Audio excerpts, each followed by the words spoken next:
40 years. A gambler. On the Mississippi by George H. Devil.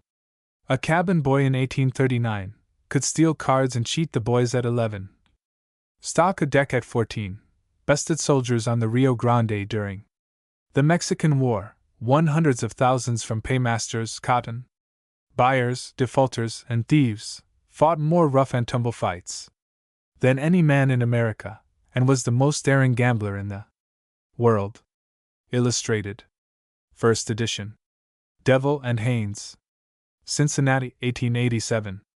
Entered according to Act of Congress, the 6th day of October, 1887, by Devil and Haynes, in the office of the Librarian of Congress at Washington, D.C. All rights reserved. Preface. The author of this book has written the stories as they would recur to his memory, and no effort has been made at classification. They are not fictitious. Many of the persons named are now living, and they can and will testify that the stories are founded on facts. He belongs to the celebrated Devil family of Marietta. His grandfather, Jonathan Devil, was an officer in the Revolutionary War, and was well known to the pioneer history of Ohio. He was one of the passengers on the Mayflower, which he constructed for the use of the first company of emigrants to Ohio. He erected a house on the campus Martius in 1788, and was joined by his wife and 6 children in December of that year. He was one of the committee to explore the country in search of suitable places for mills and farming settlements. In 1791 he repaired to Belpré with his family. He succeeded in clearing a patch of land, and built a log cabin not far below the house of Captain William Dorse. The news of the Big Bottom massacre reached him while attending court at Marietta, and he hurried home.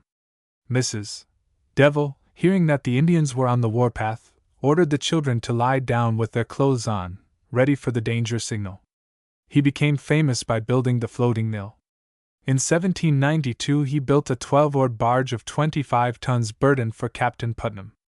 The author's father was Barker Devil, who died at Carrollton, Kentucky, on the 8th day of March, 1871, at the age of 85. He was a shipbuilder, and worked with his father at Marietta.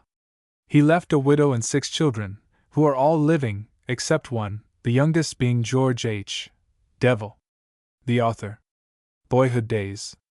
I'll serve his youth, for youth must have his course, for being restrained it makes him 10 times worse. His pride, his riot, all that may be named, time may recall, and all his madness tamed. My dear reader, I first saw the light of day in a little town called Marietta, at the mouth of the Muskingum River in the state of Ohio, on the 1st day of August, 1829. I was the youngest of 6 children, and was the pet of the family. My father was a ship carpenter, and worked at boat building in the beginning of the present century. I had good opportunities to secure an early education, as we had good schools in the West at that time. I had very little liking for books, and much less for school. When my parents thought me at school, I was playing hooky with other boys, running about the river, kicking football, playing shinny on your own side, and having a fight nearly every day. I hardly ever went home that I did not have my face all scratched up from having been in a fight, which innocent amusement I loved much better than school. When I was hardly 10 years of age, I would carry stones in my pocket and tackle the school teachers if they attempted to whip me. My father was away from home at his work most of the time, and my mother, God bless her dear old soul, could not manage me. She has often called in some passerby to help her punish me. I can now see I richly deserved all the punishment I ever received, and more too. When there was company at our house, and my mother would be busy preparing a meal, I would get my bow and arrows and shoot the cups off from the table, and then run away. I guess I was about the worst boy of my age west of the Allegheny Mountains that was born of good Christian parents. I have often heard the good old church members say, "That boy will be hung if he lives to be 20 years old." But I have fooled them, and am still on the turf, although I have had some pretty close calls, as you will see by reading this book. Leaving home. In the year 1839, while at the river one day, I saw a steamer lying at the wharf boat by the name of Wacusta. The first steward said I could ship as a cabin boy at $4 per month. I thought this a great opportunity, so when the boat backed out I was on board without saying anything to my parents or anyone else. My first duty was to scour knives. I knew they would stand no foolishness, so at it I went, and worked like a little trooper, and by so doing I gained the goodwill of the steward. At night I was told to get a mattress and sleep on the floor of the cabin. This I was very glad to do, as I was tired. About 4 o'clock in the morning the second steward came up to me and gave me a pretty hard kick in the side that hurt me, and called out, "Get up here, and put your mattress away." I did get up and put away my bed, and then I went to the steward who kicked me and said, "Look here! Don't kick me that way again, for you hurt me." He let go and hit me a slap in the face that made my ears ring, so into him I pitched. I was a big boy for only 10 years old, but I struck the wrong man that time, for he hit me another lick in the nose that came very near sending me to grass, but I rallied and came again. This time I had a piece of stone coal that I grabbed out of a bucket. I let it fly, and it caught him on the side of the head and brought him to his knees. By this time the passengers were getting up to see what was the matter. The pilot and first steward soon put a stop to the fight. I told my story to the boss, and he took sides with me. He told the officers of the boat that I was the best boy to work that he had, so they discharged the second steward at Cincinnati, and you can bet I was glad. I remained on the Wacusta for some time, and thought myself a good steamboat man. I knew it all, for I had been there. The next boat I shipped on was the Walnut Hills, at $7 per month. You could hear her whistle, for a distance of 20 miles on a clear day or night. I would get up early in the morning and make some 5-cent pieces. There were no nickels in those days, by blacking boots.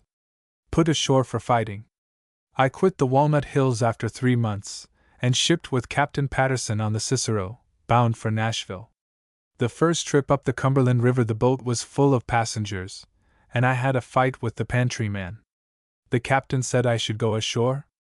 They brought me up to the office, and the clerk was told to pay me my wages, which amounted to the large sum of $1.50. I was told to get my baggage, but as 2 blue cotton shirts, and what I had on my back was all I possessed, it did not take me long to pack. My trunk was a piece of brown paper with a pin lock. They landed me at a point where the bank was about 100 feet high, and so steep that a goat could not climb it. They commenced to pull in the plank, when the steward yelled out to the captain that he could not get along without that boy, and asked him to let me go as far as Nashville. I was told to come aboard, which I did, and I remained on that boat for 1 year, during which time I learned to play 7-up and to steal card, so that I could cheat the boys, and I felt as if I was fixed for life. I quit the Cicero, and shipped with Captain Mason on the steamer Tiago. Bill Campbell, afterward the first captain of the Robert E. Lee, was a cabin boy on the same boat. He is now a captain in the Vicksburg Packet Line. During the time I was on the Tiago, the Mexican War broke out. War with Mexico.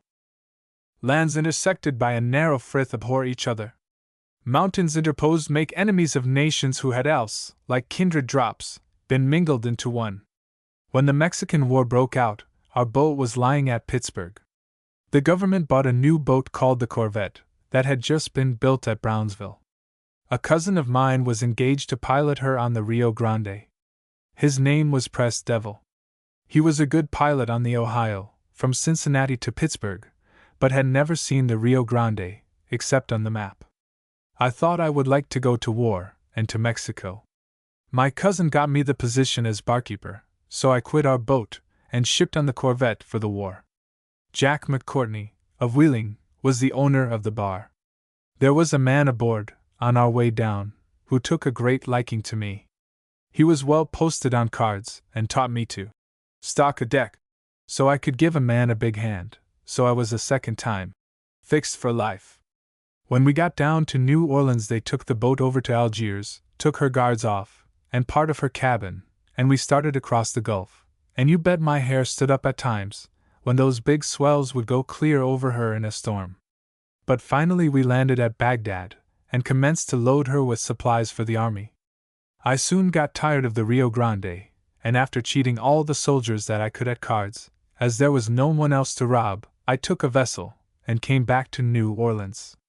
When I landed there, I was very comfortably fixed, as I had about $2,700 and was not quite 17 years old. Here I was in a big city, and knew no one, so I went and got a boarding house, and left all my cash, but what I might need, in the care of an old gentleman that looked something like my father. I thought he must be honest, as he looked like him, and he proved himself so. I then picked up courage, and said to myself, I believe that I will go home. But to pay passage was all foolishness, as I was such a good hand on a boat, so I shipped on the steamboat Montgomery, Captain Montgomery, and Windy Marshall, as they called him, mate. I shipped as second steward, at $20 per month. The boat was full of people, and the card tables were going every night as soon as the supper tables were cleared. We had been out from New Orleans 2 days and nights before I picked up a game. One afternoon in the Texas, I beat my man out of $170, and as there was no squeal in those days, I was all right, although they did not allow any of the crew to play with passengers. We got to Louisville, where the boat laid up and paid off her crew, and I came on to Cincinnati. Home again. Be it a weakness, it deserves some praise. We loved the place of our early days. Well, now I'll go home to the folks, I said, and see if they will forgive me. I thought I would take home some presents, so I bought about $400 worth of goods, including coffee, sugar, teas, etc., and took the old steamer Hibernia, of Pittsburgh, Captain Kleinfelter, master. You ought to have seen me when I stepped on the wharf boat at Marietta, my birthplace, dressed to death, with my gold watch and chain, and a fine trunk I had bought in New Orleans for $40. I got my groceries off the wharf boat, and hired a wagon, and I took it afoot, as in those days you could not get a hack except at a livery stable. My mother knew me at first sight. Father was working at the shipyard at Port Homer, on the other side of the Muskingum River, and did not come home until night. I stopped at home a year, and had a fight nearly every week. I then came to Cincinnati again, where I met my brother Paul, who was working at caulking steamboats. He coaxed me to stay with him, saying that he would teach me the trade. I consented, and soon was able to earn $4 per day. We worked together a few years, and made a good deal of money, but every Monday morning I went to work broke. I became infatuated with the game of faro, and it kept me a slave. So I concluded either to quit work or quit gambling. I studied the matter over a long time. At last one day while we were finishing a boat that we had caulked, and were working on a float aft of the wheel, I gave my tools a push with my foot, and they all went into the river. My brother called out and asked me what I was doing. I looked up, a little sheepish, and said it was the last lick of work I would ever do. He was surprised to hear me talk that way, and asked me what I intended to do. I told him I intended to live off of fools and suckers. I also said, I will make money rain. And I did come near doing as I said. The game of rondo. After shoving my caulking tools into the river, I went to keeping a rondo game for Daniel and Joseph Smith, up on 5th Street, at $18 per week. Hundreds of dollars changed hands every hour, both day and night. At the end of 6 months I was taken in as a partner, and at that time the receipts of the game were about $600 every day. I had money to sell, or throw away, and for a boy I made it fly. In a short time the police began to raid us, and we would be fined $50 each about once a month. Then they raised it to $100, and next to $500. This was too much, so we had heavy oak and iron doors put up, but the police would batter them down, and get us just the same. One night they surrounded the house, broke down the door, and arrested my 2 partners, but I escaped by the roof. The next day I went up to the jail to take the boys something to eat, when they nabbed and locked me up also. They put me in the same cell with Cassane, of the steamer Martha Washington Notoriety, who was living in great style at the jail. They fined us $500 each and let us go, and that broke up rondo. After retiring from the rondo business, I took passage with Captain Riddle on the steamer and Livington bound for the Wabash River, to visit a sister, who lived near Bloomfield, Edgar County, Ills. There were no railroads in that part of the country in those days. My sister's husband bought 3,000 acres of land near Paris, at $1.25 per acre, and the same land is now worth $300 per acre. During my trip up the river, I formed the acquaintance of Sam Burgess, who was a great circus man. Captain Riddle and Burgess got to playing poker, and the captain bested him for about $200. I told Burgess that I could make him win if he could get me into the game.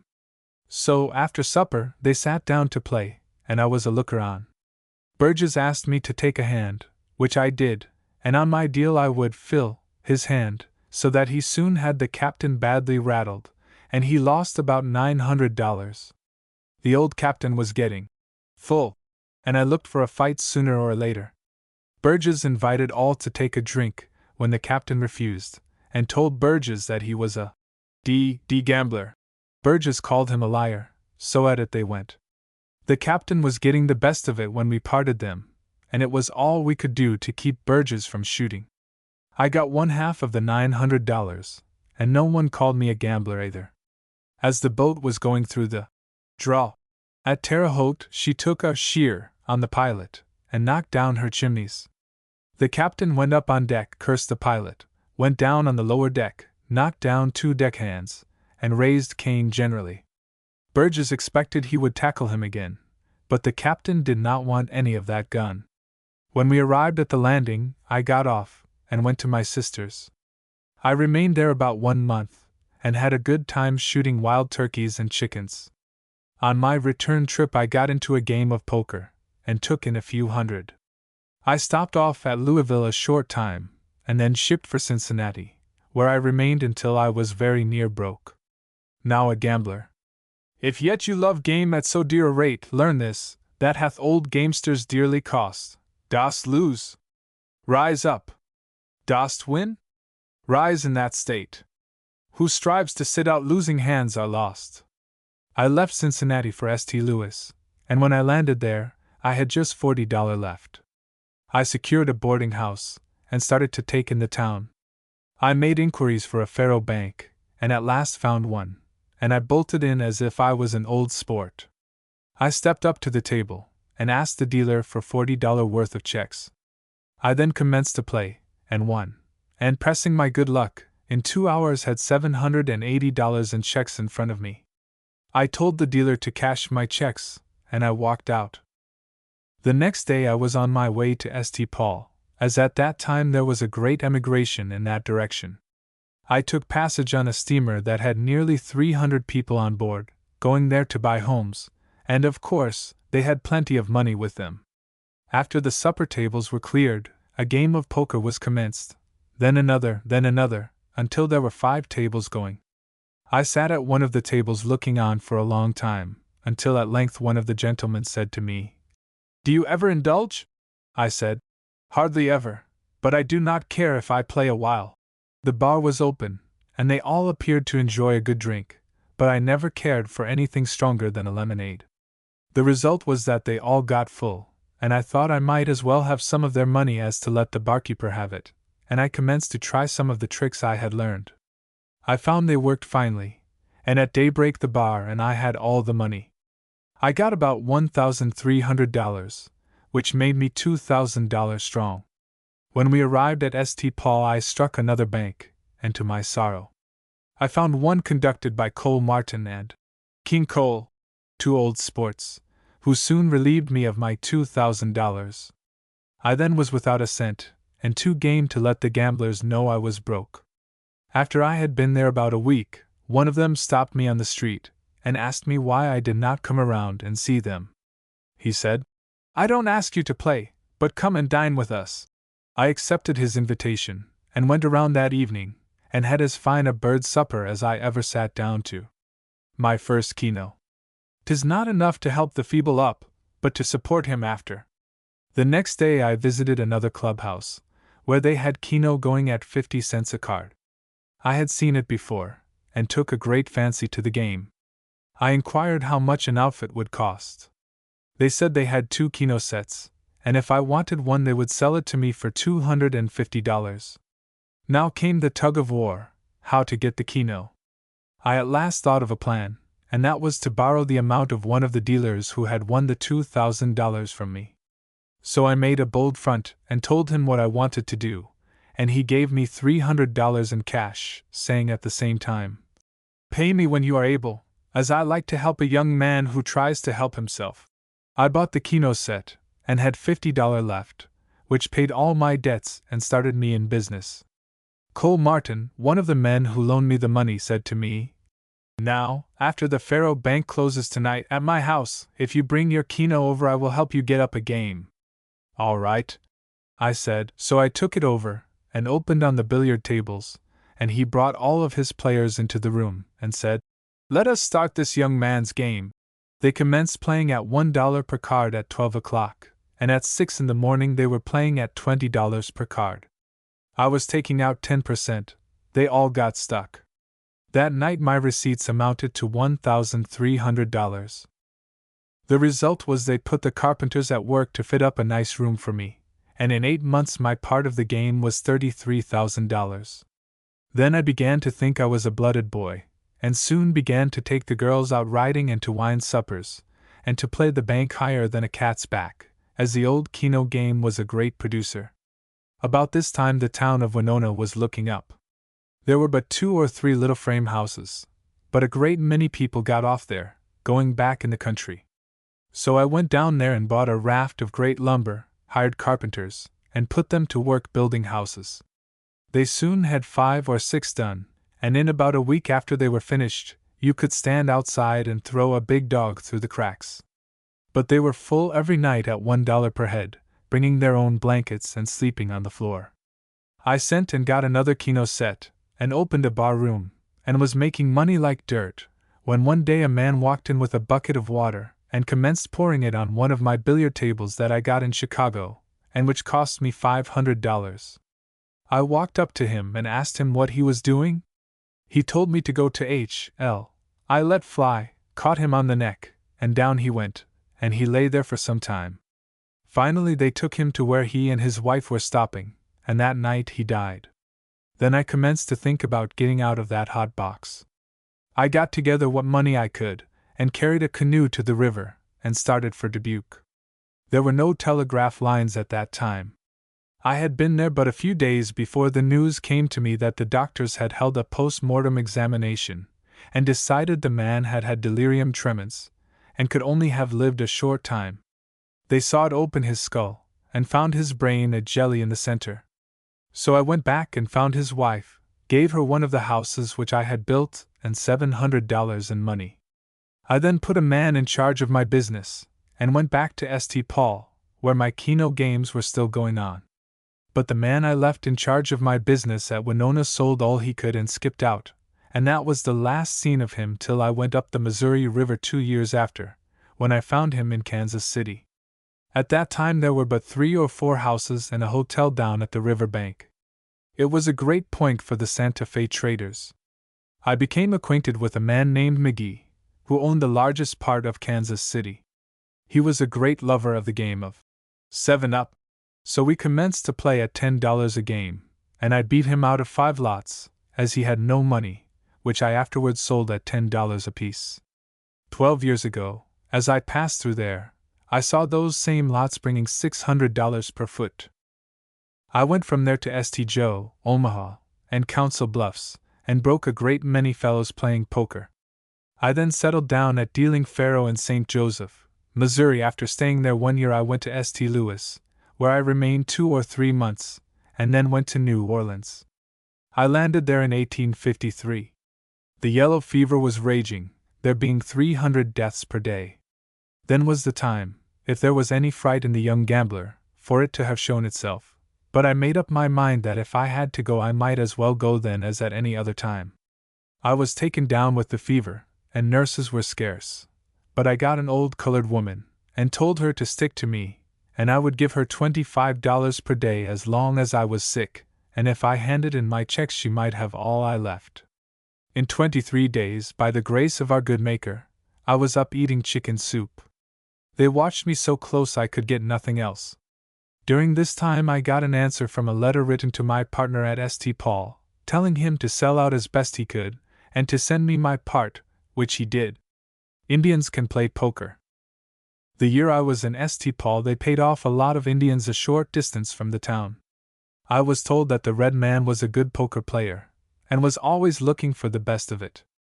They paid them in silver, so I got some of the hard money, hired a horse and buggy, got some whiskey, and started out to give them a game, more for the fun and novelty of the thing than to win their money, for I had the old Keno game running, and she was a good producer.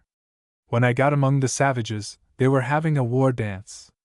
After the dance, they smoked the pipe of peace and drank my whiskey, and I smoked their pipes. After the friendly smoking was over, they started in to playing poker. They invited and insisted on me changing in, so at last I sat down and took a hand. One of the old bucks soon began to cheat. He had an old hat in front of him, and inside of the hat he had a looking glass, so that he could see on his deal every card he dealt out.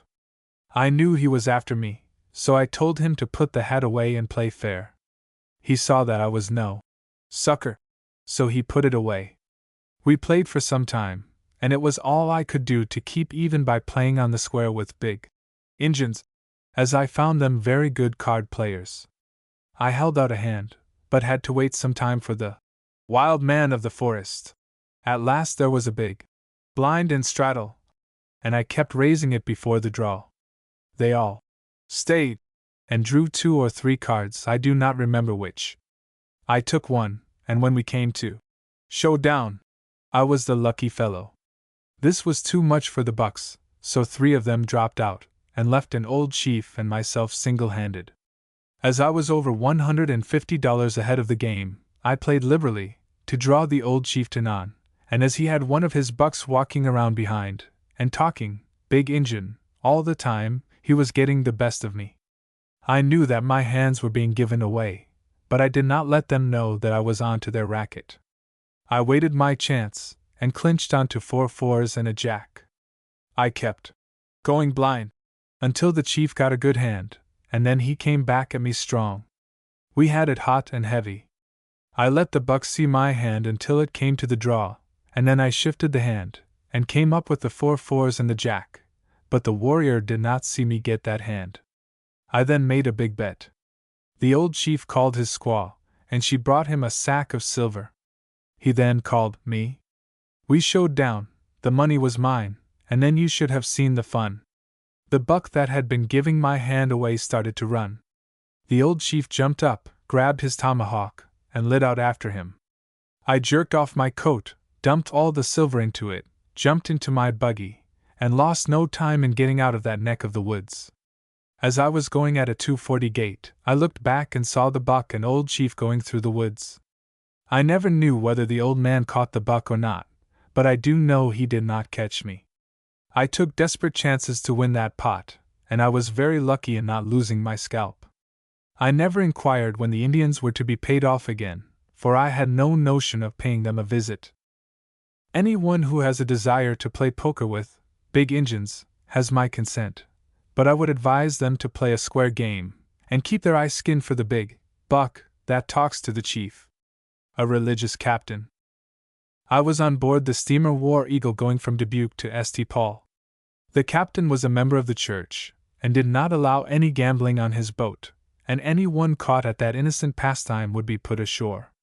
While walking over the boat I met a gentleman who I thought had money, and I hardly ever made a mistake in my man.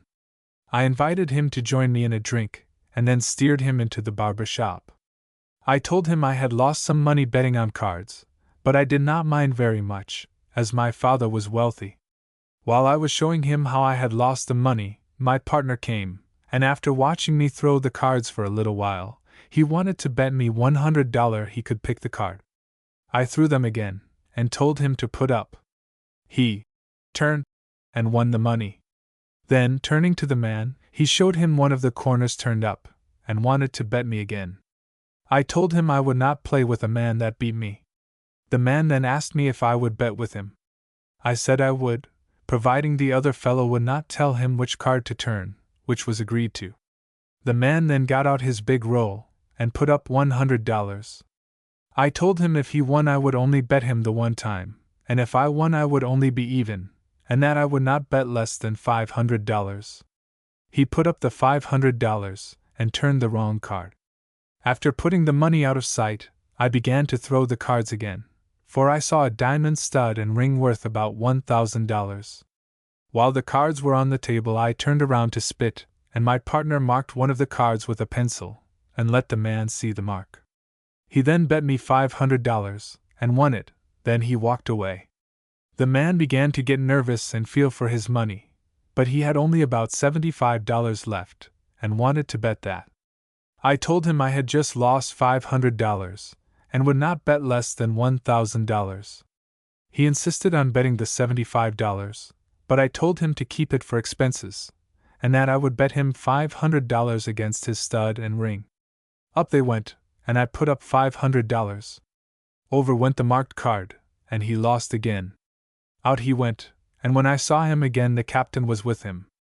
I knew what was in the wind, and I stood my ground. The captain said to me, "Have you been gambling on my boat?" "I do not know what you mean by that question," says I. "You don't? Well, I will tell you, my boy, you give this gentleman back all the money and jewelry you won from him, or I will have my men take it from you, and then land you on the bank." I laughed at him, and told him to bring up his whole crew, and I would suffer the death of John Rogers before I would give up 1 cent. He ordered up the mate and crew. I backed up against the side of the boat, and told them to call for cards as I stood pat. They said they did not want any, for they could see by my looks I had the best hand, or at least I would play it for all it was worth. The captain then said, "You must go ashore." I said, "Land her. Both sides of the river are in America, and that big brick house up there is where I live." The old fellow could not help laughing at my cheek, and so concluded to let me alone.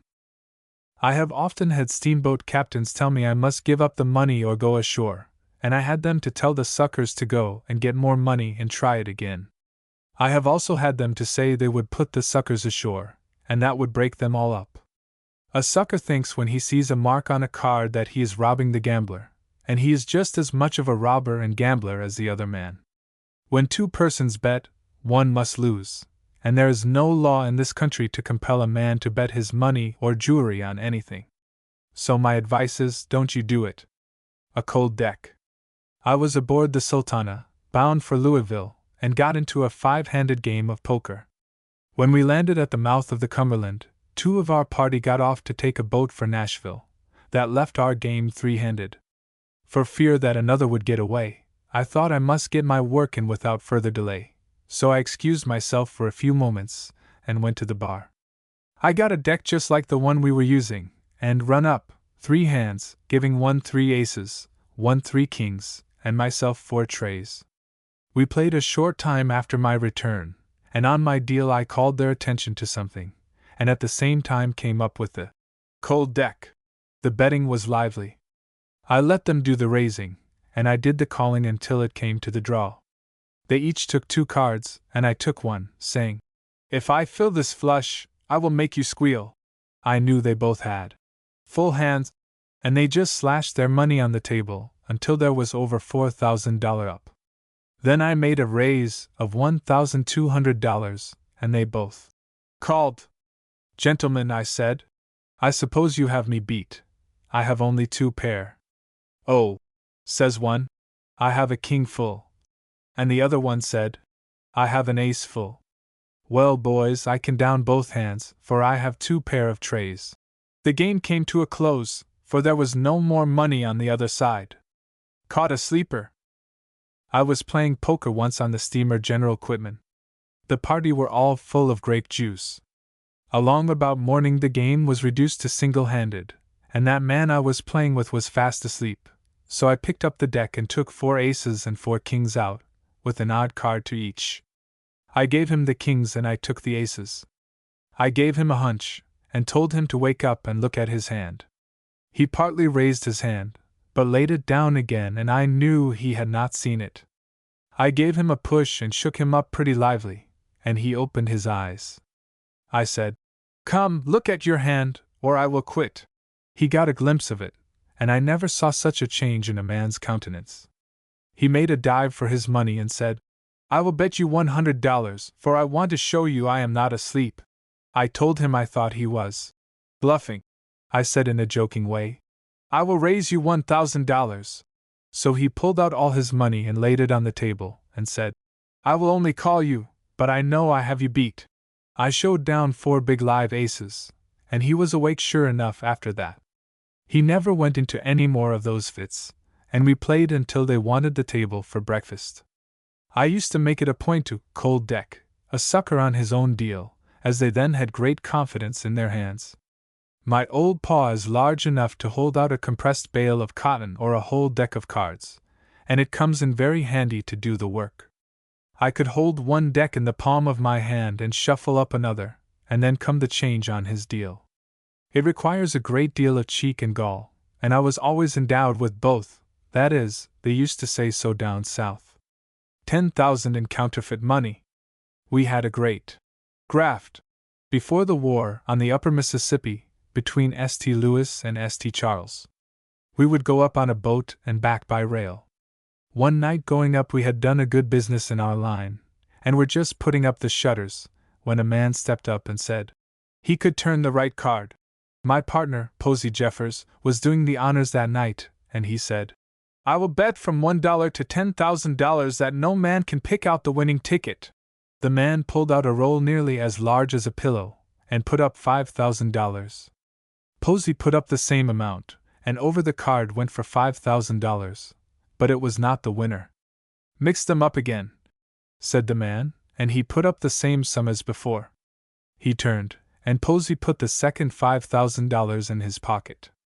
The man then went away as if to lose $10,000 was an everyday thing with him. We then closed up our banking house, well pleased with ourselves. The next day we were counting our cash, and we found we had on hand $10,000 in nice new bills on the State Bank of Missouri, but it was counterfeit. We deposited it in the Fire Bank, as we had no immediate use for it. Blowing up of the Princess. I was on board of the steamer Princess on a down trip when she was carrying a large number of passengers, and there were 14 preachers among them, on their way to New Orleans to attend a conference. The boat was making the fastest time she had ever made. I had a big game of roulette in the barber shop, which ran all Saturday night, and on Sunday morning, just after leaving Baton Rouge, I opened up again, and had 35 persons in the shop, all putting down their money as fast as they could get up to the table. I was doing a land office business, when all of a sudden there was a terrific noise, followed by the hissing of escaping steam, mingled with the screams and groans of the wounded and dying. The boat had blown up, and was almost a total wreck.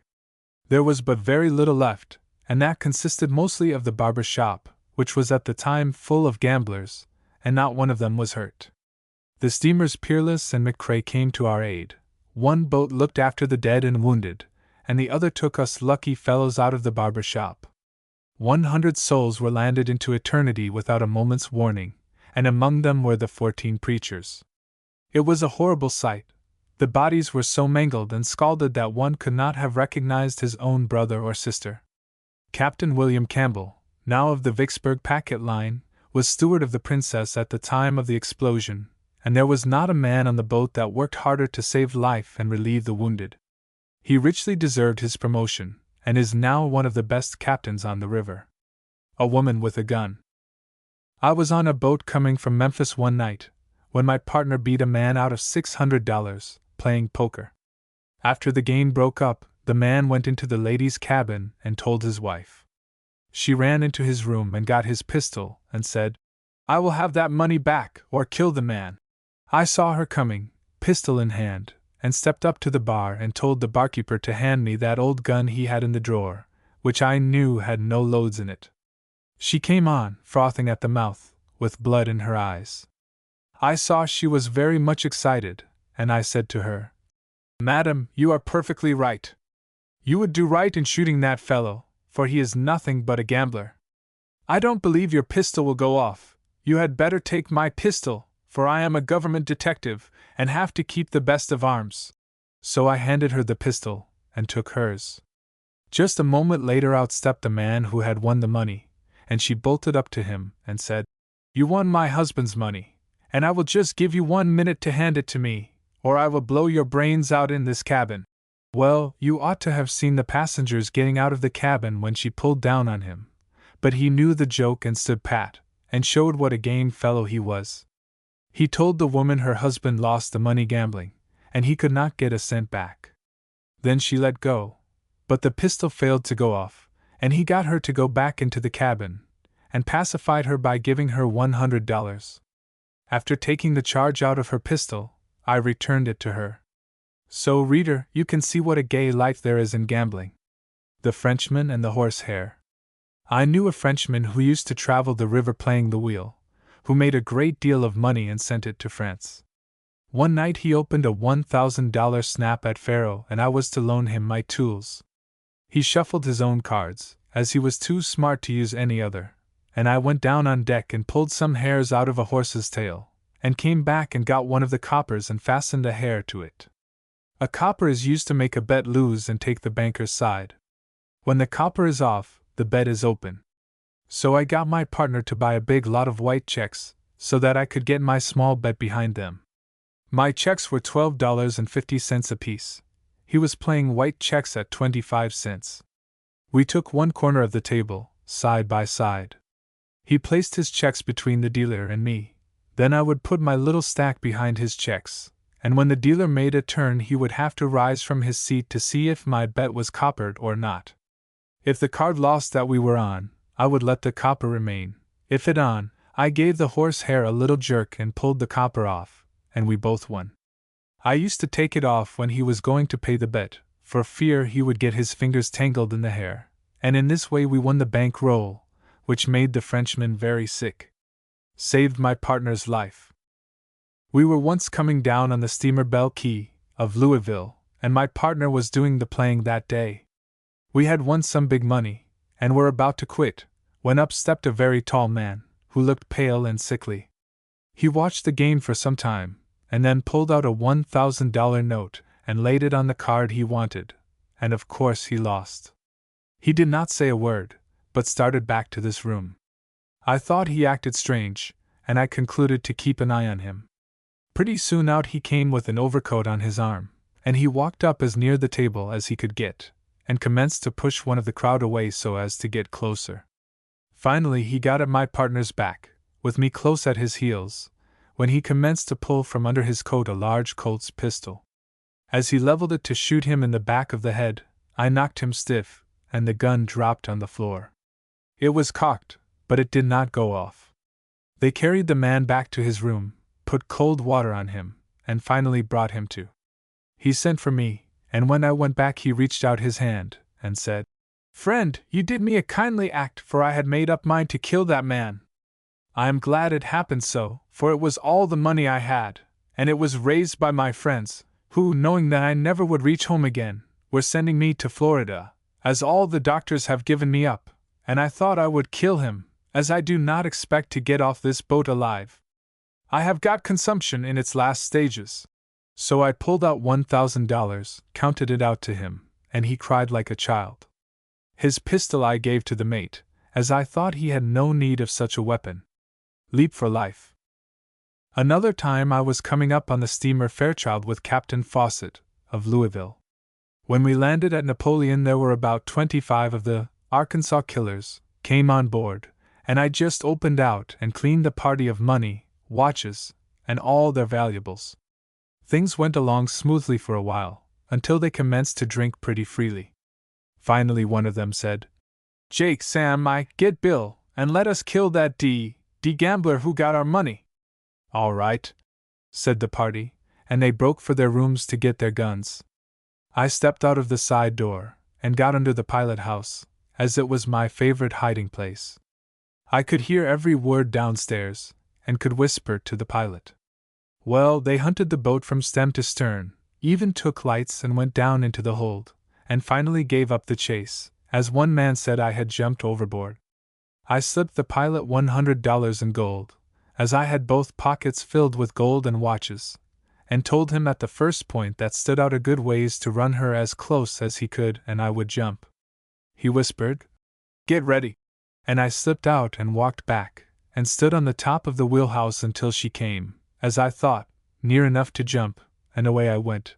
But it was farther than I expected, so I went down about 30 feet into the river and struck into the soft mud clear up to my waist. Some parties who were standing on the stern of the boat saw me and gave the alarm, when the killers all rushed back and commenced firing at me, and the bullets went splashing all around me.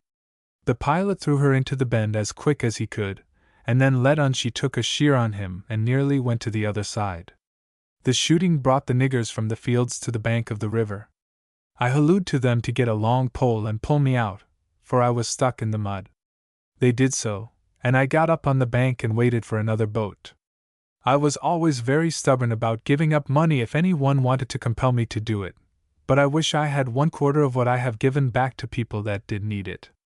I have seen many a man lose all he had, and then go back into the ladies' cabin and get his wife's diamonds, and lose them, thinking he might get even.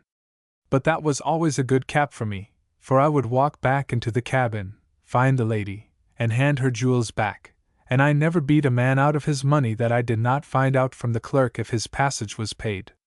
If not, I would pay it, and give the man some of his money to assist him to his destination.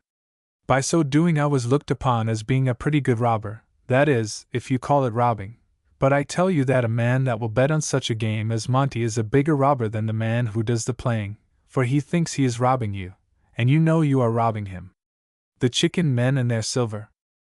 At one time, before the war, silver was such a drug in New Orleans that you could get $105 in silver for $100 in state banknotes. But the commission men would pay it out to the hucksters dollar for dollar.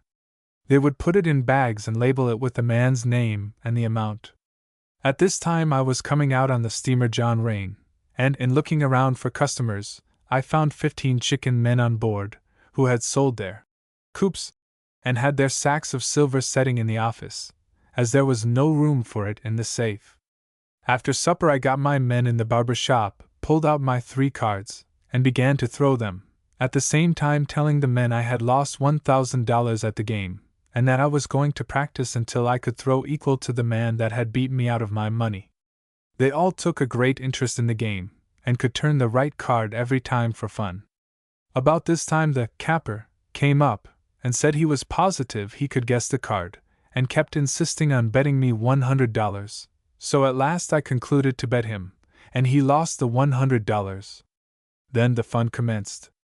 One of the chicken men saw the corner of the right card turned up, so he jumped up, and wanted to bet me $500 that he could pick out the right card.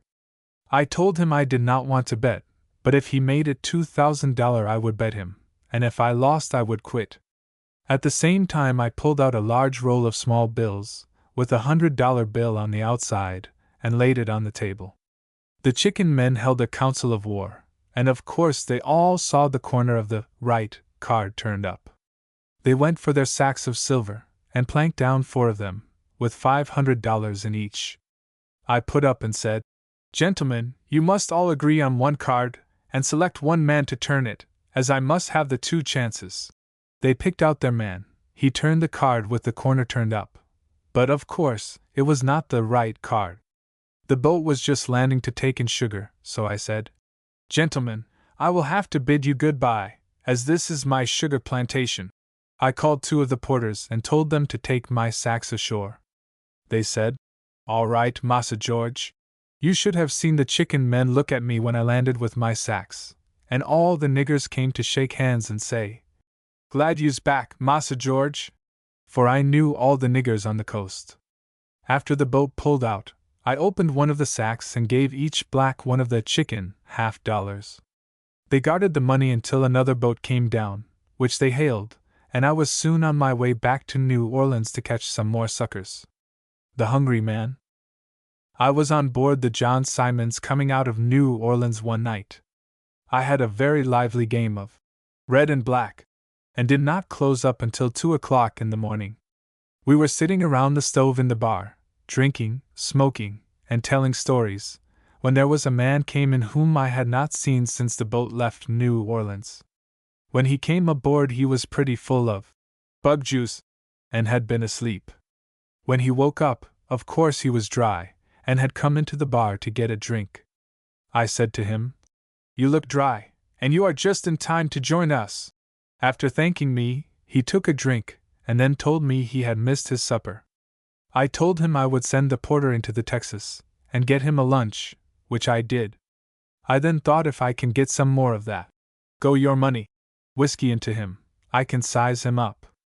So after taking another round, I said to him, "You should have been up when the big betting was going on." He said, "What was it?" I said, "There was a great tall fellow sat down to the table just after supper, and called all the men in the cabin to come and see how he had lost $2,000 of his father's money. He pulled out a lot of cards and began to throw them on the table, and said to us, 'If you see the same fellow who got my money, don't you bet with him, for he has 2 chances to his 1. I can't explain just how he did it, for I haven't got any of the cards." The barkeeper then said, "I have some of the fellow's cards that he left when he got off the boat." I said, "Let me have them and I will try and show the game." I took the cards and bent them, and then said, "You ought to have seen him throw them through those long fingers. It would have made you laugh." I was throwing and explaining when my partner came in. After looking on for a little while, he asked me if I would bet on the game. I pretended not to hear him, but invited them both to take a drink. Then my partner offered to bet the drinks. I took him up, and he lost. While we were talking, he picked up the cards and turned up one of the corners of the winner, and then let the other man see what he had done. I commenced to throw them again, when my partner wanted to know if I would bet just as they lay. I said I would after the shuffle. He said, "You beat me out of the drinks. Now I will bet you $100 I can pick up the card the first pick." "Enough," says I, and up went the money in the hungry man's hands. Over went the card, and my partner caught me for $100. I said, "Give him the money, as he won it fairly." The stakeholder threw down his bread and meat, jumped up, pulled out his money, and said, "I will bet you $500 I can turn the right card the first time." I saw he had about $1,500 or $2,000, so I said, "I will make but one bet and then quit. I will bet you $1,500. "Enough said, I'll go you." The money was put up, and over went the card. But, as luck would have it, he turned the wrong one, and, to tell the truth, I was glad of it. He then pulled out $400 in gold and wanted to bet that, but I told him to keep it, for I did not want to win it from him, but wanted to keep what I had. We sat down and had a drink, and in a short time the man went out on the guards. My partner and I were talking and laughing about how we won the money, when all of a sudden in rushed a man with his clothes all torn and very much excited. We asked him what had happened, when he told us that 2 fellows had grabbed and robbed him of the $400 in gold. We got the mate and watchman, and searched the boat until we found one of the robbers in a fireman's bunk, down on the lower deck. We got all the money from him and returned it to the man. The other robber could not be found. We turned the one we had captured over to the police of Baton Rouge, and that was the last we ever heard of him. I took the next boat back to New Orleans. Collared the wrong man. I had been attending to business pretty faithfully, and had accumulated some wealth, when it struck me I must take a rest, so when I arrived in New Orleans I laid off. I was playing the bank one night, and was a big loser. There was a big fighter came in and sat down at the same table, and in a short time he began to pick up checks. I thought he would take some of mine next, and I was not in the humor to let anyone take my checks. Sure enough, he clinched onto a stack I had on the 9. I said to him, "Those are my 50. He raised up, took me by the collar, and said, "You're a d liar." I thought I would get the old head ready for business once more, so I argued the question with him until I saw an opening, and then I let him have it just between the eyes. He dropped all in a heap, and it was some time before they could get him to sit up. He was pretty badly hurt. His nose was broken down flat with his face. The blood was running out of his ears, and I thought it was about time for me to get out. I cashed in my checks and quit the game over $6,000 a loser. So you see, a man must fight at times, even when he has quit his regular business, and is laying off for a rest.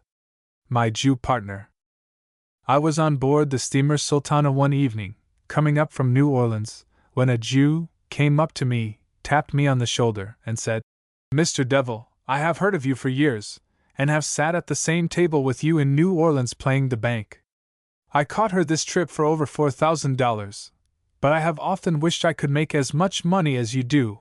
You bet I would take better care of it than you. Come, let us go and have a nice drink. I told him I did not drink anything but wine, and I was very glad he had beat the bank, for they nearly always beat me, but I could hold my own with any man at poker. He said, "Oh, Mr. Devil, I know that no one can beat you at poker, and I would like to put my money in with you and have an interest." Something struck me immediately that I might as well have the $4,000 as not, so I said to him, "I will see Mr. Bush, my partner, and let you know after supper." The first thing to be done was to manufacture a sucker to play me a big game of poker. I knew several good boys on board, some were gamblers and some were horsemen. I selected one of the horsemen, and took him to my room to teach him the ropes. I said to him, "I will cold deck you, and give you 3 kings, a 7 and a 8, and you must put your thumb over one of the spots on the 8, so that the Jew will think you have a king full on 7s when he sees your hand. I will have an ace full, and will bet you $200 or $300 before the draw, then you raise me $5,000. After giving him full instructions, so there would be no mistake, I gave him a big roll and let him out, with instructions not to know me until the time of the game. I told Bush the plan, so after supper we opened up with our 3 cards and took in a few $100s. After we had closed for the evening, I picked up my manufactured sucker and commenced a divvy game of poker. I told my Jew partner to see every hand that the other fellow held, and to attract his attention so I could cold deck him. I came up with the ice and bet $250 before the draw. The sucker came back and raised me $5,000. The Jew was behind him and saw his king full on 7s. He then came around and saw my ace full on trays. I pretended to be a little short, and called for Bush to bring me some money.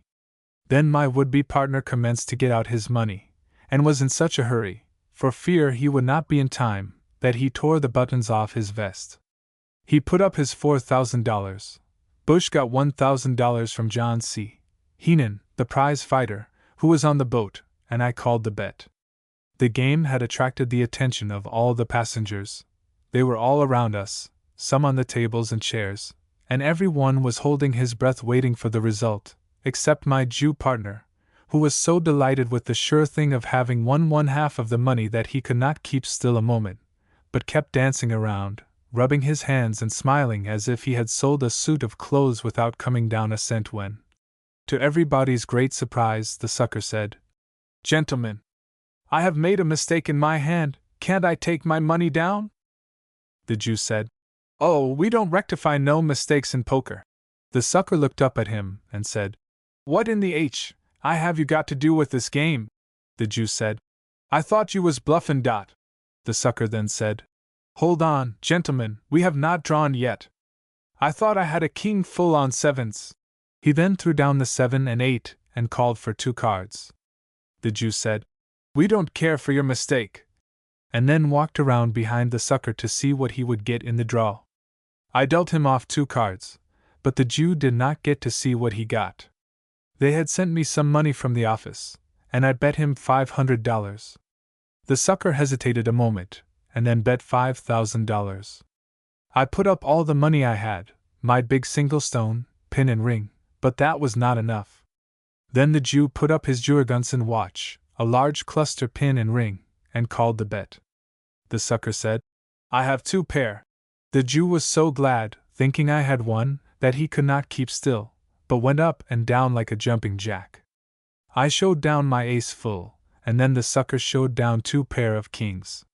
You should have seen my new partner. He threw up both his hands, groaned, and fell over on the floor dead.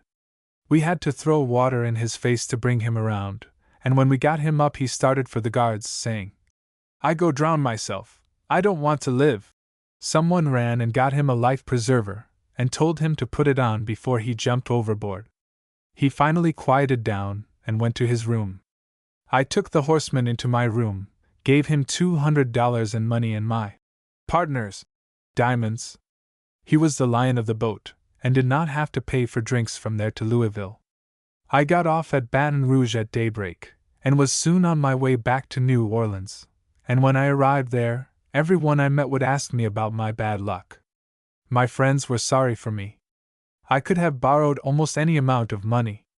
The papers came out all over the country that Devil had at last found his match.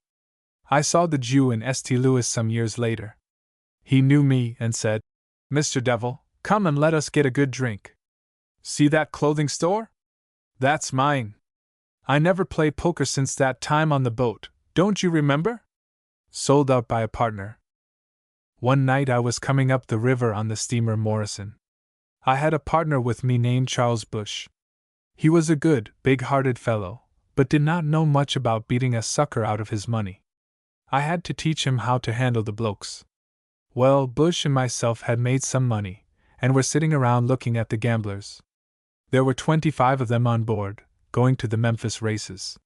Finally, one of the sports, named Dennis McCarthy, said to me, "Devil, I will play you 7-up for $100 a game." So I turned to Bush and asked him if he wanted any interest in it. He said, "No." So he sat down alongside of me, where he could see my hand. We commenced to play. I could see Bush working a toothpick in his mouth, from the corner to the middle and then over to the other side. I thought I noticed when the toothpick was in the left side of his mouth I always had one trump, when he had it in the middle of his mouth I had 2 trumps, when in the right side I had no trumps. McCarthy beat me 6 straight games. The last game we played we were 6-6. I saw Bush take the toothpick out of his mouth. I looked at my hand and saw no trumps. McCarthy stood his hand, and led. He had no trumps either, but as he had some large cards in his hand he made the game, which put him out. Bush was sitting on my right, so I let go with my left, caught him between the eyes, and straightened him out on the floor. They got a piece of beefsteak and put it on his eyes, and he went to bed. There was a big 6-foot fellow named Anderson, who said that any man that would hit another for nothing was a scoundrel, and he could whip him. He was not posted, and did not know why I hit him, so he made this bluff. I said to him, "Take off your coat and come and see me." He took off his coat, and after he got it off he weakened, and picked up a big iron poker that lay by the stove.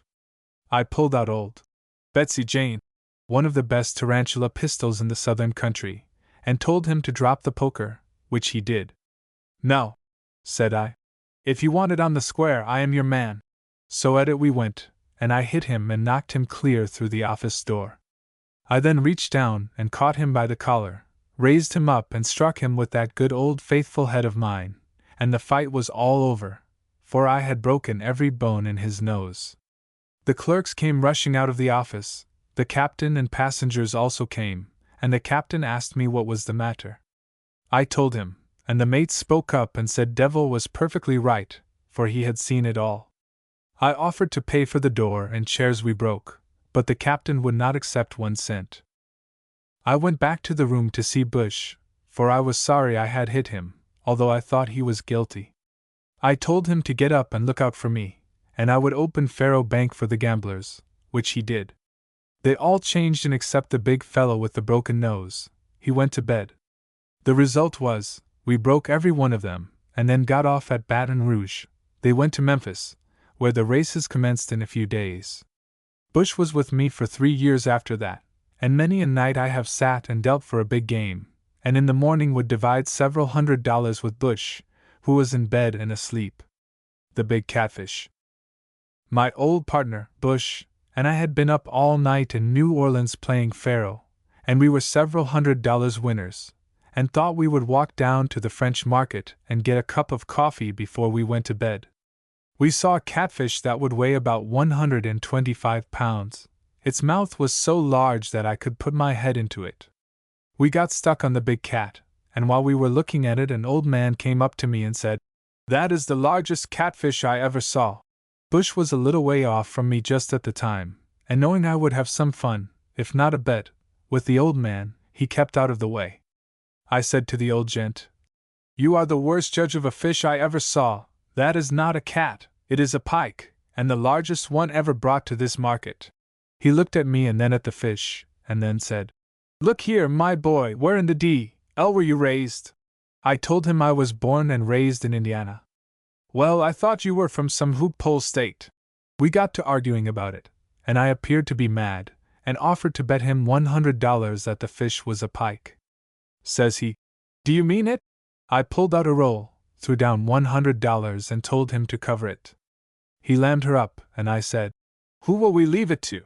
We looked around and saw Bush, with a memorandum book in his hand and a pen behind his ear, talking to a woman who sold vegetables, and he was acting as if he was collector of the market. I said, "Maybe that man with the book in his hand might know." The old fellow called Bush, and said to him, "Do you belong about here?" "Oh, yes, I have belonged about here for a good many years," says Bush. "Well, sir, you are just the man we want to decide our bet," says the old gent. "Well, gentlemen, I am in somewhat of a hurry, but if you don't detain me too long, I will be glad to serve you to the best of my ability," said Bush. "We want you to tell us what kind of a fish this is." "Well, gentlemen, that can be done easily." "Out with it," said the old gent. Bush braced himself up, and said, "I have been market master here for 20 years, and that is the largest pike I ever saw in this market." "Well, well, well," says the old man, "I have lived on the Tombigbee River for 45 years, and I never saw two bigger fools than you two." I invited the old man and the market master to join me in a cup of coffee. Bush accepted, but the old one from the Tombigbee declined, saying he did not drink with men that did not know a catfish from a pike. We bid him good morning and went home, and we were both sound asleep in a short time, for we felt we had did an honest night's and morning's work. The Sermon on the Mount boat. The hypocrite had left his mass, and stood in naked ugliness. He was a man who stole the livery of the court of heaven to serve the devil in. I was coming from New Orleans on board the steamer H. Fairchild's, bound for Louisville. She was literally packed with people. After supper, on Saturday evening, we started a game in the barber shop, which was kept up until Sunday morning. Over $8,000 changed hands, and I was a big winner. After eating my breakfast, I went out on the guards to take a smoke before going to bed. While I was enjoying my cigar, a fine-looking old gentleman about 60 years of age came up to me and entered into conversation. Presently the captain joined us. The old gentleman said he was a minister from Louisville, and would like to preach in the cabin. The captain gave his consent. The minister placed his arm in mine, and before I was aware of what we were doing, he had me halfway down the ladies' cabin, and then it was too late to back out or get away. He sat me down near where he was standing. I was impressed with his discourse, for it was full of practical sayings. He spoke of gambling in very plain terms, and of the game that had been kept up all night in the barber shop. He said, it was a pity that such a fine-looking gentleman as the one who sat near him should play cards for money. To tell the truth, his remarks on the subject of my business did make me feel a little mean. He did not look directly at me, but I thought he was getting close to home. The collection amounted to considerable, and I chipped in my share liberally. After the morning services were over, I retired to my room to take a sleep, and it was not long until I had forgotten that we had an old preacher on board. I spent that Sunday evening reading until near midnight. Most of the passengers had retired. There was but one passenger in the cabin, and he was sitting with his back to me, reading. I approached him, and found it was the minister. I had changed my dress so that he did not recognize me. I sat down near him, and he began talking about the gambling game of the night before, and he handled the gamblers without gloves. I sided with him in his views, and then trumped up a story of how I had been roped into the game, and had lost $1,000, but that my father was rich, and gave me all the money I could spend, and that I did not mind the loss very much. He became very much interested, and asked a great many questions. I told him I had picked up some of the tickets that they played the game with, and had them in my room, and if he would like to see them I would go and get them. Oh, I would like very much to see the way it was played, and I will go to your room if you will show me. We went to my room, and I showed him the old 3-card Monte racket. I let him play with the cards until he thought he knew all about them, and he said to me, "My dear sir, I can't see how you could lose money on such a simple thing. I would not fail to pick out the right ticket every time, I said to him. I'll make you a proposition. I will throw the tickets and put up $100 with you. If you gain the money, you are to donate it to your church, and if I get it, I will do the same, for I want to show you how I lost playing them. The old fellow accepted my proposition, for he wanted to give the money to his church, and so did I. Of course, I displayed a big roll, and told him I would just as soon make it $200 as $100. He agreed, and we put up. He turned the ticket, but he failed to pick the right one. It was such a simple thing that he got excited, and put down $200 more, and again he failed to pick out the right one. We kept on until the old sucker lost an even $1,000. Then I said to him, I am really sorry, for I had rather lost the amount myself. This money will do me no good, and it would hardly benefit your church. We have had lots of fun, and I want you to gain the money back.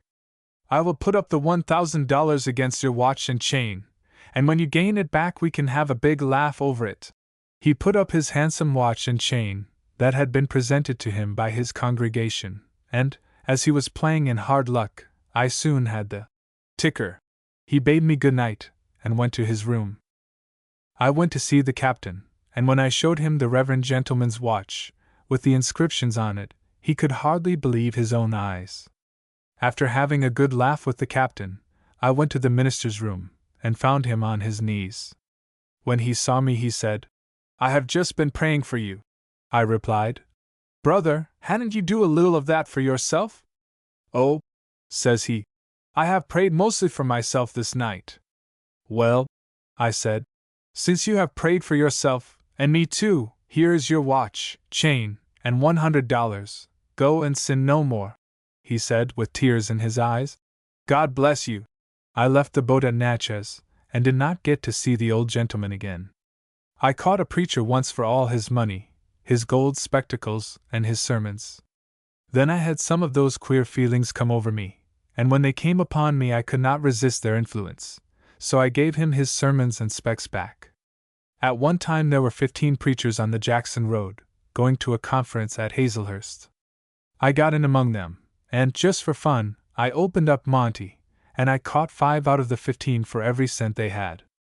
I tell you, my dear readers, preachers are but human, and some of them will steal the livery of the court of heaven to serve the devil, in 50 to the barkeeper. I was in the St. Charles barroom one morning, having been up all night playing the bank, when a good-looking old fellow walked in and called for a champagne cocktail. I turned to him and said, Have one with me. I drew $6,000 out of the Havana lottery last evening, and I would like you to join me. He accepted the invitation, and while the barkeeper was mixing the drinks, I slipped out some Monte cards, and began playing them on the counter. I told the old gentleman it was a kind of lottery I saw a man play, and I wanted to learn it. He looked at the game, and turned the card for fun, then for the drinks and cigars. Finally he said, I will bet you $25 I can turn the card. I said, If I bet, it will not be less than $100. He got out his wallet, and there was plenty of money in sight. I then pretended that I wanted to back out, and I offered to treat to a bottle of wine. He said, No, sir, I hold you to the bet. I then acted a little huffy, as he thought, and offered to bet him $1,000. He put up $1,000, and as I saw some left, I said, Here is $500 more, and I will bet but once. He put up the extra $500. I said to him, You know you must turn over the baby card the first time, or you lose. All right, he said, and at the same time he grabbed a card as though he thought it would get away, and turned it over. But it was not the baby, and I was $1,500 winner, and did not have to divide with a capper, as I played the old sucker single-handed.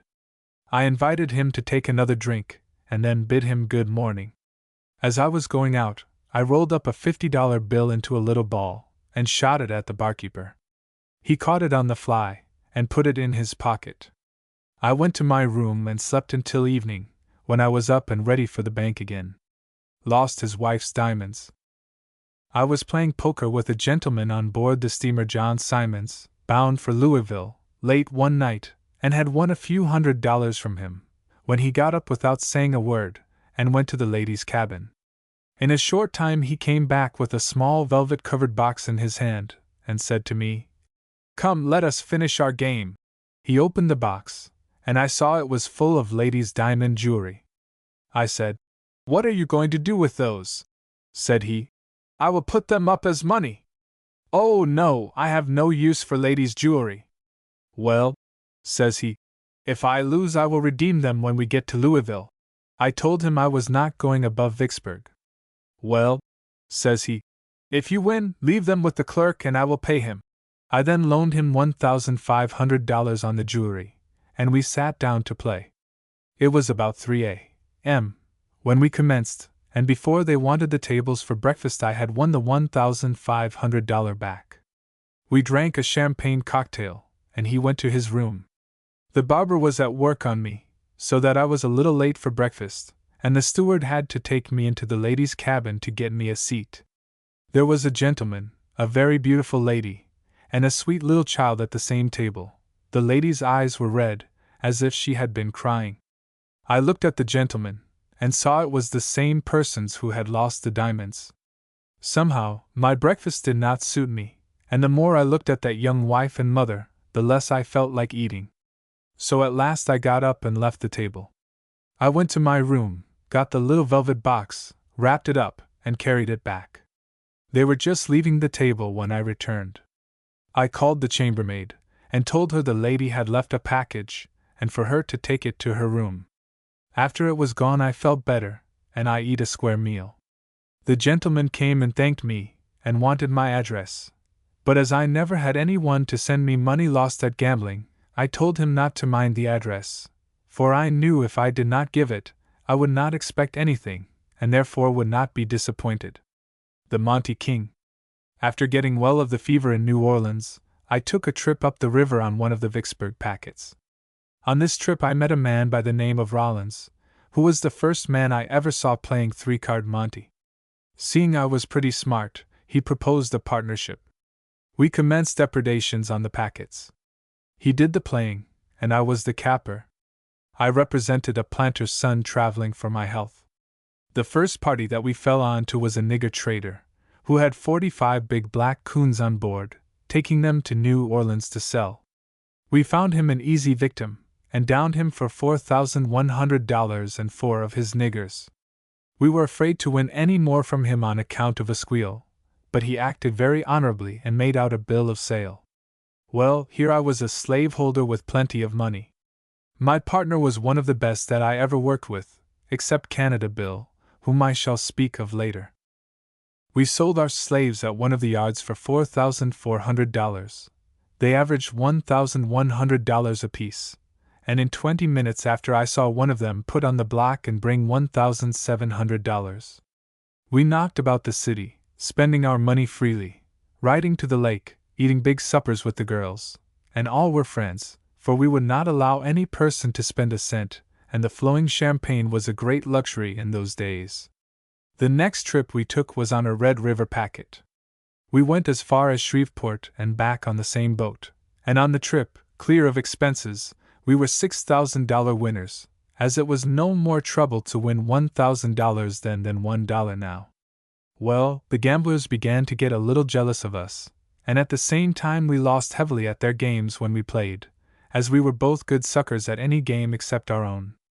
One night one of them struck my partner, and I jumped in between and told them I did all the fighting for both, and at it we went, and the result was I did him up, for I always kept myself in good condition by using dumbbells and taking other exercise.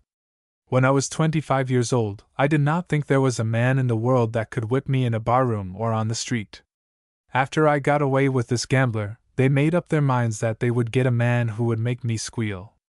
We continued working the boats and making plenty of money, and every time we got out in the city both of us would lose a big sum of money, and then perhaps I would have to fight, for they were looking for a man to start a fuss with me. One night we had been down to the lake and had a big supper, and we drove up opposite the St. Charles Hotel and went in. There were about 25 gamblers standing in a saloon called the Jewel. I saw at a glance they were drinking in full, I also saw 2 of my men that I had whipped previously. Well, I could not show the white feather, so I called for a basket of wine and invited all to join me, when one of the party stepped out into the middle of the room, took off his coat, and said, "I can whip any man in the room."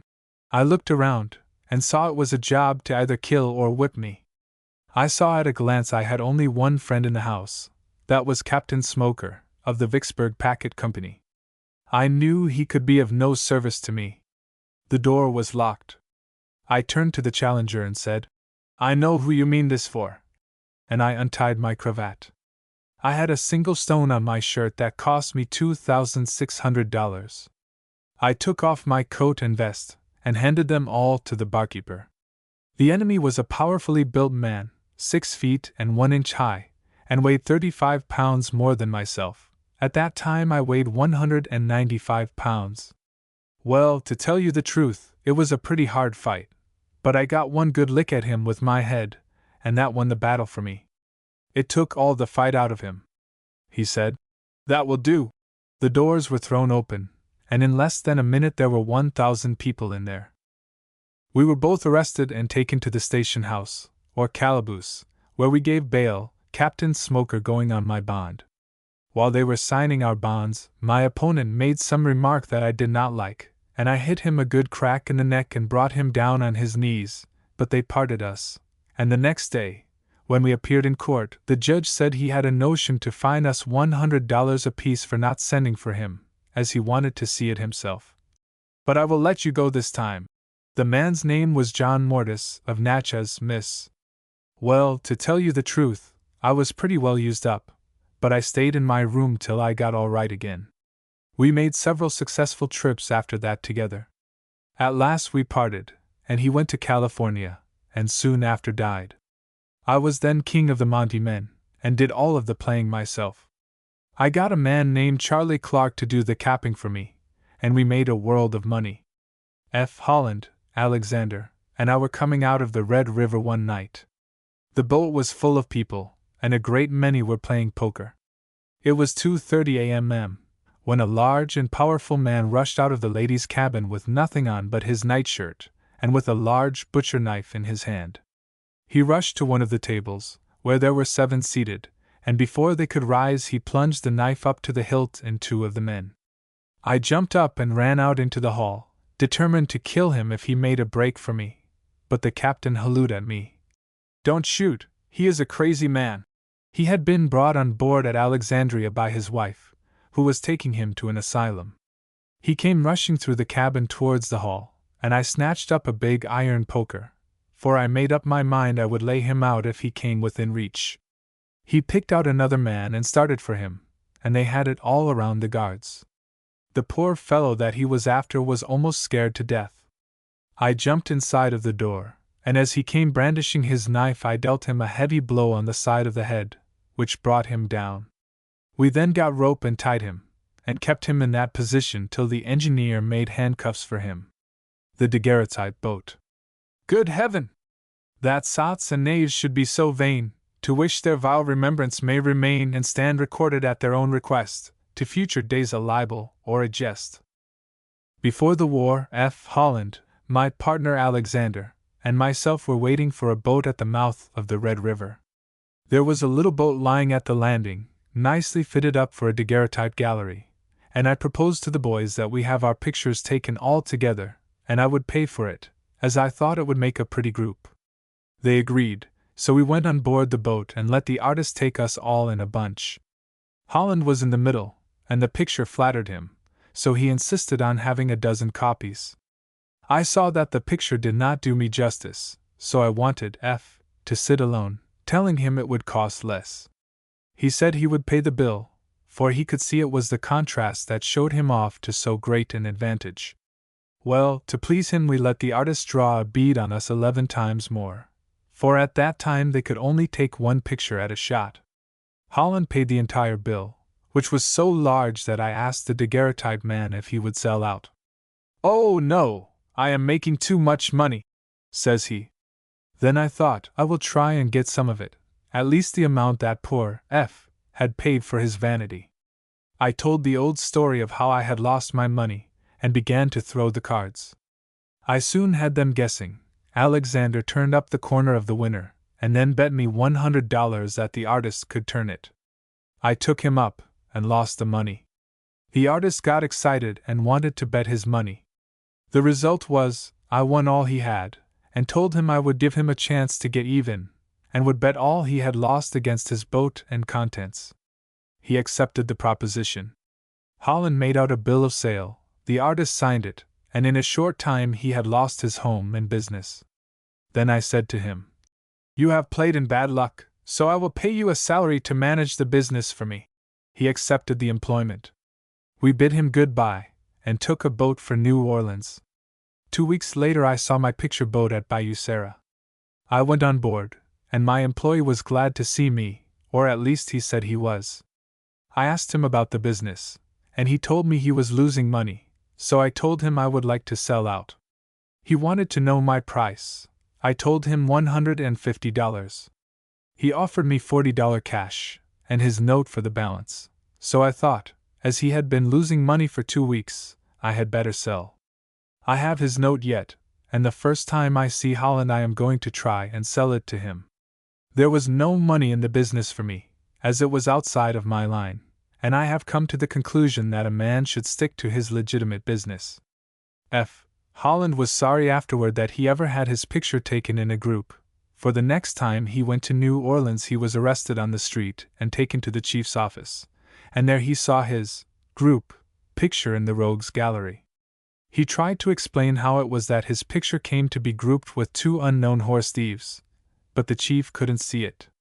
Then F sent for his friends, who went on his bond, and he was let off until the next morning. As he and his friends were leaving the chief's office he caught sight of me, and then he dropped and said to me, "George, you gave that picture to the chief." I said, "What picture?" Then F said, "Boys, come on, it's all on me." The chief joined us, and when F had settled the bill, he said to me, "George, the next time I have my picture taken I will go it alone." I said to him, "F, all is vanity and vexation of spirit." Pittsburgh's best man. Before the war there were a great many coal boatmen traveling on the river. I was coming up at that time with Captain Forsyth, on the steamer Cambria. Some of the coal boat crew traveled in the cabin, and others on deck. I got into a game with one of their bullies. They said he was the best man in Pittsburgh. In the play I bested him out of a few $100, and he did not like it a bit. He went down on deck and told his party there was a boy upstairs who had won all his money. "If he comes on deck I will let you know, and we will throw him down and take the money away from him." The news came to me, and I prepared for the boys by putting my money and jewelry in the office, took my pistol and went down on deck. The bully was there. He pointed me out to the gang. They commenced to gather around me. I backed up against a hogshead of sugar, telling them not to come any nearer to me or I would hurt some of them. They took the hint, but began to abuse me. The mate and some of the boat's crew came back into the deck room, and then I commenced to open out on them. "Now," said I to the bully, "perhaps you can whip me, but I can tell you in a few words you never saw a boy more willing to fight than myself, and if you will give me a boy's show, we will see who is the best of the two," he said. "I can whip you in a minute." And so saying, he took off his coat. I threw mine off in quick time, ready for a fight. It was a good one. He hit me as hard as ever Sullivan hit a man, but I kept dodging my head, so he would hit that, and he soon had his right hand as big as any man's head. I at last commenced to give it to him about the head pretty lively. And talk about a head! His looked like the hind quarter of a beef. Finally one of the crew called out enough for him, for he was not able to do so. They carried the big bully upstairs and laid him in his bed. To tell the truth, he was the toughest man I ever had anything to do with, for he was a powerful man, weighed 200 pounds, and could hit like a jack-a-kicking. The Pittsburghers did hate to see their man get whipped, as he was their leader. The news went to Pittsburgh, and they could hardly believe that he could get the worst of a rough-and-tumble fight. At one time I was crossing the levee at New Orleans about 6 o'clock in the evening, when a big fellow jumped from behind a cotton bale and struck me on the head with an iron drape-in, which he held in both hands. The blow staggered me, and I fell on my knees. I caught hold of the drape-pin until I recovered myself, when I got hold of him and took the pin out of his hand. I downed him, and was just getting ready to go to work, when the police rushed in and pulled me off. I would have given $100 if they had let me alone just half a minute. They took us both to the lockup. I put up money for both of us to appear, as I wanted to get at him again, but he called on the police to accompany him to his place of business. He was a boss drayman, and a particular friend of a stevedore I had whipped a year previously, and he had it in for me. Didn't win the bags. There was a man in New Orleans before the war that supplied the steamboat men with silver to pay their deckhands. He could buy it at a discount, as it was a drug on the money market at that time. I have often seen him with his 2 heavy leather bags, on his way from the bank to the boats. One day my partner, Charlie Bush, and I were in a saloon on Camp Street, when in walked the silver man, carrying his heavy leather bags. I gave Bush the wink, and began throwing the cards on the counter. The man got stuck looking at the game, and when Bush bet me $100 and won it, he got more interested and bet me the drinks, which I lost. Then he bet me the cigars, and I lost again. I then said to him, "You can't guess the winner for $500. He said, "I will bet you $100 I can." I told him I would not bet less than $500. Then Bush said, "I will bet you." And we put up the money, and Bush won it. Old Silver got excited when he saw Bush pocket the $500, and I said to him, "I will bet you $1,000 against the silver in the 2 bags. He knew there was not near $1,000 in the bags, so he jumped them up on the counter, and said, "It's a go." And then he stood close and watched me throw them, until I said, "Ready." Then he made a grab, and turned over the wrong card. If he had been struck by lightning, he could not have acted more dazed. He dropped into a chair and lost all control of himself, and I felt a little sorry for him, but business is business. So I picked up the bags and started to go, when the fellow came to his senses and said, "Hold on, you did not win the bags." I saw he had me on the bags, and as I knew he had them made for the business, I said to him, "If you get me something to put the money in, you can have the bags." He jumped up and ran out, and when he returned with a meal sack, he found the barkeeper and his 2 bags, but not Bush and me. We had bought some towels of the barkeeper, dumped the silver into them and lit out, for fear that the little old silver man would bring back a cop to hold us, in place of something to hold the silver. The little fellow was game, and did not say anything about his loss. The next time I met him he requested me to say nothing about the play, and every time we met we would take a drink, and laugh over the joke. The last time I met my silver friend he was crippled up with the rheumatism so he could hardly walk, and he was dead broke. I gave him $10 for past favors, and I have not seen him since, and I expect he is now in his grave, for it has been many years ago since I won the silver, but not the bags. The black deckhand. Charlie Clark and I left New Orleans one night on the steamer Duke of Orleans. There were 10 or 12 rough-looking fellows on board, who did their drinking out of private bottles. Charlie opened up shop in the cabin, and soon had a great crowd around him. I saw that the devils had been drinking too much, so I gave Charlie the wink, and he soon closed up, claiming to be broke. Then we arranged that I should do the playing, and he would be on the lookout. I soon got about all the money and some watches out of the roughs, besides I beat 7 or 8 of the other passengers. They all appeared to take it good-naturedly at the time, but it was not long before their loss, and the bad whiskey, began to work on them. I saw there was going to be trouble, so I made a sneak from my room, changed my clothes, and then slipped down the back stairs into the kitchen. I sent word for Clark to come down. I then blackened my face and hands, and made myself look like a deckhand. I had hardly finished my disguise, when a terrible rumpus upstairs warned me that the ball was open. The whiskey was beginning to do its work. They searched everywhere, kicked in the stateroom doors, turned everything upside down, and raised H.L. generally. If they could have caught me then, it would have been good by George. They came down on deck, walked past, and inquired of a roustabout who stood by me if he had seen a well-dressed man on deck. he told them. He had not seen any gem men down on deck afore they came down. They had their guns out, and were swearing vengeance. The boat was plowing her way along up the river. The stevedores were hurrying the darkies to get up some freight, as a landing was soon to be made. The whistle blew, and the boat was headed for shore. Those devils knew I would attempt to leave the boat, so as soon as the plank was put out they ran over on the bank, and closely scanned the face of every one who got off. There was a lot of plows to be discharged, so I watched my chance, shouldered a plow, followed by a long line of coons, and I fairly flew past the mob. I kept on up the high bank and threw my plow onto the pile, and then I made for the cotton fields. I lay down on my back until the boat was out of sight, and then I came out, washed myself white, and took a boat for Vicksburg, where I met Clark the next day, and we divided the boodle that he had brought with him. He told me that after I had left the boat they got lights and went down into the hold, looking for me, as they were sure I was still on the boat. It was a pretty close call, but they were looking for a well-dressed man, and not a black deckhand. Hard-boiled eggs.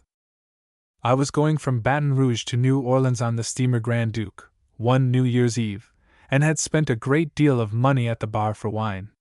The barkeeper was an Italian with a great name, which was Napoleon. I said to him, "Nap, I hear you have 60 dozen eggs on board. Suppose you treat me to an eggnog." "Oh, no, me no treat. If you pay, me make some." "If you don't treat me to an eggnog, I will quit buying wine," I said, and walked out. I went to Daniel Finley, the steward, and told him how stingy old Nap was to me. Dan said, "Never mind, George, I'll fix him and his eggs." He told the cook to fire up, and then get those 60 dozen eggs and boil them hard as HL. After they were all hard boiled, they put them into cold water, and then put them back into the box. I went back to the bar, and waited until Dan sent me word that all was ready. Then I said to old Nappy, "I was only in fun. I wanted to see if you could make a good eggnog." "I make good eggnoggy as anybody," said Nap. "Well, I tell you what I will do. If you will make enough to treat all the passengers, I will give you $10, I said. "All right," says he, and started to the storeroom to get his sugar, milk, eggs, etc. He soon returned, loaded down with stock. He got out his large bowl, and then cracked one of the eggs. It didn't crack to suit him. He looked at it, and then said to me, "Looky dat! A chick in the first egg." He threw that one out of the window, and then cracked another, which was just like the first.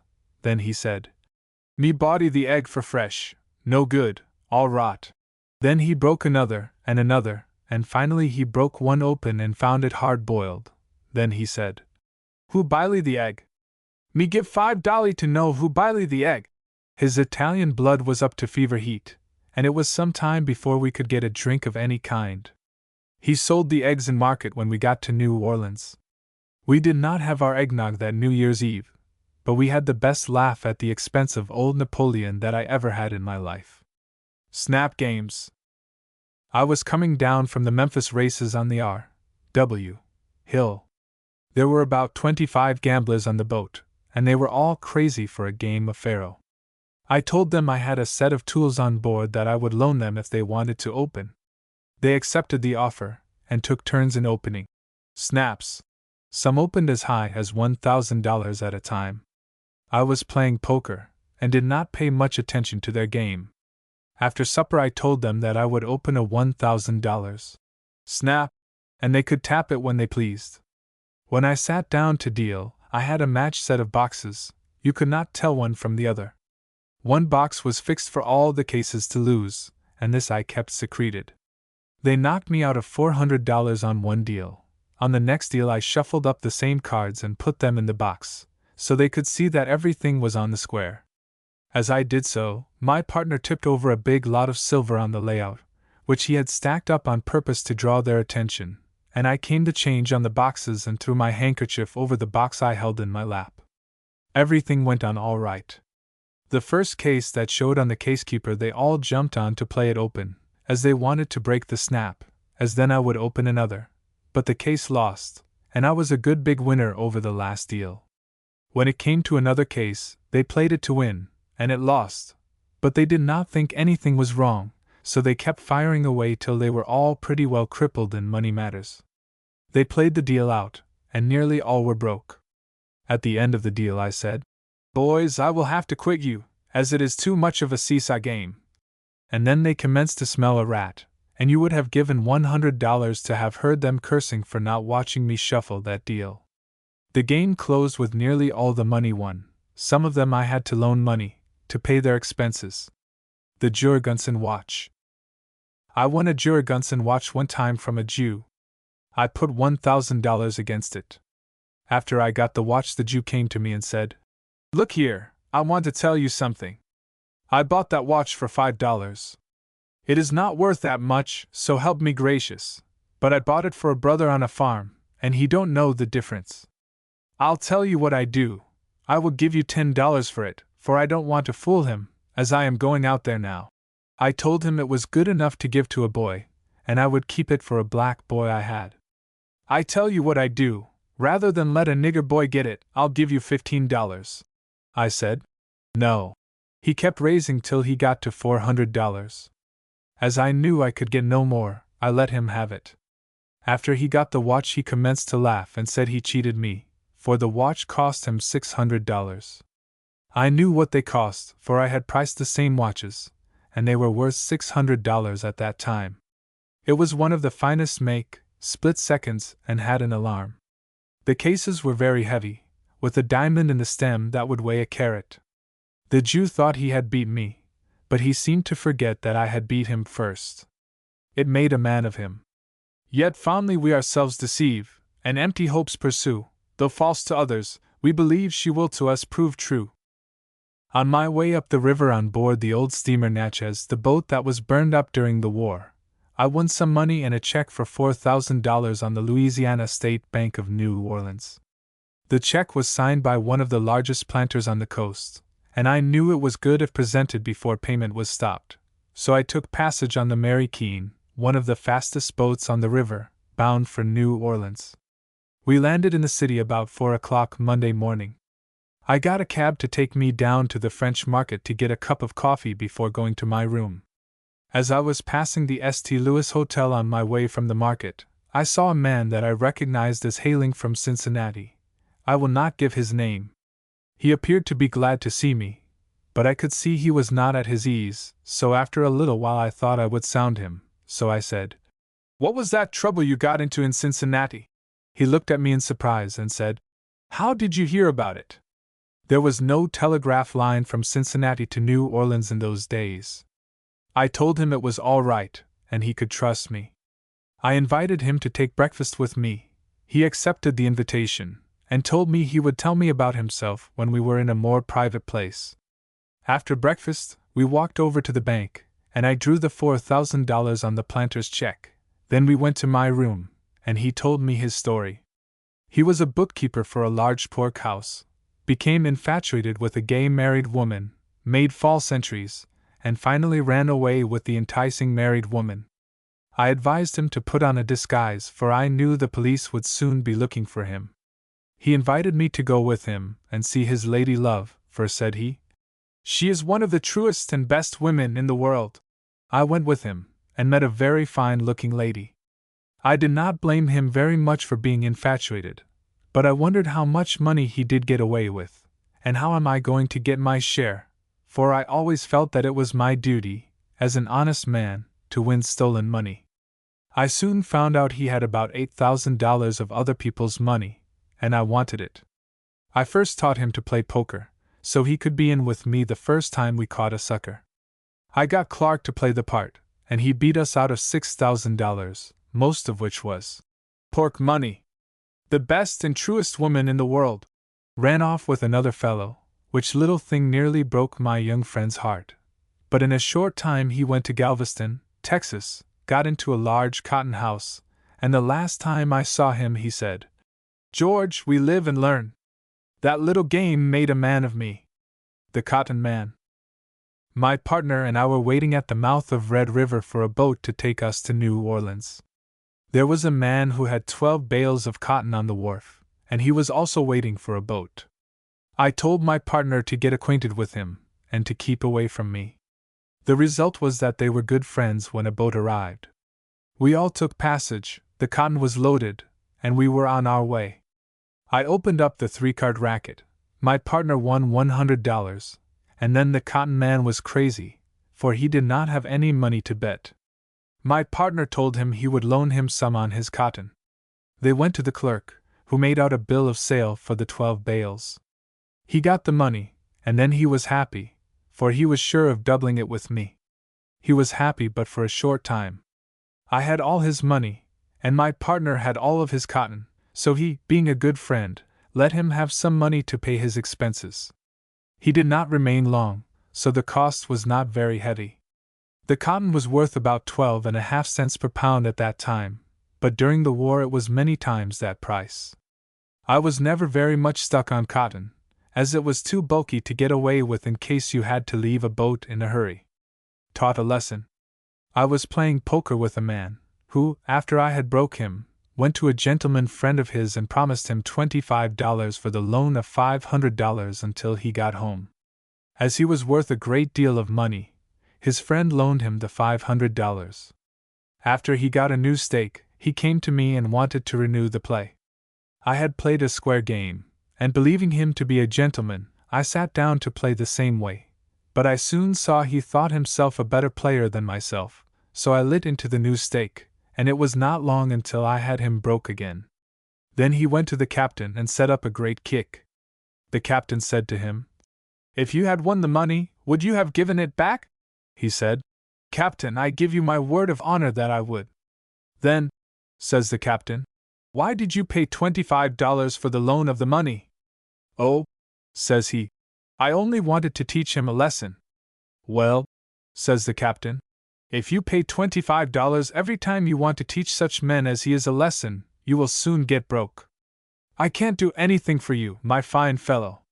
The passengers laughed at him, and some called him a good teacher, and that broke him all up. He soon sneaked off to his room, and that was the last I saw of my teacher. Sinking of the Belzane. I was a passenger on the steamer Belzane during the winter season, and navigation was expected to be closed soon, as the river was full of floating ice. We had a large number of passengers on board, and were getting along very well until we left the Ohio. We had left Cairo, and were steaming down the Mississippi, when the boat struck a snag, and in a very short time had sunk down to the cabin. It was about 4 o'clock in the morning, but I was up, as usual. We had the passengers out of their rooms in quick time, and got them up on the roof in their night clothes, as there was no time for them to dress. In a few moments the cabin separated from the deck, floated off, and then sank down until we were standing in the ice and water nearly knee-deep. It was a terrible sight, such a one as I hope and pray I may never see again. Men, women, and children standing amid the floating ice nearly frozen to death, and expecting every moment to sink into a watery grave. Some were screaming for help, others were praying, while others stood as if they were lost. I caught up one poor woman, who was nearly frozen to death, and held her in my arms above the water. Others did the same, while the crew and some of the passengers tore the boards off the pilot-house, and tried to paddle the wreck to shore. We floated down until we struck a point. The men that were doing the paddling jumped off onto the shore, and then held on to the wreck until they swung it around into an eddy. We got all the passengers off, but it was about a mile to the nearest house. We were all nearly freezing, and there was not one of us that did not have our feet frozen. We had no fire, nor any way to make one. Some of us who were lucky enough to have coats took them off, and wrapped up the women and children. We then took them to a house that was about a mile distant, and the good people did all in their power to make us comfortable.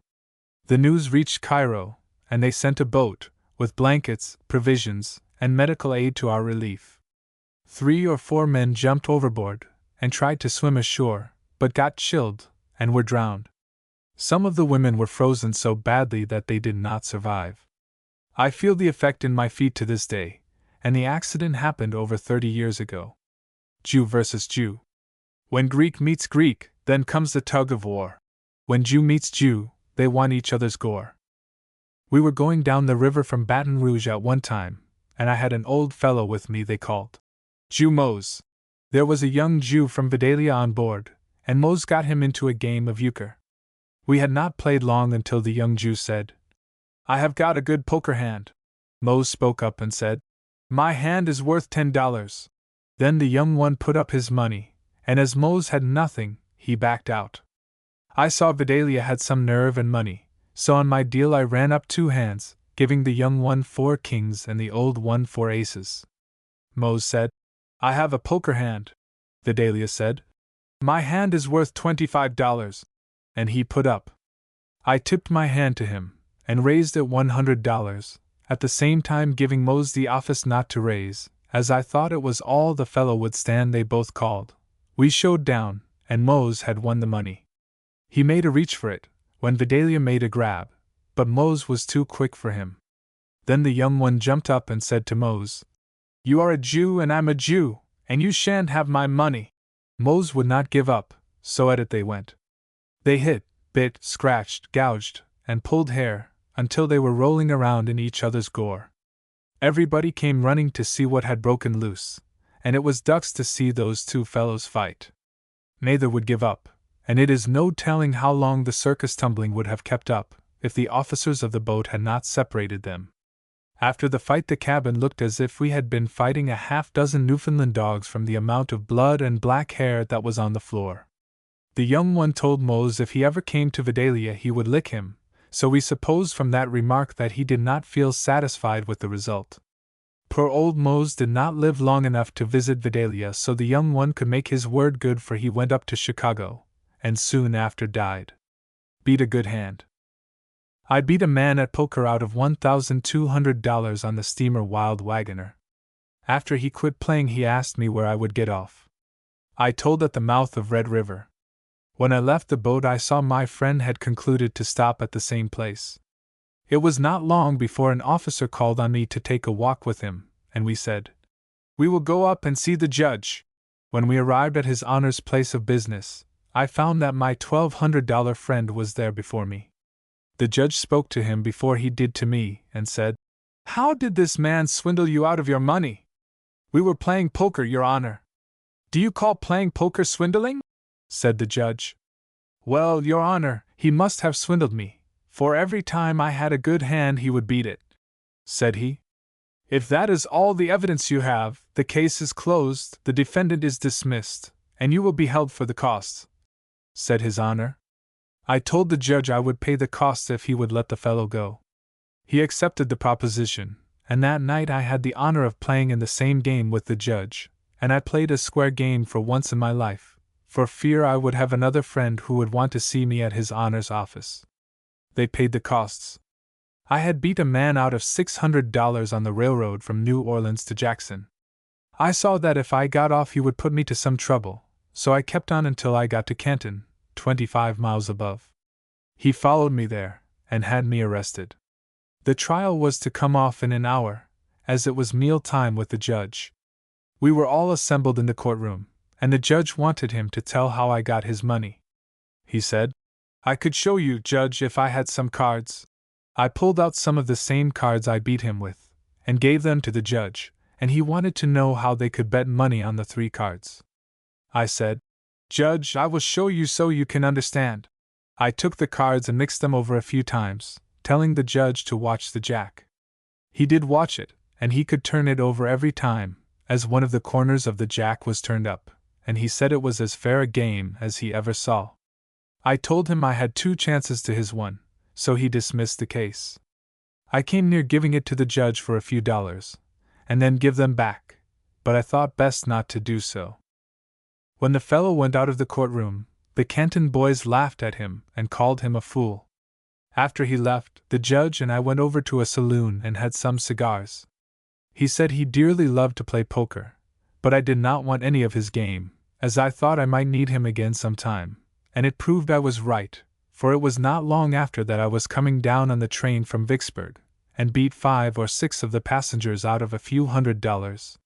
When we got to Canton we were behind time and missed connection, and had to lay over until night. They had me arrested for the same trick, and taken before the same judge, and you ought to have heard him after he found out how they had lost their money, for he just gave them a good old-fashioned turning over. He called them a lot of babies, and put the costs of the court on them. I got the judge a box of fine cigars, and went down on the same train, but I was in the sleeper, and they did not see me until I got to New Orleans. I played poker in the sleeper all the way to the city, and did not lose very much as the game was small, and we played on the square. I met some of them at the opera the same night, and they had their opera glasses pointed at me for some time. I guess they wondered how I got there so soon. My first love. Love gives esteem, and then he gives desert. He either finds equality, or makes it. Like death, he knows no difference in degrees, but frames and levels all.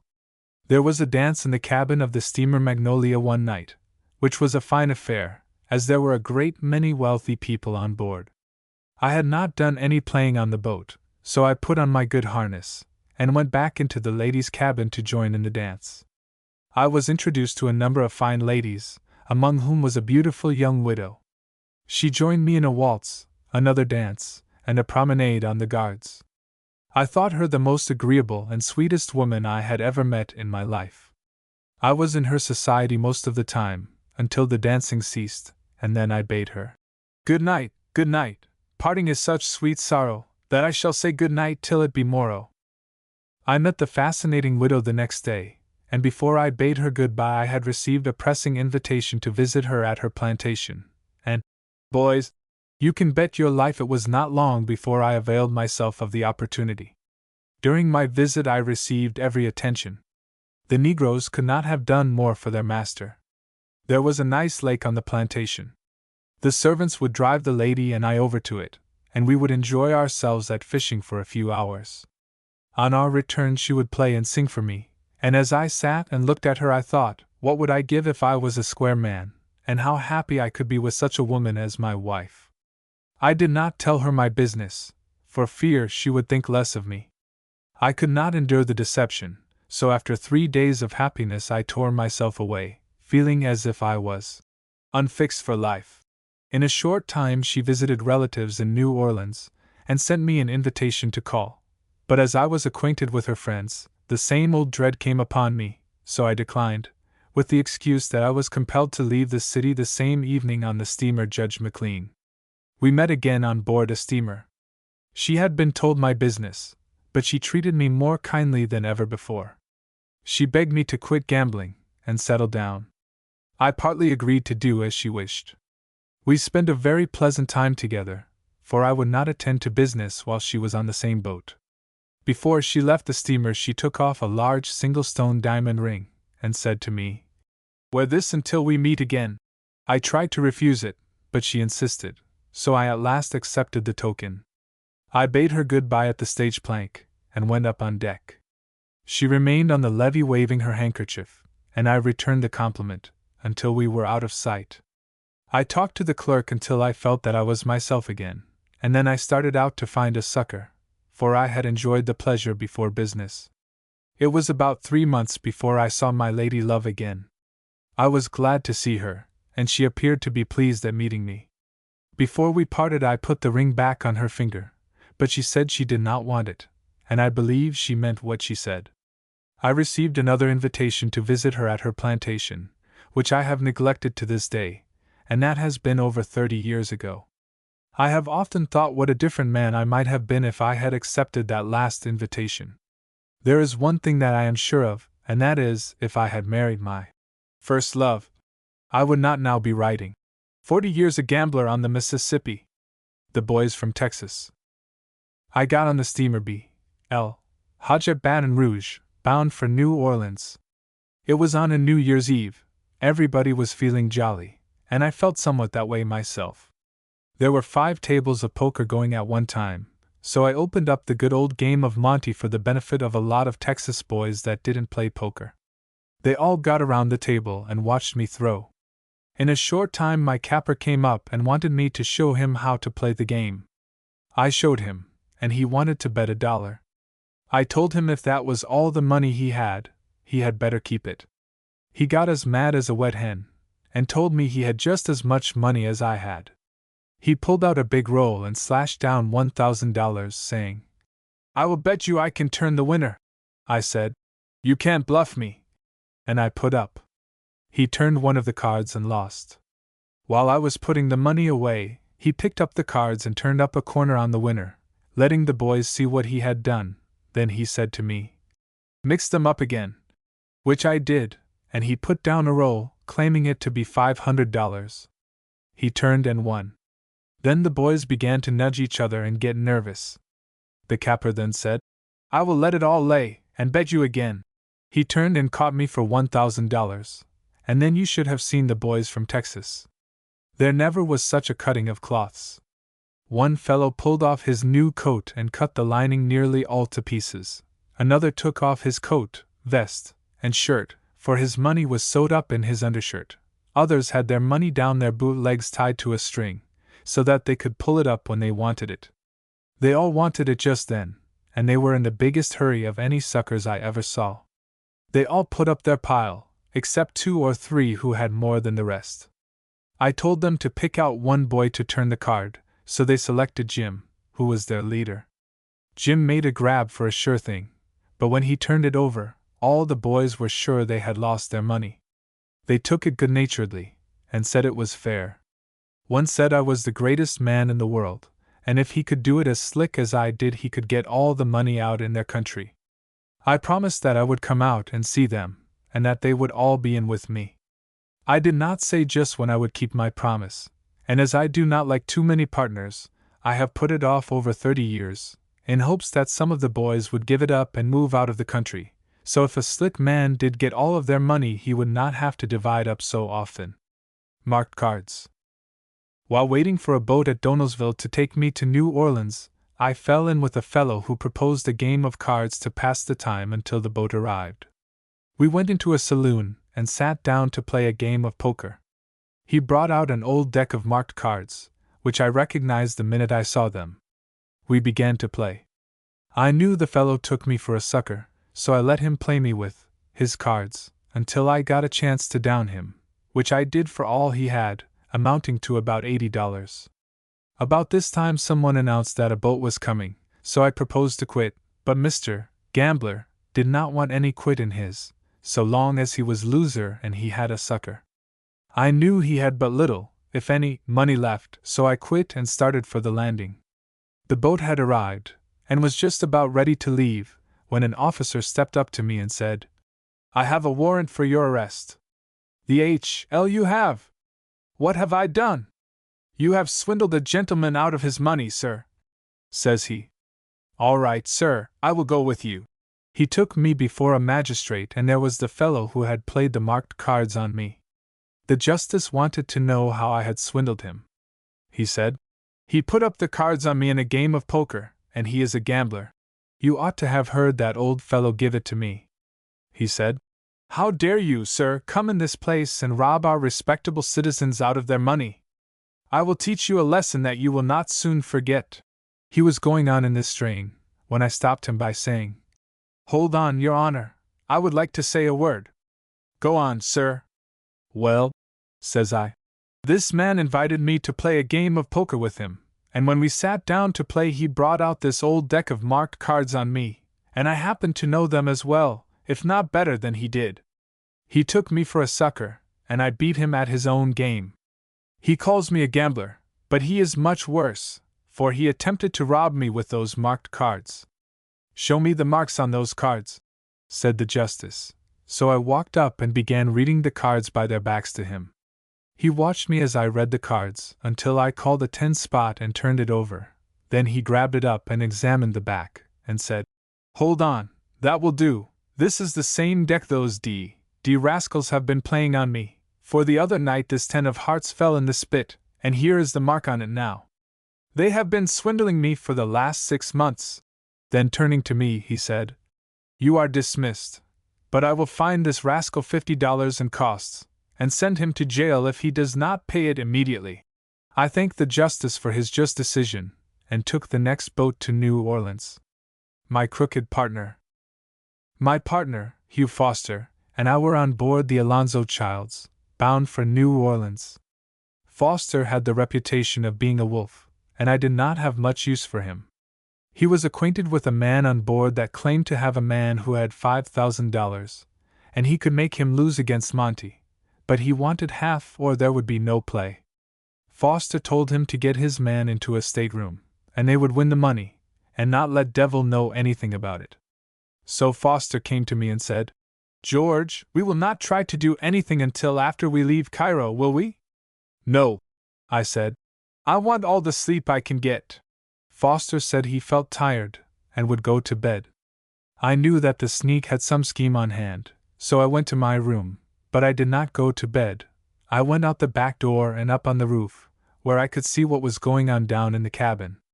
I had not been on watch very long until I saw Foster come out of his room, and in a short time go into another with 2 gentlemen. I slipped down off the roof, went out on the guards, and called all the men into the barber shop. I told them I had a new game that I wanted to show them. It was a new game to them, and they were very much interested in it, as I let them win several small bets. After I got it well worked up, I said, "Now, gentlemen, I will not take any more small bets, but will bet $1,000 that no one can turn the jack the first time." Just then the barkeeper came in, and I said, "I will bet you $500 that you can't turn the jack." He counted out the money and put it up. I mixed them, and he turned up the winner. He then walked out, and I knew if there was any big money I would get it. I began to mix them again, when up stepped a big fellow and asked me what was the least I would bet. I sized him up, and then I said $1,000. He pulled out and put up. I counted out the same amount and put it up on my side of the table, so if there would be any snatching I could get there in time. I then saw he had some left, so I said I would back out and treat. This made him very anxious, and he said, "No, I will not let you back out." Then I said, "If you will not let me out, I will bet you $2,000, as I might as well be hung for an old sheep as a lamb." He put up the $2,000 and turned the card, but as I had 2 chances to his 1, he made the same mistake that thousands had made before, and turned up the wrong one. He walked off without a word, and sat down on the guards. I kept an eye on him, but he was game, and took his medicine just as I had taken it many a time at the bank. I kept on playing until I had taken in all the panfish and a large white diamond stud that was worth about $1,000. Then I closed up shop and invited all to join me in a drink. They all accepted except my $2,000 friend. He was too busy thinking how it was that he had turned up the wrong card, when he could see so plainly that the right card had one corner bent. While we were drinking, in came Foster, and he looked as if he had just been pulled out of the river, for it was a very hot day, and the fellow had been in a close stateroom for an hour, and had not won a cent. I said, "You look warm, come and join us in a drink." He took a drink, saying, "It was so hot I could not sleep." I took the diamond stud out of my pocket, and showed it to the barkeeper. Foster saw it, and said, "George, I did not know that you had that stone." "What will you give for it?" said I. He looked at it, then offered me $500.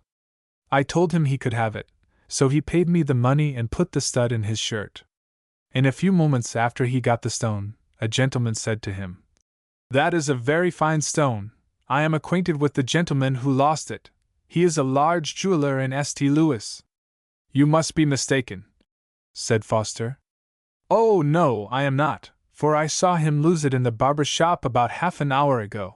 Foster came to me and said, "George, you did not make a play, did you?" "Oh, yes, did you not make one yourself?"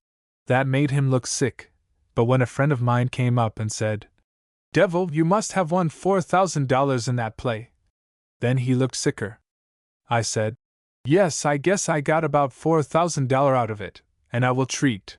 While we were drinking, the barkeeper handed me the $500 he had won. I gave him $200 for his cap, and then Foster began to give me taffy. I told him I did not want anything more to do with him, that I had heard he was a sneak, etc. He got off at Cairo, and I was glad to get rid of him. I had a goodwill game down to Memphis, where I got off and lost $2,500 against Pharaoh. I took a boat for New Orleans, and made more than I lost in Memphis before I reached the city. Judge Devil. I was on board the City of Louisiana, bound for New Orleans. There was a large number of passengers, and a heavy load of freight. The roof was literally covered with coops full of chickens and turkeys. I had old Monty running in full blast, but the chicken men could not bet, as they were going to market instead of coming away. They were so very much interested in the game that they forgot to watch their coops. After a while one of them went up, and found that someone had stolen some of the chickens. The pilot told him he saw the man taking them, so he went down and told the captain, and he sent for the pilot to pick out the thief. They found him and brought him into the cabin, when someone proposed to try him by judge and jury, so they elected me judge, and I impaneled a jury. We heard the evidence, and the attorneys made their arguments. Then I charged the jury, and they retired to the bar-room, as we did not have any regular jury room. They were out about as long as it would take a first-class barkeeper to make up 12 drinks, and then they filed back into the courtroom, each one putting his handkerchief away, as if they had all been crying over the awful verdict they were about to render. I asked the foreman if they had agreed upon a verdict, and he said, "We have, Your Honor." Just at this time there was some commotion in the courtroom, occasioned, no doubt, at the sight of the 12 handkerchiefs. I told the sheriff to rap for order, but it was some little time before it could be restored. I then told the jury to stand up and hear their verdict. The foreman read the verdict, which was, "We, the jury, find the defendant guilty." I then told the defendant to stand up and hear his sentence. "You are to return the chickens to their owner, pay a fine of 6 bottles of wine and the costs of this suit, and be imprisoned in the barroom until the fine and costs are paid." As there were no other cases on the docket, I ordered the sheriff to adjourn court to the bar. The sheriff went up with the man who had lost the chickens, and they picked out 3 dozen. When they came down and reported to me that they had returned 3 dozen chickens, the criminal yelled out that he had only taken 1 dozen. The poor fellow did not have the money to pay for the wine, so he had to give a bill of sale for his chickens. After all of my judicial duties were performed, and while the bar of justice was full of people, and the people were full of what they got at the bar, I opened up the dear little 3-card racket, and in a short time I owned every chicken and turkey on the roof of that boat. What to do with my livestock I did not know. I had a bill of sale from the chicken men, but what I wanted just then was a chicken buyer. I at last had an offer from the second clerk which was much less than the market value, but as I never had much use for anything I could not put in my pocket, I accepted his offer and sold out. The chicken men had no business in New Orleans, as they had sold in transit, and not one of them had any money, so I called them up to the office, and gave each one money enough to take him back to Cairo. My partner Alexander. I went on board the steamer Imperial at Memphis, bound for New Orleans. It was 10 o'clock at night, and I did not think of doing any business until the next day. While standing talking to the barkeeper, a man walked in and proposed to shake him for the drinks. They shook, and the stranger lost. He then proposed to shake for $5, and asked me if I would come in and make it 3-handed. I said I would for a time or 2. We shook, and he was a little loser, when he wanted to make it $10. I consented, but the barkeeper dropped out. We sat down, and soon were shaking for $100 a game. We were drinking during the time, and it was not very long until I had won $1,300. The fellow was pretty full, so I thought I would complete the filling, and then he would go to bed. As I expected, it was not long before he turned in, and I was at liberty to look around. I went into the cabin, and found 3 games of poker in full blast. I was looking at one of the games, when I noticed a man looking at me. He gave me a sign, and I walked out to the guards. He followed me and said, "You do not remember me. My name is Alexander. I met you in St. Louis over a year ago. I heard that you and Clark had split up, and I am now on my way to New Orleans to meet you, for I want to go to work." I told him that I was alone, and that we would begin our work on the morrow. We were in the barber shop the next day, when a man came to me and told me that he was a brother of Mike Carroll, and he wanted to cap for me. As I knew Carroll well, I told him to go ahead. We were playing Monte, and I had beat a man out of 26 $20 gold pieces. When we came to settle up there was 1 gold piece missing, so I said, "Boys, there is 1 gold piece short." Alexander proposed a search, and Carroll said, I have not got a cent, and that is why I wanted to cap, in order to pay my passage. We commenced the search, and when we took off Carol's hat the gold piece dropped out, so I paid his passage and let him go. At the expiration of 4 years, Alexander showed me receipts for money he had sent to his home in Dover, Kentucky, amounting to $44,000, and he was not a stingy man, either, for he was a good liver and dresser, and I have known him often to spend as much as $200 in a night for wine, etc. He has often talked to me about playing the bank, and wanted me to quit it. And I can now see if I had taken his advice I might have been worth 40 times $44,000. The Quadroon Girl. I got on the Belle Queue one afternoon at Vicksburg, and as I claimed to be a planter from White River, I soon became acquainted with some planters that lived on the coast. There was a game of poker started, and I was invited to sit in. We played until supper was ready. I had played on the square, and had won a few $100s. After supper they got up a dance, and that spoiled the game. I was sitting in the hall, when one of the planters came to me and said, "Don't you dance?" "No, I don't care to dance where I am not acquainted." "You are like me in that respect. I had rather play poker. But as those gentlemen who were playing in the game today have all got their families on board, they will not play, so what do you say to us having a game?" I said I did not care to play a while, but I would rather be a little more private, and that we might go up into the Texas and play. We got the checks at the bar, and the barkeeper did not forget a deck of my cards. We went up and had just got seated, when up came my partner and said, "Gentlemen, are you going to sport a little?" "We are, will you join us?" said the planter. "What are you going to play?" "Poker, of course." He sat in, and then it was a very nice, gentlemanly game. We played on the square for a while, that is, if the cards had been square. Finally I could put it off no longer, so I ran up 2 hands, giving the planter 3/8, and then downed him for over $400. We played a little while longer, and then I ran up 2 more hands, and guarded them so nothing could fall in that time. I gave my partner the best hand, and he took in about $600. The planter was then over $1,000 loser, so he excused himself for a few minutes, and I knew that he had gone after more money. He soon returned with $1,500, and that lasted him about 1 hour. He got up and said, "Boys, I must have some more money." My partner and I went down with him, as I did not think he could get any more. We were at the bar taking a drink, when he turned to me and said, "I would like to play some more, but I can't get any more money, unless you will loan me some on my Negro, as I have one on board that I paid $1,500 for, and she is one of the most likely girls you ever saw." I winked at my partner to loan him some money on his wench. He went back and brought out one of the prettiest quadroon girls, about 17 years old, that I ever saw. My partner loaned him $1,000, and got the clerk to draw up a bill of sale. Then we resumed the game. But that did not last him but about half an hour, for I beat him out of nearly the whole amount on one hand, and that broke up the game. He had but $75 left. We went down and took a drink, and then went to bed. The next day he got the money and redeemed his girl. Then he said to me, "I have got about $700, so let us go up and play single-handed." We went up, and I soon got that money.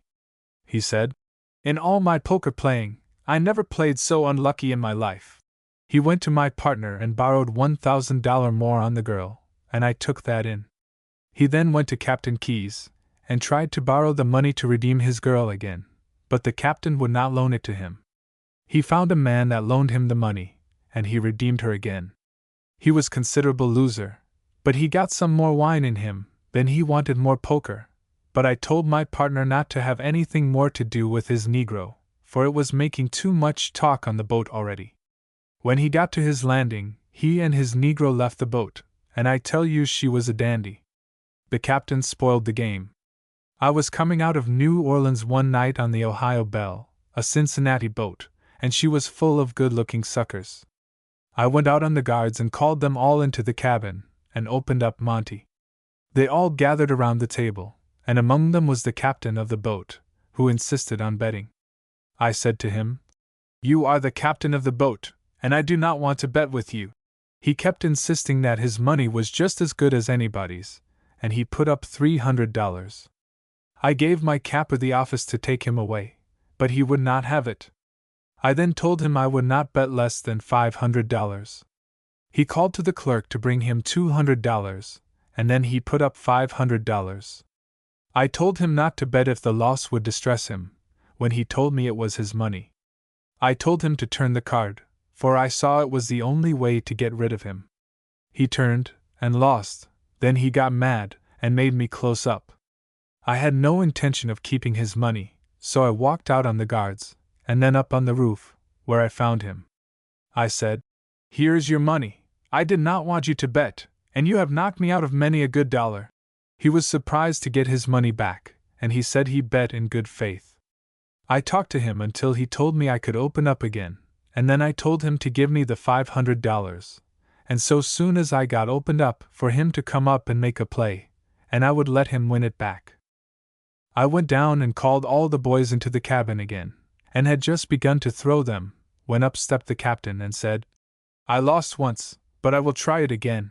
So he put up and won the money. Then he walked away. Then a sucker pulled out his wallet and offered to bet me $500.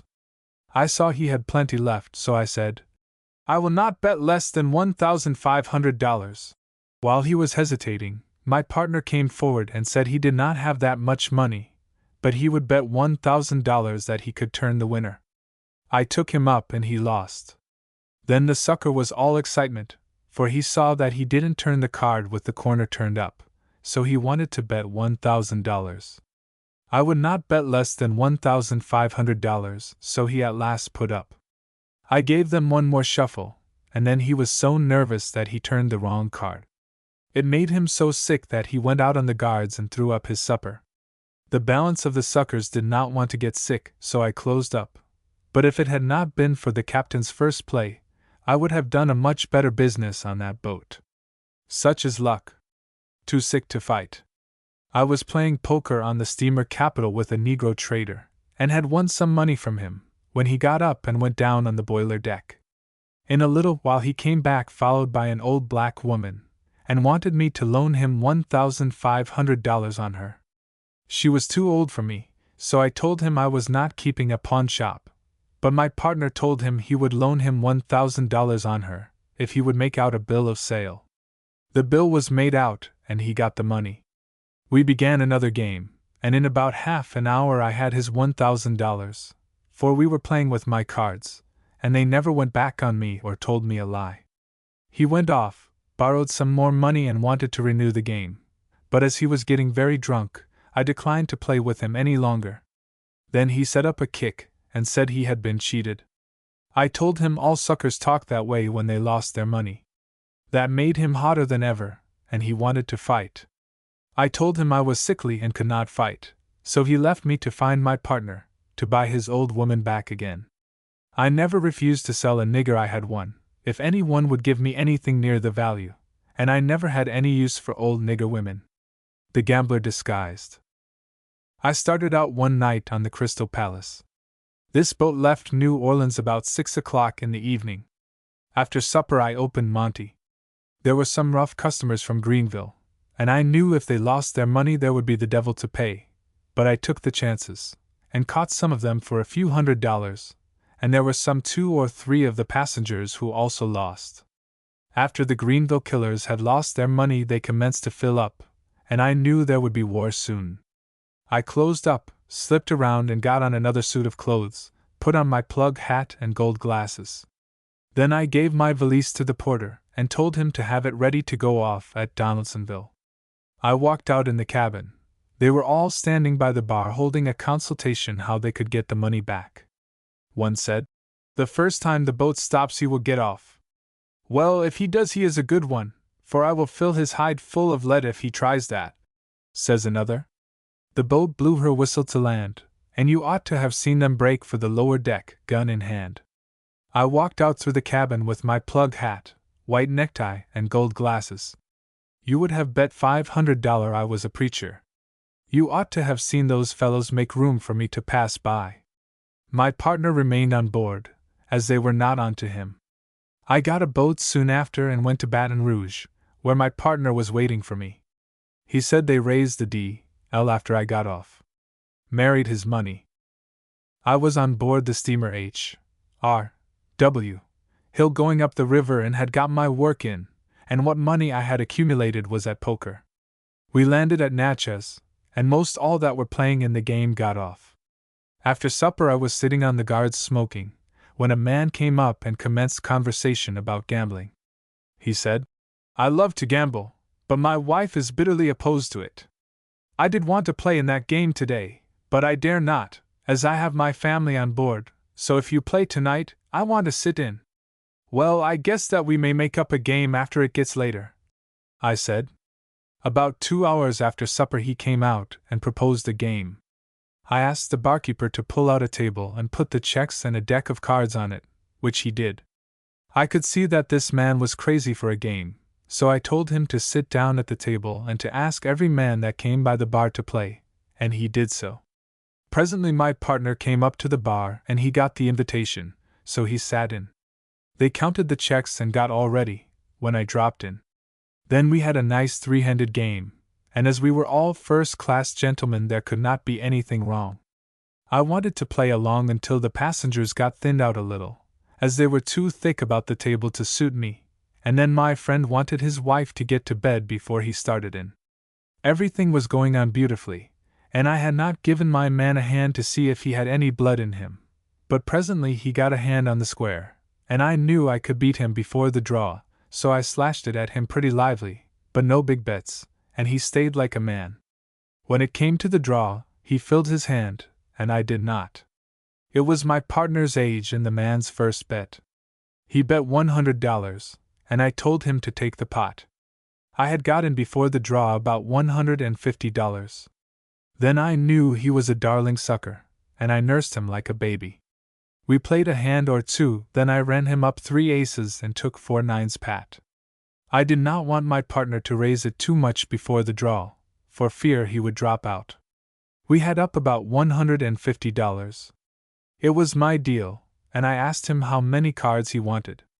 He took 2. I said, "I will only take 1.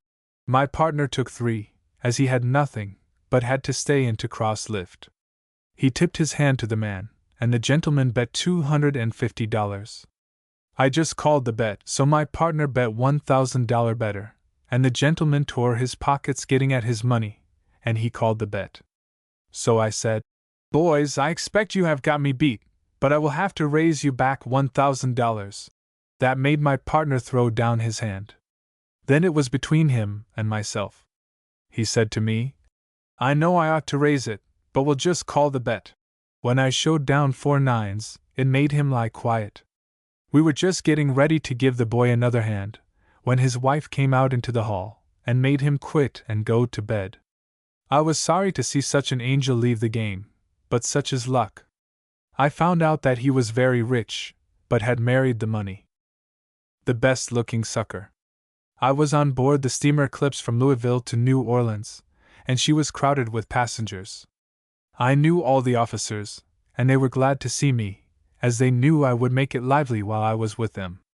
I opened a few bottles of wine, and finally I called them all in off the guards and opened up Monty. I explained the game to them. My partner stepped up and looked at it for some time, and at last he bet me $1,000 and lost it. He then took up one of my cards and bent up the corner, then showed it to the best-looking sucker that was standing by. Then he turned to me as he threw it down, and said, "Please mix them up once more." So I threw them over again, and then I was ready for a bet. He pulled out his money and put it up in the gentleman's hand that he had picked out for the solid one. I said, "How much have you got there?" He said $1,000. I put up the money, and at the same time I said, "I will make it $5,000 if you wish." "I have not got the money, or I would." He turned the card over and won. Then he wanted to bet $2,000, but I told him, "Whenever I get beat I never want to bet with the same man again." Then the gentleman spoke up and said, "I will try you once for $1,000. I said I would not bet less than $2,000, so by a little persuasion he laid it up and lost. He walked off, and I never saw him again about the table. I played a short time longer and took in a few $100, and then closed up for the evening. My cards. The first trip the steamer Eclipse made I was on board. There were 5 games of poker running at one time in the cabin. I was invited into one, and I represented myself as a horseman. I played on the square, as I wanted to gain their confidence, so when the game closed for the night, they all thought me a square man. After all my new friends had retired to their little beds, I got out 6 decks of my marked cards and went to the bar. I told the barkeeper what I wanted, but he objected, as he did not own the bar, and was afraid it would be found out, and then he would be discharged. I told him that no one but old gamblers could detect the marks, and not 1 in 50 of them, as it was my own private mark. I had been a good customer at the new bar, so the new barkeeper finally consented to take my cards and send them to the table where I would be playing. The next morning after breakfast the games were started, and my new friends wanted me to sit in. I accepted the invitation, and when the barkeeper put the checks and cards on the table, I saw my old friends, I mean the cards. The game was 5-handed, and it was pretty hard to keep the run of all the hands, but I quit the game a few $100 winner. After the game one of the gentlemen came to me and said, "I don't like a 5-handed game, suppose we split up and make 2 games?" That was just what I wanted, provided I could get in the game that had the most suckers, so I said to him, "I do not care to play, if you gentlemen can make up your game without me, but as we are all going through to New Orleans, I will play a little to pass the time. You can arrange the games to suit yourselves, and can count me in if you are short a man." The gentleman arranged 2 nice games, with me in one of them. I had no partner, so I had to depend entirely on myself and my old friends, the marks on the back. We played until the engines were stopped at the landing in New Orleans, and I was $4,300 ahead. I might have won a great deal more with the assistance of a good partner, but then, I would have had to divide with him, so I was very well pleased with my last day on the new steamer. I did not forget the new barkeeper, but gave him $50 for using my cards at one of the tables in place of his own. Fight with a longshoreman. A big fellow tackled me by the name of Barlow. He was a longshoreman, and a tough one, but I did him up in 17 minutes. He came into a saloon where I was in company with Bill Leonard and Bob Johnson. Leonard is well known, having kept stables in New Orleans and Cincinnati for many years. I had given races that day, and it appears that this man Barlow had lost some money. 5 or 6 toughs entered the saloon with Barlow. He approached Johnson and said to him, "You throwed that race, US of AB, and I am going to lick you for it." He cut loose and hit Johnson, and he must have hit him pretty hard, for he knocked him clear into the street. As Johnson was getting up, an officer ran up to him, when Johnson cut loose and knocked him down, thinking it was Barlow. They arrested Johnson and took him off. Then Barlow turned to me and said, "You keep the race track, and you are as big a thief as that other fellow. You whipped a good man when you whipped Fitzgerald, but you can't whip Barlow." I looked around to see how many friends he had with him, and I saw there were 6 or 7, and only Leonard on my side, who turned the key in the door, jumped on the counter, pulled his pistol, and said, "Gentlemen, if these men fight, they shall have it on the square, and the first one that interferes I will fill him full of lead." So at it we went. He was a good, science man, and had his hands up very quick. He made a feint to strike me with his left, and let go with his right. I gave him my head for a mark, which he hit clearly, and his fist looked like a boxing glove 2 minutes afterward. I ran under his guard, caught him under the arms, and downed him. In the squabble I got one solid crack at him between the eyes with my head, which ended the fight. He just was able to cry, "Enough." I did not see him for several weeks after that. The next time I saw him was on St. Charles Street. He was drunk, and looking for me with a big knife up in his sleeve. I saw him coming, then I grabbed my gun and stood pat. I said, "Don't come one step more towards me, or I will cook your goose." He came to the conclusion that I meant business, and walked off.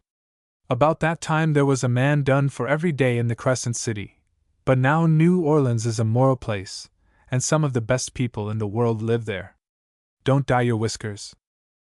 We were on board the steamer Yorktown one day, when I thought there were no suckers aboard. I had looked around, and had about come to the conclusion that we would not make our expenses, when I saw a large, well-dressed fellow who had his whiskers dyed black as ink. I got into conversation with him, and we walked around over the boat, and finally up on the roof. Bob Whitney was at the wheel, and his partner, Bill Horrocks, was with him in the pilot house. I knew the boys were all right, so I invited my new acquaintance to go up, as we could see better than on the roof. He accepted the invitation, and we were soon enjoying the scenery. I threw some of my cards on the floor, under the seat. The gentleman noticed them in a little while, picked them up, and turning to me he said, "If we had a full deck we could have a game." I told him I hardly ever played, but I saw a fellow playing a game with 3 cards that beat anything I ever saw, but it took a smart one to play it. I began throwing them, when Bob Whitney got so interested that he came near letting the boat run away with him. He wanted to bet me $50, and he told Bill Horrocks to hold the boat until he could make a bet. I told him I did not understand the game well enough to bet on it. About this time the capper put in an appearance, and he wanted to know all about the game. I explained it, and he made the usual bets. The pilot wanted to bet very bad, but I kept refusing. Finally my friend with the black whiskers got worked up to $1,000, and lost it. Then my partner put a mark on the winner, and beat me out of $1,000. The sucker saw the mark on the card, and wanted to bet $100. He was sure of winning, but he did not want to win but $100. So I took his bet, and just as he was about to turn the card I said, "I will make it $1,000. But he only wanted the $100, and he got it. After winning the $100, and seeing the mark still on the card, he thought it was all his way, so he put up $1,000. I saw it was about all he had, so I put up, and he turned the marked card, but it was not the winner for $1,000 so much as it had been for $100. He walked out of the pilot house and went down on deck. My partner followed him. After they were gone, Bob Whitney said he would have turned the same card. Then Bill Horrocks laughed, and told him he could hold a steamboat, but he could not beat Devil at his own game. I went down to the bar, and there was my black-whiskered friend talking to my partner. I invited them to join me, which they did, and then the gentleman said he would like to speak to me a moment. We walked out on the guards when he said to me, "I know I am a fool, but I want to ask you one question, and I want you to be candid with me. Why did you pick me out from among all the passengers for a sucker?" "Well," I said, "I will be honest with you. Don't you dye your whiskers?" "Yes," said he. "Well, that is the reason I picked you out," he said. "I thank you, sir," and walked off. I went into the cabin and opened up again. I caught a few suckers, and then closed up Monty. I then got out my wheel, and took in all the panfish. After closing up for the evening, I walked into the bar, and there I met a fine-looking, smooth-faced gentleman, who asked me to take a drink, at the same time saying, "Do you think shaving off my whiskers has improved my looks?" I told him there was not as much deception in him as there had been in the card with the pencil mark on it.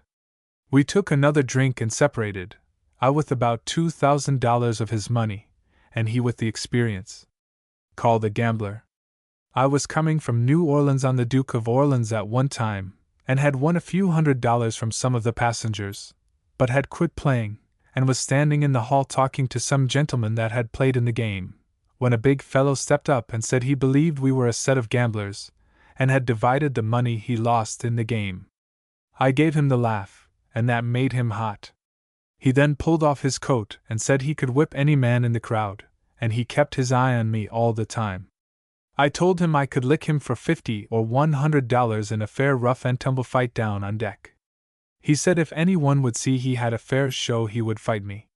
The mate asked me if I was going to fight him. I said, yes. So he told the big fellow he was an officer on the boat, and that no one would interfere if he wanted to fight.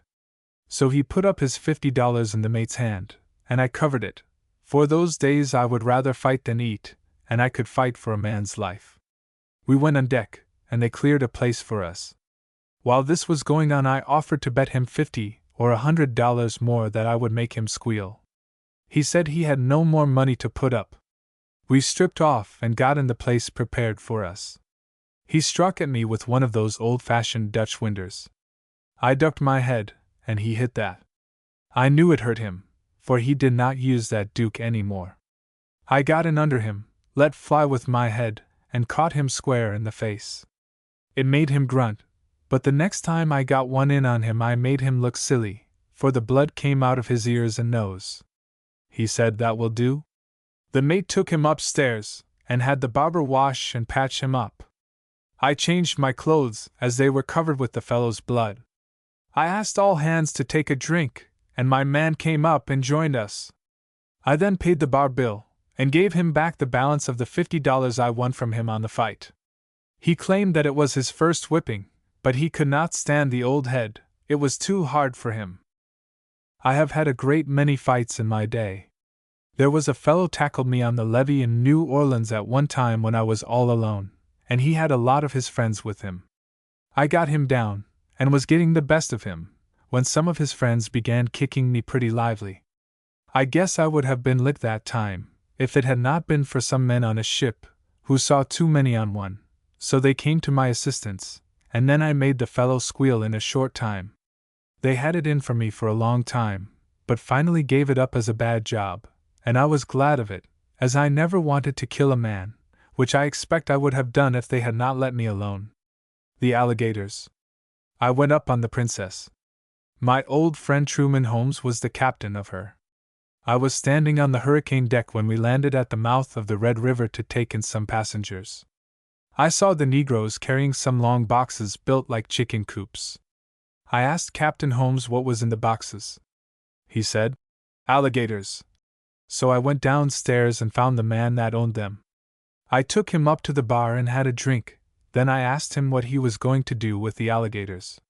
He said he had a sideshow, and he was going to play the fairs all over the entire northern country, and he wanted them to draw custom. I told him I thought it an excellent idea and said, "I have a 10-legged wolf in a cage that I will get on board at Vicksburg, and I will sell him cheap." This pleased him, and we took another drink. I insisted on paying for the drinks, but he would not consent, so we got to be good friends. After supper we got to playing whiskey poker, as I told him I never gambled much, only once in a while, as planters would play a quarter ante. He insisted on changing it into a little draw, and as I had some very good cards in the bar, I was not hard to coax. We commenced at a quarter ante, and after we had been playing about an hour he insisted on raising it to $1. He flattered me more than I ever was flattered before, in telling me I was the luckiest man to draw he ever saw. The result was, before we reached Natchez, I had won all his money and his alligators. But he took it so much to heart about losing his pets, that I sold them back to him and took his note. It is now older than the daguerreotype man's, and when I hand in my checks, I will leave the notes with my dear old mother-in-law for collection. Control over suckers. I was playing euchre one night on the old Vicksburg, and had a good sucker down in the game, and the clerk was watching us very close, so after I gave the sucker a good hand, and he wanted to bet on poker, I whispered and said, "If we make a bet we must put the money in a hat, and we must not speak about betting louder than in a whisper." We had up $900, when I saw the clerk coming. I grabbed the hat and threw down my hand. When the clerk got there the bird had flown. He told the captain it was all foolishness in trying to keep those gamblers from winning a sucker's money, for they could make a sucker whisper or do anything they wanted him to do. So that made two good men out of the captain and the clerk, for they never interfered with our innocent games after that, and we made many a dollar on that boat. She was a nice steamboat to travel on in those days, but they got to building them so much finer that a sucker was afraid to go on board one of them, thinking that they would charge him more money. Nipped in the bud. I went on board the General Quitman late one night, and as I had been up all the night before, I got a room and went to bed. I saw some gamblers playing in the cabin as I went through, but I was too tired to notice them much. I had not been in my bed long until I heard a racket out in the cabin. I peeped out and soon understood what was up. Someone had lost his money, and was doing the grand kicking act. I got up and was into my clothes in double quick time, and out among them, with old Betsy Jane in my pocket. I soon learned that a contractor on the levee, who had a lot of men down on deck, had lost his money playing poker with one of the gamblers, and he was going to have it back or he would bring up his men and take it by force. I told the gambler to stand his ground and not give up a red. The barkeeper told me the kicker had sent down for some of his men to come up, so I started for the stairs and met the contractor in the hall, waiting for them. I asked him what was the difficulty. He said that was his business. Then I said to him, "You are one of those D scoundrels who try to beat others out of their money, and kick like H.L. when they get the worst of anything." He did not want to say anything until his gang was at his back, and they were then coming up. I ran out to the head of the stairs with old Betsy Jane in my hand and ordered them to stop. They did stop, for I had her pulled down on them, and the other gamblers were standing by me. I said, "The first man that takes another step to come up these stairs will get hurt." They didn't come.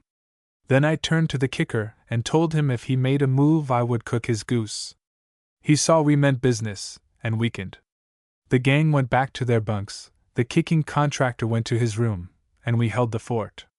I was told that the same man had lost his money about a year previous while playing poker with John Deming, and he brought his men up, threw Deming down, and did not only take the money he lost, but a large amount besides. I had the same thing tried on me once, so when I saw a fellow gambler imposed upon, I went to the front. Besides, if we let such a thing go too far it would ruin our business, so I thought it was best to nip it in the bud. The big sucker. We were out from New Orleans with Captain Bill Harrison one day on board the steamer Doubloon, and was having a good game of roulette, when we noticed that most of the fish were suckers, and did not bite so well at roulette, so we changed our tackle, and used Monty for bait. We were fishing along, and had caught some pretty good fish, but none of the large ones we saw about the hooks. Every time we would get one of them to come up and begin nibbling around, something would scare him away. We put on fresh bait, spit on it, and threw it out with all the care that we were capable of, but somehow or another they would not suck in the hook. I knew the bait was good, for I had caught thousands of suckers with it, and I could see that there was plenty of that kind of fish around us. I began looking, and soon discovered the trouble. It was a great big old sucker who wanted to be a kind of teacher over the school, for every time one of the young suckers would get up too close, he would pull his tail, and that would scare the young ones so he would not take hold in earnest. I watched the big sucker for some time, and I saw it was no use trying to catch anything until I caught the old school teacher. So I put up my tackle, and began looking for a bait that would land the old one. I was walking on the guards, when I saw the man that had back-capped and spoiled my game. I went up to him and entered into conversation.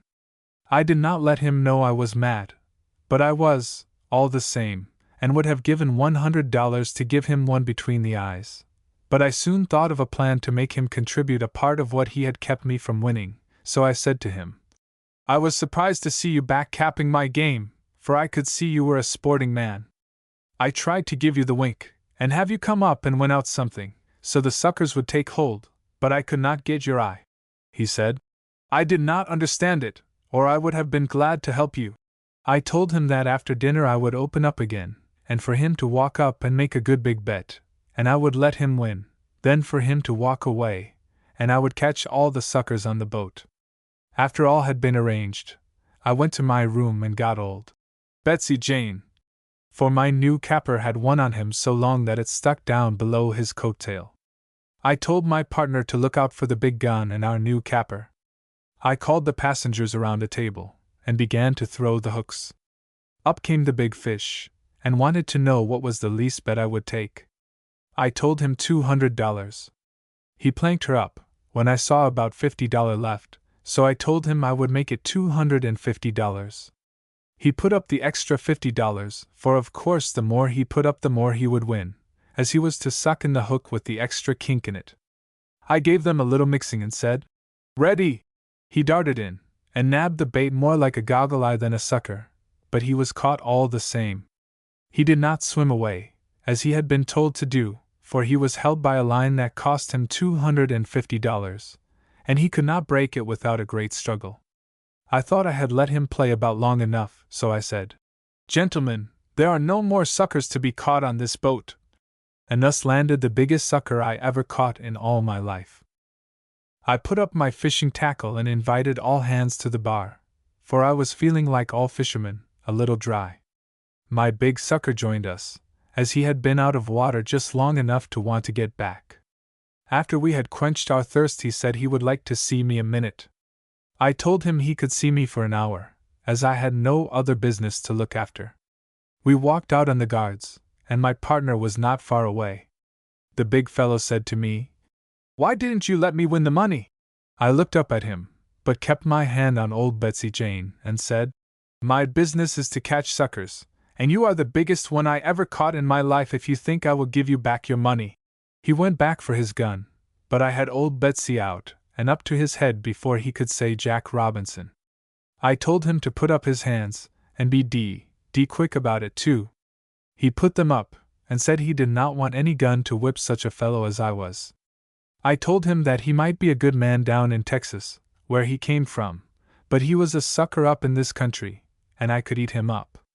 I said, "We will put our guns in the bar, and have it out just as you like it." We went in the bar, and he handed over his young cannon, and then I put up Betsy Jane.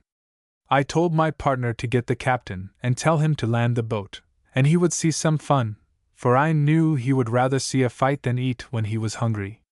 So just as we got our guns behind the bar, the captain walked in, and someone said, "Here comes the captain."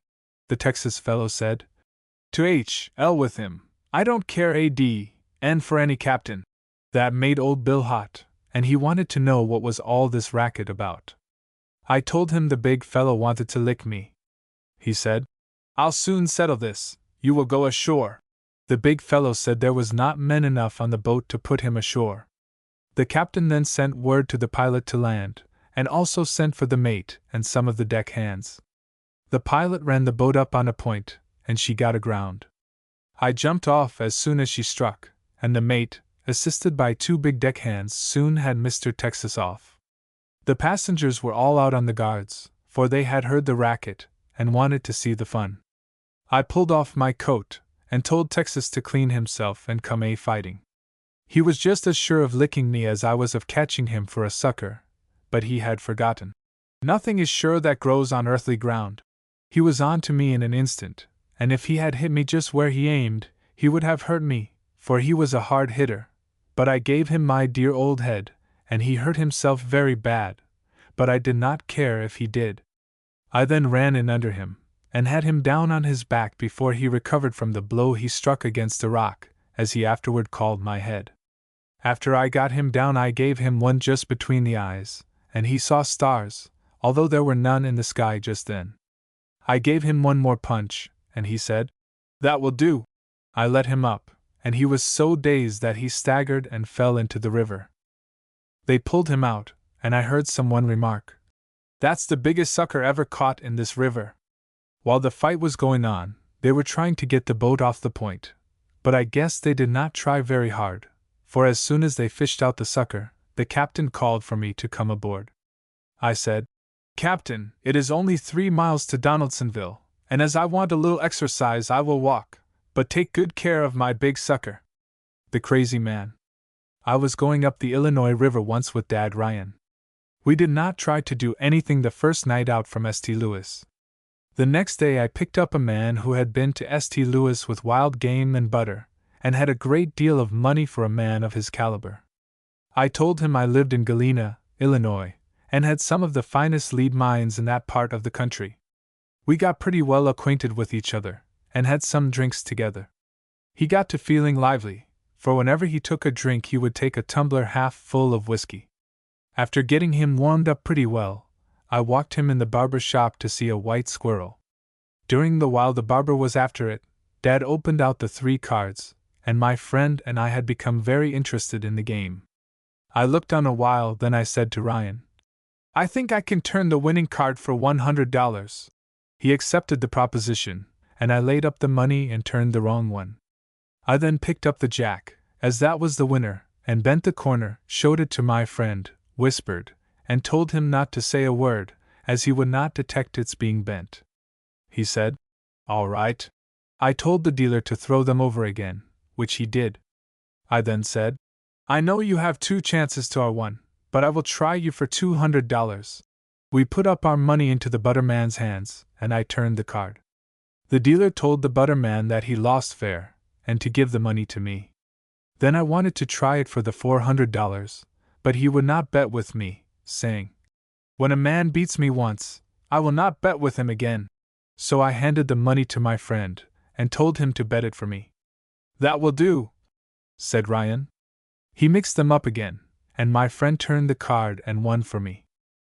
Ryan took it very pleasantly, laughing all the time, so my friend thought he would try it with his own money, but Ryan said, You beat me once, and you know what I said. Well, said my friend, I did not bet for myself. I coaxed Ryan to let him bet, as he was entitled to 1 bet at least. He consented, and my friend got out $100, but Ryan said, No, I will not bet less than $500. I said to my friend, If you have not got the money, I will loan it to you, and if you only win 1 small bet, he will not bet with you again. He pulled out a big roll with a string around it, and counted out $400 more and laid it on the table. I told him I would hold the stakes, so he handed me the money. Ryan saw that big roll, and hated to have him get away, as he might quit after losing. When he saw that I was holding stakes, he said, I guess I will back out. I spoke up and told him he could not, and my friend said that it was not fair to back out. Then said Ryan, I will raise you $2,000. And he laid it up in my hand. Then my friend wanted to back out and take his money down, but Ryan would not stand that. I insisted on putting up the rest, but Ryan would not allow it, as he said, I will bet but 1 at a time. I told him to lay up the money. He put it up at last, trembling like a man with the palsy, but finally he grabbed the card and lost.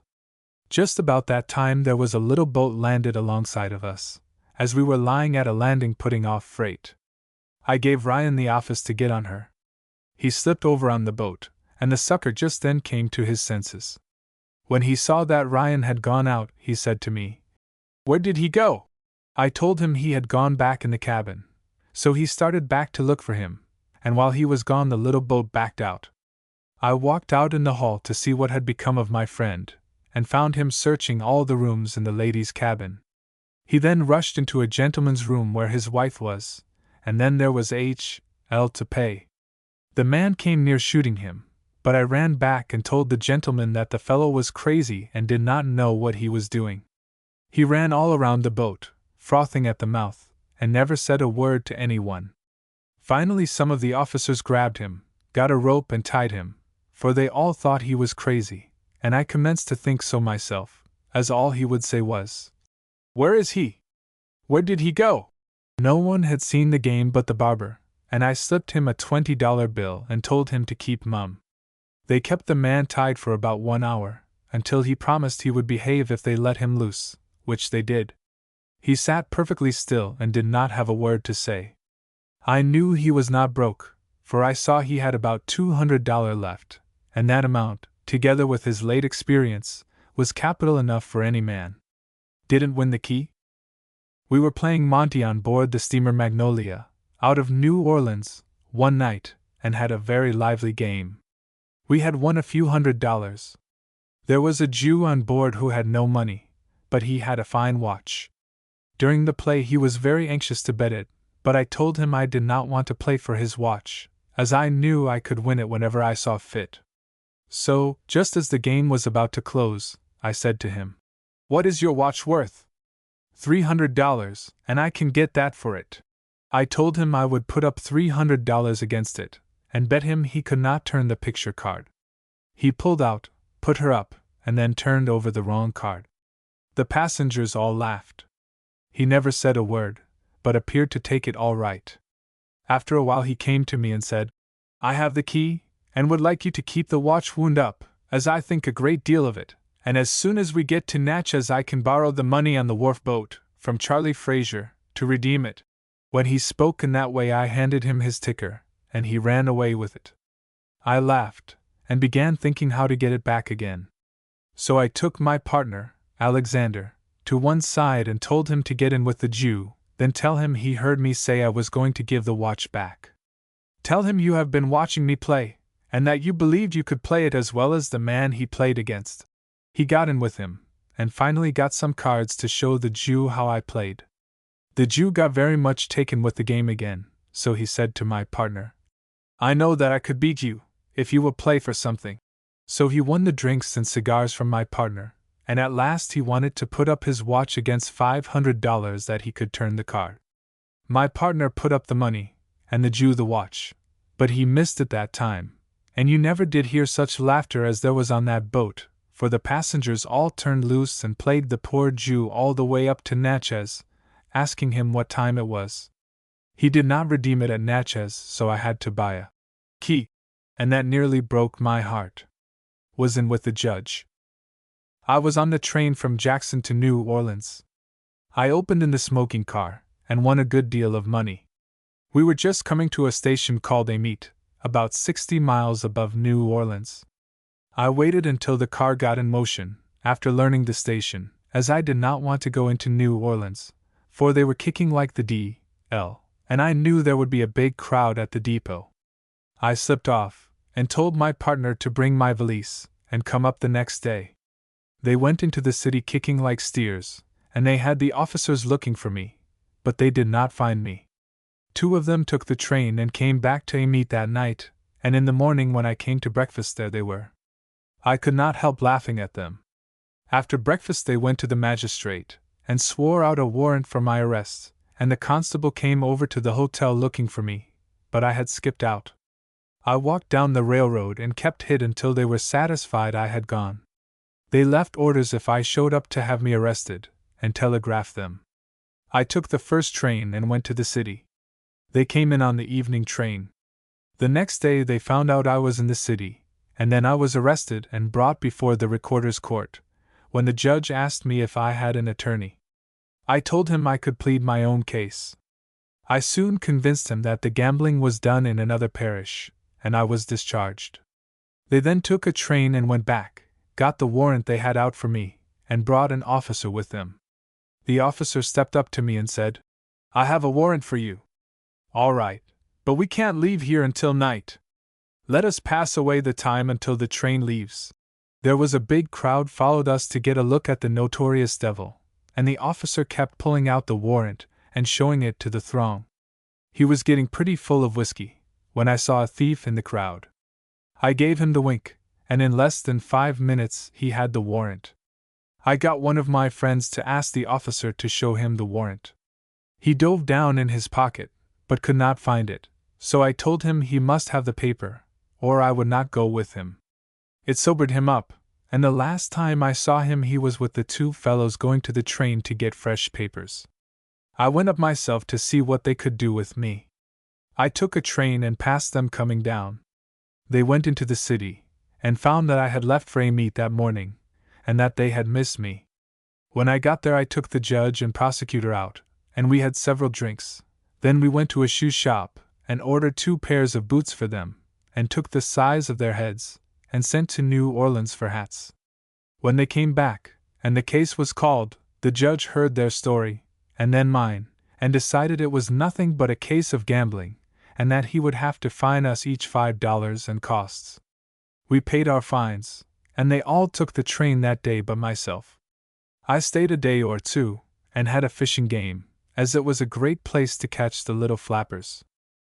They said, when they came back to the city, that no law down here would do anything with that fellow, and his name ought to be Devil, instead of Devil. They thought I must be some relation to Claude Duval, the highwayman. They were Vermonters. They said if they had me down east they would fix me for the balance of my life. But I was not down east, and I had often been, before I met those suckers.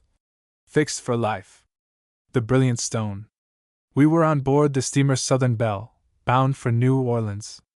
There were several planters aboard that I was acquainted with, and we were drinking wine, telling stories, and enjoying ourselves, when a large, fine-looking gentleman stepped up to the bar and took a drink. He had a diamond stud in his shirt that was so large and brilliant that it attracted the attention of us all, so after he went out we began commenting on it. I finally said to one of the planters, "What would you give for that stone?" he said. "I would give $1,000 for it, but I'd bet it could not be bought for the money." "What will you give me for it?" I asked them. They all laughed, for they understood by my question that I thought the man was a sucker, and I could win it from him. One of them said, "Devil, you are a good one, but that fellow is too smart to be caught by any of your tricks." I said, "Gentlemen, I will bet 2 bottles of wine that I will have that stone inside of an hour. Who will take me?" They all wanted to take the bet, and raise it to a basket, but I told them the odds were too much in their favor, and I would bet but 2 bottles, so it was settled that I was to win the stone, or pay for the wine. Then we all went out in the cabin, and I called everybody to join me in some wine. My partner went up to the man with the brilliant stone, and asked him if he knew the man that was treating. He said he did not. Then my partner told him that I was a planter, that I owned 6 plantations, and so many niggers that I did not know the number myself. The gentleman was introduced to me and the other planters, when he said, "I am very glad to form the acquaintance of you Southerners. I'm a New Yorker." The compliment cost me the wine for the entire party. While the barkeeper was serving the wine, I told him to bring me some of those tickets that they played the whiskey game with. He brought the tickets, and I began to mix them. One of the planters bet me the wine that he could turn the ticket with the baby. I took him up, and he stuck me. Then another bet me the cigars, and I stuck him. While we were lighting our cigars, my partner put a pencil mark on the baby ticket, and told the New Yorker that he wanted to have some fun with me, that I was so good-natured I would take it as a joke when I found it out. I commenced mixing them again, and wanted to know who would be the next man to try his luck. My partner came to the front, and wanted to know if I would bet money on the game. I told him so long as I had 2 chances to his 1, I would bet a plantation, and 100 niggers besides. He put up $1,000 and said, "I will try you once for $1,000. I pulled out a roll so large that it made everybody look wild, saying, "That just suits me." I mixed, and my partner turned the ticket with the pencil mark on it, and caught me for $1,000. I laughed and said, "You're a lucky fellow. I don't want to bet with you any more." He then slipped away, as though he was afraid I would detect the mark and raise a fuss. He gave the $2,000 to one of the planters, and told him to go and play it. The planter came up and said, "I'll try you for $2,000. I said, "All right, plank her up." He turned a card, but not knowing anything about the mark, he lost. I laughed and said, "Try it again, you're not as lucky as the other fellow." "No," said he. "I've got enough." Then my partner came up again and wanted to bet, but I told him he was the lucky fellow, and I was afraid of him. The New Yorker could see the mark on the card, and he could not stand it any longer, so he pushed up to the table and laid down a roll, and said, "I will bet you $400. I told him I would only make one more bet and then quit, and I would bet $2,000 or nothing. He picked up the money and turned away. My partner said, so I could hear him, "Bet him." The man said, "I have not got the money." Then my partner offered to loan it to him, when I told them I would not bet if the lucky fellow was in with it, but if the gentleman had anything worth the money, he could put it up. The lucky fellow told him to put up his diamond stud, saying in a whisper, "It is only for a minute, don't you see the mark on the card?" The gentleman put up the stone and the $400. I told him I would only take the stone for $1,000. Then my partner told him to put up his watch. He did so, and I put up $2,000 in money. I mixed, and he turned the marked card. He was very much excited, and when the card turned over, it had the mark on its back, but the baby had crawled off the other side. He drew a long breath and walked back to his stateroom, and that was the last we saw of him.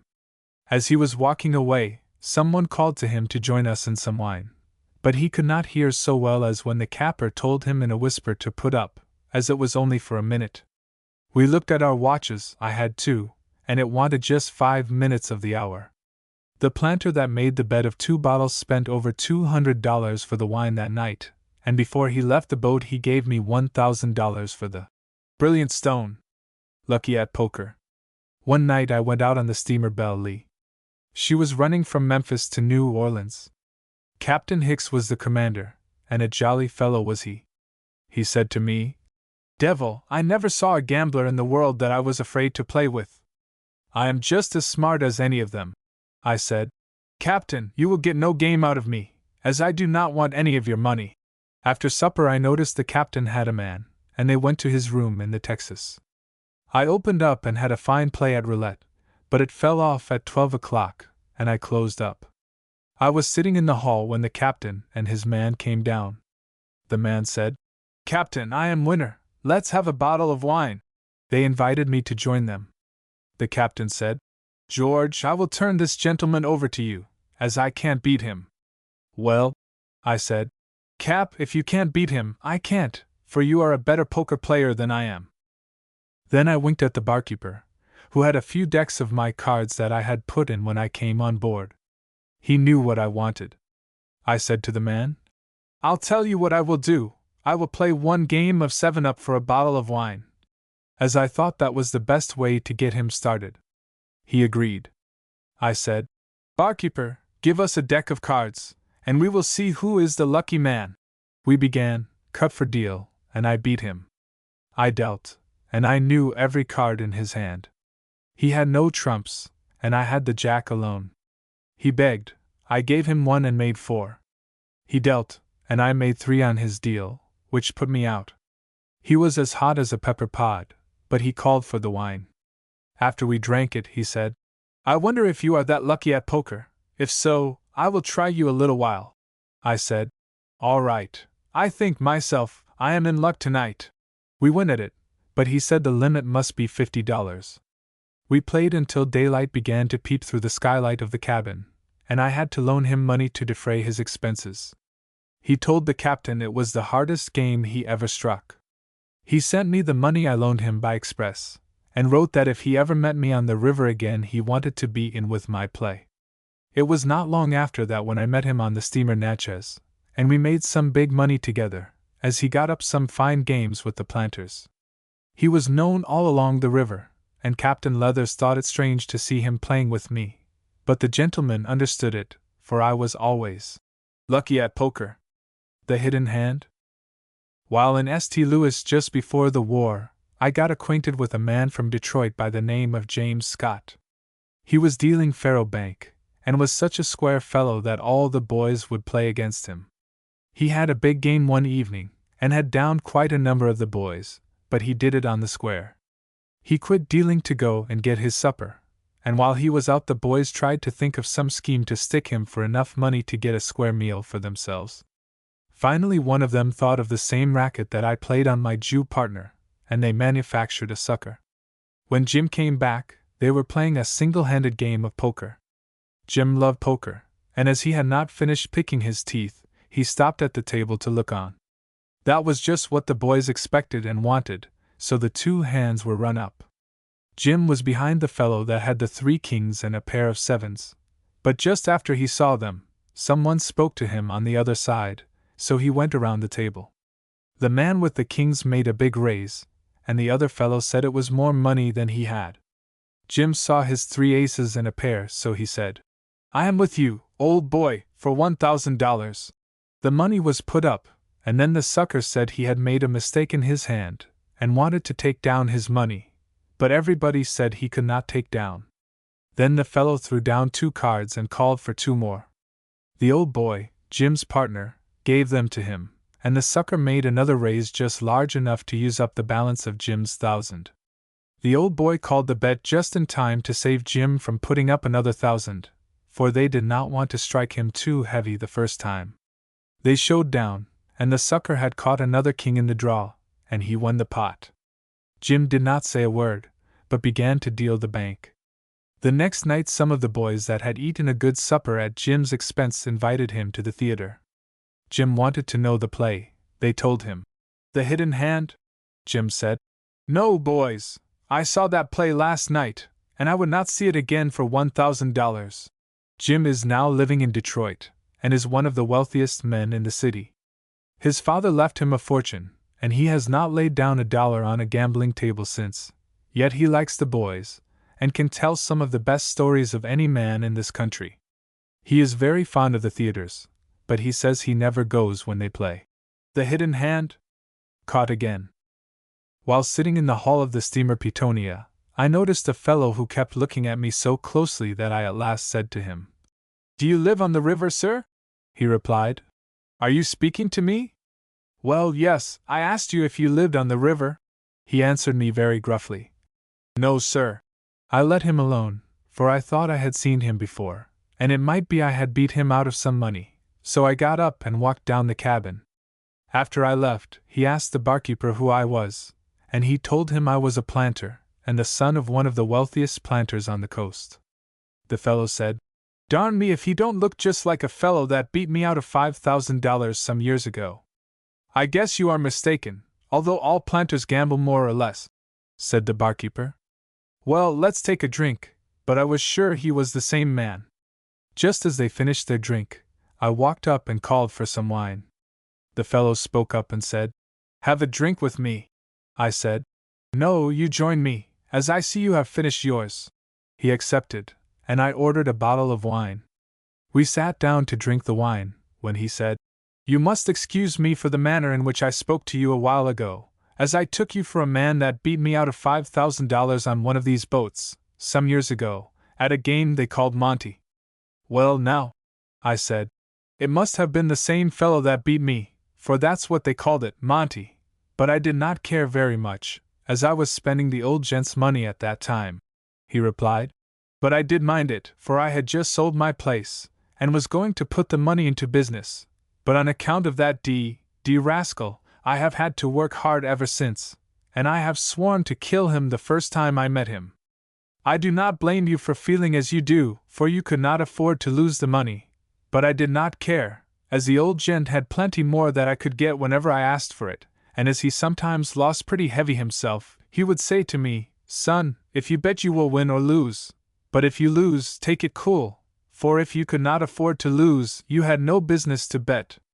You're right. I did not have any business to bet, but I thought I had a sure thing of winning. I would have killed that fellow the next morning, but when I began looking for him, I found he had got off the boat, and I have never seen him since." I laughed and said, "If you had won the money, you would not have felt like shooting the fellow, would you?" "Oh, no. I found out the fellow had about $60, but he was just as much a sucker as he was when he lost the $5,000, and I made up my mind to win his money, and then tell him that I was the same man that beat him before." I excused myself, and told my partner all about the fellow, and that I wanted to win his money. After supper I opened up Monte, and caught a good many suckers. My old producer was watching the game and me too.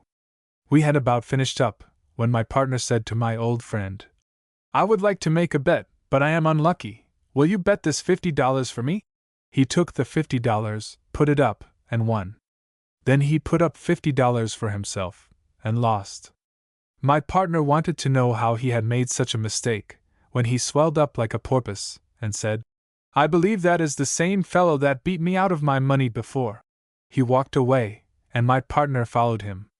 They were standing at the bar when I came up, and I invited all hands to join me in a drink. Everybody accepted the invitation, except my Arkansas killer.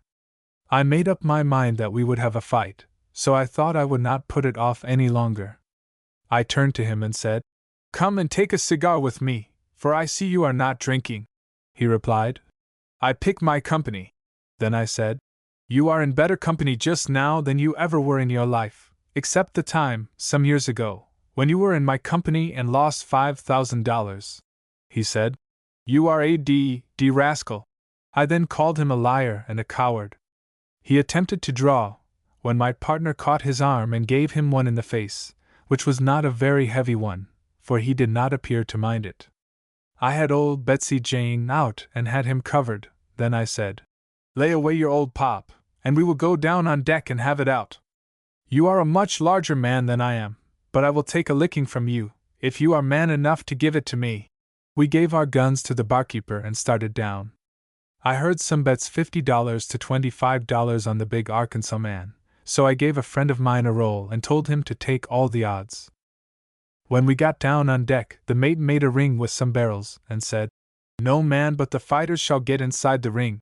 The big fellow stripped down to his undershirt, and looked like a young Samson, Then the bets ran up $100 to $25. I pulled off my coat and vest and stepped inside the ring. We shook hands, and time was called, the mate acting as referee. He made a lunge. I dropped my head, and he hit it a terrible blow.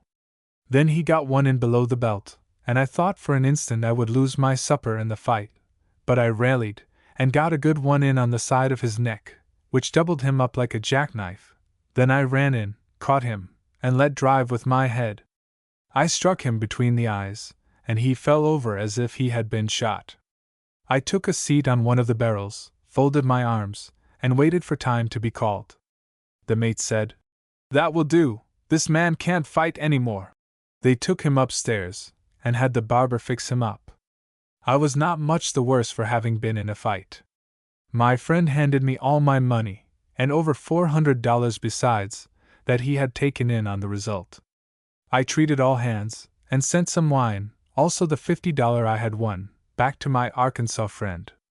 He told the mate and some of the passengers that he had been in a great many fights, but that was the first time he was ever whipped. He said he whipped himself when he hit my head, but when I gave him that bud, he thought he had been struck with a bar of iron. He told them they did not fight that way out where he lived, and he did not think it was fair.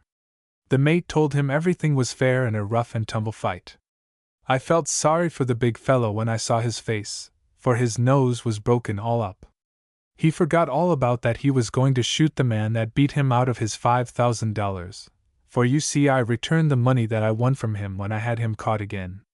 My little partner, a man by the name of Doc Chambers, was working with me at one time, and he was like my partner Foster. He would stoop to little things. I was playing poker one night with a man, and broke him. He got up from the table and went back into the ladies' cabin, and in a short time returned with some diamonds and a lady's watch and chain. He wanted to put them up, but I told him I never played for women's finery.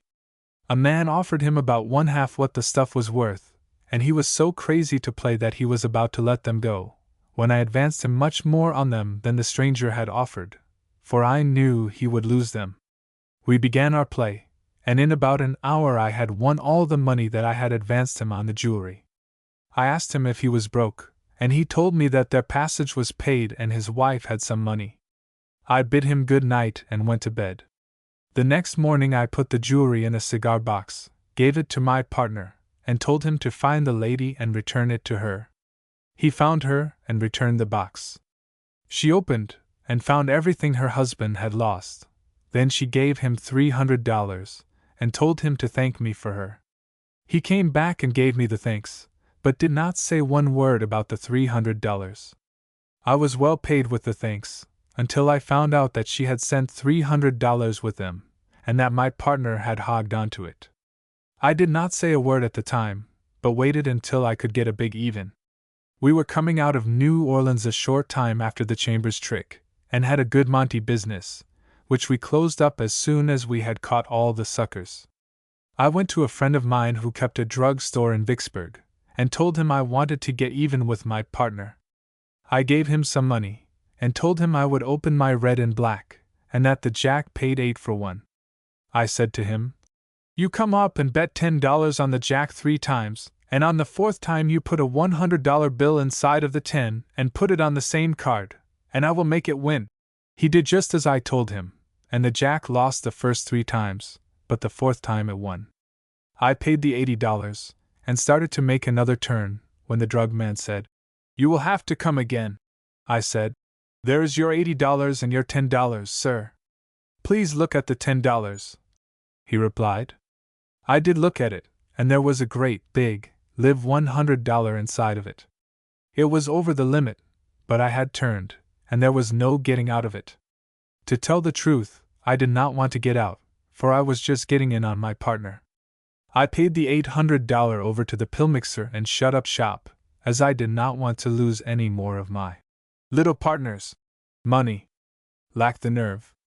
I made a mistake one time that came near getting me licked, and it was only the want of nerve that saved me. I feel the effect of the shock to this day, and I believe it will follow me to my grave. I will tell how it happened. I was playing the little game of Monte, and had caught some pretty good fish, when I noticed a Jew that I had seen in Natchez standing near the table and watching me and my cards very closely.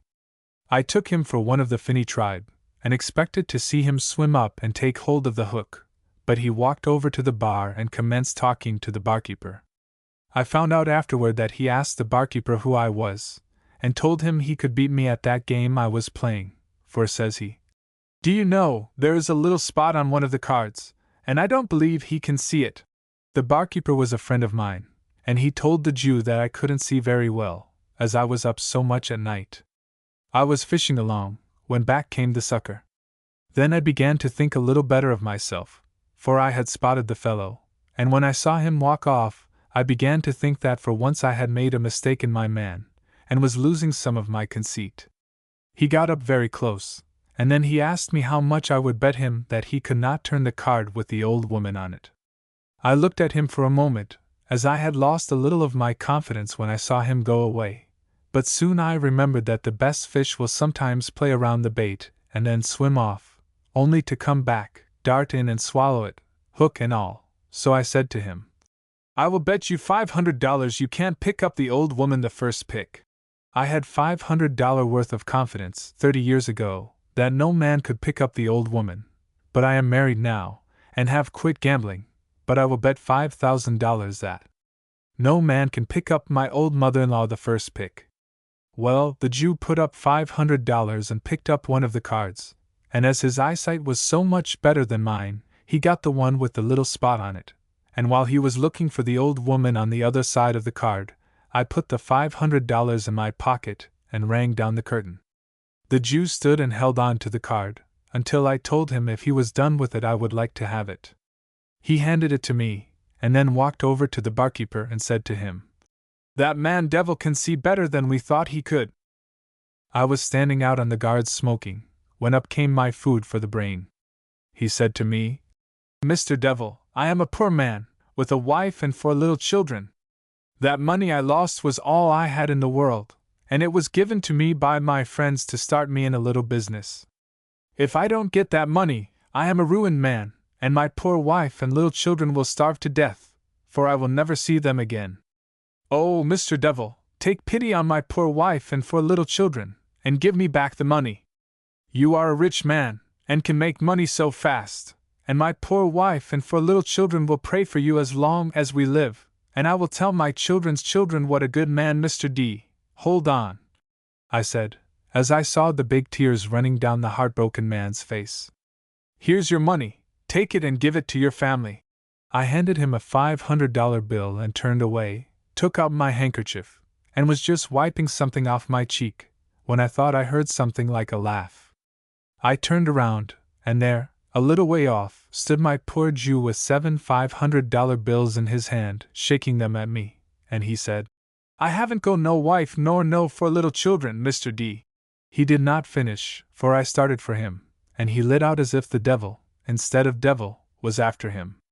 When we got to the city, I went into the first harness store I came to and bought a whip, but I never had the nerve to use it. The 3 5s. At one time I was going down the river below Baton Rouge, and there were a lot of raftsmen on board. They all loved to gamble, so one of them opened a chuck-a-luck game. They were putting down their money with both hands, and the game was over $400 winner.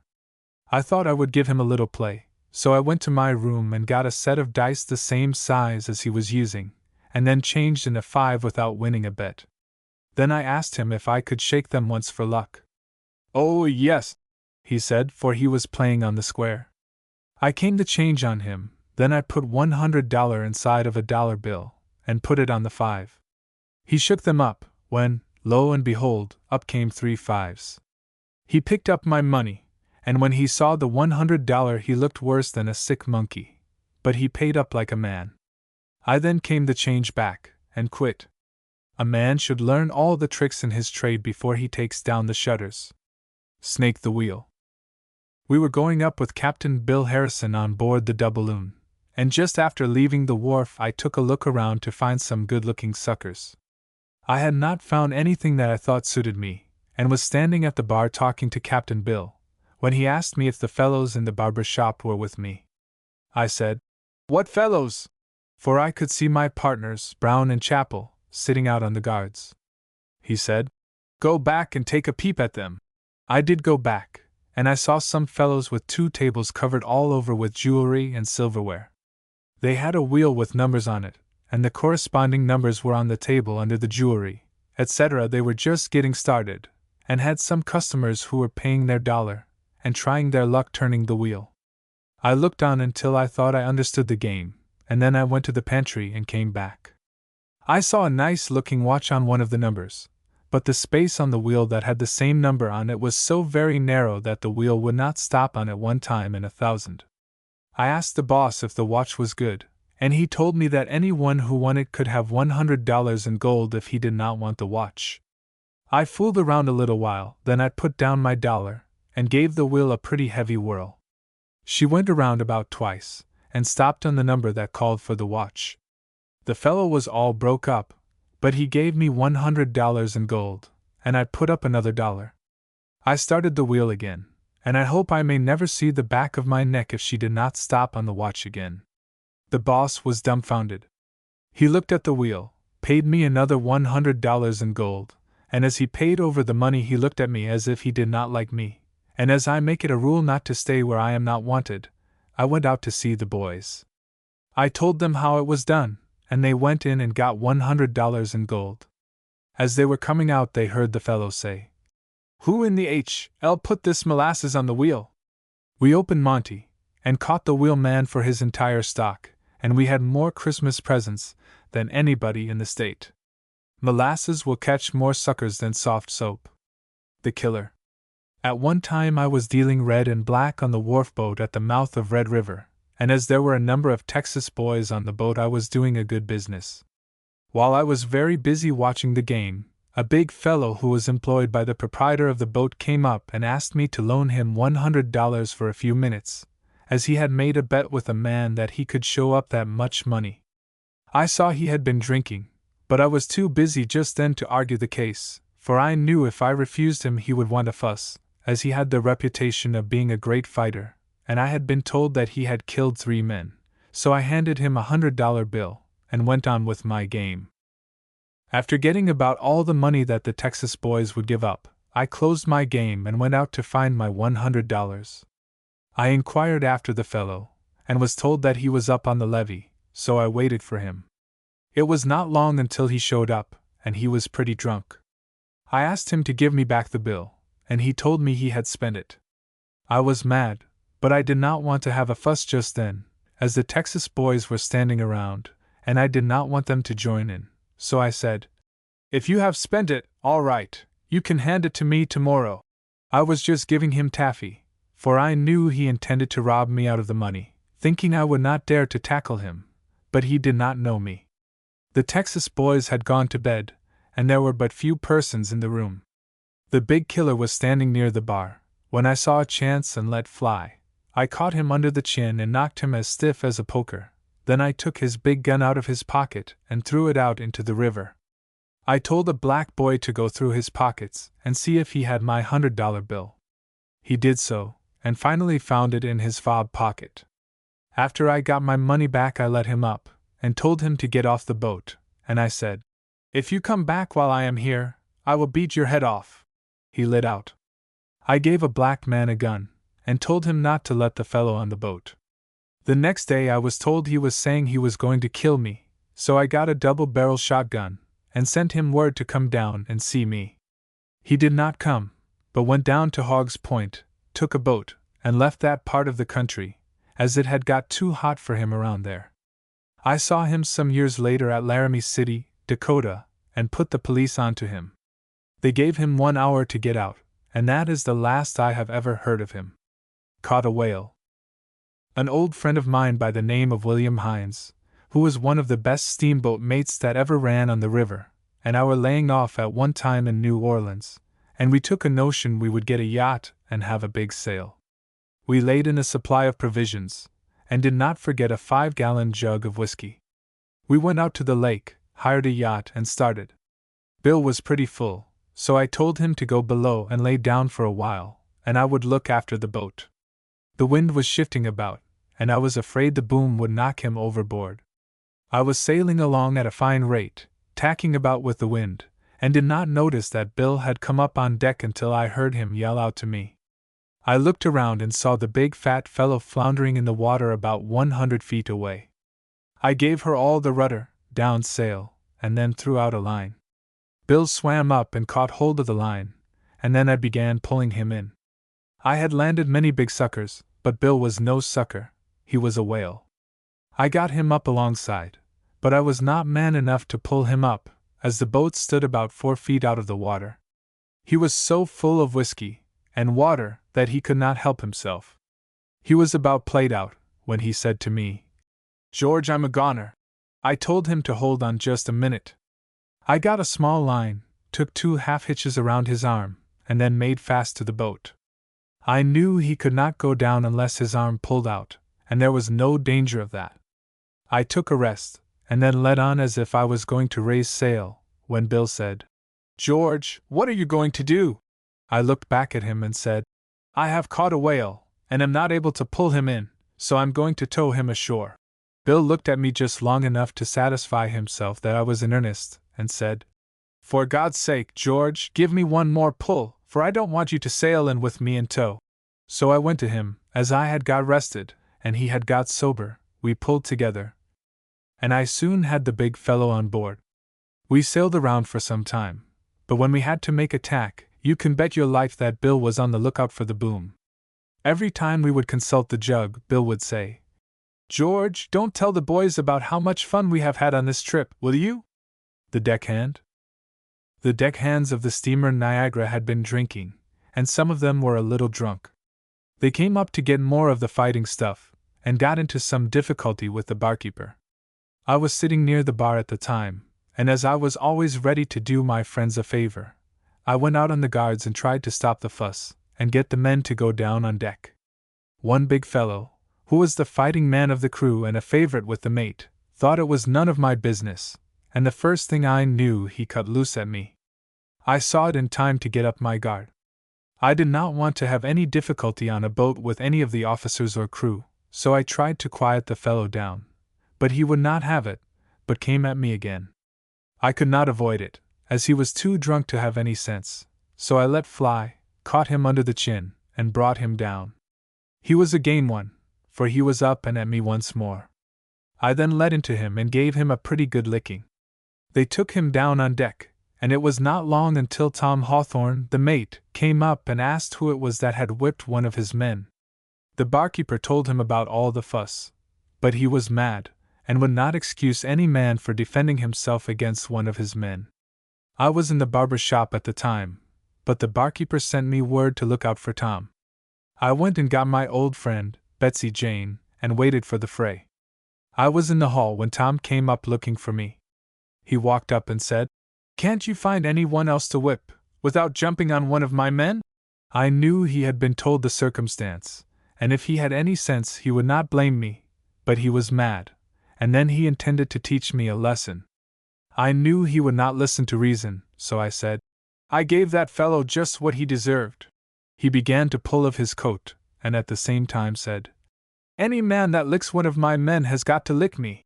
I saw I had to fight, so I off with my coat and waited for him. He struck out, but I caught it on my arm. I did not want to use my head unless it was necessary, but as he was a tall man with a long reach, he had the advantage. So I watched my chance, then ran in, caught him around the waist, and downed him. It was hard work to keep the old head from taking a hand, but I gave him several good ones on his face and neck. He tried to rise up, when I got in an uppercut which settled him. I let him up, and he went down on deck. He had it in for me, until one night in a saloon, when he hit a man, the fellow got the drop, and would have shot him if I had not taken a hand. After that we were good friends, and he would say to me, "George, you are the only man that can whip my deckhands." The black-leg cavalry. For those that fly may fight again, which he can never do that's slain. Hence, timely running's no mean part of conduct in the martial art, by which some glorious feats achieve, as citizens by breaking thrive. When the war broke out, some of the gamblers in New Orleans got up a cavalry company, and named it the Wilson Rangers. I was a member of the company. We armed and equipped ourselves, and the ladies said we were the finest looking set of men in the army. If fine uniforms and good horses had anything to do with it, we were a fine body. When we were ordered out to drill, which was every day, we would mount our fine horses, gallop out back of the city, and the first orders we would receive from our commanding officer would be, "Dismount! Hitch horses! March! Hunt shade! Begin playing!" There was not a company of cavalry in the Southern Army that obeyed orders more promptly than we did, for in less than 10 minutes from the time the order was given, there would not be a man in the sun. They were all in the shade, seated on the ground in little groups of 4, 5, and 6, and in each group could be seen a little book of tactics, or at least it looked something like a book at a distance. We would remain in the shade until the cool of the evening, when the orders would be given. "Cease playing! Put up books! Prepare to mount! Mount! March!" When we would get back to the city, the people would come out, cheer, wave handkerchiefs, and present us with bouquets, for we had been out drilling in the hot sun, preparing ourselves to protect their homes from the northern invaders. After we had become proficient in drill, we were ordered to do patrol duty in the city. The citizens called us their defenders, and we did defend them, so long as there was no hostile foe within 500 miles of them. We were as brave a body of men as there was in the South, until the news reached us that Commodore Farragut was bombarding Forts Jackson and St. Philip. Then we began to realize that the war was getting pretty close to home, and we were a little fearful that our knowledge of the tactics would be but little protection to us if the forts should capitulate. We threw aside the old books we had been studying for so long a time, and took up a new edition that our commander told us was much better in times of immediate danger. So for about 6 days we devoted ourselves to studying how to get out of the jackpot we had got into, without losing our stake. We were not kept very long in suspense, for early one beautiful April morning we learned the terrible news that Farragut's fleet had passed the forts, and General Butler with a large land force was marching on the city. We heard the old familiar orders, "Prepare to mount! Mount! March!" But we did not swing into our saddles feeling as gay as when we were on our way to the drill grounds. We were ordered to the front, and as we rode through the streets the ladies presented us with bouquets, and cheered after us. But then there was but little cheer in that fine body of gamblers. We had many times before attacked the enemy, tiger, without fear or trembling, but now we were marching to meet a foe with which we were but slightly acquainted. As we passed the old drill grounds on our way to the front, there was a sigh past the lips of every man, and our horses turned in, for they, poor dumb brutes, did not know that things had changed. We were about 6 miles below the city when the Yankees saw us, but we did not see them, as they were about 4 miles distant. They were up in the rigging with their glasses, looking for just such suckers as we were, and they turned loose a salute of canister, which came buzzing about our ears, and the next instant we heard an order that we had never heard before. "Retreat!" But we understood it, and lost no time in obeying the command, for I believe we would have executed the movement without orders, if they had not been given just after the first salute. We had a great deal just then to make us feel nervous, but we were thankful for one thing, and that was, we had good fast horses. I had taken mine off the race track, and I was glad of it, for in that race I came out several lengths ahead. When we got back to the city we dismounted without orders, and even forgot to tell the darkies to give our horses a good rubbing down. We cut the buttons off our coats, buried our sabers, and tried to make ourselves look as much like peaceful citizens as possible, for we had enough of military glory, and were tired of war. After destroying immense quantities of cotton, sugar, steamboats, ships, and other property, to prevent its falling into the hands of the Unionists, General Lovell with his Confederate troops retreated into the interior of the state, and left the city without any other defense except our company of cavalry. But as we had buried our arms and cut the brass buttons off our beautiful brown corduroy suits, the citizens hadn't as much confidence in our ability to defend as they had when the enemy was 500 miles away. The merchants expected that the Yankees would sack the city, so they threw open their stores and told everybody to take all they wanted. Bush was boarding with me at the time, and as he was one of the biggest eaters in the world, I wanted more than I could carry, so I hired a dray, for which I had to pay $10, and loaded it down to the guards. We put on a hogshead of sugar, 25 hams, a sack of coffee, box of tea, firkin of butter, barrel of potatoes, some hominy, beans, canned fruits, etc. I would have put on more, but the dray wouldn't hold it, and as the load started up Canal Street, I thought, when Bush gets away with all that stuff, I'll make him change his boarding house. After laying in my stock, I went down to the river to see the fleet come in, and there were all of our company, but they did not make the slightest resistance. The captain said, "It's no use trying to bluff them fellows, for they have got a full hand." Butler in New Orleans. General Butler took possession of the city the first day of May, 1862. His troops gutted the banks, but did not molest the merchants, so those fellows that had given their stuff away were kicking themselves for doing so. He closed up all the gambling houses, and then issued licenses for public gambling to anyone who would pay the fee and take his brother in as a partner. His profits must have been enough to make him independently rich without the spoons. He kept the city very clean, but old Yellow Jack got in, and then Ben got a furlough and went up to Washington, and he took the spoons with him. He took the marble statue of Henry Clay out of the State House at Baton Rouge and shipped it to his home in Massachusetts. He could not hide that as easily as he could the spoons, as after the war the United States government made him return it, and that nearly killed him. I had the racetrack, and was running games out at the lake. I was making a great deal of money, and would work the boats when I had time. Someone told Butler that I called him names, so he sent for me, and threatened to send me to Tortugas, but I talked him out of that. Some of his officers lost their money against my games and then kicked. The result was, old Ben sent for me again. This time I did not get off so easily.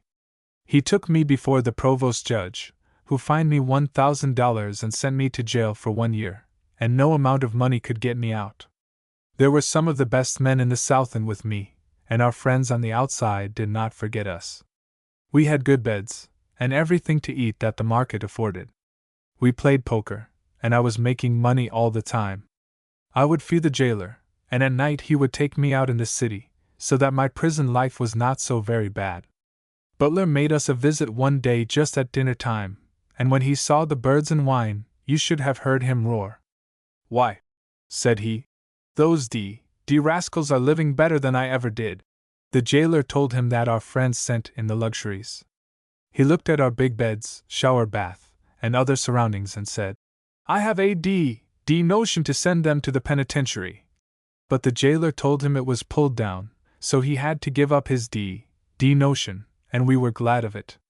I had been in jail for 6 months, when one day Governor Shipley visited us. He asked the jailer, "Which is devil?" I was introduced to him, and he asked me where I was raised. I told him in Ohio. He said the crime I was in for was not so very serious, and he told the jailer to turn me out, and I should come to his office. I was let out, and I reported to the governor. He told me not to beat the officers. I promised I would not, so I was once more a free man. When Butler heard that I was let out on the governor's orders, he was mad as the D.L. So, to get even, he confiscated all my horses, which had cost me over $50,000. I had promised the governor that I would not beat the officers, but I took my promise back when Ben took my horses, and it was not long after that I caught a sucker paymaster for $19,000, and they did not find out who it was that won the greenbacks. I made a pile of money, bought substitutes for some of my horses, and opened up the race course again. Ben Butler and I got to be friendly, and he gave me 2 silver spoons to remember him by, and I have them yet. The paymaster's $3,500. I remember a game of poker I had once coming down from Cairo to New Orleans during the war. There was a paymaster in the game who lost about $3,500, and when we got to Memphis I found out before we landed that he was going to squeal. So I went to the mate and asked him to put me where they could not find me, as I knew when the soldiers came down to the boat I would have to divulge. He put me down in a little locker that was forward of the main hatch, and rolled barrels on it to hide the trapdoor. Well, they came down, took lights, and searched the boat and hold, the ladies' and gentlemen's cabin, and at last gave up. After I had stayed down there for 8 hours, the boat left for New Orleans. I came up into the cabin, and you ought to have seen the passengers look at me. They did not know what to make of my appearance before them, but I told them I was uptown, and did not know anything of what was going on, and I took in many a dollar after that. General Banks, detective. I had a big game of roulette one night during the war, when the Northern officers were traveling up and down the river. The boat was full of officers, and General Banks was on board.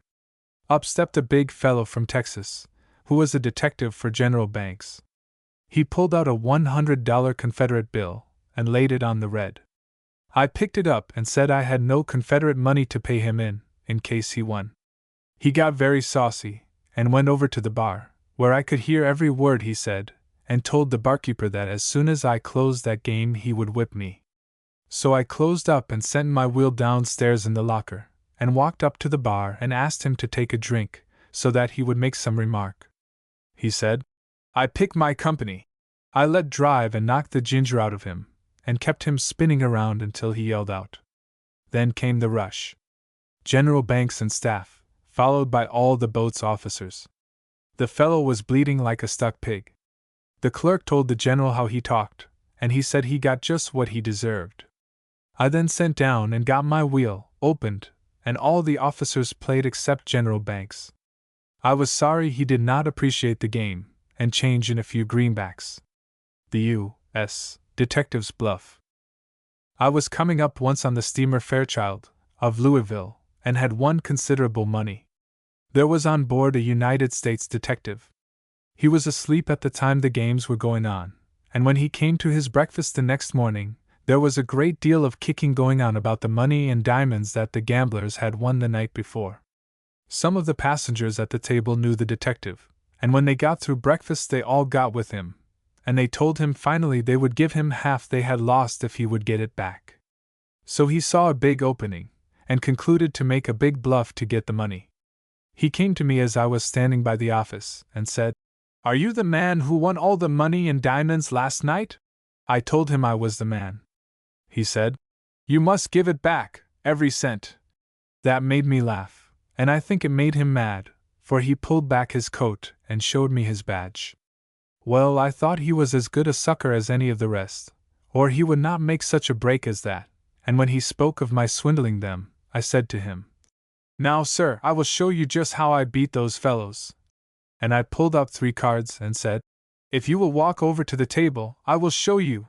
Then if you think there is any swindle about it, I will refund every dollar." He said, "All right." I commenced to play them over, and had him guessing lively, when up stepped the capper, and took a look at the cards, and said, "I will bet you $500 I can turn the king." He put up the $500, and did not turn the card, so he and the detective began to whisper to each other, the capper telling him about a spot that was on the right card. Then he made a proposition to go me $500 more. I put up the money to cover his, and he turned the right card, took his money and walked away from the game. Then the detective said, "I will bet you $50 myself." I put up. He laid up $50 and turned the right card. One of the bystanders spoke up and said, "He is only baiting you along till he gets a big bet." I replied, "You are about right." He said, "I will bet you $50 once more." So I put up the amount, and he turned the winning card again. So up stepped the capper and said, "I will bet you $1,000 that I can turn it." That is just the kind of a bet I like to get. I put up $1,000, and he put up his. Just as he was going to turn, he got the detective by the collar and got his advice. So the detective told him which one it was. "Are you sure?" said the capper. "No, not sure when he gets a big bet like that, but I think so." You see, he had been told I was only baiting for a big bet. Well, the result was, the capper won the bet, and that made the detective swell up like a toad.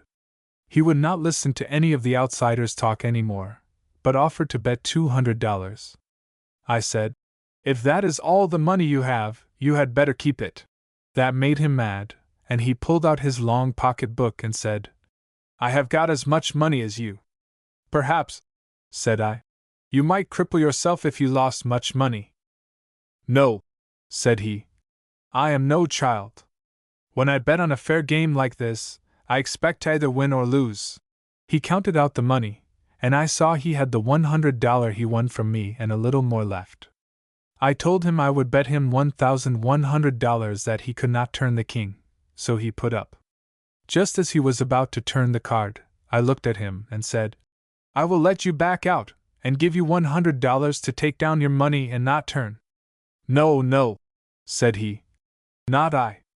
Well, I said, let her go. And over she went, but he lost this time.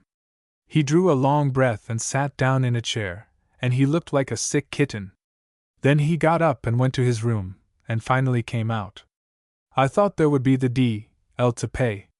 He called me to one side and said, Did you think I was betting in earnest? Oh, no, said I. You were only betting in fun, but I was just keeping in earnest. Well, said he, you are not going to keep my money? Oh, yes. I don't care what you do with those other fellows' money, but I want mine, said he, and I must have it. Well, you cannot have a cent of it. I backed against the bar, and told him he must be crazy if he thought I would give him a cent back, as I never gave a sucker back his money. He then made a motion to his hip, but I had old Betsy Jane in my coat pocket with my hand on it, and my partner was there to assist in holding the fort. He saw his bluff was no good, and he began to give me taffy, saying he had just got that money as a reward for catching a man, and that he had worked 6 months to get it, and that he had a large family. I told him to go out among the passengers and tell them that he had lost his money at a fair game, and then come to my room and knock at the back door, and they will not see you come in. Well, he got among them all over the boat, and told them it was a fair game, and he had not a word to say. He came to my room and told me what he had done. I counted out $500 and gave it to him, and told him that if he had not worked so hard for it he never would have got a cent back. So he went off contented, and there was no more squealing on the boat. The young man from New York. During the war I took my gambling tools and started for Brownsville, Texas, and Matamoras. I took passage on board a screw steamer, which had sails also. There were about 45 passengers, all told. The first 2 days out of New Orleans were pleasant, but there came on a squall, which tore the sails into threads and came near swamping the vessel. It stopped blowing in about half an hour, and all was calm. There was a young man on board whose father was a very rich man in New York, and had sent his son over to attend to some business. While in New Orleans he became acquainted with a rich firm, and through his letters from his father they entrusted him with $12,000 to be delivered in Brownsville. It happened that the young man was on deck during the storm, and had to lie flat down and hold on to a coil of chain. After the storm he came into the cabin and said, I have had bad luck. Of course we were all anxious to know what had happened to him. He said he had had 12 $1,000 notes in the side pocket of his coat, and the wind had blown his coat over his head, and the bundle went into the Gulf. He said it was money that had been put into his care to be delivered at Brownsville, and that his father would have to stand the loss. We all felt sorry for the fellow, but it soon died out, and there was no more said about it till we got to Brownsville. When we got to Baghdad and took the stage, he sat close to me and commenced talking about losing the money. He said he felt ashamed to show up at the firm's office. That made me think he was crooked, and I concluded to keep an eye on him. We had not finished our dinners at the hotel in Brownsville, when in marched a squad of soldiers, and the captain asked which man was Devil. I raised up and said, That is my name. He said the general in command wanted me. All right, I said. I went down to headquarters, and when I got there the general said, Where is the money you won from that young man, coming over on the ship? I told him I played no cards with any young man on the vessel. Have you got proof of that? Said the businessman to whom the money belonged. Yes, said I, and I sent to the hotel and got the captain and the purser, who testified that the young man did not play a card coming over. So I was acquitted, and that was the last of it, as they were all satisfied that the boy did nothing wrong, and really had lost the money. But I had him spotted, for it takes a rascal to catch a rascal. The captain and the purser were the only two who did gamble going over, and they were very fond of poker. So my partner and self sat in, and we played four-handed all the way over. We realized about $1,300, which paid our expenses and a few $100s besides. About 6 of us agreed to go over to Matamoras that night and spend the evening. The young man said to me that he would like to go along. I said, "All right." So we all started, and we had a fine time drinking wine and pony brandy. We went into a gambling house, and the roulette wheel was going, and a lively game at that. There was one man who was playing very high, and I asked his name. They said it was the Mexican General Cortines, who was in command of Matamoras. Well, I took out a $20 bill and laid it on the red, and it came red. I let it lay, and it came red again. I took the $80 and put it over on the black, and it won again. So I picked up the money and walked out into the barroom, and called up everyone in the house. At that time a Spaniard would run a knife through you for $1, if he caught you in the dark, and a man was not safe to step outside, if they knew he had money on his person. He wanted his pistol in his hand. Well, the young man was delighted with my playing, and said, "I wish you would play again. I want to put in with you and take half your game." "All right," said I. After a while, I wanted to get a few more ponies into him, for I was sure he had the money. So I changed the drinks to wine, and I could see his eyes snap at every glass. At last I said, "I guess I will make another play." He stepped back into another room, and came to me, and handed me a brand new $1,000 bill that had never been crumpled. I handed it back to him, and told him I would put up $500 of my own, and for him to put his money back, that if I lost, he could get it changed and give me $250. "All right," said he, and I bet $100 on the black, and won it. I bet the same on the red, and it came black again. Then I bet $200 on the red, and it came red. The result was, I played along seesawing until I was $400 winner, and I quit. I handed my friend $200, and told him I was too tight to play with good judgment. We had our fun out, and got over to Brownsville about daylight in the morning. We all slept that day, and went over that night again. We did not gamble any that night, but drank wine and smoked our Havanas, and had a good time in general. That night my friend said to me, "I wish I was as smart as you at cards. I could make plenty of money." I said to him, "I can teach you." "Well," said he, "if you get into any game, I want to be an equal partner." He did not know anything about my partner who came over with me, as I had posted him to keep away from me. My partner was a very quiet fellow, who lived in New Orleans. His name was William Macaulay. Well, I told him perhaps I might get up a game with someone. As I was saving him for myself and partner, I did not want the money split up into too many parts.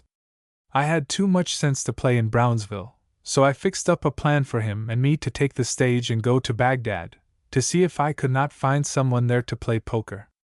I told Macaulay to pay the bill at the hotel, and come to Baghdad the next day with the baggage, which he did. The next evening my young New York friend and I were sitting on the porch at the hotel, when my young friend espied him, and said to me, "You recollect the man who played in the game coming over in the vessel?" "Yes," said I. "There were 3 besides myself. Which one do you mean?" "I don't mean the captain or the purser, but the other gentleman." "Yes," said I. "I recollect him." "Well," said he, "I just saw him downstairs." "I am positive that it is he," I said. "Let us go down and see him." So we both went down and shook hands with him. My New York friend was very much pleased to see him, thinking I might get a game of poker out of him.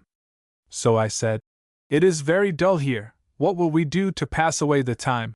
I said, "Perhaps we might get up a little game of poker to help us out." Macaulay consented to play a little while, so we went and got a room in the hotel and some checks. Macaulay asked, "What limit will we play?" I said, "There will be no limit in the game." "All right," said he. I did not want to dwell too long on that $12,000. Macaulay went out on purpose to let the gentleman get out his money. The New Yorker asked me how much I would require. I said, "It is going to be an unlimited game, and you had better give me what money you can spare, for if I beat one good hand for him I will break him." He handed me 6 $1,000 notes. Well, we went to work, and you bet it was lively. I started in $2,000 winner, and you ought to have seen my partner's eyes snap. I don't mean Macaulay, of course, for he was as quiet as a lamb. Finally my luck changed, and he beat one hand for $4,000. Then I did commence to kick at my bad luck, and we soon made up another purse. After playing some 2 hours more, Macaulay had all our money, so I said to him, "As you have broke us both, will you lend me $1,000 for a few days, until I get some from New Orleans?" He said, "Certainly," pulled out the money and handed it to me, and I gave my New York partner half, saying, "Perhaps we will have better luck next time, as I will have all the money I want soon, from New Orleans, then I will tackle him again, and of course you are in with everything that I do." I had some $600 in silver that I did not know how to get on board the ship that laid outside of Baghdad, without paying duty on it. So I went to a man from New Orleans, whom I knew well, by the name of Eugene Duprat. I told him I had this silver, and asked him if he could get it on board the vessel, as he had lighters running all the time. It was about equal to running the blockade, or smuggling. "Well," said he, "I will take yourself, partner, trunks, and silver, and land you safe on board the ship for $200. I will give you the money." That night we slipped the things out of the hotel and got them safely on board the lighter, and were soon on board the vessel, and in 2 hours were under sail for New Orleans. We got home all right, and in 10 days after we landed we were both broke, and ready for another trip. Broke a snap game. We left New Orleans on a Red River packet, and had been out about an hour, when a man came up to me and said, "Captain, have you any objection to a man opening faro on your boat?" I said, "No, you can open any time you please." He took me to be Captain Heath, and I knew he did not care. He said, "I will open after supper." It was near that time then, and I thought I must go to work if I wanted to beat this man. I found out what room he occupied, and then told my partner to stay and entertain him till I returned. I went to his room, and found an old-fashioned valise that held his tools. I tried the keys I had, and found one to fit. I opened the valise, took out the cards and punched every one of them. Then I put them back and carefully locked the valise, went back and invited them to take a drink. Then we went to supper, and after it was over the old fellow brought out his kit and opened a game. He shuffled and put the cards in the box. I asked him what limit he was going to deal. He said, "If any of you put too much on a card, I'll tell you." A good many of the passengers changed in, and he had a lively game. I stood alongside of him, so I could look down into the deck, and when I saw white show, I would copper in the big square, and my partner would play the other end and middle open, for when the white showed, it would be an ace or deuce. In this way we got the old fellow rattled. He changed decks every deal, but had the same bad luck. We finally broke him, and then won his tools. We returned the latter, paid his passage to Shreveport, and gave him $50. After breaking up the faro man, I said, "Gentlemen, I have a game here in which I only need 3 cards. I opened out, had a fine play, and took in all the money, watches, and pistols that they had. We were then ready to light out, as we had won $2,000 from the old faro dealer, and about $1,200, besides the watches and pistols, at Monte. We bid the boys goodbye, and got off at Baton Rouge. Stolen money. I landed at Natchez one evening just after dark, on the steamer General Quitman. Someone told me that a lady had been robbed of $3,500 that day by some smart thieves. They had watched her go into the bank and draw the money, and then walk over to her carriage, a short distance from the bank. One of the crooks took off his hat, put a pen behind his ear, ran over to the carriage, and said, "Madam, you must excuse me, for I have made a mistake in the money I gave you. You need not get out, but sit still. I will go back and rectify it." She handed him the money, never to see it or him again. After we backed out from Natchez, I opened out my wheel in the barber shop.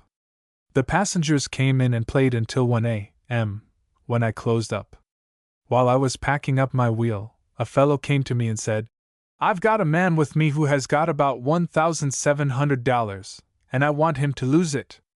He loves to play poker. Do you think you can beat him?" "Oh, yes," I replied. "I can come pretty near doing it," he said. "I won half, as he is a thief, and no good. I had to divide $3,500 with him that I got in Natchez today." "Well, bring him to me, and I will try it." And he did so. I was not long in doing him up for his part of the stealings. I divided with the other thief, and then opened out my rouge et noir game. The other fellow dropped in, and I won his part of the money, so I had it all. I bid him good night and went to bed, but I could not sleep, because I knew the one I beat last would rob me if he got a chance. I laid in my bed a long time. Presently I heard someone feel the knob of the outside door. I was in the upper berth, and had my pistol under my pillow. My partner was in the lower berth, for he had not been well that night, and went to bed early. Pretty soon, bang went the lock, and a piece of it fell on the floor. Then everything was still for some time, and at last in he came. Just as he commenced to look about him to see how the land lay, I pulled down on him with my gun, as I could see him plainly by the light through the transom. He saw the gun, and did not stop on the order of his going, but he went at once. I got up, dressed myself, and went out to the bar. There was Mr. Thief. I accused him of being in my room, but he denied it. I knew he was lying, but I thought best not to do anything with him, for fear I might have to give up the stolen money, and I had not lost any myself. Signal service. Before the war they had an old steamer fitted up as a wharf boat and lodging house at Baton Rouge, to accommodate people that landed late at night, or would be waiting for a boat. This old boat was headquarters for the gamblers that ran the river. Many a night we have played cards in the old cabin until morning, or until our boat would arrive. When thoroughbred gamblers meet around the table at a game of cards, then comes the tug of war. We would have some very hard games at times, and we found it pretty hard to hold our own. My partner proposed that we fix up some plan to down the gamblers that played with us on the old boat, so we finally hit upon a scheme. We bored a hole under one of the tables, and another under one of the beds in a stateroom opposite. Then we fixed a nail into a spring, and fastened the spring on the underside of the floor, so that the nail would come up through the floor under the table. Next we attached a fine wire to the spring, and ran it up into the stateroom. Then we bored a hole in the bulkhead of the stateroom, just over the top berth, so that a person could lie in the berth and look out into the cabin. Now we were ready for the thoroughbreds. When we would get one of our smart friends, we would seat him at our table in his chair, which was always on the side of our stateroom. We called it ours, for we had fitted it up just to suit us, and for fear someone would use it when we were out traveling for our health, we paid for it all the time. We had a good boy that liked to lie down and make money, so we would put him in the upper berth while the game was in progress. He would look through the peephole, and if our friend had one pair he would pull the wire once, if two pair, twice, if threes 3 times, if fours 4 times, etc. We would kick off one boot and put our foot over the nail, and then we would be able to tell what hand our friend held. One day I was playing a friend at our table, and he was seated in his chair. I got the signals all right for some time, and then the undercurrent seemed to be broken. I waited for the signals until I could not wait any longer, for I was a little behind time, so I picked up a spittoon and let fly at our room. That restored communications, and I received the signals all right. My friend wanted to know what I threw the spittoon for. I told him the cards were running so bad that I got mad, and that an old nigger had told me once it was a good sign to kick over a spittoon when playing cards, so I thought I would not only kick it over, but would break the D thing all to pieces. He replied, "I noticed that your luck changed just after you threw her, and I will try it the next time I play in bad luck." Got up too soon. We were passengers with Captain J. M. White on board the steamer Katy, bound for New Orleans, one night, and I had taken a look over the boat, but there was nothing in sight. I was sitting in the hall near the bar, drinking wine and enjoying myself, when a fine-looking gentleman came out of his room nearby and asked me if supper was over. I told him it was, and asked him to join me in some wine, as he looked like he wanted something. He accepted the invitation and told me he was hungry. I called the porter and told him to go to the pantry and get the gentleman a lunch, which he did. He thanked me for my kindness, for he thought I acted from pure motives, which I did, and then invited me to join him in some wine. I accepted, for I thought his intentions were honorable. While we were talking and drinking, I asked the barkeeper if he had any of the tickets that the gentleman played the new game with before supper. He said he had, and gave me some of them. I began throwing. We bet the drinks, cigars, and drinks again. I lost most of the time. My capper lost a bet of $500 when the gentleman said, "Good gracious, man! Where are your eyes? Can't you see that the baby card has a spot on it?" My partner told him he had not noticed the spot, so the man pointed it out to him. Then he made me another bet and won. The gentleman then began to think he was smarter than the man who had lost $500 and could not win it back until he told him about the little spot. I saw he was worked up, so I asked him if he wanted to win something before I quit, as I had no idea of betting money on the game when I sat down, but I would bet him $100 he could not turn the card with the baby on. He flashed his leather when I saw several large bills, but I pretended not to notice them, and said, "Perhaps you had better not bet, for if you lose it might distress you, but if I lose I will not mind it much, as my father has 5 plantations." He did not like for me to think that the loss of a paltry $100 would distress him, so he said, "I can afford to bet you $2,000, win or lose." That made me mad, so I said, "I will make it $5,000 if you like." He knew he would win, but he was no hog, and did not want me to ask my old dad for money so soon.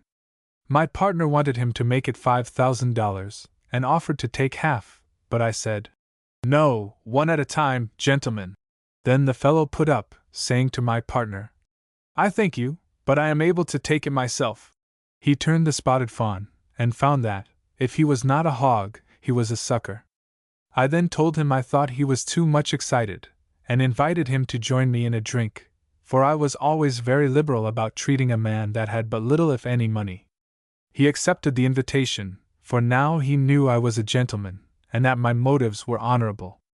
After taking our drinks, he bid me good night and walked away, and I thought I heard him say, "I would have been better off if I had remained in bed until morning." I thought myself that he got up too soon. The Yellow Jeans. At one time on the upper Mississippi, while playing Monte, I caught a Jew from Quincy, Illinois, who had been down to St. Louis buying a stock of jewelry. I won all his money and the most of his best jewelry. I would not gamble for anything but good stuff in the jewelry line. After I beat the Jew, he set up a big kick, and got some of the other losers to join him. They finally agreed that they would make me give up, so they all got after me, and I knew there would be some fun. I got my gun, backed up against the side of the cabin, and said, "Now, gentlemen, I am ready to pay out, the bank is open. The first one that comes shall be the first served, so don't be backward." But somehow or another, no one wanted to be first, and I stood pat until the boat landed at a town called Warsaw. Then I backed out of the cabin, downstairs, and off the boat. When they saw me on the shore, they set up a yell of, "Police! Police! Arrest the fellow with the yellow jeans suit!" The marshal came running down, and I told him I was the man they wanted arrested, so he waltzed me up to town, and nearly all the passengers followed us, some to get their money back, and others to see the fun. The captain said he would hold the boat if they would decide the case at once, so the mayor convened his court, and we went into the trial. I had sent for the best lawyer in the town, and he said he would clear me for $50. The Jew was put on the stand, and he swore I snatched his jewelry from him, and a great deal more of the same sort. Some of the passengers that had seen the game swore they did not see anybody do any snatching except the Jew. My lawyer handled the case so nicely that I was acquitted. Then you should have heard the passengers laugh at the Jew for all his trouble. They would ask him if he did not want to trade some jewelry for a yellow jeans suit, but he did not have any good jewelry left, and he knew I was not sucker enough to trade for any other kind. There was another boat at the landing, and many of the passengers went up to hear the trial. I went on board the other boat, and in a short time was on my way back to St. Louis. During the trip I ran up a poker hand in a game of euchre, and lifted a man out of $300, which more than paid the expenses of the trial. He knew my hand. We were on board a Red River packet called the J.K. Bell, and we had not made any preparations to gamble. After a while a gentleman came up and asked me if I ever played poker. My partners, Tom Brown and Holly Chappell, and some of the officers of the boat, were sitting there and heard the conversation. They had to put their handkerchiefs in their mouths to keep from laughing, when they heard my answer. "No, I did not." "Well," said he, "I will teach you if you will sit down." He got a deck of cards at the bar, and commenced to show me which were the best hands. I at last agreed to play 10-cent ante. We played along, and I was amused to see him stocking the cards, or at least trying to do so. He gave me 3 queens, and I lost $10 on them, for he beat them with 3 aces. Presently he beat a full hand and won $25. That made him think his man was a good sucker. I always laughed at my losing, and kept telling him that after a while I would commence to bet higher. I pulled out a big roll of bills and laid it on the table. Finally I held out 4 fives, and then I went a big blind on his deal, so that if he did not come in I would throw down my hand, and perhaps there would be no pair in it. About this time he commenced to work with the cards, but I paid very little attention to his work. After playing a while I got 3 jacks, and then we commenced to bet high. He raised me, and I raised him back, and at last he thought we had enough up. Then I got away with the hand he gave me, and pulled up the 4 fives. Then the betting became lively. I made him call me, and when he saw my hand, and I had got the money, he grabbed at me and said, "That is not the hand you had." "How the d—l do you know what I had?" "Well," says he, "where are the other 5 cards?" "I don't know what you are talking about." He counted the cards carefully and found the jacks, for I had palmed them on top of the deck. Then he pulled out his knife and said, "You are a gambler, and I want my money back." "Oh, is that all?" I did not understand. "I will give it back, as I don't want to keep your money if you think I did not win it fairly." I let on as though I was taking out the money, when I pulled out old Betsy Jane. He saw her looking him in the face, and he wilted like a calf. I made him apologize, and you never saw a man get such a turning over as they all gave him. They told him he not pick out such apt scholars, for they learned too quickly. What hurt my feelings more than anything else was, that he would not speak to me all the way up to where I got off. As I was leaving the boat I said to him, "Goodbye, sir. We are never too old to learn." Her eyes were opened. Hi Miller and I were playing Monte one night on the first J.M. White, and had a good game, and made some money. We were about to close up, when a lady and gentleman passed by and saw Hi throwing the little tempters. They stopped and watched him. I saw they were interested, so I stepped up and lost $100. Then they came back and asked Hi what kind of a game he was playing. He told them it was the pawnshop game. The lady wanted to know why he called it pawnshop. "Because I have 2 chances to your 1," said Hi. They laughed, and were starting away, when they noticed me turn up a corner on one of the cards. The lady nudged her husband. I made a bet of $500, and won it. The gentleman dropped the lady's arm, got out his money, and put up $100. Hi told him that he would not bet less than $500, but the gentleman did not want but $100 worth. Then his helpmate tempted him, saying, "It is good." So the man hearkened unto the voice of his wife, put up the $500, turned the card and lost. While I was putting away the money, I grabbed up the right card and turned up the corner again. Then I offered to bet him $1,000 that I could turn the winner. While this was going on, the lady was giving her better half a piece of her mind. She was telling him that he was a fool, that he could not see anything, and that she could turn the right card every time. She got out her purse, took out $80 in gold, and asked him how much money he had left. He told her $70. She said, "Give it to me, and I will show you that a woman can beat a man every time." I was counting out my money to put up, when the lady asked me if I would not let her bet first. I said, "Certainly." for I knew a man never lost anything by being polite to the ladies, and in this particular case I could see we were going to gain $150. Hi told her he never bet with ladies, but if she would hand the money to her husband he would bet with him. Him, says she. He can't see as well now as when he picked me out for a wife. No, no, he shan't bet any of my money.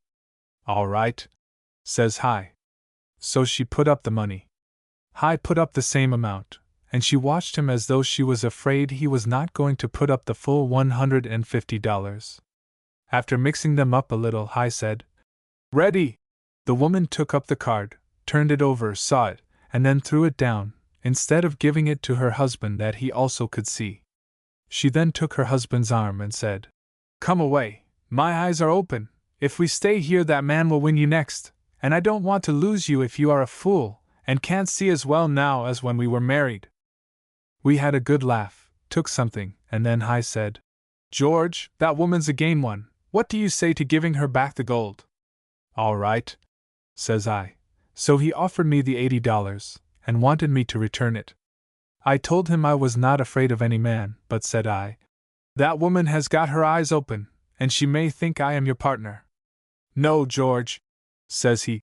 "You closed her eyes when you were putting up that $1,000, and gave way to accommodate a lady. She knows you are a gentleman, and would not have anything to do with gamblers, except to do them the favor of returning money they had won from suckers." His fine words lured me into the trap, so I took the gold and found the lady. I told her that the gambler was sorry he had allowed her to bet, and had requested me to return the money.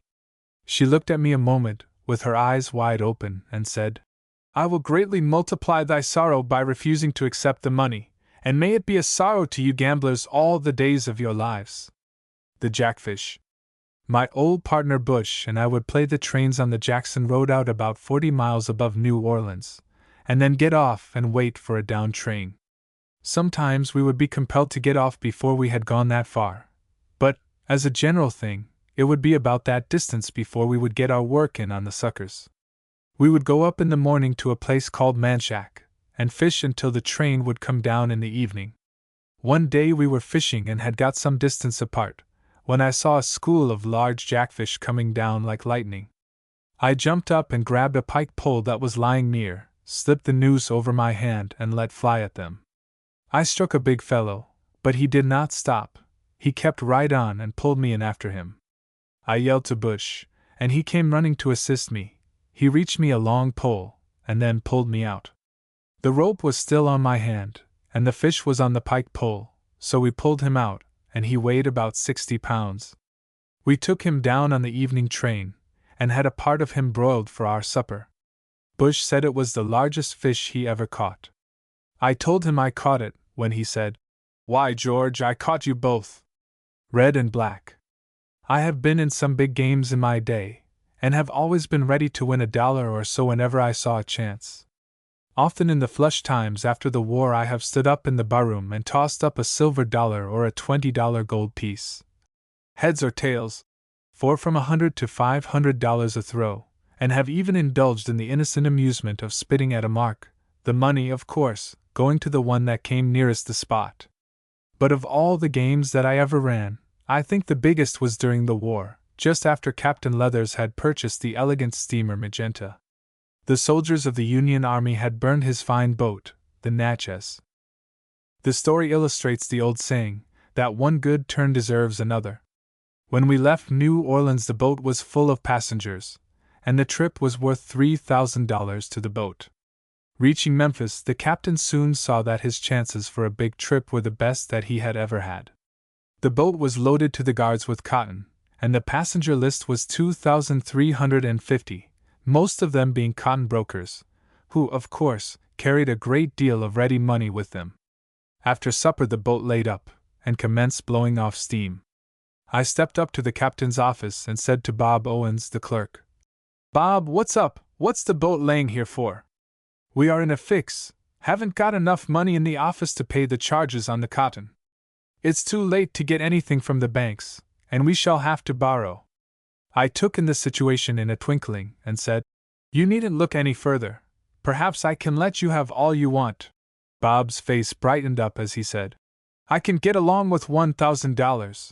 In 10 minutes the money was in his hands and the boat underway.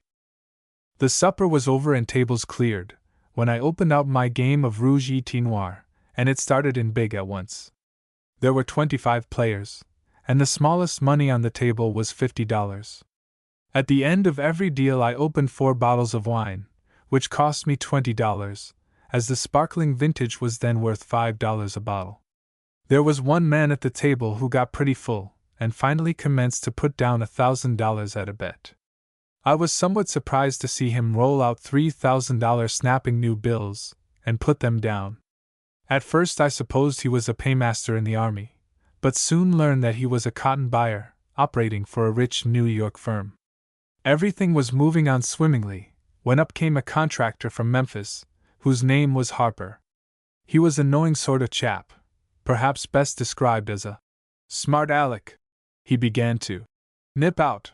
I stood it for some time, but finally let go all holds, and started after him, and soon had him broke, though in doing so I lost $12,000 that I had won from the New York party. Then he began to kick, and said the game was not fair, that he was going to have his money back, and threatened to bring up the crew of 75 men that he had on board, who had been working on the levee. I sent a message to the mate telling him what to watch out for, so he armed all of the boat's crew, roustabouts and all, with clubs and stone coal, and stationed them at the foot of the stairs. That brought matters to a standstill.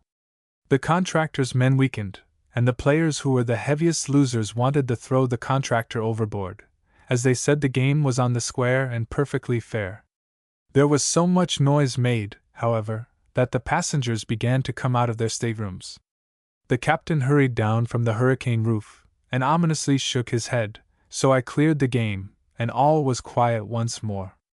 I settled my bar bill, which was $375, and counting over my money, found I was exactly $19,000 winner, and had I not been disturbed or molested might have won $150,000, as there was more money on board than I ever saw in my life before, and all the men were high rollers. That night the contractor and his men got off, the players sobered up, and we resumed operations, but the playing was not so large, nor the players so venturesome. Still I kept the game open till we reached our destination, and came out a few thousands more ahead. He never knew. There are always men who have some scheme on hand, some trick or device that is a sure winner. It may be a system, a combination, marked cards, or something of the sort. Such a man was John Brogan, of Alexandria. His stronghold was marked cards. He had played with them for years, and had been remarkably successful, having accumulated considerable property. I was once coming down the Red River, when I made the acquaintance of a shrewd fellow named Nice. He used a small concave reflector about the size of a gold dollar, which he placed in the pile of chips before him, and which in dealing the cards enabled him to see every card, and where it went.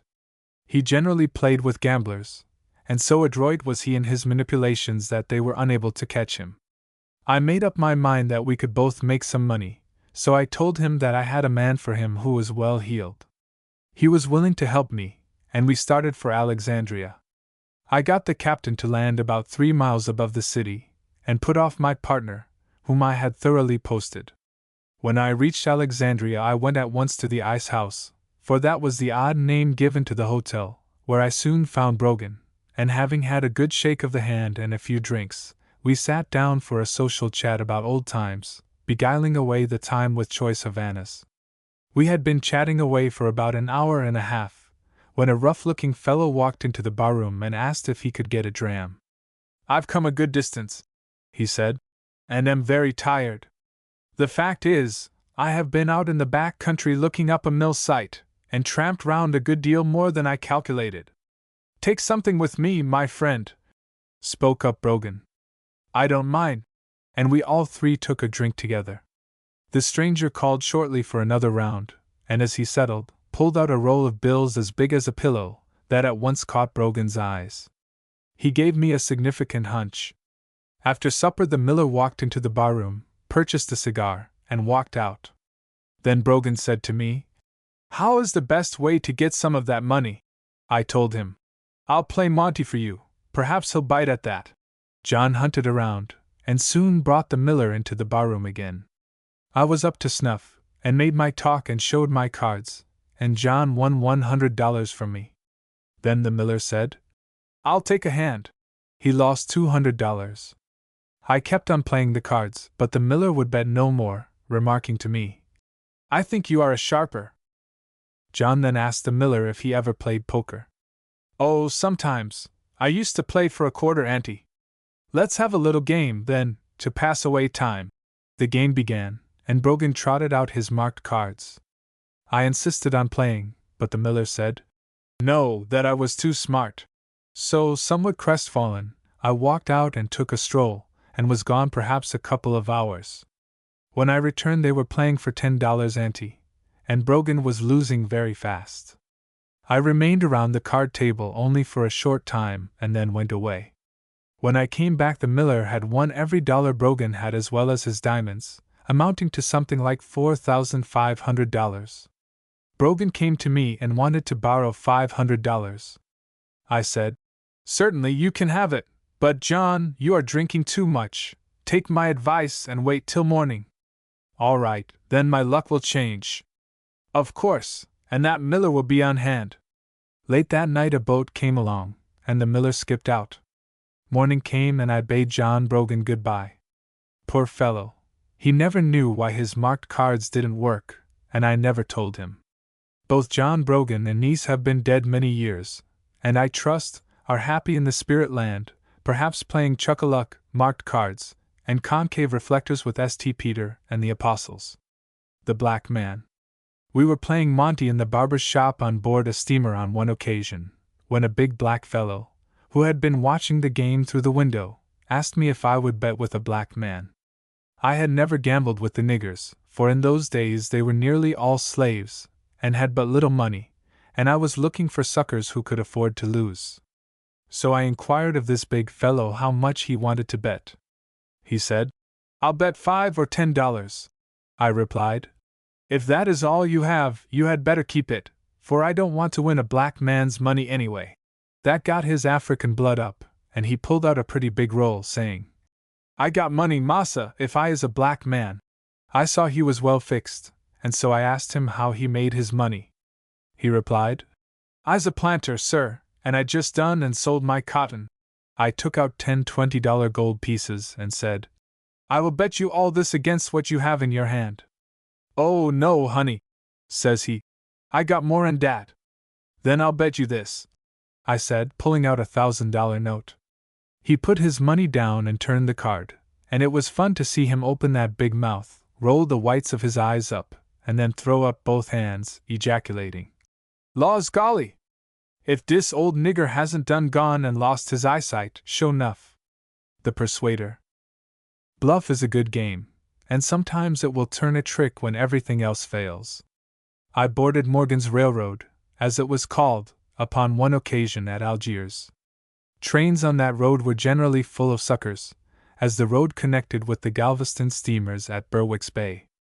Tom Brown and Holly Chappell, my partners, were both along, and as game was plenty along the road, we carried our shotguns along, and in the event of no bigger game were accustomed to get off and shoot snipe, catching the return train to the city in the evening. Sure enough, there was a party of traders aboard, and Brown lost no time in making their acquaintance and opening out. One of them commenced to cut his clothes the minute he got a glimpse of the corner after Chappell made one cap. To make matters more binding, I came up and lost $1,200. Then the ball opened, and it was not more than half an hour before we had downed the party. Then the devil was to pay. One of the party said, Look here, I must have my money back, or H.L. will flop around here mighty quick. Then they all joined in and made a big kick, and as I saw fun brewing, I slipped into the baggage car, changed hats and coats with the baggage master, got his badge and my double-barreled shotgun. Then I rushed into the car and drew the bead on the party who had collected around the boys, giving a war whoop and demanding in stentorian tones, Who has been playing cards in this car? I have, said Brown. Get off this train mighty quick. And I pulled the rope. My partners lost no time in getting off. Pulling the rope again, the train started, and when the conductor came back, I explained that somebody would have been hurt had I not acted as I did. This was satisfactory, and going back he told the party that gambling on the road was against the rules, and that he could have them all arrested when the bay was reached, if he wished. This had the effect of quieting them down, especially as they knew that the man who had won their money was off the train. I was not long in reaching the baggage car and returning the borrowed articles, and quietly slipping off at the first station, not forgetting my shotgun. Hunting was good that day, and I bagged 10 snipe and 13 robins, which the boys helped me eat at our old friend Cassidy's restaurant, on Gravier Street, opposite the St. Charles Hotel. The boys all agreed that my conduct was all that saved the boodle, which consisted of $3,300 and 2 gold watches. Thus it is that a little management, backed by a double-barreled shotgun and an official badge, is oftentimes a powerful persuader. I had friends. I was coming down from Baton Rouge one night in a sternwheel boat. The night before I had gone up and had been pretty lucky, so I resolved to try and reach New Orleans in time for the next evening's packet. Macaulay, my partner at the time, was along, and as we took a survey of the passengers, we noticed that most of them were raftsmen who had just been paid off. They were a pretty tough lot, but appeared to be well heeled, so I was not long in making up my mind to see the color of their money. I managed to scrape an acquaintance with a couple of them, and invited them to drink. Then I proposed a game of euchre, to which both agreed. We made it four-handed, and played for the drinks, then the cigars, until finally I resolved to feel one of them, so I ran him up a hand. He sat on my left, and ordered me up. I gave him the laugh and said, "I'll euchre you. I'll just bet you $20 you don't." He quickly replied, "Here's $100 I do." Borrowing $30 of his partner, he said, "I'll take that bet." Of course I euchred him, as I said I would, but the game broke up, and as I was winner I paid the bar bill. It was not long before I noticed some of them talking suspiciously together among themselves, and I deemed it the part of prudence to slip into my stateroom and get my gun, for then I was not particularly disturbed as to what they proposed to do. They began to patronize the bar pretty extensively, and asked the barkeeper who I was. He replied that he did not know. They said that one of the Negroes had said that I was a gambler, and they were going to lick me before I got off the boat. The barkeeper soon found an opportunity to tell me what was up, and as I did not have much confidence in my partner as a fighter, I concluded I was in for it. I knew, however, that he was no coward, and if he was attacked would fight. The barkeeper handed me a billy, and I strolled back to the barber shop, where several of them were gathered together. Returning through the cabin to the bar, I was accosted by one of them, but paid no attention. 2 of them at last approached me as I stood with my back to the bar, when one of them remarked, "I don't think you won that money fair." "I don't care, A.D., and whether I did or not," I quickly retorted. So he cut loose at me, and I caught his blow on my arm, let go my left duke and downed him at once. That was the signal for the circus to open. They all rushed in, and I began to lay them out as fast as I could with the billy. Every whack brought blood and a heavy fall. Macaulay and the barkeeper took a hand, the former hurling a spittoon that cracked a fellow's head open and sent the blood spurting, while the latter brought a bottle on a raftsman's skull that raised a welt as big as a coconut. Then the captain rushed in, and the mate followed with a gang of roustabouts, who soon had quiet restored. I was hit pretty hard with a chair, otherwise my injuries were not serious. I did not use my revolver, as none were drawn, for I never wanted to kill any man. The laprobe. My dear old mother, she lived to be 93 years old, God bless her.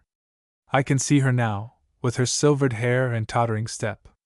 She used to pray for her wild son George, and on one occasion, I guess it was the result of her prayers, I did a good act that I have always been proud of, and I received the prayers of all the ladies of the church for it. I was in the South at the time, and on board a packet that was laid up at Natchez for a few hours.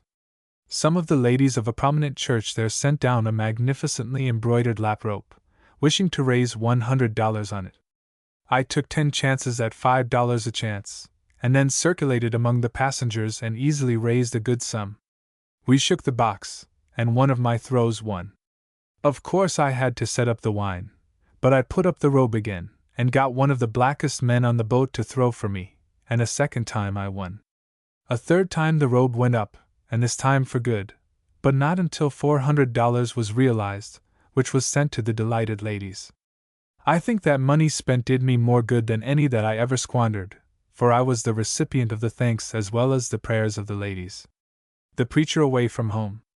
Ever since the days when Joseph's brothers gambled for his coat of many colors when they put him in the pit, the desire to venture in games of chance has been rampant in the human breast, and even men of the cloth have proved no exception to the rule. I recall an instance when I was going down the river on the Natchez.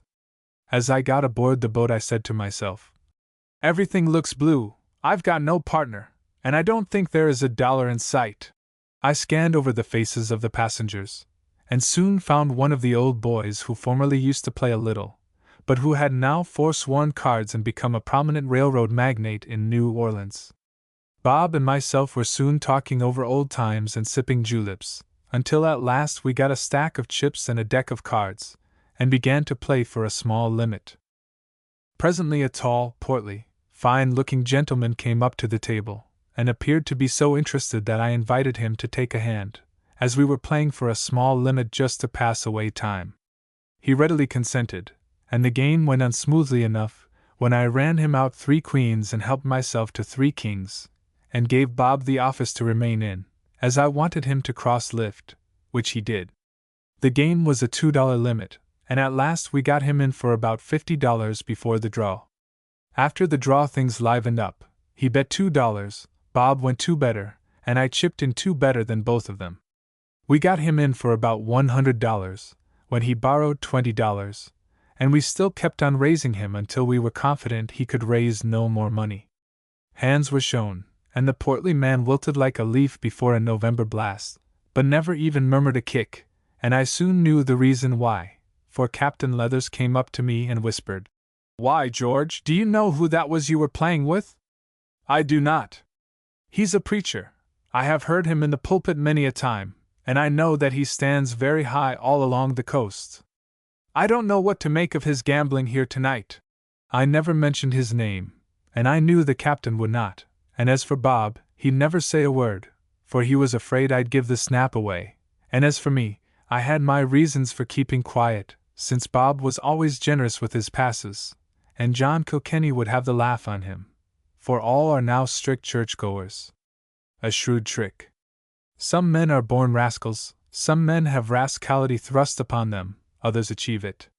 This is a story of a chap that I think must have had a birthmark of knavery somewhere concealed about his body. It was during the war, and I was going up on the steamer Fashion, Captain Pratt. I was dealing red and black, and had a big game, as there were a number of cotton buyers on board. One of them was a fine-appearing gentleman from New York, who was soon $3,800 loser. Then he began to play reckless, and was still followed by his bad luck. I noticed his nervousness, and came to the conclusion that he was not playing with his own money. Finally looking up, he said, "How much will you turn for?" Noticing his excited condition, I said, "Put down as much as you think proper, and if you go too high I'll tell you." With that he pulled out a long pocket book, and drawing forth a roll of $100 bills threw them on the red. I picked up the money and counted it, and found there were 33 $100 bills. "That's beyond my limit," I said, "but as I know you are a great deal heavier loser than that, I'll give you a chance to get even, so crack her down." I made a turn, he lost. With a trembling hand and wild eye he counted out the balance of his money and laid it before me, saying, "This is my last bet. If I lose, there is $4,000, and there is $200 more. Will you turn for it?" "Lay her up," was all I said. Down it went, just as any high roller would do if he had someone else's money. He lost, and fell back in his chair in a dead faint. Ice water was brought, and he was revived. After the game he came to me and said, "Not $1 of that money was my own. It belonged to a wealthy New York firm, one of the members of which I was to meet in New Orleans, and render an account." I told him that he would have to say that the money was invested in cotton that would be shipped in a few days. That will give you time to skip, I said, for the affair is bound to come out, and then you will be in trouble. No, he said. I won't run away. I have thought of a plan that will let me out of the scrape. There is another man on the boat who is buying for the same firm. I will go to him and get a bundle of money which I will hand to you privately, and then you come before the passengers and hand it to me. You can say, I don't want your money, so here it is, take it, I will thank you kindly, and there will be plenty of witnesses to say that I did not lose the money gambling. I did exactly as the fellow wanted, much to the astonishment of the passengers, who said that I must either be the biggest-hearted man in the country, or the biggest fool that ever ran unhung, to give a man back that much money after fairly winning it. When New Orleans was reached I was arrested, but easily proved that I had returned the money, or rather refused to take it, and was discharged. But the good old greenbacks were safe in my inside pocket, all the same. Mules for luck. In the flush days of gambling on the Mississippi I used to take everything. If a man did not have the money, I would not refuse diamonds or a stock of goods. On one occasion, when I was going from Memphis to Cairo on the Belle of Memphis, a little game was started, and I won 10 first-class mules. A bill of sale was drawn up, but when I went to land the mules at Cairo, the former owner began to kick, so I had them transferred to another boat that was lying alongside of us, and bound for St. Louis. The man hated to part with his mules, and went down pawing and clamoring among them until one of them gave him a severe kick which nearly proved fatal. At last they doctored him up so he could talk. We were then en route for St. Louis, but I was too smart to take them there, so I disembarked at Cape Girardeau, and sold the mules at a reduced price, for what did a gambler want with a pack of hungry mules trailing around after him anyhow? The cattle buyer. We had been playing Monte one night on the steamer Southern Belle, out from New Orleans, and had closed up.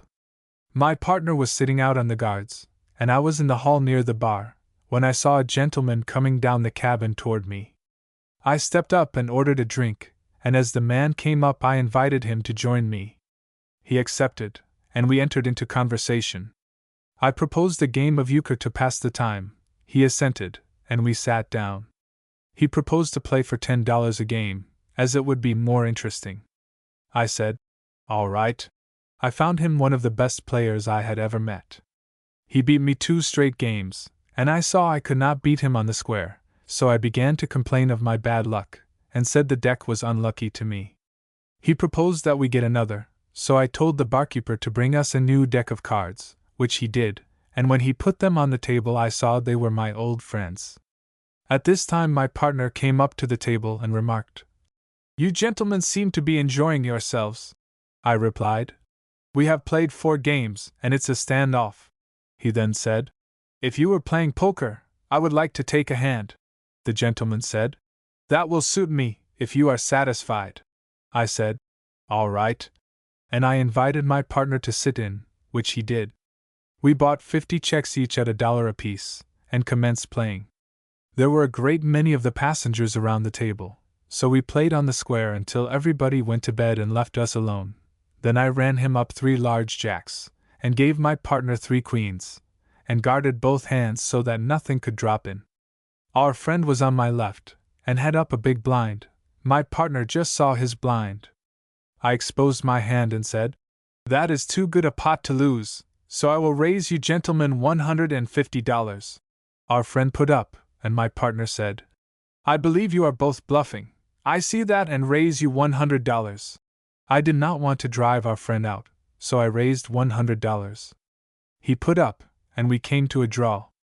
They both took 2 cards, and I stood pat with a 9-spot high.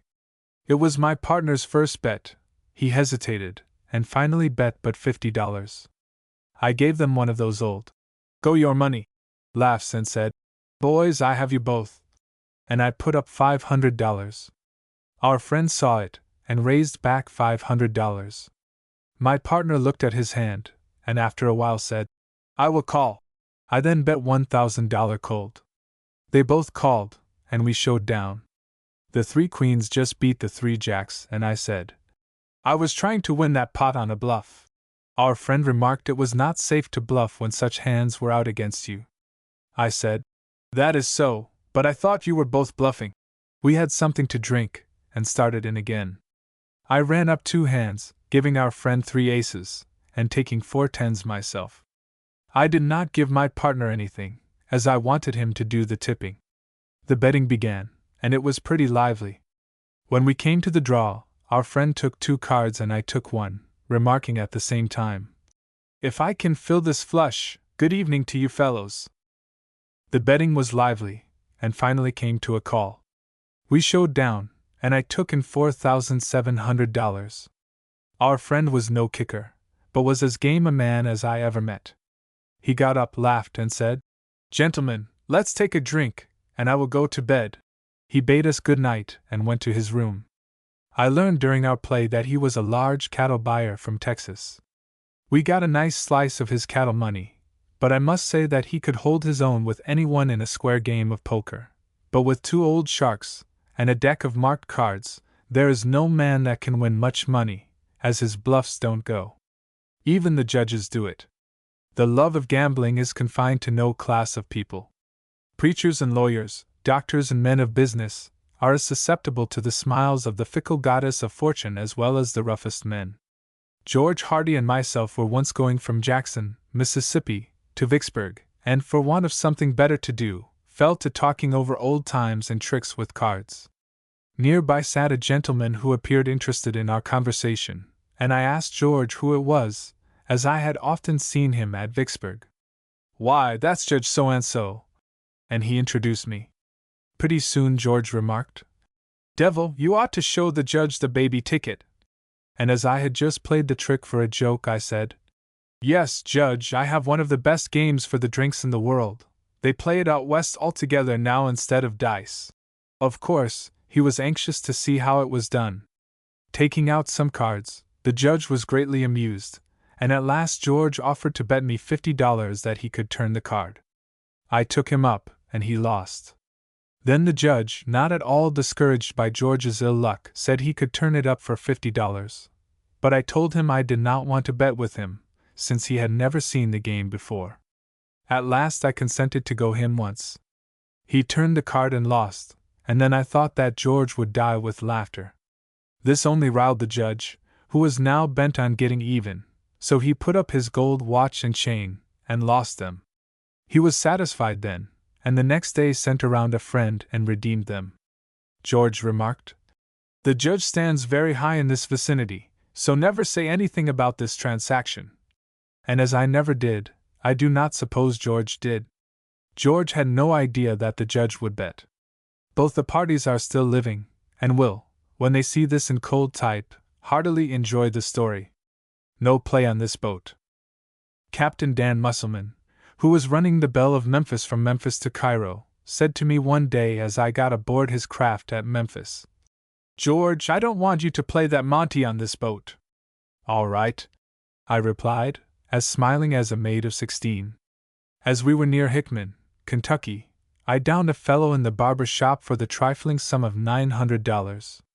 Upstairs the fellow rushed in hot haste to the captain to try and get his money back. I remained talking with Captain Bill Thorwegen, of St. Louis. In came the captain and said, "George, did you win this man's money?" "Yes, sir, I did," as frankly as a schoolboy saying his catechism. "Did I not tell you not to play that game on this boat?" "Yes, sir, but, Captain, the man dared me to bet, and I wouldn't take a dare from any man." "Well, you'll have to go ashore at Hickman." The boat was then about 3 miles below, and I had a faint recollection that there was a man living at Hickman that I had beat only a short time before, so I said to the captain, "You can't land her too quick to suit me. Put her into the bank as soon as you can." Captain Thorwegen tried to dissuade me, but I was obstinate, and insisted on being landed at once. Dunlap, my partner, was ripping mad at my obstinacy, as it was dark, raining, and in the woods. Out went the gangplank, however, and we on it, armed with some matches, cigars, and a bottle of whiskey. A big tree was soon found, a fire started, and after patronizing the whiskey bottle, and sampling the cigars, we turned in for the night. Towards morning I was awakened by a noise, and found that Dunlap, my partner, was on fire. I woke him up and rushed him down into the river, only a distance of about 50 feet, and he came out looking like the worst tramp that ever was on the road. His coat was burned off, and also one leg of his pantaloons, so he walked to Hickman and purchased new clothes, and boarding the first boat down, induced the captain to stop for me, and we returned to Memphis $900 ahead, but sadder and wiser men. The Green Cowboy. I always had a great love for horseflesh, and it is many a dollar I have won and lost on the turf. In flush times, just after the war, I was taking a lot of race horses over to Mobile, and had got them all nicely quartered on the boat, and was taking a smoke on the boiler deck, when a stranger approached me. "Are you the gentleman who brought those horses over from New Orleans?" "Yes, sir. There is one that I would like to buy." "And that one?" "The pacing horse. Can't sell him. Need him in the races that I'm giving every week." At supper we sat together, and after supper we chatted for a long time. My partner sat nearby, and knew what I was nursing him for. He let me know that he was from Texas, and towards 10 o'clock I asked him if he played euchre. He loved the game very much, and played a great deal. "Suppose we amuse ourselves, if we can find a deck of cards?" I suggested, and we sat down, playing single-handed until most of the passengers had retired. When I took out my watch at 1 o'clock, a rough-looking fellow, unshaven and long-haired, with a huge Buffalo Bill hat on his head, came up to the table and said he was from Texas, and had never been in this part of the country before. "What part of Texas are you from?" asked my friend, who appeared to be taken with the green country manners of the Texan. "Wall, I live on a ranch 25-odd miles from El Paso." "What brought you so far away from home?" "Me and my pap came over with cattle, sir, and they's all over in pens in New Orleans. I reckoned as how we'd lose them all coming across the sea, and pap was skeered, so he never went to bed till we got them steers in the pens. I didn't want to go with pap when he started with them thar steers, but pap is the oldest, and I had to mind him." "But what did you come to Mobile for, Colin?" "Well, I'll tell you. I got talking to a feller, and he told me that if I would go over with him on the ship that he would buy all my critters, so I asked pap if I might go, and he said yes. But I'm kinder sorry I went now, for I got lost from that feller and never laid eyes on him after we got over thar. He told me to pay his fare, and when he got over thar he would give me back the money, but I reckon he went after the money and got lost. But I hain't going to say a word to pap, for I got to pranking with a fellow on the ship, and I'll be G.O.L. darned if I didn't lose $1,000, but pap won't find it out, for I had $10,000 what I'd been saving to buy me a ranch, and I shan't tell pap anything about it." "How did you come to lose your money, stranger?" I asked. "Wall, look here, I never seen such a thing. He had some tickets, and he would mix them up, sorter jumble 'em together, and then he would bet you that you couldn't lift the one that had the little baby on it. So I just watched it, and I just cut my coat to get the money, for ma'am she sewed it up before I started. Well, I just laid down my greenbacks, and I didn't lift the boy, and he kept my greenbacks. Then he went off and left his tickets lying on the bench, so I'm going to take them home with me, but I won't tell I lost anything." "Let me see them," I said. "Will you give them back?" "Oh, certainly." So he pulled them out, and my friend and myself had never seen anything like them before, so I said, "Show us how he did the trick." He showed us the best he could. Then I caught up the one with the boy on it, and turned the corner and showed it to my friend, and gave him a quiet hunch under the table as I laid it down, and asked if he would bet on it. He said, "When I get back home I'm going to larn it, so I can win all the money I want." "Will you bet a drink that I can't guess it the first time?" I said. He mixed them up and observed, "I'll go you a dram." I bet, and my friend was pleased to see what a fool I was, and I told my friend to bet him another dram that he could pick it up. But I said, "Don't touch the one that has the corner turned up." And he did as I said. That made the cowboy laugh, who broke out in his peculiar vernacular. "Oh, you old fools with store clothes on can't tell it nohow." Then I observed to my friend, "I am going to have some of that money, for that fool will never get back, for someone will win it sure." I began jesting and playing the fellow, till at last I dared him to bet me $100 on it, and he said, "I won't take a dare," and pulled out about $4,000 in greenbacks, all in $100 bills. I laid my $100 on the table, all in small bills, so when he commenced to put up his, I counted him out of $100, and that made it 2-1. But I turned the card, and he told my friend to just hand me the money. "What is the least you will bet?" said my friend to the cowboy. "Wall, boys, you have got me at it, and I had just as lieve bet it all, but I know you fellers with the store clothes on hain't got that much, and I knows you darn't bet $1. If you did, the old woman would broomstick yer." My friend could not stand this sort of racket any longer, for I kept telling him to just lay up his money, and take it and put it in his pocket. At this stage of the game a tall, fine-looking fellow with long black whiskers came up and said, "I'll bet $1,000 that I can turn the card." The cowboy observed, "If I can win that bet I'll be even on what I lost going over." So he put the money up and said, "Come on, I'll go yer." And the black-whiskered man put up his money and turned the wrong card. The cowboy was delighted. My friend trembled, for he saw that the newcomer did not take the one with the corner turned up. Of course he began to get his money out, and he had lots of the long green stuff, for he was a large cotton buyer from Galveston. He offered to bet $1,000, but the cowboy said, "I won't bet less than $5,000. I offered to take half, but the cowboy would only bet with one person at a time, so I told him to lay it up. He did so and turned the card, but missed the winner. I grabbed up the boy ticket and turned the corner so quickly that he supposed he had made a mistake. The black-whiskered man at once pulled out his money and bet him $1,000 again, and this time he won. My friend wanted to try it again, for I made him believe that he made the mistake himself. He said, "Shuffle them up, and I will make you one more bet." He counted out another $5,000, and says I, "That will only make you even if you win." So he took out $3,300 more, which was all he had, except perhaps $100 in small bills. The cards were shuffled. The cowboy counted out his money. The black-whiskered man wanted to chip in enough to make it even $10,000, but the cowboy wouldn't have it. My friend made a snatch at what he supposed was the boy card, and lost. I felt very sorry for him. The fellow with the black whiskers was Holly Chappell, the cowboy was Tom Brown. Both were my partners. The cowboy invited us all to the bar.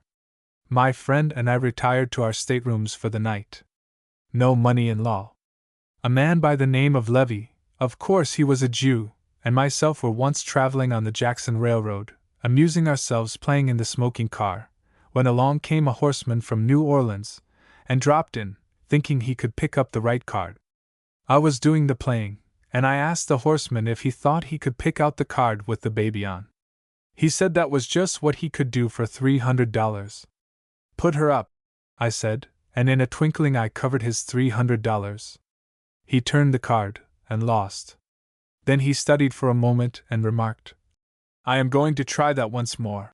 So he planked down his watch, which was a fine Howard movement, worth about $200. He lost, got mad, and kicked by telegraphing ahead to arrest a couple of gamblers on the train who had been robbing a man. We were then a few miles below the 62-mile siding, and I knew there were no officers there, so we got off at the siding, and on the down train we spied an officer who was coming from Winona after us. Then we took to the hills, and kept a sharp lookout, where we could see and not be seen. The officer asked where we had gone, and the railroad people told them down the road. They returned to Winona, and he offered a reward of $50 for the watch, and $100 for the return of the watch and money. Bad news travels fast, and I soon heard of this, and I decided not to go so high up on the road. At last, however, I went to the town, though before I reached the depot I handed my money to a gentleman who resided there, who was a good friend of mine, and sure enough, as I expected, the constable served his warrant on me immediately. My friend at once stepped up and said that we would not go to jail, and forthwith furnished bail. We gave the officer the laugh, who only got mad and telegraphed to New Orleans that he had the party who had won the watch and money belonging to the horseman. On the first train up he came. When the case was called for trial, I asked the judge for a continuance on account of the absence of a material witness. He granted me one of 3 days. The horseman then offered to compromise if we would return the watch and money. Failing in this, he fell to abusing the judge for granting us a continuance. This reached the ears of the judge, who was anything but pleased, and when I had an opportunity I told the judge that if he wanted I would stand trial for gambling, and be fined, although I was aware that he had no jurisdiction in gambling cases, but I presumed that he and the constable wanted to make a peace for themselves. The trial came off, and the judge fined us $30 apiece for gambling. My friend paid the fines, and then I turned to the judge and demanded a warrant for the horseman, for gambling in the state. He too was fined $30, and when he returned to New Orleans, and told his story, the boys all gave him the laugh, and told him he had better have stayed at home, for we all told you that you could never get a cent back from devil. When I reached New Orleans I hunted the horseman up, and he redeemed his watch, giving me $200. This transaction made a man of him, for afterwards I met him, and he wanted to help me skin suckers, and did make money. Many businessmen whom I have at first won money from came to me afterwards and stood in with the game, so that I was given an opportunity to get into games that I never could have done without their influence. The police signal. They have a signal service on board the vessels running from New Orleans to other points on the Gulf, by which they can notify those on shore what is wanted some time before the vessel reaches the landing. If they run up the police flag, there will be 20 or more police at the wharf when the vessel arrives. We would play one vessel out to some point of landing, and then wait for another to bring us back. We had played a boat over to Mobile at one time, and was on our way back, when we got a fellow down in a game of euchre. Several times during the progress of the game, remarks had been made about good poker hands, so I ran the gentleman up the old hand of 4 queens and an ace. He picked it up and said, "I have a poker hand." I turned my head to spit, and in doing so I purposely exposed, or tipped, my hand so he caught a glimpse of it. I then said, "How much will you bet?" He replied, $50. I then raised him $100. My partner said, "Gentlemen, as this is a game of bluff, I will raise you $1,000. I threw down my hand, remarking, "I started in to bluff you out, but you fellows are too much for me." The gentleman then said, "You can't bluff me, I will call the bet." They showed down, but the fellow's 4 queens and an ace were not enough, for my partner had 4 large live kings, and he took down the money. The fellow got up and raised L of a kick, and finally, when he saw he could get nothing back, he went to the captain and told him we had stolen his money. The captain was a stranger to me, so I could do nothing with him. He ordered the police flag to be run up, and then we knew we would be arrested when we reached New Orleans. I did not fear the result if we could get rid of our money, but I did not want the fellow to get a chance at that. I commenced looking around, and soon found a friend I could trust, so I gave him all the money my partner and I had, and then I did not care how quick they nabbed me. When we started off the boat, we were met by about 20 police. The kicker was there, and when he saw us he pointed me out and said, "There is one of them." The officers laughed when they saw us, for they knew me. We got into a cab and went up to the court, which was then in session. They searched us, but only found a few dollars. I employed a lawyer, and in about 10 minutes we were free, but if we had not got away with the stuff we would have had more trouble, as he was ready to rep levy. After being released we started out to find our friend, and when we got our money we had more wine than was good for our heads. I have often seen the police flag run up, but always managed some way to keep from giving up the boodle. If I could find no friend to trust it with before we landed, I would find one in the officers or the cab boys, and not one of them ever went back on me. A paymaster's bluff. The yellow fever was raging in the South in 1867, and nearly everyone was trying to reach the seaboard, as it is considered that the disease is not so violent there. On the steamer to Mobile one night a big game was in progress. $10 was the ante, no limit. I was $1,300 loser, and soon resolved that I must stir myself, and do something. There was no time to lose, so hurrying to the bar, upon some excuse, I got a deck such as they were using, and ran up 4 hands, being careful that I got the best of it. Returning, I played fully half an hour before I came out with my deck. At last it came my deal, and I gave them threes and let them fill.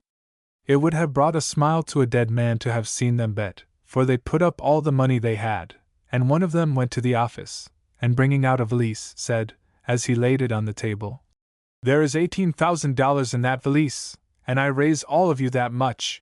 What to do I did not know. I was in a quandary, when, quick as thought, a plan flashed upon me.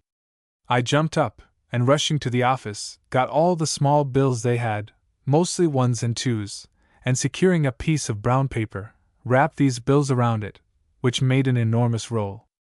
There was a $500 bill on the outside, and putting a strip of paper around it, I marked it $20,000. Then rushing up I said, "Boys, I have at last raised the money." And as I was about to put it on the table to call the bet, the owner of the valise snatched it off, saying, "That was only for a bluff." So I deemed it best to show down for what money we had up, as I knew all the rest were up all they had, and I have always made it a rule never to bet a man more than he had, to run him out, but always to give every man a chance for his money. Turning to the fellow with the valise, I said, "I will bet you $1,000 on a side bet that my hand beats yours." He counted out the money and put it up, and there was nothing to do but show hands. But in the draw I took in another 9, which made 4 and a 5 spot. That broke up the game, as that was all the money, except what the man with the valise and I had, and he got cold, for the money he was playing with belonged to the government. He was a paymaster, and had I won his money I should undoubtedly have got into trouble again. Paymasters in the army were among the best suckers we ever had, and I fear we never shall have such fat plucking again. Prank it with a new game. I had a partner at one time by the name of Tripp, and he was one of the smartest gamblers I ever worked with. He would play any and all games of chance, and would play them as high as any man in the country, and come as near winning all the time at most of them. He was a good, clever fellow. He and I were on the Michigan Southern Railroad at one time.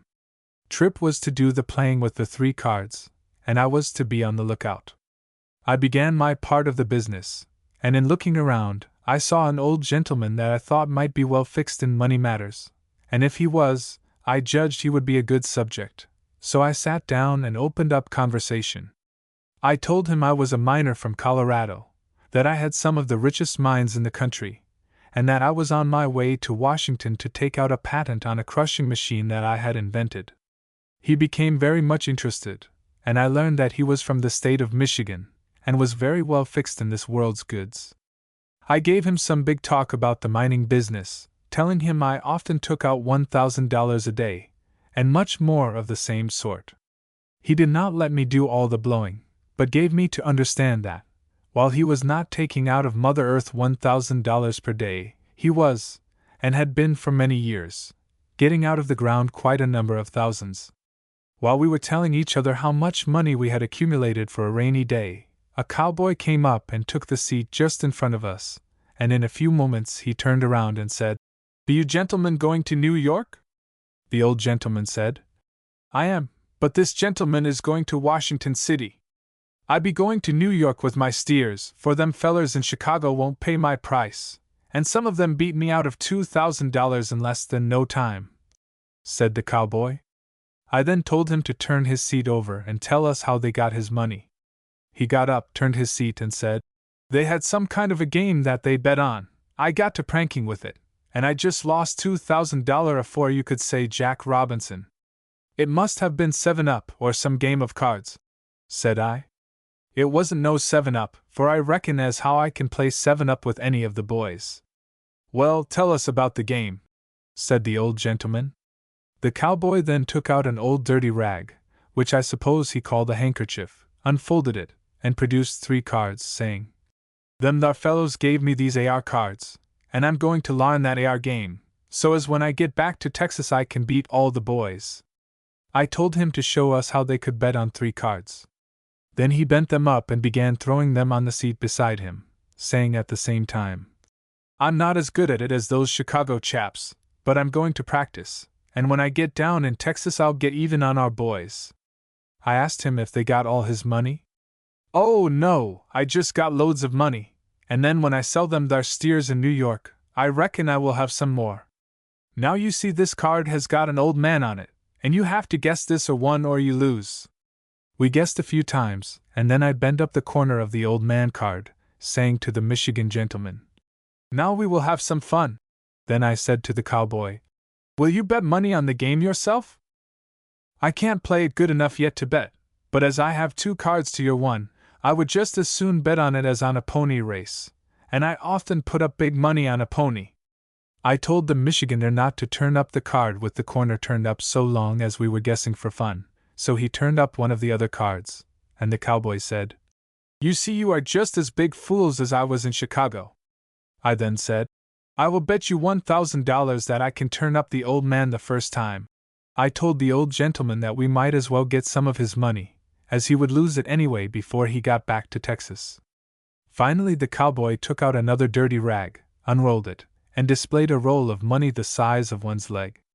He counted out $1,000, saying, "I'll go you once, for I don't know any man to back me out." He mixed the cards up, and I turned up the one with the bent corner, and won the money. The cowboy laughed and said, "Well, I'll be darned if you didn't get me. You must have right smart eyes, for I swan I didn't know which one it was myself." The old gentleman asked if he would bet with him. "Oh, yes, you are old, and can't see like this feller," said he. "Don't be so sure about me not being able to see well," replied the old man. "You couldn't keep the run of them like this fellow, and then I guess as how you haven't got much money," said the cowboy. The old gent then got out his leather, and it was chock full of big bills. He took out $500 and put it up in my hands. The cowboy told him he would not bet less than $2,000, and said the Indians bet more'n that on a foot race down where I live. I told the old gent it would serve the fellow just right if he would win all his money, so he put up the $2,000, turned a card and lost. I snatched up the old man card and turned up the corner again, then said, "How in the name of common sense did you come to make that mistake?" "Why, I turned the one with the corner up," says he. "No, you did not, for here it is," I said, picking up the winner. The old fellow thought he had made a mistake, and the cowboy told him he couldn't see well, for he was too old. I then told him to mix them up, and I would bet him $1,000. He did so, and I won. Then the man from Michigan got out what he had left, amounting to $1,200, and said, "This is all I have with me, but I will bet it." He turned a card, but again he lost. He then settled back in his seat as though he was going to stay right there, and I don't believe he would have got out if the car had run off the track. The cowboy put his cards back into the dirty rag, and remarked, "I'd be darned if I hain't larning to play this game nigh like them Chicago chaps, and if I hadn't been pranking with you feller with the smart eyes, I reckon I would have been about even." He got up, bid us good day, and started out. We sat there talking about the cowboy's tricks for a short time, when in came my partner, Trip, all dressed up so that no one would suspicion that he was ever a cowboy. I introduced him to the old gentleman from Michigan, but he was not near so talkative as he was when we first got acquainted. I did not want to hurt his feelings, so I did not say anything about the game before my partner, and I believe the old fellow was glad of it, for he looked just as if he would rather no one but that D cowboy and myself should know what a sucker he had been. When we changed cars we bid him good day, and I said, "If you see that fool with the steers in New York, tell him not to go pranking any more new games, or he will lose all his money." He looked at me in such a way that I believe he did not want to see him, although he did not say so. Caught a defaulter. It is a singular fact that most of the men who turn out embezzlers, defaulters, and dishonest clerks, sooner or later lose their money gambling. Oftentimes it is their love of cards that induces them to commit the crimes they do. I very well recollect a number of instances of this kind, and one in particular. I was going up the river on board the J.M. White, when I received a card requesting me to call at room number 14. The name was written in a business hand, so I knew the card was from a gentleman. When I knocked, a voice said, "Come in." Upon entering, I saw a young man that I knew very well, who was a bookkeeper in one of the largest cotton houses in New Orleans. I at once inquired what he was keeping himself locked up in his room for, and he replied, "I am afraid to show up in the cabin, but I will tell you all about it before you get off." as he knew that I rarely went above Baton Rouge. Late at night he came out of his stateroom so completely disguised that I did not know him. We took several drinks together, until he began to feel jolly. Then I asked him what he was up to. "Well," he replied, "I have been playing the bank and poker for some time, and have been several $1,000s loser, and I knew sooner or later the books would be overhauled, so I collected some money and skipped. Here I am, and what to do I don't know, nor where I shall wind up." "Oh, there are plenty of people in the same box that you are," I said. "Don't flatter yourself that you are the only one who has taken money, but perhaps they will now go through the books, and discovering the deficit, arrest you." "Yes, but I don't intend to be caught. I think I will go to Canada. I am now traveling under an assumed name." "Are you sure none of the discharging clerks saw you when you came aboard?" "I was in this disguise, and came over 2 boats until I reached this one, and having a friend with me, he secured a room for 2. "How much did you get away with?" $7,200, which he had collected the day before he left. He proposed going out and shaking the dice for the drinks.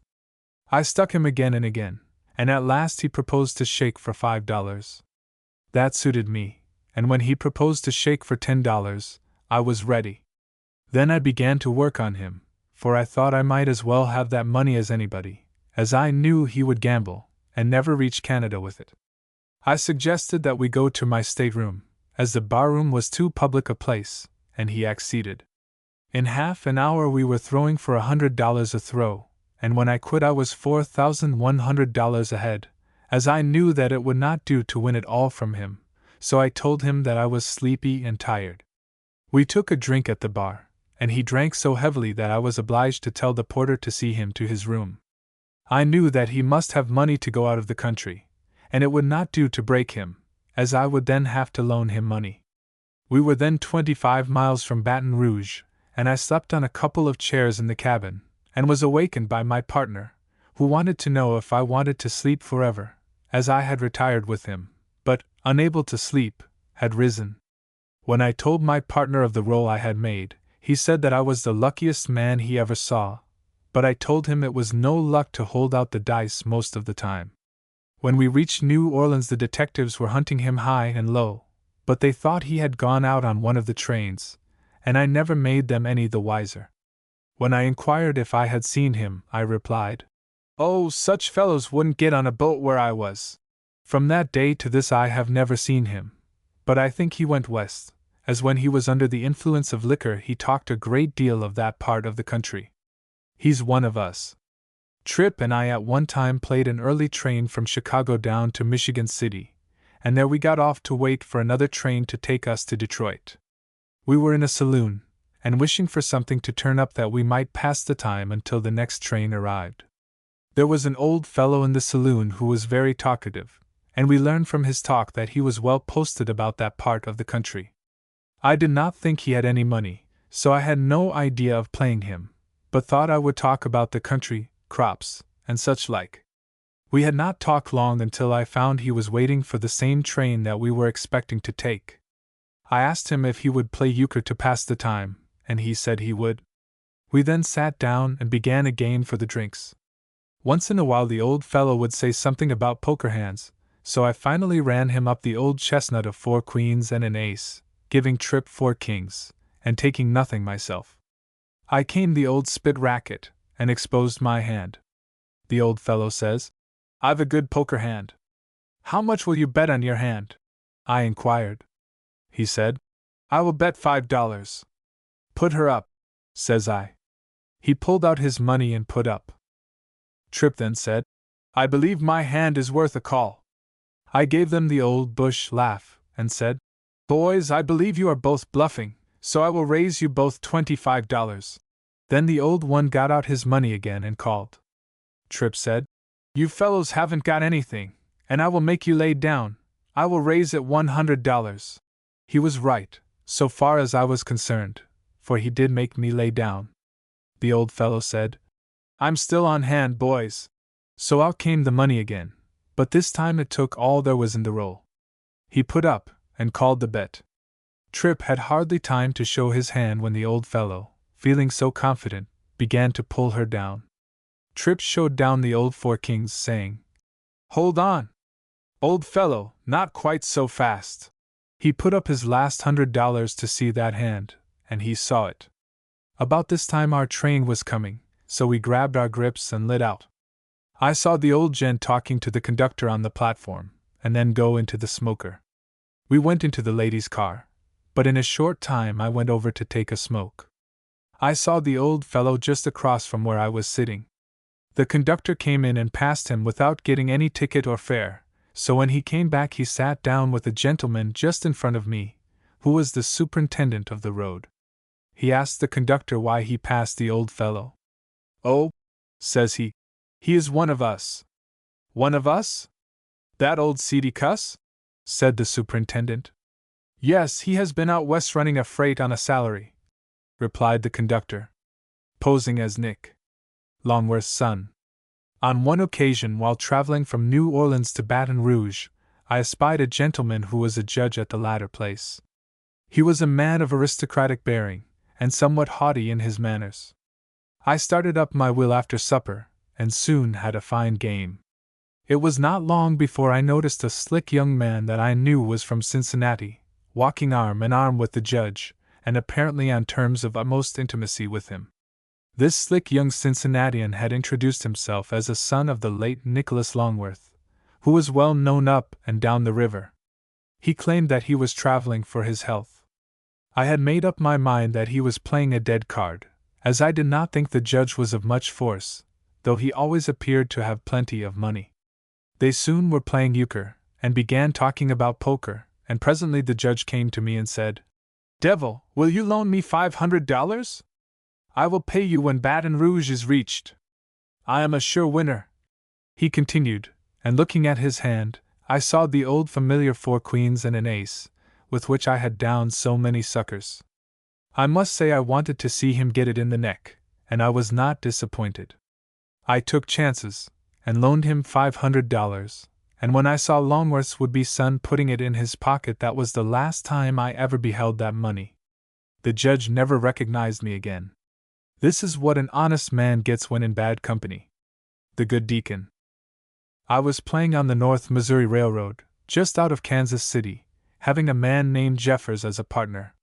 One evening a fine-looking, solid-appearing gentleman came along, and appeared to take a great interest in the game, which was just for fun. Jeffers came up and insisted on betting, but I quickly replied that I did not care to bet, as I was only showing my friend the game so as to guard him against ever betting on it in case he ever saw it being played. Jeffers was so persistent that I finally yielded, at the same time telling him that the odds were so much in my favor that I would not mind venturing. "Why, I can pick up the right card every time," he said.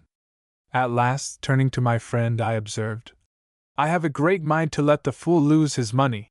Accordingly I remarked, "I'll go you $100 that you can't," and at once pulled out a big roll, which made the solid man look bad. The play was made, and I won, which greatly amused my friend, who was anxious for my success, as the fellow had given me the dare in a blustering sort of way. Jeffers made no kick, but picking up the cards put a spot on one of them, which he showed my friend, threw the cards on the table, and said, "Throw again." My friend gave me a hunch, as he did not wish to see me worsted. I paid no attention to him, however, when Jeffers pulled out $200, played it, and won. Then, turning to my friend, he said, "Take $200, play it for me, and I'll pay you for your trouble." He did so, and won. I laughed, and let the old fellow know that I didn't think he had pluck enough to bet at any game. "Oh, I would bet if the money I have was my own." Then Jeffers began to work him, telling him that I was rich, and that they might as well have some of my money as not. "Just try it once," said the insinuating Jeffers. "Put the money in my hand, and when you win I will hand it back to you." Jeffers next offered to bet again, but I said I wouldn't bet with him. "But I will with my friend here, as his eyes are not so keen as yours." At last the old man pulled out $100, and I tried to make him put up more, but he stuck to the $100, when I said, "I will have to raise you $900, as I had noticed that he had $1,000 in the roll. He wanted to take down his money, but I couldn't see it, so Jeffers told him if he didn't put up the $900 that he would lose what he had put up, so at last he laid it up, turned the card, and lost. Then I looked for fun. At this moment the porter of the sleeper came in, and told me that my wife wanted to see me for a moment. Excusing myself, I started back, with my friend at my heels, but the porter refused him admission to the sleeper. I was ready to get off at the first station, but waited until the train was under way, when I dropped off, only to find that someone else had done the same thing, and was rolling over in the sand. I went to see who it was, and there was my friend, considerably bruised and banged up. "Do you live here?" I asked. "Oh, no," he replied, "but I want my money back." "Well, if that is what you got off for, you are a bigger fool than I took you to be, for not 1 cent will you ever get of that money." He hung to me nearly all night, until I was compelled to tell my story to a man at the station, and get him to hitch up a horse for me and leave it standing behind a small hill, and have another horse ready in his barn so that he could follow me and show me the road. A brand new $20 bill consummated this arrangement. I fooled around with the sucker for some time, then running, I mounted the horse and galloped off. The game worked to perfection. The old fellow bawled out that I had stolen a horse, and the owner mounted the other horse and pushed hard after me. When I had gone about 4 miles I slackened up and let him overtake me, and we reached another train going to Kansas City 15 minutes before starting time. The owner of the horses returned to town and told the story that he had fired at me, and that I was wounded and bleeding, and, he feared, would die. Jeffers came up to Kansas City the next day, and was astonished to see me alive. Several days after I came face to face on the street with my old friend, who at once had me arrested for stealing $1,000 from him. I went to the chief's office, and explained that I had neither stolen a horse nor robbed anybody, that I had won the money at cards. The old fellow wanted the money back, and declared that he was a deacon in a church. Jeffers, the capper, came in when he heard that I was arrested, and told the chief that he had given the deacon $10 to win the bet for him, so the chief, in face of this evidence, had nothing to do but release me. The next day a prominent member of the church was scouring Kansas City for the good deacon, thinking he had absconded with the church funds. I never gave up a cent, though when they have passed around the hat I have always chipped in, and during the last 40 years, have probably contributed to churches 10 times as much as the deacon lost, and never regretted it either. Narrow escapes. There are a great many men who, whenever they lose any money, begin to kick, and oftentimes they will resort to very desperate means to recover back the money which they have honestly lost. Coming out of Canton, Miss, one night on the Jackson Railroad, I won some money in the smoking car, and then retired to the sleeper and was reading a paper, when the conductor coming along said, "Are you the gentleman who won some money a short time ago in the smoker?" "I am, sir." "Well, you want to be on the lookout, as the parties are threatening to have it back or there will be blood." Just then the 3 entered the car, and as I raised up my eyes the foremost one, a Pittsburgher, said, "We are looking for you." "Well, you have found me at home. What is your business?" "We want our money back, and if we don't get it, you will never get off this train alive." That was enough for me, and in a second I had my big gun leveled at the one nearest me, and I said, "If you move an inch I'll cook your goose for you, sure." He fell back in good order, and in the next second the name behind him made a break at me, when I caught him with my big 3-pound pistol, splitting his head open, and next I made a lunge for the third man, cutting him over the forehead so that he fell through a rack of glass, and when he raised up I struck him with my head. The conductor and brakeman interfered and took the ruffians out. There was a quart of blood on the floor, and at the first station they sent out and procured sticking plaster. I paid the porter $12 to sponge up the blood and get the glass reset. A man once pulled out his gun on me at Milan, whom I had beaten out of $100. I let on as though I would return it, until he turned his head away, when I hit him a stinging blow on the ear that doubled him up like a jackknife. I took his pistol, and was arrested for winning his money and assaulting him, but when the judge heard the testimony, he fined us both $5 and costs, amounting to $6.50. He gave the fellow a lecture for drawing a pistol, and I paid my fine and was off. Another time in New Orleans, I was crossing the levee late one night with a valise full of money, when two men came from behind a cotton bale and started toward me. I pulled out my big pistol and told them an inch further and I would shoot. They weakened, and after they started I turned her loose, to enjoy the sport of seeing them run. A crazy man. One afternoon I started from Kansas City on the Missouri Pacific Railroad, and while seated waiting for the train to start I fell asleep. We had not gone more than 10 miles when a crazy man, armed with a Colt's Navy, entered the car. The passengers all fled, leaving me alone. Up rushed the lunatic and cracked me over the head a couple of times with so much force that I speedily awoke, and saw this wild-eyed man standing over me saying, "If you move I will kill you." I didn't move, only said, "You have made a mistake," at which he backed out of the car. Thereupon the passengers all rushed him with revolvers in hand, wanting to know where that lunatic was. Though I have seen many crazy people since, I can never forget the terrible glare of those eyes, and can compare them to nothing but the fiery glare of a cat's eyes in the dark. I returned to Kansas City and laid up for some time, as the physicians feared that erysipelas would set in. It was not more than a week after this that the lunatic was seen on a housetop hurling bricks down on the passers-by. He was at last lassoed with a rope and taken to the station house. He butted his brains out against the iron bars of his cell and killed himself. $800 against a pistol. I was playing Monte one night on the Robert E. Lee, when a fellow stepped up to the table and bet me $800. I knew it was all the money he had, for he tried to make it $1,000 by putting up his watch. But in those days I would not turn for a watch unless it was a Jurgensen or very fine make. When he had lost his money and spent a few moments studying, he whipped out a Colt's Navy and said, "See here, friend, that is all the money I have got, and I am going to die right here, but I will have it back." I coolly said, "Did you think I was going to keep the money?" He replied, "I knew very well you would not keep it. If you had, I would have filled you full of lead. I am from Texas, sir." And the man straightened himself up. Pulling out a roll of money, I said, "I want to whisper to you." He put his head down, and I said, "That I didn't want to give up the money before all these people, that then they would want their money back. But you offer to bet me again, and I will bet the $800 against your pistol." That pleased him. "All right," he said, and the $800 and pistol went up in my partner's hands. Over went the wrong card. I grabbed the pistol, and told my partner to give me the stake money. Pulling the gun on him.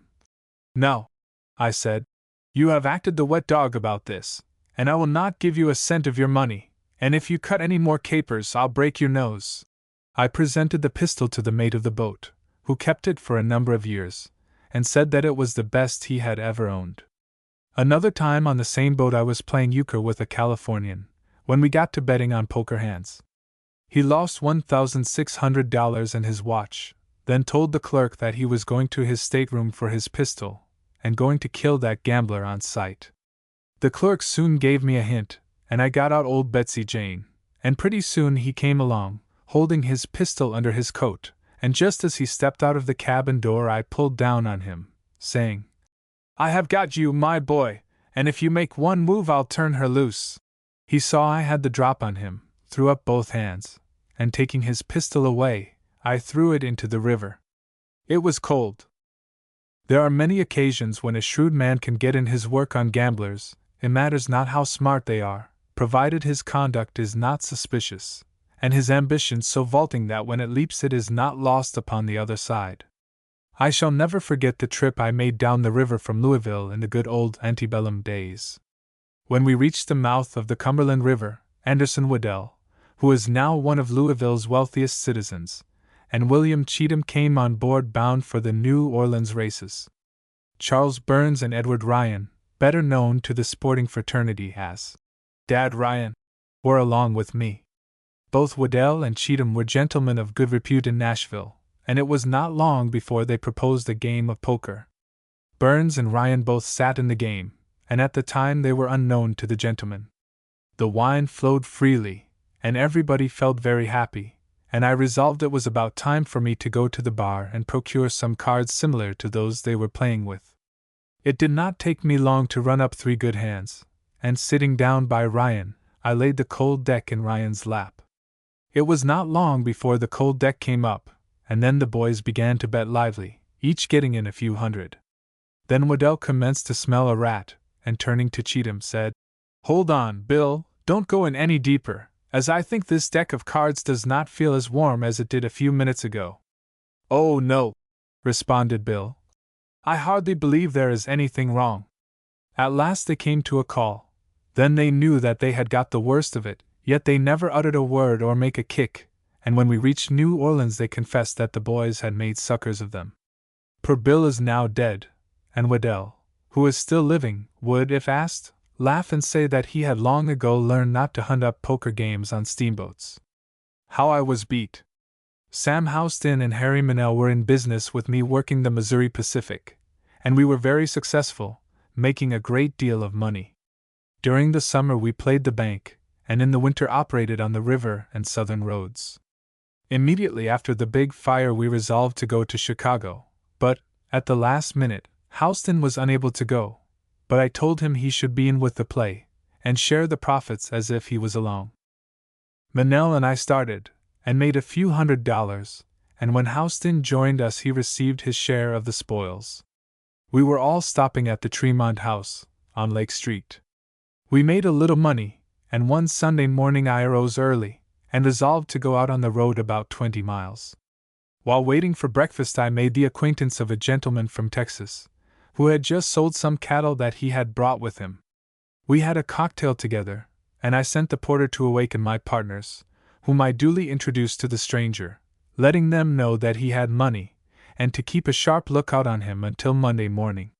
When I returned at night I found that my partners had beat the Texan, and he had Houston locked up in jail. I carried him down a good supper from a restaurant, and then hunted up the Texan, who told me that he had started in betting, and at first won and then lost $7,600, and that his only object in arresting Houston was to scare him so as to get his money back. The other man he could not find. He said he had gambled when in Texas, but these fellows were too smart for him, and that he could not afford to lose that money. When the case was called for trial, the judge dismissed it on the ground that they were all gamblers.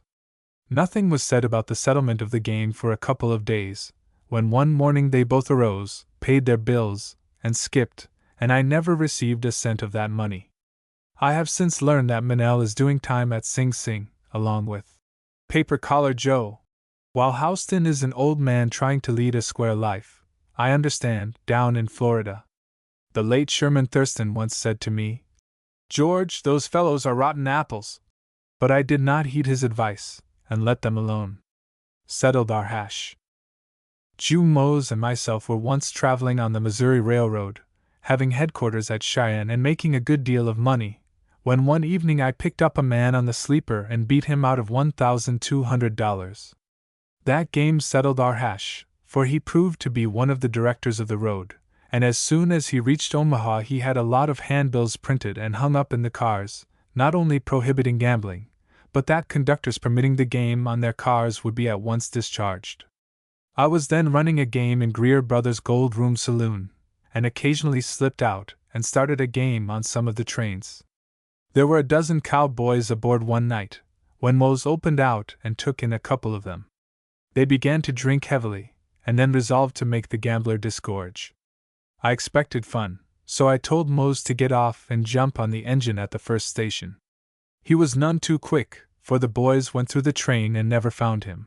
But they never said a word to me, as they supposed I was a sucker like themselves, for at the time I was very roughly dressed. These cowboys, while very blustering when on the trains, were peaceable enough when they entered a gambling house, for the gamblers would stand no foolishness with them, and were always prepared to draw at a second's warning. I raised the limit. I recollect playing in a game of poker at one time on the steamer Natchez. It was a 5-handed game, and the party were all friends of each other. We were playing on the square, with a straight deck of cards and for a small limit. I could enjoy myself in such a game for a limited time, then the old desire to play my tricks would come over me, and I could not resist the temptation. I did not want to beat my friends only on the square, but I did want to have some fun, so I excused myself for a few moments and left the table. On my return I sat in again, and the game went on as before. We had been playing a short time, when one of the boys picked up his hand, got a glimpse of it, and then threw it down as quick as lightning, saying, "What's the limit?" All the others looked at their hands, but none of them seemed to remember what limit we had been playing. One thought it was $10, but was willing to raise it to $20 if the others would agree. I remarked that the limit had been but $5, but I never kicked if anybody wanted to raise her. So they all consented to raise it to $20. The one next to the age put up the limit, the next one saw that and went him 20 better, the next one did the same. I said, "Boys, you are bluffing, so I will just call." The age then raised her the limit, and it went around until most of the boys had put up all their money. Then it came to a draw. Some took one card, some stood pat, and I took 3. Then the betting was resumed at a lively rate. Those that had put up all their money borrowed from friends, and to tell the truth, I never did see 4 men have so much confidence in their hands. I kept calling, and finally it was a call all around, but no one wanted to be the first to show down. I threw down 3 tens when they all said, "I've got you beat." I said, "Gentlemen, it's a call all around, why don't you show down?" They all came down about the same time, and you should have been there, for all the passengers on the boat were looking on. They saw each other's hands, and I'd be GOL darned if every one of them didn't have 4s, and they were all aces at that. All 4 of them spoke up in the same breath. "Who dealt the cards?" I replied. "I did." We sent for the first and second clerks to bring a quire of paper and figure out who won the money and how much each one was entitled to. After the problem was solved, we resumed the play, but first the boys made me swear I did not have any more cold decks on my persons with 16 aces in them. As I had raised the limit to $20, I took the oath, and we again settled down to a square game. Got off between stations. A man by the name of Charlie Adams, Tripp, and myself started out from Chicago on the Michigan Central Railroad one day to turn a few honest dollars. We took separate cars and began looking for a game. I was in the ladies' car and thought I saw plenty of material, but the most of it was handicapped with female riders. There was one old gentleman sitting alone, so I took a seat beside him and began to feel his pulse. He had sold a pair of horses for $800 and an interest in a patent for $1,600. I did not want to play him in that car, for I wanted some of the other a little later on, so I invited him to join me in a smoke. He declined, and told me that he never smoked a cigar, chewed tobacco, or drank a drop of liquor in his life. Then I knew he would be a darling sucker, so I invited him to go over in the smoking car until I could have a little smoke myself. He consented, and we went over. We took a seat just behind a green-looking countryman who was smoking a cob pipe, and it was not long until he turned round and asked us the name of a station we had just passed. We did not know the name, so he said, "I don't wonder you can't tell the names, for I never saw so many towns strung along a railroad. Why, out where I live we don't have a town only about once in 50 miles. I asked him where he lived. He replied, "When I'm to hum, I lives on a ranch in Colorado. But I've been to Chicago sellin' of my steers, and them thar fellows came nigh gettin' the best of me with some of their newfangled games. But they gave me some of their tickets, and when I get home I'll make the boys think I didn't take my critters to Chicago for nothing. I guess as how they would have got more of my money, but I left it up at the tavern with the feller that had his hair all glued down to his forehead as if he thought it would fall off.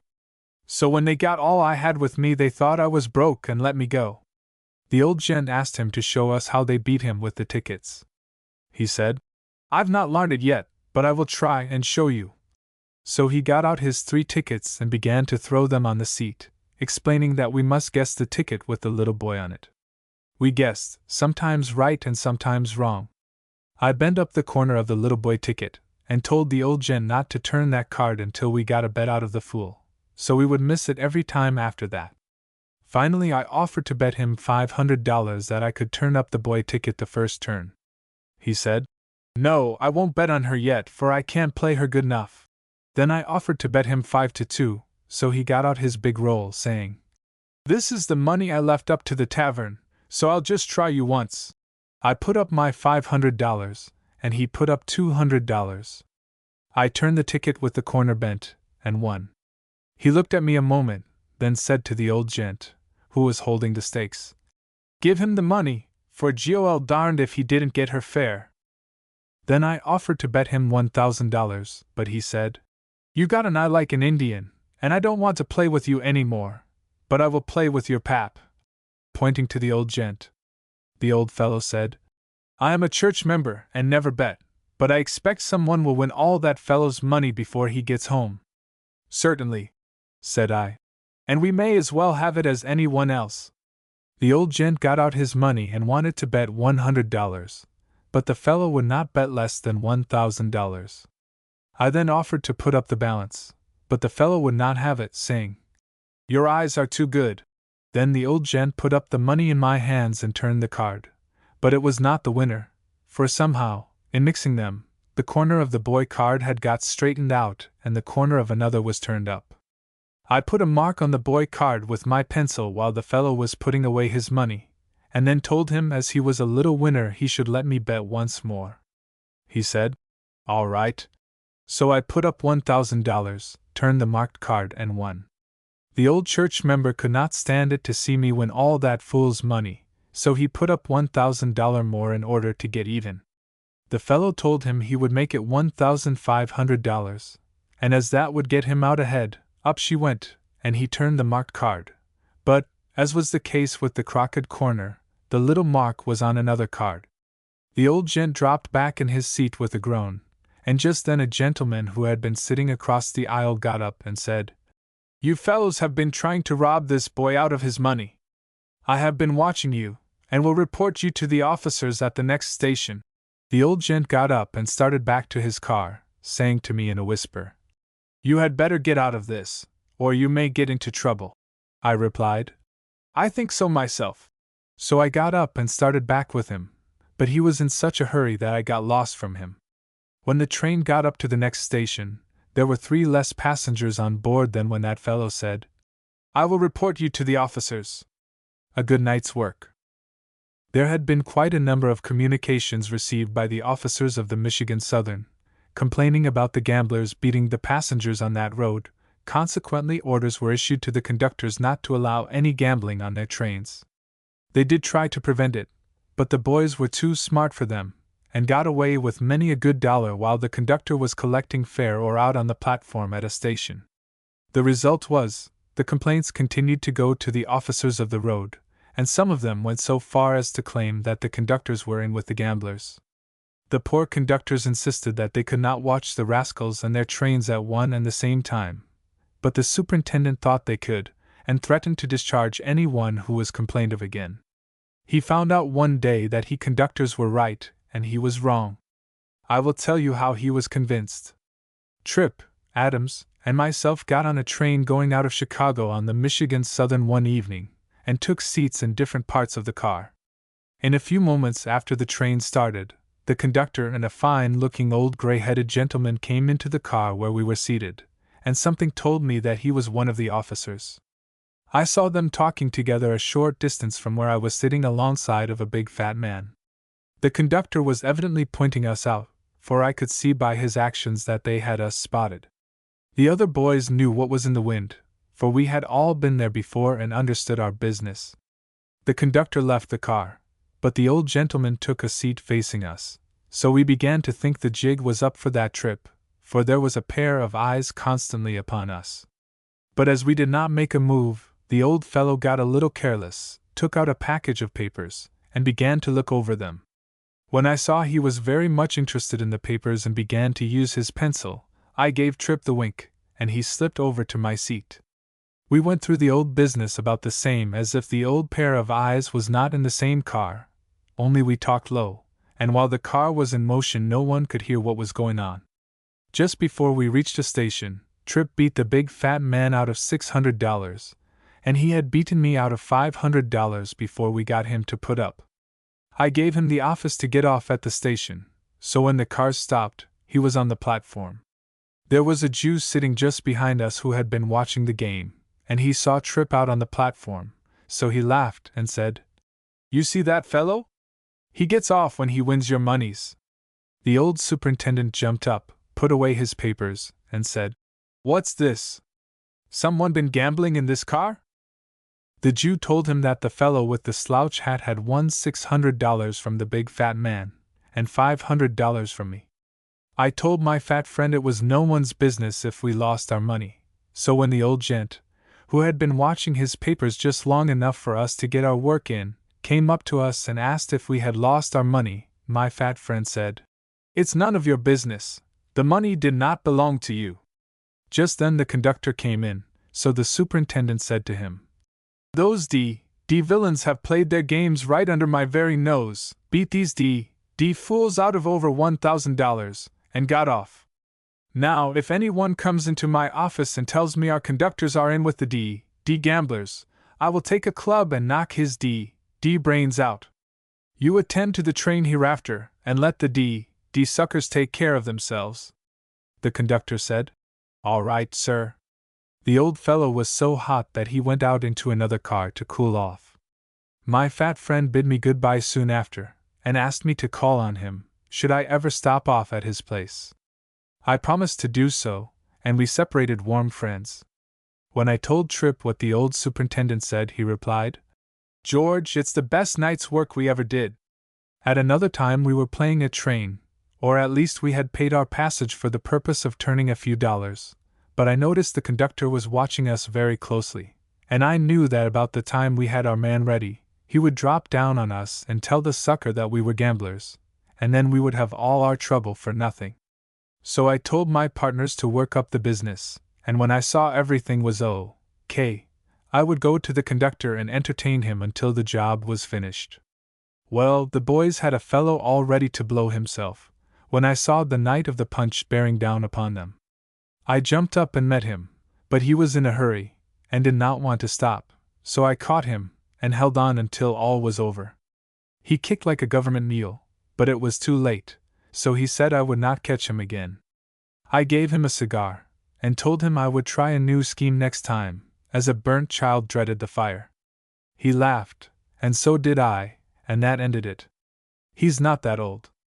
About 40 years ago I was a pioneer in the great Northwest, or Lake and Central States, and was pretty largely interested in the different branches of business that paid a large profit on the amount of capital invested. I was running Keno and St. Paul, playing poker with the Indians, and running the risk of losing my scalp, in Minnesota, building frame shanties out of green lumber for lodgers, at $1 a head, at Winona, and running a restaurant, saloon, billiard and Keno room at Dubuque, Iowa.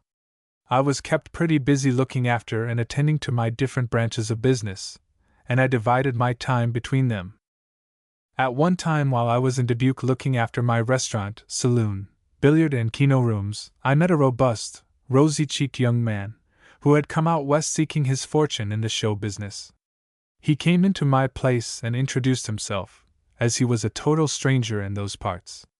I took quite a liking to the good-looking young man, and I told him to make my place his home while he remained in our town. He thanked me for my kindness, for in those days I was kind, and said he would be pleased if I would assist him in advertising his show. They did not have such large, handsome show bills to draw the crowds, to the billboards, I mean, in those days, as they have now, but this young showman knew a thing or two, so he adopted the plan that is largely practiced by our minstrel troops at this late day. He got some of us ordinary-looking chaps to show him the town. I don't mean like it is done in these days. He wanted us to walk around all the nice streets, so he could see the people, and so the girls could see him. We did it, and the result was, all the girls in that place were at the show the first night. I got all the boys to go over and give the young fellow a lift, and when he left the town, he was much better fixed financially than when he landed. All the girls, and some of the boys, were sorry to see him leave. He thanked me for the favors, more especially for the one of showing him the town, and he has not forgotten them to this day, for we often speak of the old times out west, but he insists that it is not near 40 years ago. But I know why he don't want me to give dates. He need not fear, for I will not tell who the good-looking, rosy-cheeked boy was that I met in Dubuque about 40 years ago, and no one would ever guess, for at that time he was not running a grand opera house, and by Joe, Bijou, I don't believe he ever expected to. Canada Bill. Canada Bill was a character one might travel the length and breadth of the land and never find his match, or run across his equal. Imagine a medium-sized, chicken-headed, tow-haired sort of man with mild blue eyes, and a mouth nearly from ear to ear, who walked with a shuffling, half-apologetic sort of a gait, and who, when his countenance was in repose, resembled an idiot. For hours he would sit in his chair, twisting his hair in little ringlets. Then I used to say, "Bill is studying up some new devilment." His clothes were always several sizes too large, and his face was as smooth as a woman's and never had a particle of hair on it. Canada was a slick one. He had a squeaking, boyish voice, and awkward, gawky manners, and a way of asking fool questions and putting on a good-natured sort of a grin, that led everybody to believe that he was the rankest kind of a sucker, the greenest sort of a country Jake. Woe to the man who picked him up, though. Canada was, under all his hypocritical appearance, a regular card shark, and could turn Monty with the best of them. He was my partner for a number of years, and many are the suckers we roped in, and many the huge roll of bills we corralled. He was an arrant coward, though, and would not fight a woman if she said boo. His right name was Jones. When Tom Brown and Holly Chappell traveled with me, the four of us made a quartet that could give most any crowd any sort of Monty they wanted. Brown got $240,000 for his share of the profit, and Chappell went north with his portion, and is today as poor as myself. Bill never weighed over 130 pounds, and was always complaining of pains in his head. I always found him honest to a fault, and when the poor fellow died, I felt that I had lost one of my truest friends. The Natchez and the Lee? When the great steamboat race came off between the Natchez and the Robert E. Lee, the excitement all along the Mississippi River, and at St. Louis, New Orleans, and all the river towns, was at fever heat. Betting ran high, a great deal of money changed hands, and very little else was talked about for a long time. I came to the conclusion that the boats were pretty evenly matched, but thought that the Natchez ought to beat in a straight run. I knew the Lee could make 2 landings to the Natchez one, the latter boat being somewhat top-heavy and difficult to handle. However, I put my money on her, and believe she would have won had not Captain Cannon outgeneraled and outmanaged Captain Leathers. Captain Cannon took off every extra pound of freight, including anchors, chains, beds, and bedding, even taking the doors and shutters off the hinges, while the hold and decks he saved to be filled with dry pine knots. Besides, he engaged the steamer Pargode to go up above Baton Rouge, loaded down with the choicest of fuel. The Pargode was a very fast boat, and when Baton Rouge was reached, the Lee never stopped her engines, only slackened her speed a little, while the Pargode lay alongside and dumped the fuel on to the Lee. The Natchez had to land and take a coalboat in tow, and by this management made a difference of over 3 hours. This gave the Lee a start of perhaps 5 hours, as when she did land it was for a moment only. The Natchez kept everything on board, and caught all the winds, while they whistled through the lee. On the day of the race the excitement was so great in New Orleans that when the Mayflower advertised to take people up about 20 miles to see the fun, it was not long before she was loaded to her gunwales with all the young bloods of the Crescent City. A jollier set of fellows never got together, and as money was plenty, they made the wine fly with a whirl. I hunted up old Bill and Dad Ryan, and made up my mind we would tackle the gentry and given them something to spend their money for. Bill opened up, and the young sprigs of the aristocracy began to pile up the bills, which Bill was not slow to rake in. There was nothing mean about Bill, and he didn't refuse to take gold watches and sparklers, and after the game closed, some of the fellows resembled picked ducks. They wanted to redeem their watches and diamonds, so Bill agreed to meet them at a certain well-known saloon the next day, as all he wanted was the stuff. Nearly all of them wished to make me a nice present, and none of them ever met me afterwards without asking me up to smile. Just as Bill was closing up, an old fellow, who knew me well, came up and said, "Devil, who is that old fool trying to play that game?" My friend had been up on the hurricane roof, and had not noticed the game going on, so I remarked to him, "Hold on. I have been watching him, and am going to take him in pretty soon. I then gave Bill the wink to keep on, and turning to the old fellow, I observed, "Don't leave here, as I may want you to hold stakes for me." "All right," was the answer, and then I turned to Bill and said, "Let me see your cards." So I picked up the one with the old woman on it, and put a pencil mark on it, which I showed the old man, who, by the by, was a large wholesale grocery merchant, whom I had known for 25 years, and he had seen me play Monte many a time. I asked the old fellow that was turning the cards if he would bet on the game. "Yes," he replied. "I'll bet you can't find any card you may mention after I mix them up." Then I said, "Hide the old woman." So he mixed them up again, and I said, "I know it's hard to find, but I'll bet you $1,000 I can pick her up the first time." He laid up the money on the table, and I continued, "This gentleman will hold the stakes." "All right," said Bill, and he put the money in the groceryman's hand, and I turned the card. Bill said, "All right, fairly won. Give him the money." And I pocketed the stuff. Then I offered to bet him $2,000, but Bill declined to bet with me any more, so my friend the groceryman spoke up. "I'll bet you I can turn the card," Bill replied. "I have just lost $1,000, and if I bet any more it will not be less than $2,000. So I handed my friend the money to put up, but Bill wouldn't stand it, and spoke up. "I won't do that. If you don't play your own money, I won't bet." So I told him to just lay it up and turn the card, and I would hand it to him. He got out his wallet and put up $1,700, and I loaned him $300 to make it up, so he turned the card. The old fellow could not believe himself. He stood still for a few minutes, looked at Bill, then at me, and finally said, "Devil, lend me a $5 bill, and I will go home and stay there until I get some sense." He did what he said he would, and I never saw him for a couple of months, when one day, as I was passing his house, he hailed me, and calling me in he counted me out $305 in $5 bills, and said, "Here is what I owe you. Now I want to know if you have found any more old fellows who don't know how to play that game of Monte." Of course I laughed at the joke, and we were always good friends, Dickie Roach and I. While playing one night in St. Louis at old Mr. Parrott's game of faro, and Dick Roach was dealing, luck ran dead against me, and at every play I turned up loser, when in came a drunken man who was quarrelsome, and insisted on annoying me. I told him that I was in no condition to have anybody clawing me around. Then he got mad and wanted to fight. I said nothing, and stood it as long as I could, when I got up out of my chair, and hit him a slug in the ear that curled him up on the floor like a possum.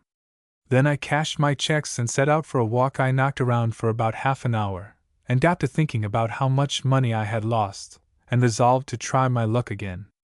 There was no other bank open, so I went back to Parrott's game, and there, sprawled out on the floor, lay the big lubber that I had knocked over, and Roach was kneeling down by him and rubbing him with ice water and a towel, so I resolved to take another walk, when Roach, catching sight of me, said, "Devil, I guess you owe me something for taking care of your patient, and if that's the way you hit, I don't want you to hit me. I've been rubbing this fellow ever since you left." Dick was fond of fun, and had a man who went by the name of Shell Fairchild, who he thought could throw down or whip anybody, and he was willing to put up his money on him. One night we were all in Loop's saloon, when Fairchild and Dick Roach came in. Thurston and Roach got into an argument about wrestling, and Thurston said, "I have got a man that can put your man on his back for this $50 bill," pulling out the money. Roach covered it in a minute, and then Thurston asked me if I would wrestle him. "Yes," I said. We picked out a place, tossed off our coats, and I put him on his back in a minute. That wasn't satisfactory, so I did it again. "Satisfied," said Roach, as he handed Thurston the money. Sherman, poor fellow, bucked the $50 right against the bank, and then, of course, Roach got it all back again, and Sherman only regretted that he hadn't stuck Roach for more. Knocked down $300. Canada Bill and I were on board the steamer Doubloon, going up the Red River on one occasion. Bill was doing the playing, and I was driving and baiting. We had caught a nice string of fish, and had about come to the conclusion that there were no more of our kind left worth fishing for, when a nice-looking young man came swimming up. We thought at first he was too small to angle for, but you can't sometimes always tell, for we found out that this one was larger than anything we had caught that evening. He came right up, and before we had time to put on fresh bait, wanted to bet $500 that he could turn the winner. Bill said, "All right, I'll go you just once," and began counting out the money.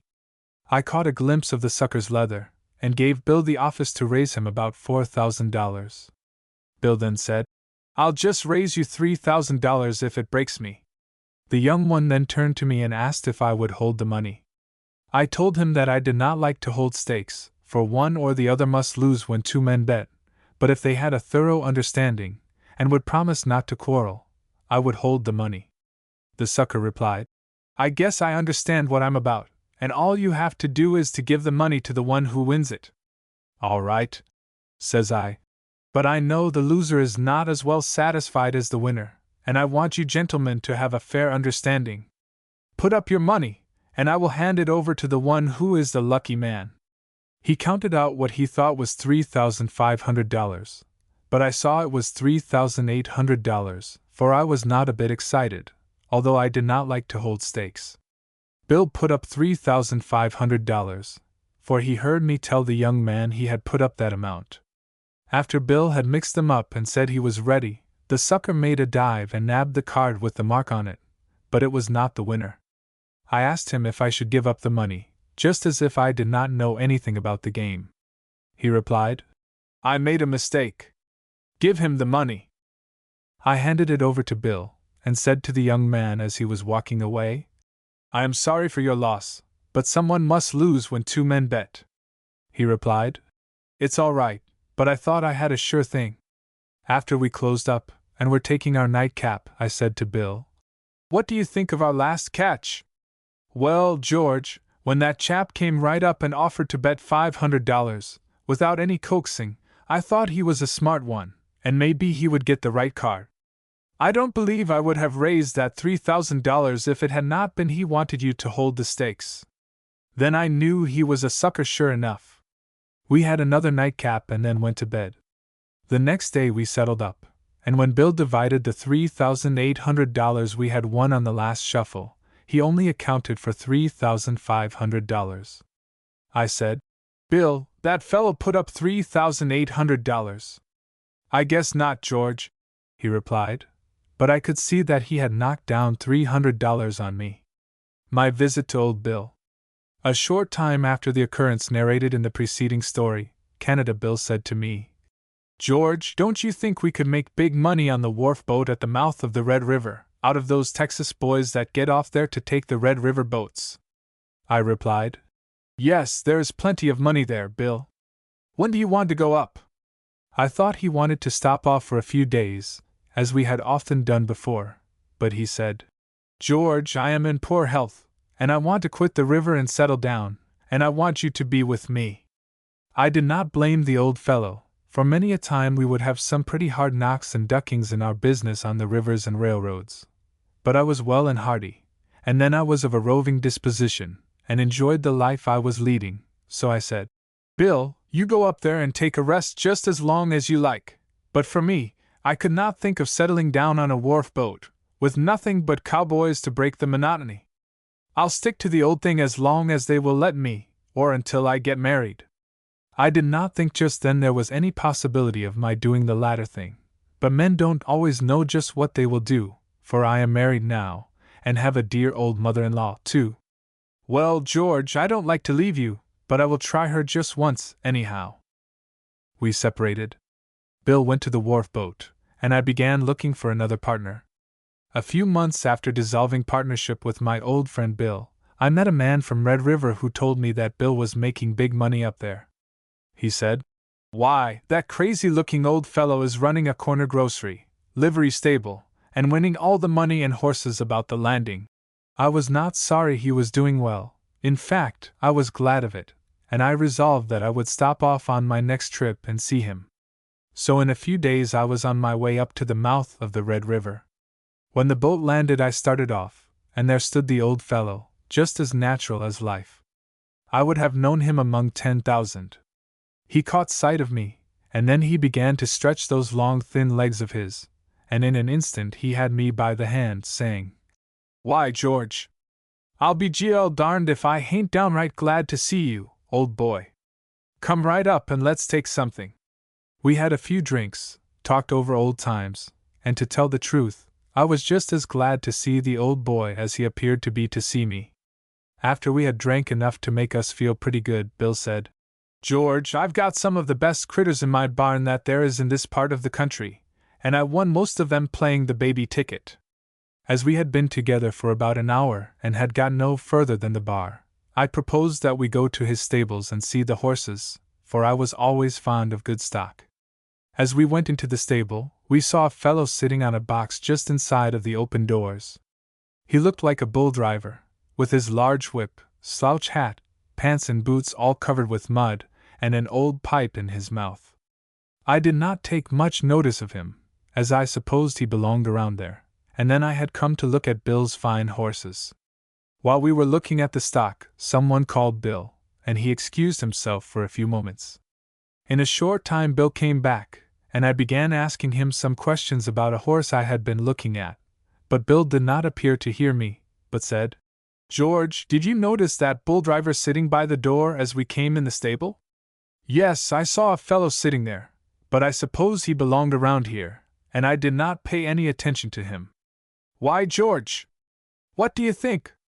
That fellow is out there on the box counting his money, and I'll be darned if he hasn't got nigh on to $10,000, for I saw him counting over the big bills until I couldn't stand it any longer, and I just came back here to get you, for I know, George, that you can get it if any man can." I replied, "Bill, I didn't think that old tramp had any money, but if you saw it, all right. We will give him a whirl. How will we play him?" Bill then said, "Well, George, you go and get in with him, and when you are all ready just give me the old sign, and I will come up and try the old Monty on him." "All right," said I. So I found the fellow, and began my part of the business. I inquired where he came from and all that, told him I was a planter waiting for a boat, and invited him to take a drink. While we were drinking, old Bill came up, rigged out just as I had seen him so many times before. So if the fellow had noticed him and I together when we went in the stable, he would not suspicion that Bill was the same person. We were just taking another drink when the old crazy-looking fool came up, so I said to the bull driver, "What do you think of that fellow coming up there? Let's have some fun with him." "All right," said he. So I said, "Come up and join us in a drink. We are just taking one." Bill walked up and began his talk about where he had been, where he was going, and how he had lost his money. He got out his tickets and showed us how the game was played. We bet the drinks and cigars. I lost $100, then I put a spot on the baby and won $500. The bull driver began to get nervous, and finally offered to bet $500 he could turn over the baby.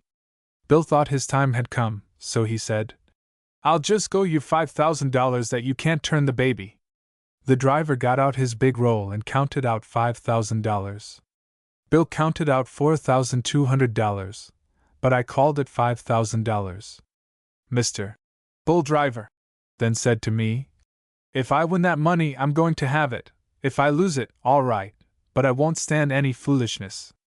Old Bill gave one of those peculiar chuckles, saying, "All right, if you win her you shall have it."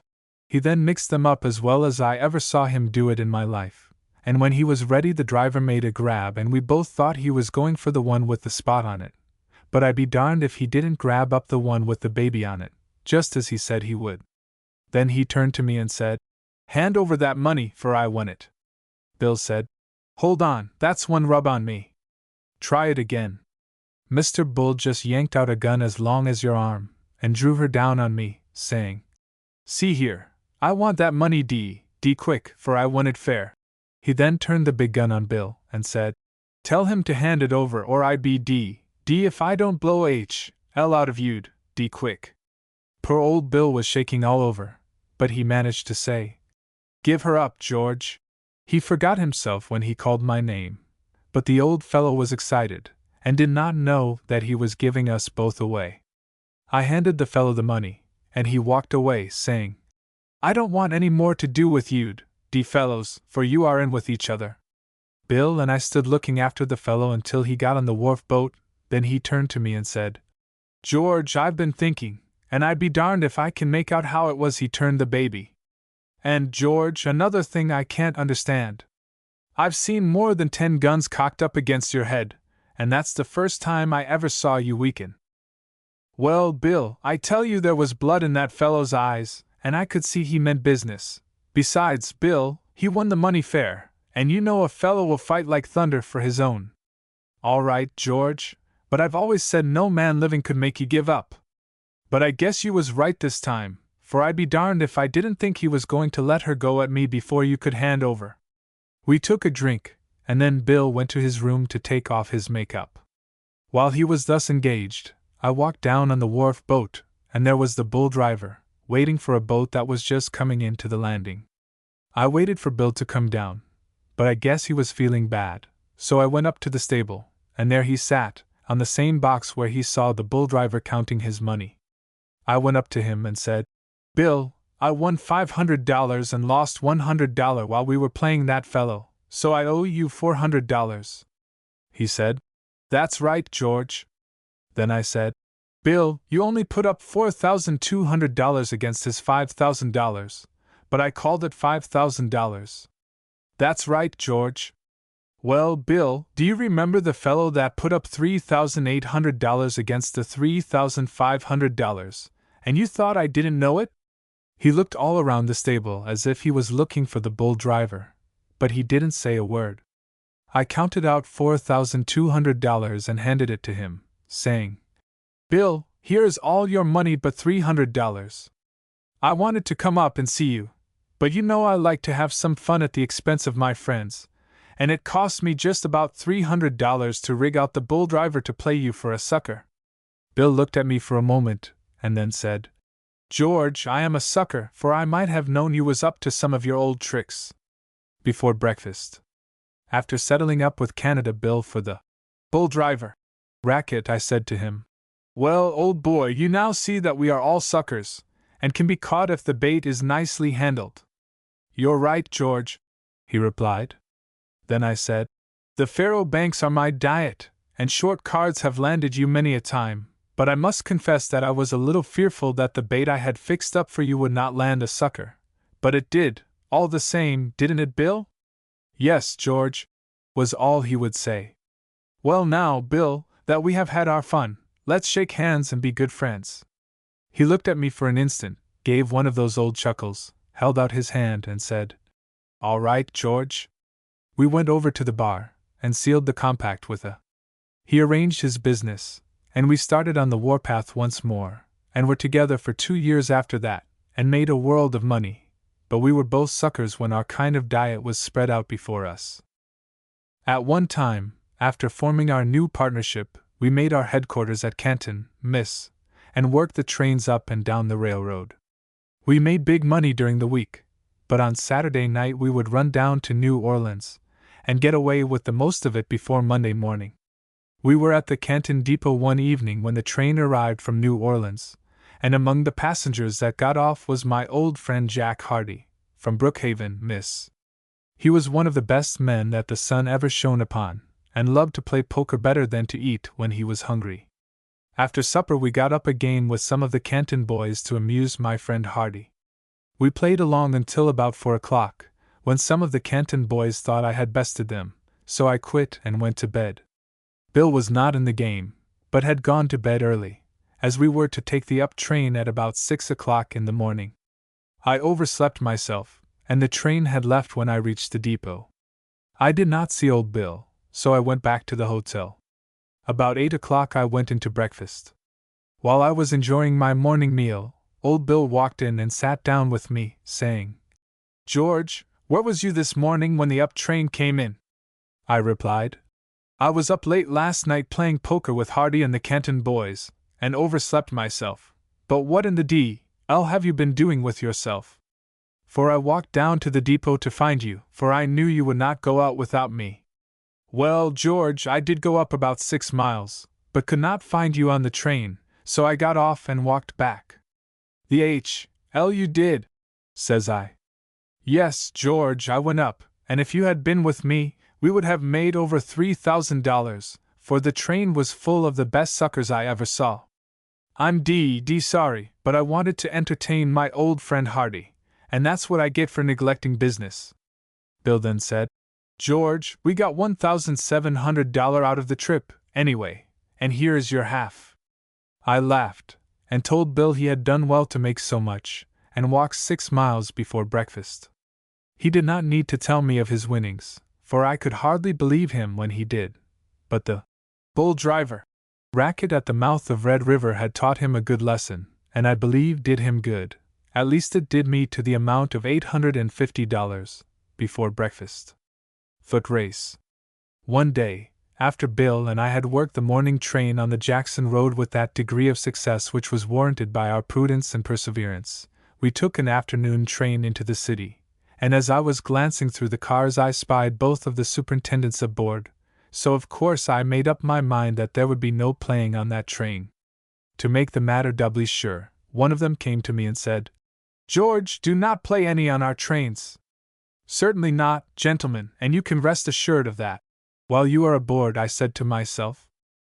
We had not traveled far when the news came that a freight train was ditched a short distance up the road. Our train stopped, and the superintendents went to the wreck of the engine.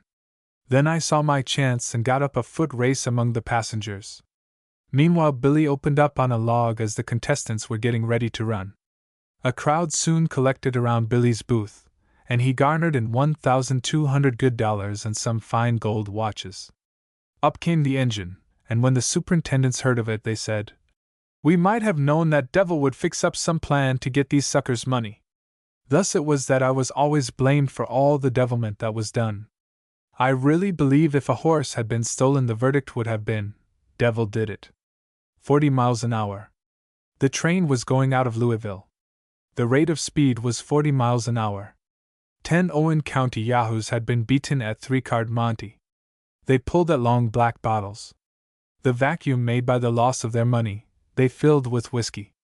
Boys, let's have our money and watches back, or kill that gambler, shouted one of them. Owen County boys are rough and tough. It's a word and a blow, and the blow first. When in crowd together, Owen County boys are as brave as a warrior. Single-handed and alone, they are as cowardly as a sick kitten. Canada Bill was not well, so I had been doing the playing. Bill did the capping, and as he lost, their suspicion did not light on him. I suddenly had an idea. I rushed back into the hind sleeper, and gave the porter a $5 bill. Tell them the door is locked, and I have the key, were my words. I was none too quick. The train was going at 40 miles an hour, and was 16 minutes behind time. Log Range was only 3 miles off, and well I knew that if I got off there I would have to give up. Did I want to give up my hard-earned money? Never. Lowering my body carefully at a clear spot in the road, I jumped, took chances, broke no bones, rolled over in the dirt, and heard a shower of bullets whizzing past my ears from the fast-receding train, that was soon out of sight. Fortunately the country was not new to me, and skipping over a fence, I avoided Log Range, and soon reached the Lexington Junction, some distance above. Have you heard the news? Said a switchman. No, what is it? The Owen County boys have just killed some gamblers a short distance below Log Range. Glad of it, was all the response he got. Meantime I walked in towards Lexington. At the first station I boarded a train for Lexington, put up at the hotel for a couple of days, and there revived an acquaintance with Clem Payne, clerk of the hotel, whom I had known 20 years or so ago at Kansas City. One morning I was called for the early train for Louisville, and while waiting for breakfast I made the acquaintance of a large fat man, who was going on a stage journey afar back in the country. We got into conversation. I was always partial to conversation with strangers, and it was not long before I showed him the big three. He became intensely interested, and in a few moments I had his 12 $50 bills. I did not deem it advisable to wait for breakfast, but paying my bill, jumped into a hack and drove to the first station in time to make the train. Before Log Range was reached, I entered the baggage car and told the baggage master to pile the trunks all around me. I was thus completely hid, as snug as a bug in a rug. When log range was reached, there were signs of tumult about. 5 of the Owen County gang were at the depot, and they boarded every train, and had been doing it for 2 days. A newsboy gave me away, and told them where I was secreted. They all then remained on board and kept a regular watch over me until Louisville was reached. The train moved slowly through the city. I quietly slipped off, not quick enough, however, for one of them espied me, and pulling his revolver, shot, not me, but himself. His companions all ran. He lay upon the ground bellowing like a calf, and said I had shot him. The police arrested me. Mr. Shadburn was the chief of police. I related to him the true facts of the case. "Release that man," he said. "I will be responsible for his appearance in the morning." Morning came, and the Owen County deputation were early at the courthouse with a lawyer. They wanted to compromise for $500. "No, sir, not for a cent." They dropped to $100. The lawyer wanted $50. I gave them $100, and they went off with their hard-earned stuff. Bill would gamble. One of Bill's most striking peculiarities was his love for gambling. He loved gambling for its own sake, just as the moralists love virtue for its own sake. No man that I ever came in contact with ever struck me as being so fond of gambling. I have seen him give parties 2 points in casino and 7-up, and they would play marked cards on him. On one occasion when we had a settlement there was $375 in small gold coin, which I told him to keep and we would fix it up at some other time. No, he wouldn't have it that way. He wanted to play 7-up for it. This I positively declined, saying that when partners played together it sometimes broke friendship and gave rise to hard feelings. But he insisted until at last I played him. We cut for deal, and he dealt. Hearts were trumps. I stood, and made 3 to his nothing. I dealt, he begged, I gave him 1, and made 3 more. Thus I was 6 to his 1. He dealt, and I picked up the queen and stood, which was high. I went out, and refused to play any more. But Bill was bound to play with somebody, so he picked up a man and gave him 2 points in 7-up, and they kept at it all day, until Bill lost $1,100. No good at short cards. Bill couldn't play any short card game. Monty was his hold, and the gamblers knew it. I never knew Bill to play at a short card game that he did not quit loser, and I have known him to play as long as 70 hours at a sitting.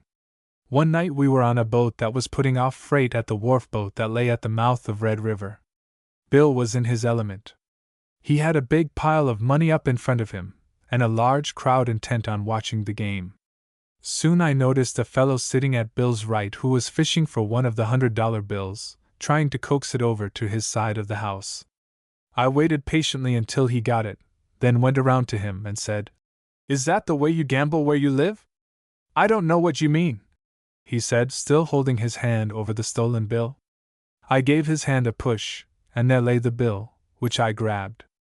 Then turning to Bill I said, "You would sit here and let these ducks steal all your money. Won't you never drop to anything?" The fellow was on his feet in a minute, shouting, "That is my money. I took it out of my pocket, and was waiting for a chance to bet it." "You lie, you were trying to steal it."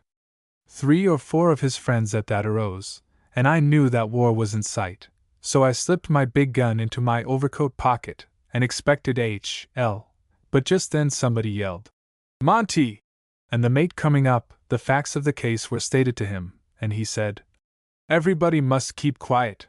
Bill of course cleaned the crowd out, and reached the wharf boat with a large roll of the good green stuff, but he did not keep it long, for Jack Armstrong, of Louisville, was lying there in wait for him to play casino at $50 a game. Monumental gall. There are some men who, when they are caught once, like burned children ever after dread the fire.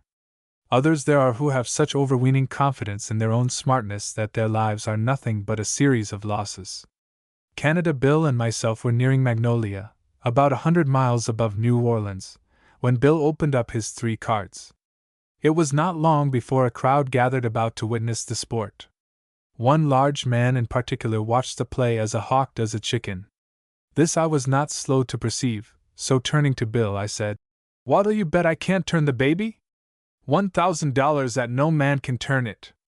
I pulled out a roll that looked like $1,000, though it was not, for we had been playing bank, and were nearly busted. Bill won, and I lost.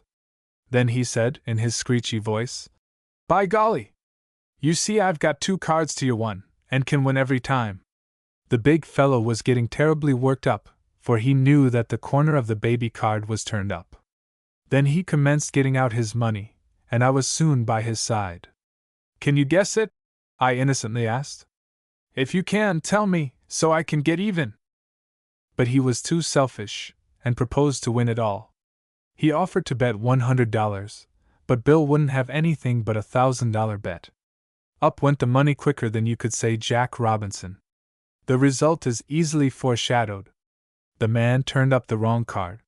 He made a grab, however, for the money, but I was in a second between him and the stuff, so that Bill got there first. "There's going to be trouble, Bill," I whispered. "Get off." He lost no time in obeying. The train was just leaving the station. The fat man followed, and chased Bill around the car. Bill jumped back, so did the fat man. Then Bill slid off again, but the fat man was at his heels. This could not last long. Bill's slim build helped him in the emergency, and again he caught the train.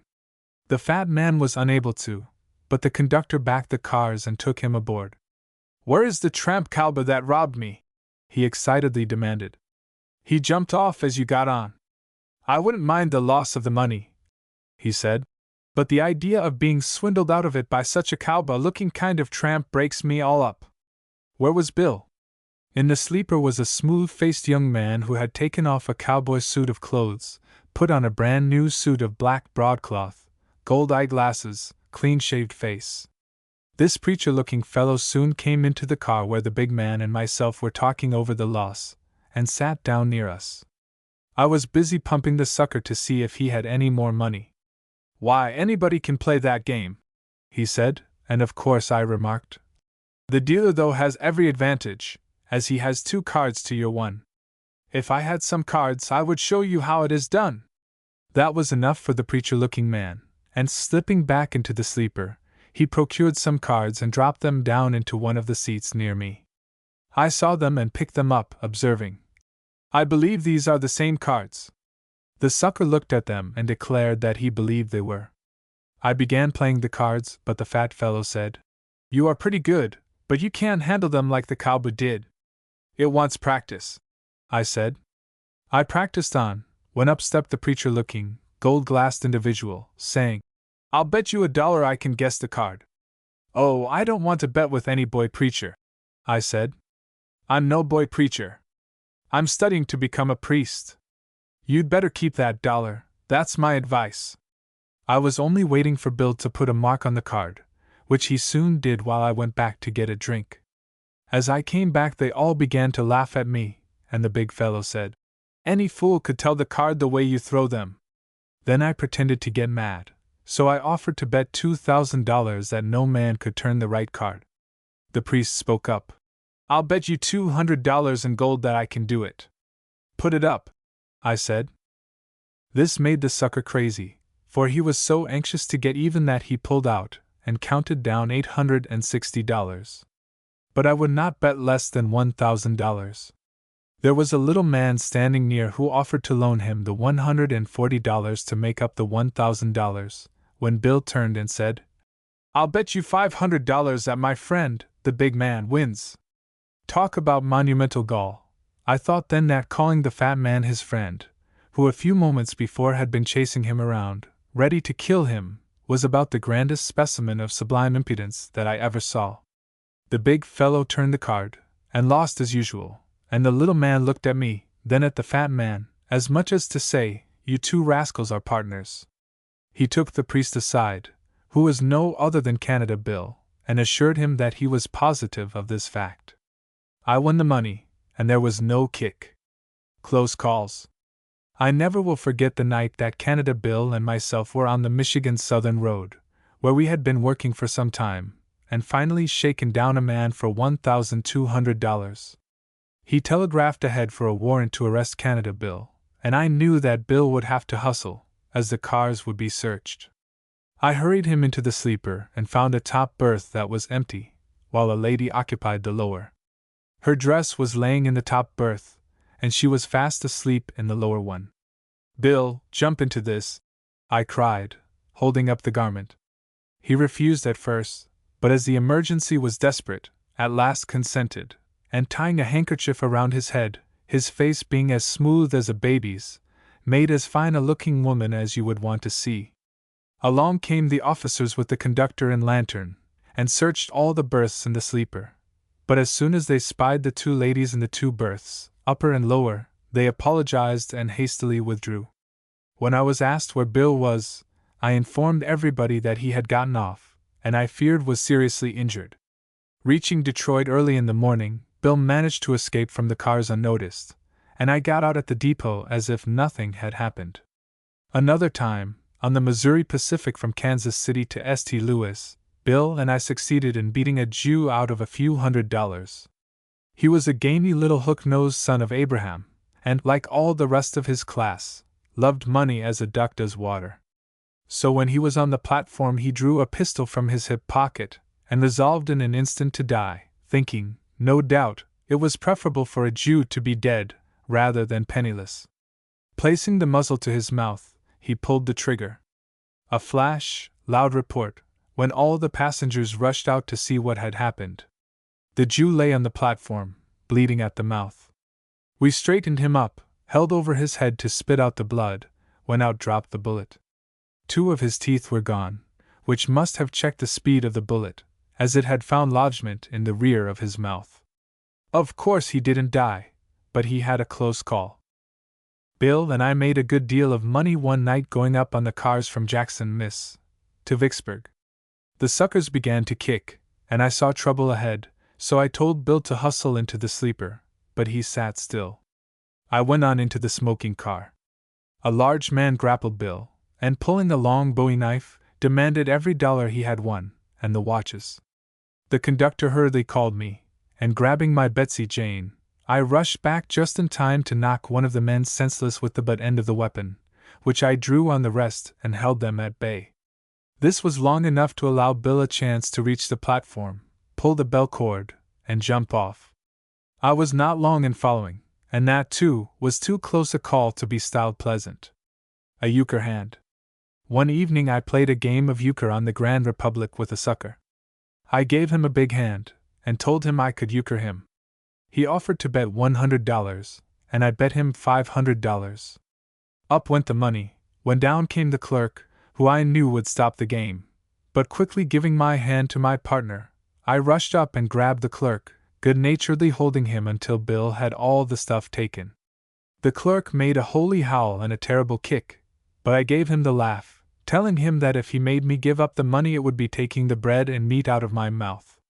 This amused him, and no more was said. I was playing in a game of poker at one time, and one of the party was a friend of mine. I saw I could win some big money if I could get my friend out of the game. I tried every way I could to run him out, but he was game, and would not run, so I at last ran him up a hand, and then broke him. Then he retired in good order. After getting him out I started in, and made the balance of the party sick in less than no time. After the game broke up, I found my friend and asked him how much he lost. He told me. I handed him the amount, saying, "I tried to get you out of the game without winning your money, but you would not go, so all I could do was to break you, but I never tried to beat a friend, so I want you to have all your money back." He thanked me very kindly, and said, "George, if you ever want a favor that is in my power to grant, do not hesitate to ask it of me, for I will be happy to grant it." The above is one of the many similar circumstances that I have experienced during my 40 years as a gambler.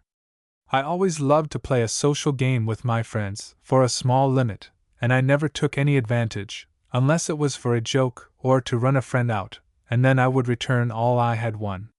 Bill's present. My old friend and partner, Canada Bill, presented me with a very fine double-barreled shotgun, which I would often take with me when we were out on our trips. We were on the L&N Railroad one morning, and I had the gun with me. We had left our baggage in the ladies' car, and were over in the smoker, when we saw a sucker. We went to work on him in the usual way, and it was not long until Bill had $400 of his money. I expected he would kick, from the way he was squirming around, so I gave Bill the office to get off, and I went back in the ladies' car where we had left our baggage. Old Bill was sometimes slow in getting off after he had won the money, and on this occasion he was again behind time. I had not been seated but a moment, when a brakeman came running in and told me my partner was in trouble.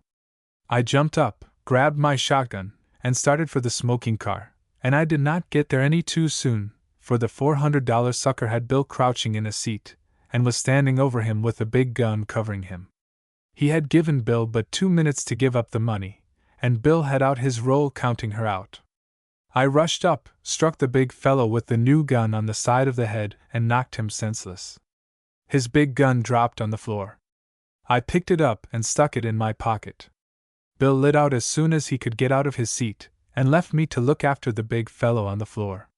With the assistance of some of the passengers, I got him up, and found he was pretty badly hurt.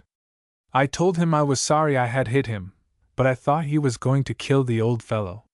He said, "I was only trying to scare him so he would give me back my money, as it was all I had.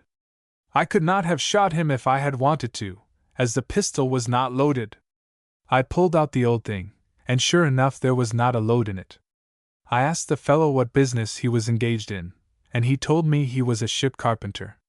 As that was my father's business, I felt very sorry for him, and I gave him $100 and left the train at the next station. I learned from the brakeman that Bill had dropped off a few miles back, and I knew he would show up soon, so I left the baggage at the depot, took my gun, and made for the woods. Robins were plentiful, and in a short time I had 8 nice birds for our breakfast. I went back to the station, where I found old Bill waiting for me. He was glad to see me and the birds, so he said, "George, I'm glad I bought that gun for you, for it saved my life today. Besides, we will have birds for breakfast."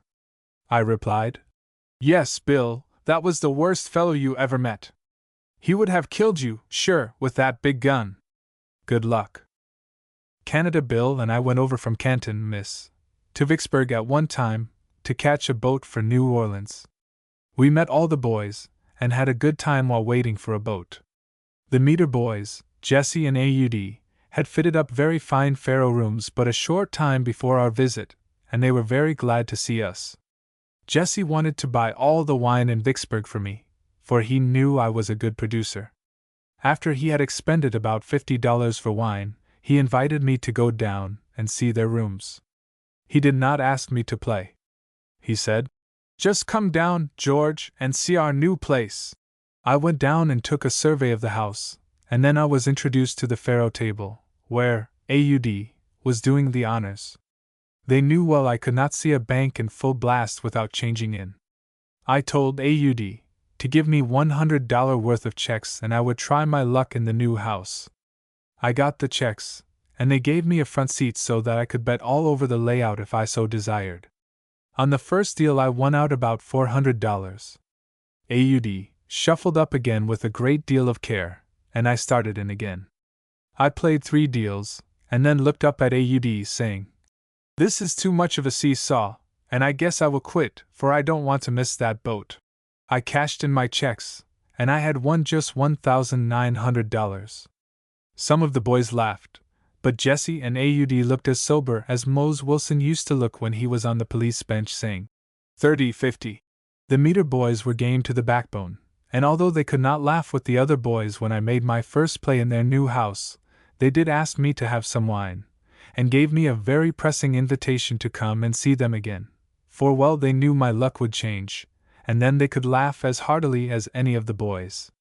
They were right, for if I had today the money I have lost in Vicksburg alone, I could go into the furniture business and carry as large a stock, on a cash basis, as any house in this country. Bill and I caught the boat for New Orleans, and I was $1,900 ahead. We made good money going down, but it was nearly all deposited in the faro bank before we left the city. Governor Pinchback. Great oaks from little acorns grow, and you can never tell the eminent position to which the little barefooted, ragged boy may climb if he has good luck. There is Governor Pinchback, of Louisiana. He was my boy. I raised him, and trained him. I took him out of a steamboat barber shop. I instructed him in the mysteries of card playing, and he was an apt pupil. Never shall I forget the night we left New Orleans on the steamer Doubloon. There was a strong team of us, Tom Brown, Holly Chappell, and the boy Pinch. We sent Pinch and staked him to open a game of chuck-a-luck with the niggers on deck, while we opened up Monty in the cabin. The run of luck that evening was something grand to behold. I do not think there was a solitary man on the boat that did not drop around in the course of the evening and lose his bundle. When about 30 miles from New Orleans a heavy fog overtook us, and it was our purpose to get off and walk about 6 miles to Kennersville, where we could take the cars to the city. Pinchback got our valises together, and a start was made. A drizzling rain was falling, and the darkness was so great that one could not see his hand before his face. Each of us grabbed a valise except Pinch, who carried along the Pharaoh tools. The walking was so slippery that we were in the mud about every 10 steps, and poor Pinch he groaned under the load that he carried. At last he broke out. "Tell you what it is, Master Devil, I'll be dummed if this ain't rough on Pinch. I see going to do better than this toting along old Pharaoh tools." "What's that, Pinch? What you going to do?" "I see going to get into that good old legislature, and I'll make Rome howl if I get there." Of course I thought at the time that this was all bravado and brag, but the boy was in earnest, and sure enough he got into the legislature, became lieutenant governor, and by the death of the governor he slipped into the gubernatorial chair, and at last crawled into the United States Senate. He did me a good turn when he got up in the world, and true and high honor did not dim the kindly feeling he had for me. I had been playing on the Jackson Railroad, and my luck had been good, but I was satisfied, from certain ominous signs, that a big kick was brewing. To avoid trouble I got off the train a few miles before reaching the city, and had been in town a day or two when the chief of police sent for me. Of course I responded, when he told me, "Devil, you have beat one of the police commissioners out of $800, and he says you shan't live in the city. I have lived in the city too many years to be run out by any one man." Thinking it best to have this matter settled, I went to my old friend Bush, and we took a hack and drove to the executive mansion. Pinchback, my old boy, was governor then, and though it was late at night, he insisted on calling us in, woke up all the servants, and set out a royal lunch, with all sorts of liquors, and we had a high old time. "Go to bed, George," he said, "and don't give yourself any uneasiness. I'll settle that fellow in the morning." That was the end of the $800 police commissioner. A good stakeholder.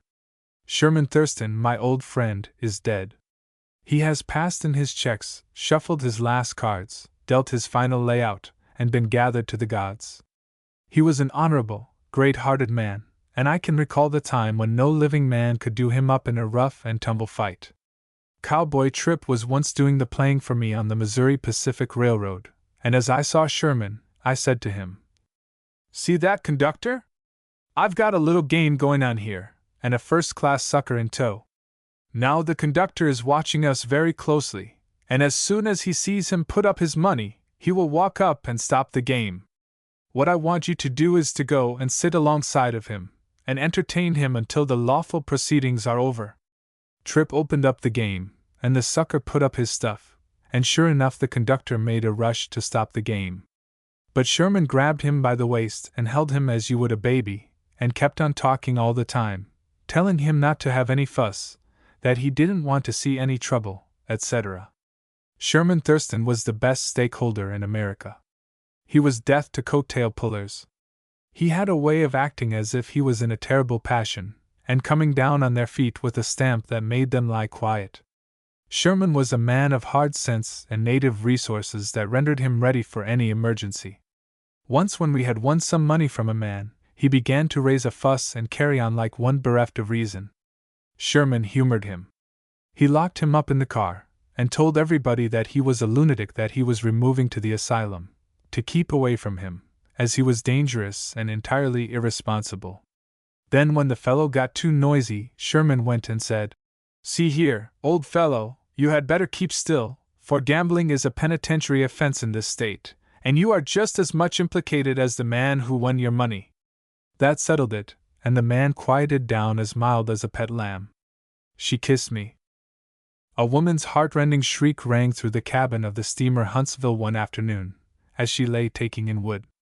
I was standing on the guards watching the jolly, happy Negroes as they seized the huge sticks and ran to the music of their camp-meeting hymns and piled it near the engine. Rushing back, I saw that a little girl had fallen overboard into the water. Losing no time, I jumped overboard and got ashore with the little one. When I carried her, dripping and wet, to her parents, who stood on the gangplank, the mother caught the baby in her arms and nearly smothered her with kisses, and my turn came next, for she began to hug and kiss me, pouring forth her gratitude. But I pushed her away, as I did not want her husband to see her kiss me. The little one was taken into the ladies' cabin and dry clothes put on her, and the father came down and wanted to recompense me, but I would not have it, for I said, "I have only done what I would for any child that was drowning." Years afterwards I met the young lady and her father traveling on one of the New Orleans packets. She had grown to be a beautiful young lady, but her mother had been dead many years. The trick knife. There are a great many devices, some of which are very old, some a little more modern, and some new ones are being manufactured every day, to catch the uninitiated, all of which are more or less successful, for there are just as many suckers today as there were 40 years ago. I remember seeing a knife that was so constructed that the blade could not be opened without pressing upon springs. It had one spring that if pressed would allow the blade to open, and there was another spring that would lock the first one so that it would not work, and when the second spring was used, no one could open the blade with the first spring alone. Like most tricks, this knife racket took 2 persons to work it successfully. The one with the knife would be dressed up like a countryman, and he would go up to a person who he thought could be played for a sucker, and enter into conversation with him. Finally he would show the knife, and explain how to open the blade when locked with but one spring. About this time the capper, a well-dressed man, would come up, and the country-looking fellow that owned the knife would say to the sucker, "There comes a fellow, say nothing to him about this spring, and we will win some money." The capper would take the knife and try to open it, then he would say, "That is a dummy, it was not made to open." The owner of the knife would then say, "Yes, it can be opened." Then the nice man would try it again, and finally he would offer to bet that no man could open the knife in 10 or 15 minutes. The sucker would take him up, and as he did not know anything about the second spring, of course he lost his money. I did not have any use for such contrivances, as old Monty was good enough for me, but I always tried to keep posted on all the tricks and schemes, so as to be able to down the schemers at their own games. Bill and I went on board the steamer Bart Able, bound for New Orleans, late one night. I was tired and sleepy, so I told Bill I would go to bed. He said he would take a smoke, and then join me. I had not been in bed but a few moments, when a black boy called me and said that my partner was in trouble in the barber shop. I was up and into my pants in a moment. I grabbed old Betsy Jane and started. When I arrived at the shop door, I saw 2 fellows standing over Bill. One had a big pocket knife, the other had a poker. I did not stop to inquire what the trouble was about, but rushed in, struck the fellow with the knife, and as the fellow with the poker started to run I let him have one, and they both measured their lengths on the floor. I turned to ask Bill what the d.l. the fellows were after him for, when they both jumped up and lit out. Bill said, "Well, George, I'll tell you. Them fellows took me for a sucker, and bet me $10 that I couldn't open a big knife they had. But George, I knew how to open her just as well as they did, and I won their money. They wanted me to give it up, but when I saw the black boy start after you, I thought I would hold on until you came, then I knew they would get left, didn't I, George?" "Yes, Bill, you bet you won't have to give up when I'm around. George, them fellows took me for a sucker." "Do I look like a sucker?" "No, Bill, you look like a nice, smart counterhopper," I replied. Bill laughed and said, "George, I'm $10 better off than I would have been if you had not got here just in time. Let's take something and then go to bed." The fellow dropped his big knife, which we found on the floor, so that he was out $10 and his knife by tackling, not a sucker, but one of the oldest and best sucker catchers in the country. 240 on the Shell Road. During the war, after Ben Butler took possession of New Orleans, the city was always full of Union officers and soldiers. Money was very plentiful, and of course everything was lively. I was running the race course and gambling games out at the lake, and was making big money. I had 19 good horses. Some were trotters, some pacers, and some runners. I would drive out and in over the Shell Road, which at that time was one of the finest drives in this country. I did not allow anyone to have a faster horse than myself, and generally drove a pacer, as the road was very hard, and would stove up a trotter in a short time. I had a very pretty bay mare that could pace in 2:30 every day in the week, and she had beaten 14 other horses at the state fair in 2:26 1/2. I drove Emma Devil, the bay mare, most of the time. I had a big black horse called the Duke of Orleans, which was faster than Emma Devil, but I hardly ever drove him on the Shell Road, as I kept him for the race track. I was driving the Duke out on the road one evening, when I overtook a big fellow by the name of Jim Duyan, who was a lieutenant of police at that time. He was a good, clever fellow when sober, but very quarrelsome when drunk. He was driving a good horse, and I could see he was under the influence of liquor. He asked me where I got the plug I was driving, for he did not recognize the Duke. I told him it was an old fellow I had bought for $50 to drive on the road, as I did not want to stove up my race horses. We were about 2 miles from the lake, when he offered to bet me a bottle of wine he could beat me to the lake. I took him up, and we started. I let him get a little ahead, so I could see how his horse moved. We were going along in this way for the first mile, when he looked back and said, "Come on, Devil, or you will have to pay for the wine." I replied, "All right, I will do it, as I do not want to lose the bet." I gave Duke the word, and he got right down to business and passed the inn so quick that he did not know what to make of the old plug. After I got about 100 feet ahead of him, I looked back and told him to come on or he would have to pay for the wine. He tried very hard to catch me, but it was no use, as Duke was not that kind of a horse. I was at the lake, out of my wagon, and had the blanket on the Duke of Orleans, when Dean drove up. I could see that he was not in good humor. He got and hitched his horse, and then we walked over to the hotel to get the bottle of wine.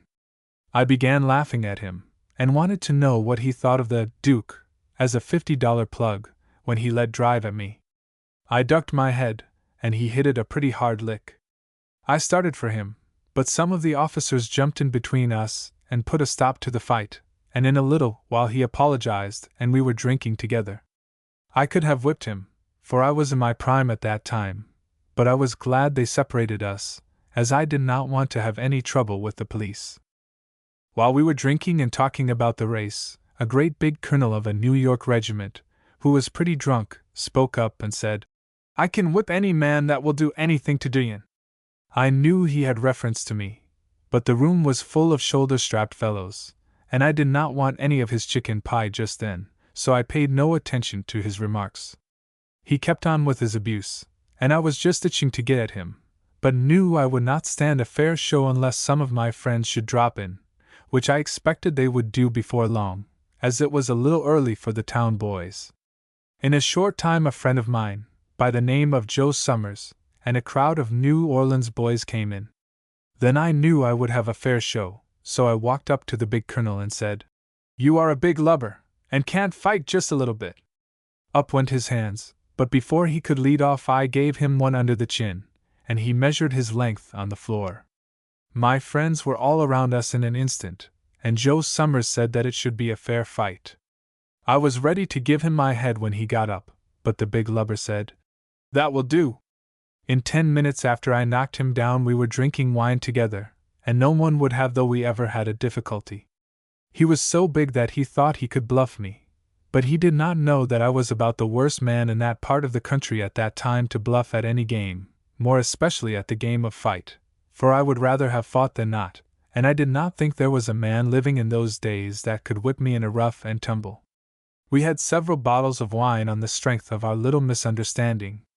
The result was, we were all feeling pretty good and liberal, and I do believe we opened 200 bottles of wine before 2 o'clock. There were about 75 teams hitched around the hotel, and I knew when their owners started home they would get to racing on the Shell Road, and some of the horses and buggies would get hurt. So I told the stable boy to put my horse up, and I would wait until morning. A few of the others did the same thing, but the balance started, and some of them were so drunk that they could not see the road, although it was as white as marble. The next morning after I had eaten my breakfast I had my team brought out, and started for the city. The wine of the night previous had done its work, for I saw 7 buggies, or parts of them, strewn along the road. Duyan had run into the toll gate, and came near killing himself and his horse. Wine is a great worker when one gets too much of it inside. It gave employment to the buggy makers, and put me to bed on that occasion, and I was glad of it when I saw the wrecks it had made of my boon companions of the night before. A mild dash. About the time referred to in the preceding story, the livery business was very good in New Orleans, and some of the liverymen kept quite fast horses, which they would let out to persons they knew would not abuse them. My old friend Dick Barnum was running a stable in those days, and is in the same business today, but he is getting old now, like myself, and I suppose he goes to church regularly every Sunday instead of going out to the race track, as he and I did 25 years ago. I was at Dick's stable one day when he was feeling pretty good, and he began bragging on a horse that he had, and which he called Tom Parker. I let him blow for some time, when I said to him, "Dick, you don't weigh more than 140 pounds, and I weigh over 200. I'll tell you what I will do. I will hitch my black horse to a skeleton wagon and put on a bag of sand weighing 150 pounds. You can hitch Tom to a sulky and we will drive our own horses, and I will bet you $250 that I can beat you 1 dash of a mile around the track." He said, "Put her up." We put up the money in Johnny Hawkins' hands, and agreed to pace that afternoon. The news of the race spread rapidly, and there was a large crowd at the course to see the sport. Henry Foley was in the judge's stand, and we were all ready. The bets were about even, although my horse was handicapped with 4 wheels to Dick's 2-wheeled sulky, and besides I had 350 pounds to his 140. We tossed up for the pole, and Dick won.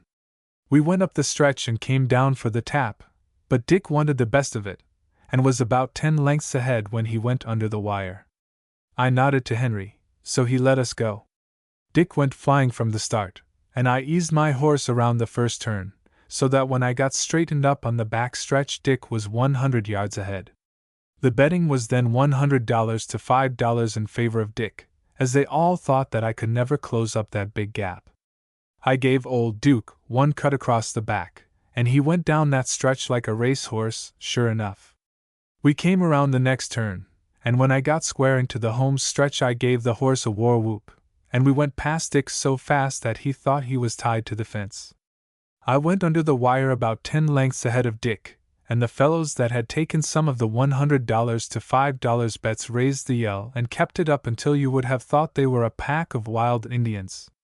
My friend Johnny Hawkins took all the bets that he could get in that short time. Dick did not blow about Tom Parker any more after that, and when I would ask him if he wanted another race, he would say, "No, George, I would rather take a drink." And that was about all I was ever able to get out of him.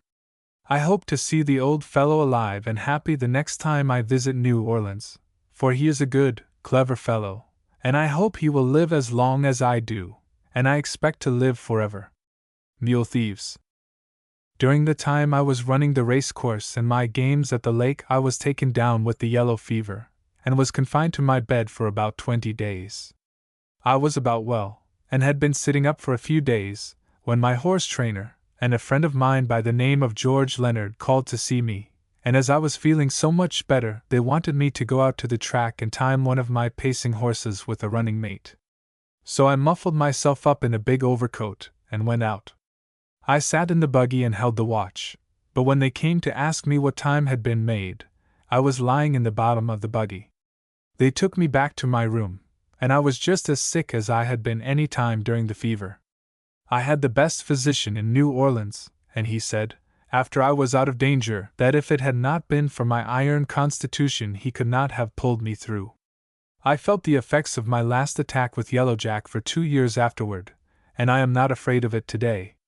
A short time after getting well of the fever, I was at the livery stable early one morning where I kept some of my horses.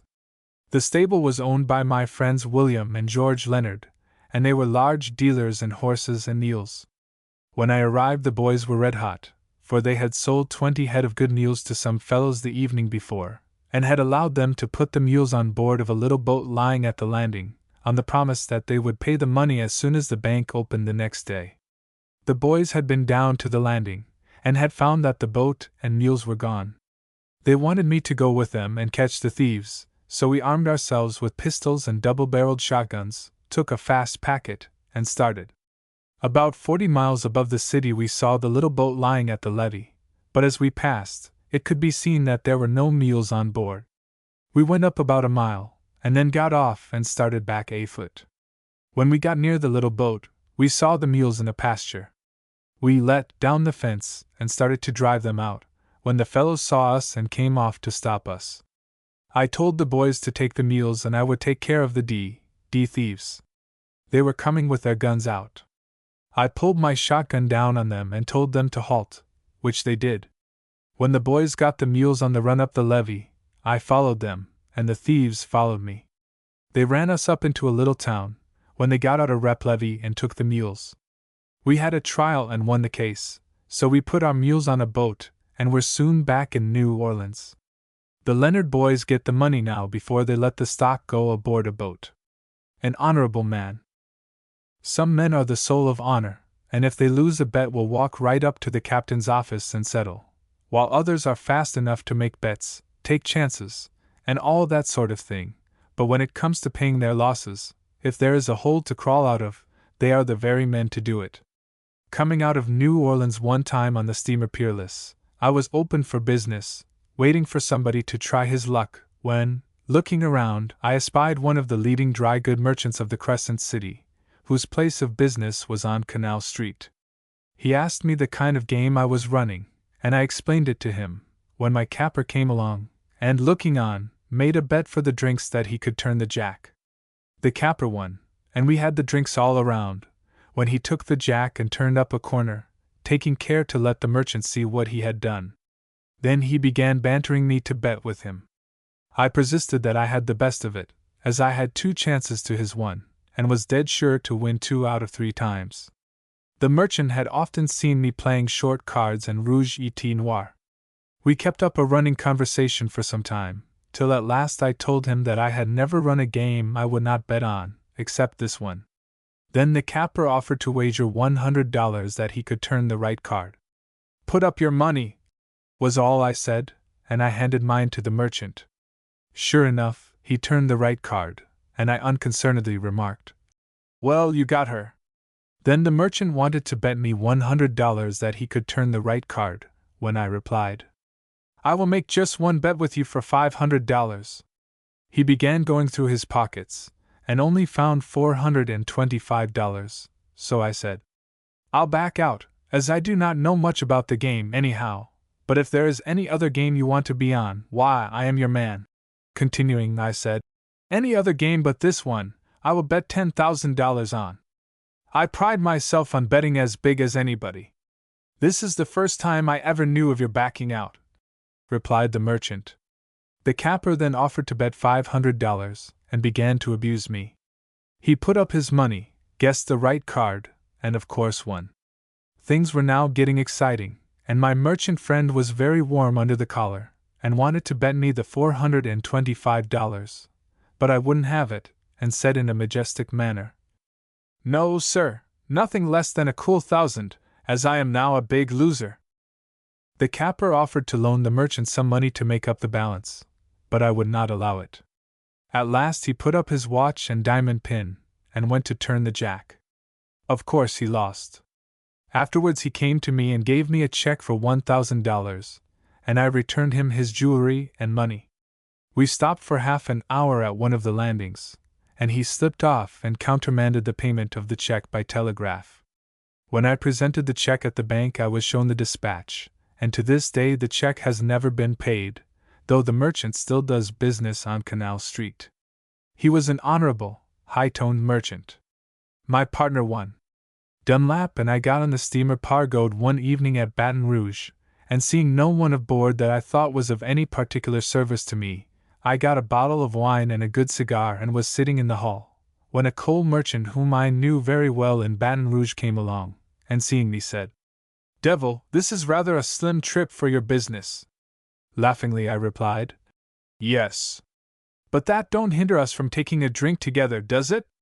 "I have just had one, thank you," he insisted, and I did not hang back, so, after smoking, we sat down near the bar, when he remarked that this was the first boat he ever was on where they didn't have a game of poker. I thought myself it was something strange, as in those days everybody played cards. At last we got to throwing for the drinks, when he finally remarked that if there were one or two more around we might have a good game of poker. Though I said I didn't care to play, as I was sleepy, yet he persisted. Along came Dunlap, whom he did not know, and I asked him if he ever played poker. He replied a little, when he was at home in Illinois. "Come on, then, and take a drink," said the coal man.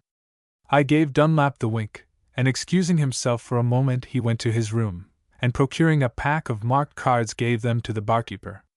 When he came in, the coal man at once began. "Sit down, and we'll make up a game." Then Dunlap asked the barkeeper for some cards, and of course the marked pack was handed out. It was then 12:30. We started in at a $20 limit, and played until the table was needed for breakfast. The coal man and myself were both losers. He said he lost $2,300. I lost $900, but as I lost it to my partner, I was not broken-hearted. Haunted. One night, anxious to reach New Orleans, I took a stern-wheel boat out of Wichita, and as it was late, the clerk said the only berth he could give me was in a stateroom with another man. I crawled into the top berth, and towards morning I was awakened by a noise beneath me. Carefully looking over the berth, I spied the occupant of the lower berth with a long Colt's Navy revolver in his hand. His hair was disheveled, and his eye was wild, while his actions indicated that he was hunting for somebody. I lay very quiet, however, thinking that he was either a victim of delirium tremens or a lunatic. At last he arose and opened the door, and went into the cabin, the only occupants of which were the porter and the watchman. They lost no time in leaving, when they saw a man clad only in a nightshirt and drawers, with a drawn revolver in his hand. I arose and dressed, as I had had enough of such a roommate, and on telling the clerk of the facts, he said, "That's strange, for I knew the man very well. He never drinks, but he has killed 3 men. That settled it with me. He was haunted by the ghosts of his murdered victims. McCool and Coburn. When the McCool and Coburn fight came on, I left New Orleans for the purpose of witnessing the sport. On reaching Cincinnati, John Franklin invited me to go over to Latonia Springs and see Coburn. I did so, and spent a pleasant afternoon with him. He invited me to come over and keep him company, and as I thought I could turn an honest penny as well as have a little recreation, I packed up my faro tools and went into the dark and bloody ground back of Covington. When any strangers came along, I opened up and caught all that was in sight. As the time for the fight drew near, a number of Coburn's friends came on from New York. They were glad to see him in such good heart and spirits. They came with a good deal of money to back him up, and as the boys had to do something to while away the weary hours, Joe introduced them to my partner, saying that he was a New Orleans gentleman who had come on to aid me in money matters. Joe called him a planter, and the New Yorkers were so pleased with him that they invited him into a game of poker. The result was that he did them up for a few hundred, and one of the party, who was an old faro dealer, secured a few of the cards, examined them in another room, and coming back, observed, "Count me out of this game. I don't want any more of it." That broke things all up, and the next day they began on Coburn and gave him a terrible cursing for steering them against such a game as that, when they came on with good intentions to back him in the fight. They never said anything, however, to Hoy, as they knew he was always looking for the best of every game, and was as ready to fleece a friend as a foe. When we were going down to Cold Spring, I opened up on the cars and won a little money. Just then a man stepped up and began to get out his money, when Elliot and his gang rushed in, picked up the fellow, and threw him up against the top of the car. When he came down he didn't have a cent. I was amused to see him hunt around for his money. When we reached the ground I opened out, having a Negro to hold the stand for me. At last, as the crowd began to rush for the ring, I told Hoy that I would go and see the fun, so I handed Hoy all my money except a lot of broken banknotes that I had. This I rolled in a large wad and placed conspicuously in a side coat pocket. I noticed, as I edged close up to the ring, that I was closely eyed by the thieves, and it was not long before the pocket-book disappeared. Then I made a terrible squeal, and when the reporters came around I gave out that I had been robbed of $3,500. The next day the papers all had an account of the robbery of Mr. Devil, of New Orleans. Hazen at last found my pocketbook, which was worth more than the money it contained, and had a good advertisement free. Salted down. If the old saying, "Every man has his price," be true, then every man can be caught on some scheme or trick. There are persons who have never made a bet of any kind in their lives, that would do so if they saw something that they knew to be a sure winner. Then there are others who will bet on many things, but they pride themselves on being too smart to bet on any man's trick, and the more they see others doing so, the more sanguine they are that no one could ever catch them with chaff. I have met many of the latter class, and always tried to down them. They, of course, would not bid at the Monty bait, for it was too stale for them, so I would study sometimes for hours how to take the conceit out of them. I remember being on board the steamer Grand Duke, coming out of New Orleans, at one time just after the Mardi Gras festival. The boat was crowded with passengers, and we were having a very lively game of Monty, when a fellow from the Red River country, named Pickett, came up to the table and began pulling coat-tails. He was one of those smart Alecs who knew all the tricks, or at least he thought he did, and he imagined that it was his especial duty to warn others of their danger.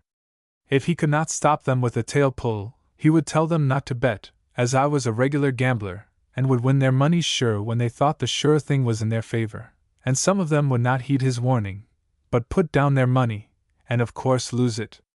I put up with Pickett's interference for some time, and then I put up my cards, resolving to down the Red River man if it lay in my power. I invited all hands to join me in a drink, and then excused myself, saying, "I'm suffering with the toothache, and will go to my room." In a short time I returned and took a seat in the hall near the stove, as it was quite chilly. Mr. Pickett and a number of other gentlemen were seated around, and we soon got to telling stories. My tooth ached so badly that I could not enjoy the stories, and was constantly complaining of the pain.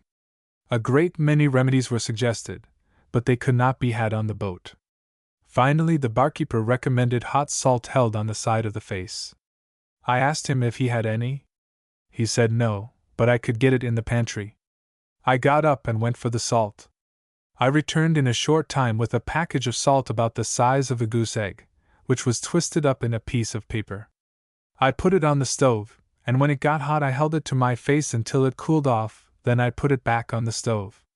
While the salt was getting hot a second time, I went to my room to get something. The barkeeper said to the crowd, "Let's have some fun with Devil."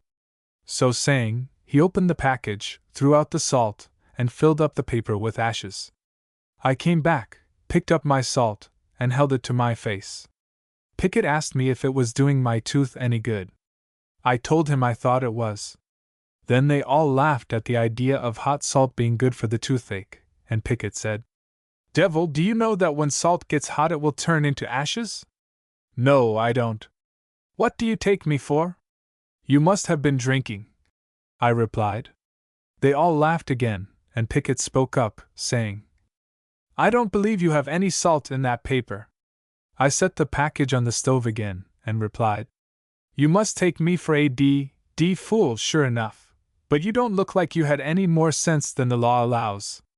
I got that salt out of the salt bag, and I tasted it before I wrapped it up, and I know it is salt, and that settles it. But, Devil, salt does turn to ashes when it is hot, and I will bet you the drinks for the crowd that there is no salt in that paper on the stove." Then they had another big laugh at my expense, and I got mad. I jumped up and said, "I will bet you $500 that there is nothing in that paper but salt." Pickett jumped up also, saying, "I will just go you once anyway." I put up my $500 with the barkeeper, but Pickett did not have but $350, and he wanted to bet that. I told him he could back out, but I would not bet less than what I had up. Then he put up his watch and chain for the other $150. One of the men that had been enjoying the fun said, "I will bet you $100 that Mr. Pickett wins the money." I replied, "I will not bet less than $500. Then Pickett said, "He wants to bluff you out, but he can't bluff me worth a cent." So the man put up his $500, and I covered it. Everybody was excited, and some of my friends who had seen the trick that was being played on me told me not to bet, but I was mad, and would not listen to them. When all was ready, the package was taken off the stove and handed to the barkeeper. He untwisted the paper and spread it out on the counter, and in it was as nice fine white salt as you ever saw in your life. The barkeeper tasted some of it, just as I did when I put up the two papers just alike, and then handed me over the money and Mr. Pickett's watch and chain. Mr. Red River took a large pinch of the bait, and it, or the loss of his money and watch, came near strangling him. He did not entirely recover from the effect while he remained on the boat, for every time he was well enough to come out of his room, someone would say, "Salt," and that would make him sick again. I have caught a great many suckers in my time, but Mr. Pickett was the first one I ever salted down. The Arkansas Killers. For many years I almost lived on board the packets. I felt more at home on any of the Mississippi steamboats than I did on land in any city or town in the United States. I had friends wherever I went, and I knew every officer and many of the crew on nearly every boat that ran the river. While on water, I did not fear any man or set of men, but there were localities on land along the Mississippi River that no man could hold his own with the rough element that lived around them. So I always gave such places a wide berth. Helena and Napoleon Ark were two towns where it was not safe for any man to do the bluff act, for they would kill him just to see him kick. I won some money from one of Helena's killers at one time on board a steamer, and he set up a big kick, but as he was alone, he was like all men of his class, a coward. I well knew that if he caught me on his ground I would get the worst of it, so I resolved never to give him a chance. But one evening I was compelled to get off at Helena, as things had gotten a little too warm for me on board the boat, and I thought I would run the risk of the killers rather than give up the money I had won at that time. I went up to the hotel to get my supper and wait for another boat, and one of the first men I met was the fellow I had beaten out of his money. I knew there would be trouble, so I put Betsy Jane in a handy place, resolving to use her for what she was worth if the killers got after me. I did not leave the hotel until the boat arrived, and just about the time I was starting out, the clerk told me that some of the gamblers had beaten one of the worst men in the country on a boat, and he was down at the landing with a crowd of his roughs, waiting to do him up. There was a lot of persons waiting for the same boat, among them some gamblers. I told the clerk to send for a carriage, and I would not go down until just as the boat was about to leave. All the others left the hotel and started for the landing before the boat came in. The killers jumped on the poor gamblers, supposing of course that I was among them. They beat them up fearfully, and came near killing one of them. During the excitement I was driven to the plank and jumped out, and was on board before any one recognized me. When the killers learned that I had given them the slip, they were determined to board the boat and get me, but the mate got his crew on the guards and would not let any of them on board. The boat backed out at once, and I was again at home among my friends, and you can bet I was glad of it, for I think that was one of my close calls. Cheap jewelry. Before the war, there was hardly a boat of any size that plied up and down the Mississippi and its tributaries that did not count among its travelers or passengers some peddler with his pack. For the most part, his stock in trade consisted of cheap jewelry, gilded sleeve buttons, galvanized watches, plated chains, various notions and unassortable knickknacks. Sometimes these peddlers carried along a wheel, and had the things marked with numbers corresponding to those on the wheel. The charge was $1 a spin, and at whatever number the wheel stopped, the article corresponding belonged to the investor in the game. Captain Dix was then in command of the Hiawatha, a packet running from New Orleans to St. Louis. One evening Captain Dix said, "George, I have got one of those infernal wheel peddling chaps aboard, and he has been annoying the life out of me. I've driven him out of the cabin, and he has taken refuge in the barber shop. I wish you could take him in." Strolling down towards the barber shop, I caught a glimpse of the fellow, and being satisfied that he did not know me, I watched his game for some time, and then ran against it $5 worth. "That's a heap fairer game than I lost $1,000 at," I said to the owner. "What game was that?" he curiously asked. "The fellow called it Rocky Mountain Euchre. I'll go and get you some of the tickets, and show everybody how the fellow chiseled me out of my money." "Oh, that's 3-card Monte," said the wheelman. Alexander was along with me, so I began throwing the cards around awkwardly, when my partner stepped up to the table and began guessing for fun. Finally he bent one of the corners and showed it to the wheelman, whispering to him, "Let's have a little fun out of the old fellow."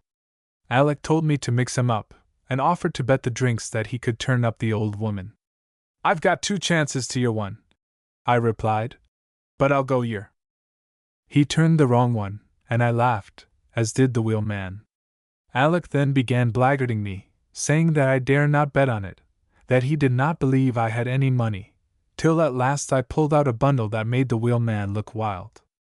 Alec kept on daring me, so at last I bet him $100 that he couldn't find it the first time after I had done mixing them. Then he made the bet, putting the money up in the wheelman's hands, and sure enough, he turned the old woman. Then I offered to bet him again for $200, and he turned it a second time. Then I pretended to drop on him, and refused to bet, saying that his eyesight was too fine. But he offered to bet me that the wheelman could do it. I replied that I'd bet any amount that he couldn't, unless he told him how. This settled the wheelman, who said that he could turn the right card for $100. "But I am already a loser for more than that, and I won't bet now for less than $500. He began counting out his roll, but could only make out $430. He was wearing a $100 watch and chain, and Alec whispered to him to put up that for the remaining $70. This he did, and I soon raked them in, as of course he got the wrong card. The fellow looked a little blue, but Alec made him believe that he had in his hurry picked up the wrong card. So the fellow was bound to have revenge, and he put up his jewelry and wheel, all of which I soon won. When Captain Dix came around, he was so overjoyed that he set up the wine and had a hearty laugh over it. I gave the fellow $50 and paid his passage back to St. Louis, while his jewelry I gave to a lame fellow that I knew in New Orleans, and it was a start in life for him. The next morning, before the story of the jewelry man had gotten out among the passengers, we took in 2 or 3 suckers, and were intending to get off at Baton Rouge, but noticing several good men getting aboard, determined to try our hands on them. The fates were propitious, for we won $1,400 and a watch from one of them, and the other was plucked for $700 and a $200 diamond pin. I afterwards learned that they were both wealthy men who had been up to see the governor, so the trifling loss of their pocket money did not affect them. Won and lost. We had been playing Monte at one time in the barroom of the old Prentice House at Vicksburg, Miss, and had just closed up, when in came 4 fellows that lived back in the country. We thought they had some money, so we opened up again to take it in. It was not long until we had all of their cash stuff. Then one of them pointed out a fine horse that was hitched with 3 others out at the rack, and wanted to bet me the horse against $200. The others then said they would do the same thing, so I put up $800 against their 4 horses, and they selected one of their party to turn the card. He turned and lost. I sent a black boy to put my horses into the stable, and he started with 2 of them, when 2 of the fellows rushed out, jumped onto the other 2 horses, and went up the hill as if the D.L. was after them. I sent word to them by the other 2 that if they ever came back to Vicksburg I would have them arrested for stealing the horses. I did not wait to see if they ever did come back, but sold the 2 horses I had left for $300, and took the next boat for New Orleans.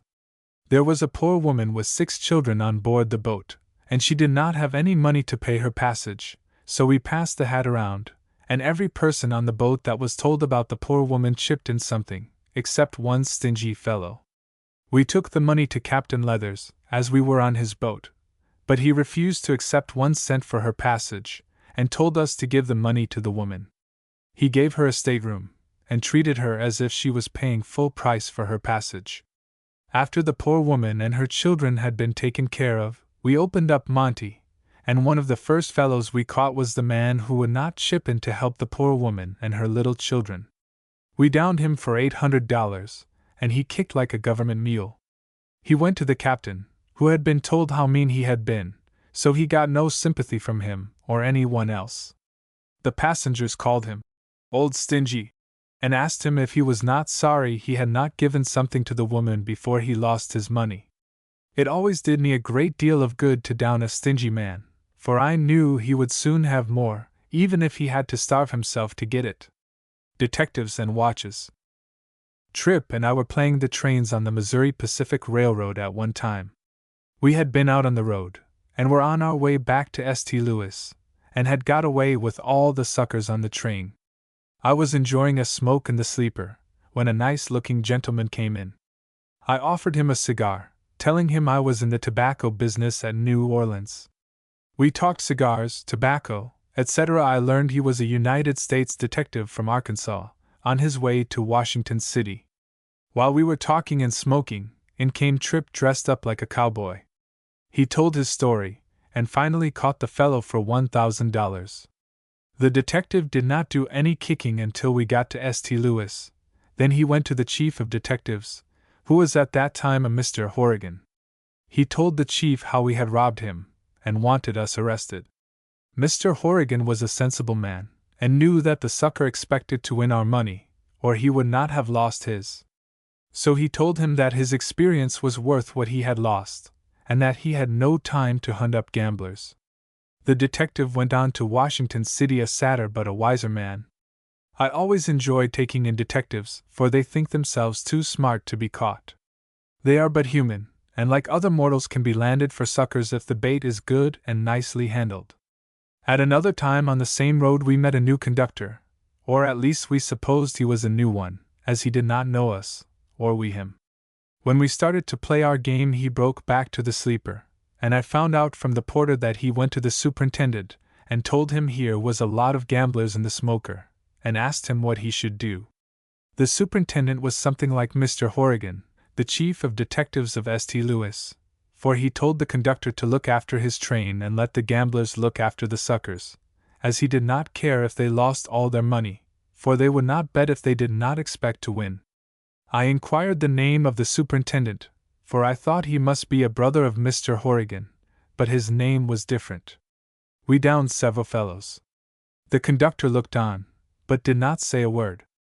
I learned that he was a freight conductor, and had never run a passenger train before, so I excused him for wanting to interfere, and as I had now a few good watches, I let him have one very cheap, and he appreciated my kindness. Speaking of watches, I had orders from a great many persons to win them certain kinds of watches. So when I got one to suit the order I would take it to my customer in place of the pawn shops.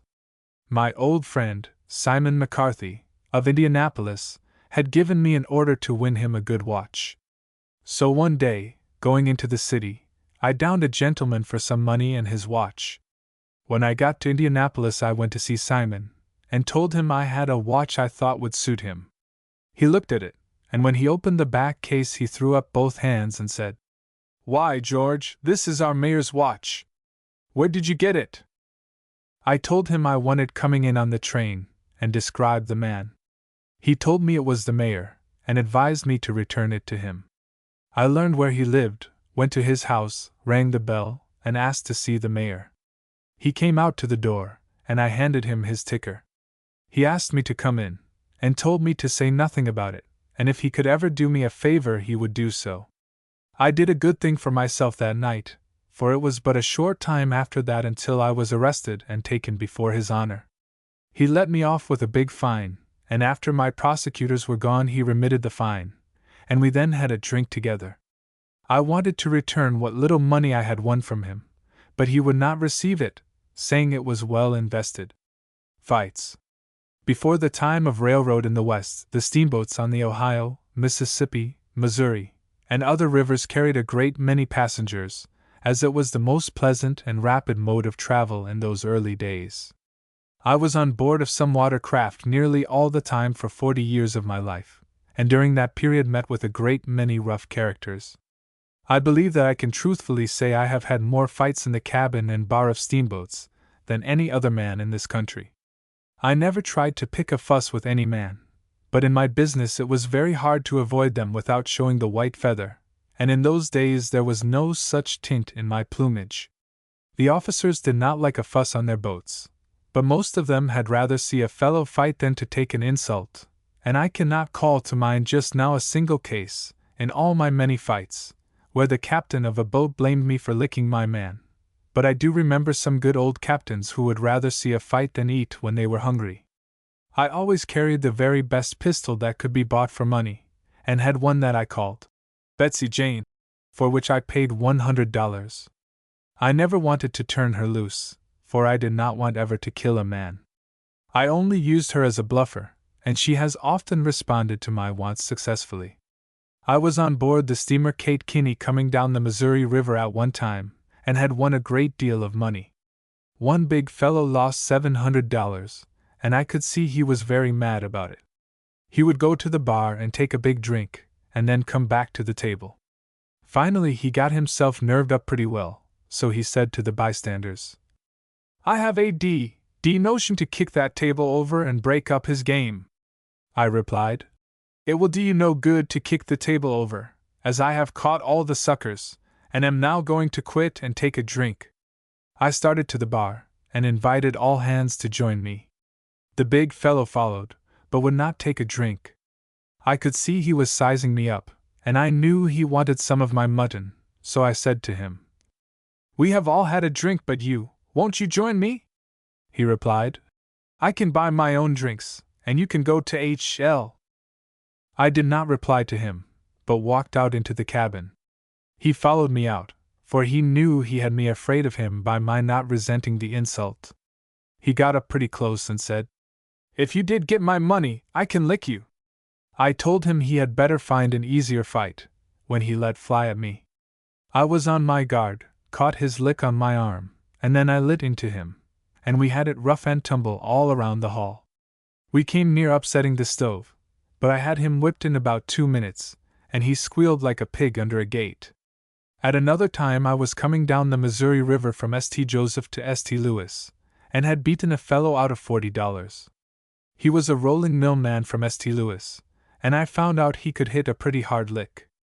I was playing a game of euchre in the hall after closing up Monty, when this fellow slipped up and hit me a lick on the side of the neck that came near flooring me. I rallied and was on my guard in an instant. He came at me again, and we had it up and down and around the cabin for some little time before I could get a crack at him with my head. When the old head did get a chance, it was not long until he cried quit. The captain and every one who saw the fellow hit me from behind said they were glad to see him get licked, and so was I. At another time I was in a game of poker on the steamer Telegraph coming up from Madison, Indiana, and there was a big blacksmith in the game who was very quarrelsome. He wanted to fight every time he would lose $1, so I ran him up a hand and then broke him. He left the game and went into the bar. My old friend Jake Bloom had the bar at the time. The big fellow told Jake he was going to whip that fellow they called Colonel when the game was over. Jake told him he could get a much easier fight if he wanted to lick someone. He replied, "Why, I can lick that fellow in a minute." I was sitting where I could hear what he said, so, as there was very little more money in the party I was playing, I left the game and went into the barroom, and said to the blacksmith, "Come, old top, and join me in a drink, for I beat you on that last hand." He replied, "I don't drink with such fellows as you." He had hardly got the words out of his mouth before he was lying on the floor, for I gave him a lick under the chin that straightened him out. As he was getting up, I let the old head go, and down he went again. He said, "That will do." So I let up on him. He went to his room, and did not leave it until the next morning, when he had to be led off the boat, as he could not see. He swore out a warrant for my arrest, but when the policeman came to get me, the clerk told him I had left the boat. That was the last I ever heard by my big blacksmith. The Englishman and his gun. Every nationality has its suckers, and it would be pretty hard for me to decide which has the most, for I have, in my time, downed them all. I was on board the steamer Great Republic at one time when there was a number of English lads among the passengers. They had come over to this country to hunt the buffalo, and had brought their guns with them. I got acquainted with them, as they were often in the barroom after the bloody, blarsted wine, and they liked to talk about old England and their fine guns, you know.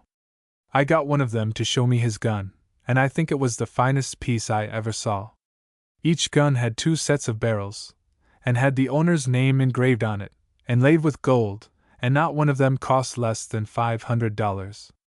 I tried to buy one, but it could not be done. One night after my partner had gone to bed I was in the barroom, when one of the English lads came in.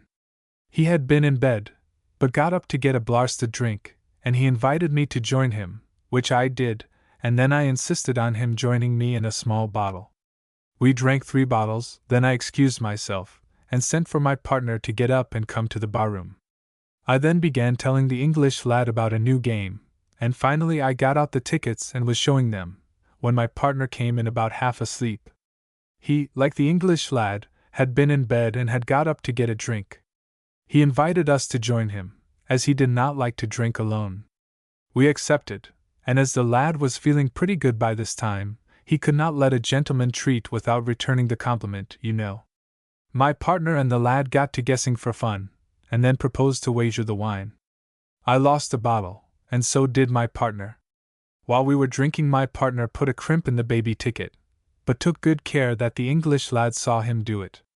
Then he wanted me to bet money on the game, and I said, "I have 2 chances to your 1, and could win all your money if we would bet." The Englishman laughed, and said, "Why, lad, you ain't a bloody bit of a chance. You would lose every blarsted cent you have if you bet." My partner kept bantering me, when I pulled out a roll of greenbacks that made them open their eyes, saying, "I would not be one bit afraid to wager all that." The Englishman gave me a nudge and said, "Lad, don't you do it." My partner then said, "I haven't got 1/2 so much money, but I will bet you $500 I can pick up the baby ticket." We put our money in the Englishman's hand, and I turned to him and offered to bet him a bottle of wine that I would win the money. He took me up. My partner turned the card, and I lost the money and the wine. He wanted to bet me $1,000, but I told him he was a little too lucky for me. I saw Johnny Bull was crazy to bet, so I said to him, "Do you think you could guess the baby ticket?" "Indeed I do," he replied. "I will wager you that you can't." He got out his leather bag and counted out 20 sovereigns. I saw he had plenty more, so I would not bet him less than 100 sovereigns. He put them up, and I put up $500 in greenbacks. He turned the card and lost. My partner made him believe that he had made a mistake, by showing him that the corner of the baby ticket was still turned up. He wanted to bet with me, so I took him for $500, and he won. That made Johnny Bull hot, as he did not have any more ready money except maybe $50. I saw he was ready for anything, so I told him I would bet him $1,000 against his gun if it was on the table.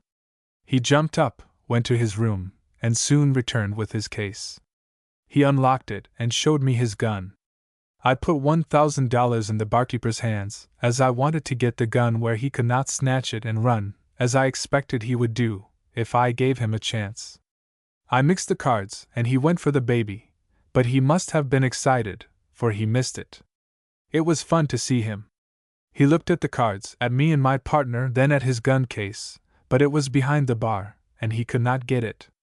As soon as he could speak, he said, "Oh! My gun! I've lost my gun!" He walked up and down the guards, coming in every moment to look at his gun. I finally told him if he would raise the money I would let him have his gun for $500. Then he was happy, but he would not go to bed or leave the bar for fear I would get off with his fine English gun. The next morning he told his companions, and they raised the $500 in less than no time. I heard them talking. One would say to another, "The lad has lost his gun, lads, and we must get the bloody thing for him." I could have got $1,000 for it just as quick as the $500. I tried to show the other Johnny Bulls how the lad lost his gun, but they would not come within a mile of the table. I bid them all goodbye and left the boat at Vicksburg, but I was always sorry I did not keep that gun. Traveling Keno. Away back in the 50s, when there was but few railroads in the Northwest, I went by stage from La Crosse to Portage City, Wisconsin. It was during the winter season, and a bitter cold day. I came very near to freezing on the road, but I expected to make money, and I guess that was what saved me. I had a Keno outfit with me, and it was my intention to play the surrounding towns after the manner of a traveling show. The first thing to be done after my arrival was to get thought out, then to see the mayor and get his permission, or license, to advertise and run my game. I called upon His Honor and stated my business. He did not know much about Keno, so I explained the little innocent game to him. The result was, I got authority to open my game. I secured a room that had been used as a schoolroom, and advertised that I would open the next night, and in a short time after the door was opened the room was full of pupils. Some of them had never been to such a school, so I had to teach them the first principles. But it did not take me very long, as all those that had taken lessons rendered me all the assistance in their power, and I was very thankful for it, as I was anxious to get to work. After distributing the books, I began to call the numbers, and I must say I never saw a more quiet and attentive set of pupils in a schoolroom. We were getting along so nicely that I began to think it a pleasure to teach such nice boys, when a great big, rough-looking fellow came in, stalked all around the schoolroom, and made so much noise that I had to call some of the numbers over again. Some of the boys told him to sit down, take a book and study his lesson, but he would not do it.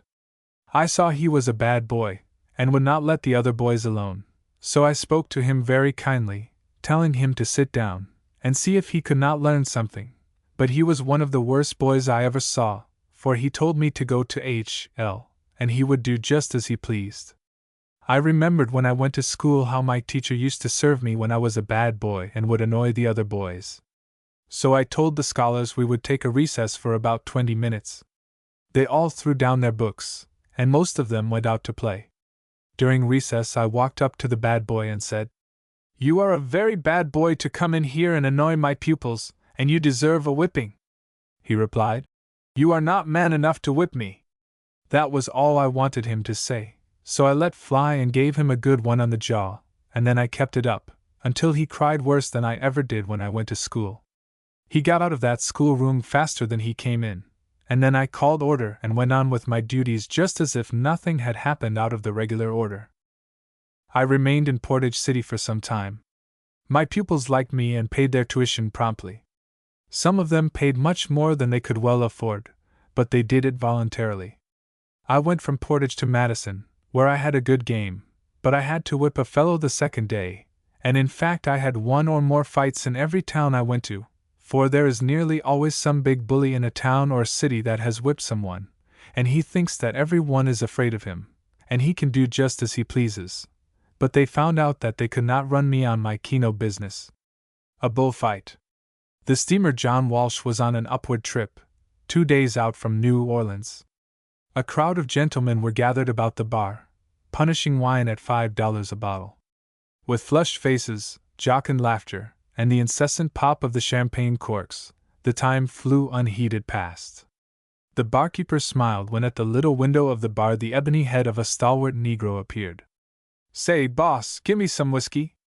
Everybody turned, and laughter that was about to burst forth, or the jest that was ready, was hushed, for the Negro's head was split open and the blood pouring down his cheeks in rivulets, crimsoning his swarthy, shiny skin and clothing. "Been fighting?" said the barkeeper. "Yes, de fireman he butted me." Up came the mate, who observed, "We've got a fireman down below who has killed 2 or 3 niggers by butting them to death with his head." "Send him up," I said, "and I'll butt him till he is sick of butting." We had all been drinking wine, and everybody laughed, supposing that it was the liquor talking, and not me. "Why, devil, I wouldn't give 5 cents for your head if that nigger gets a lick at it," spoke up a young planter who was in the party. Then I got mad, and exclaimed, "I'll bet $500 I can make the nigger squeal." The mate roared out with laughter, but I put up my money, and so did the young planter, thinking that I would back out. He only had $175 in his roll, and he offered to bet that. "All right, I don't back out. I'll bet the nigger for $175. The money was soon up in the barkeeper's hands, and then the mate knew that I meant business, and he put up $25 to make bet the even $200. At this juncture the mate called a halt. "Wait till I see if the nigger will bet with a white man." And rushing downstairs, the image of God cut in ebony was interviewed. "I don't like for to bet a white man," he said, "for I'm afraid I'll kill him, and den day hang de old nigger." But the mate said, "I've just put up $25 on you, and I want to win it." "All right, if you means it, boss, I'll go yer." At the bar I procured a long string and a ribbon from a cigar bunch, and started downstairs. Instantly the wildest excitement reigned on the boat.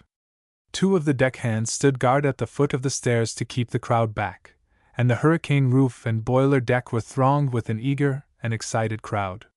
Fastening one end of the string to the jackstaff and the other to the steps at about the proper height, the ribbon was tied in the center of the string, and the black man and myself stood back 5 feet on either side, and at a given signal were to come forward and strike at the ribbon.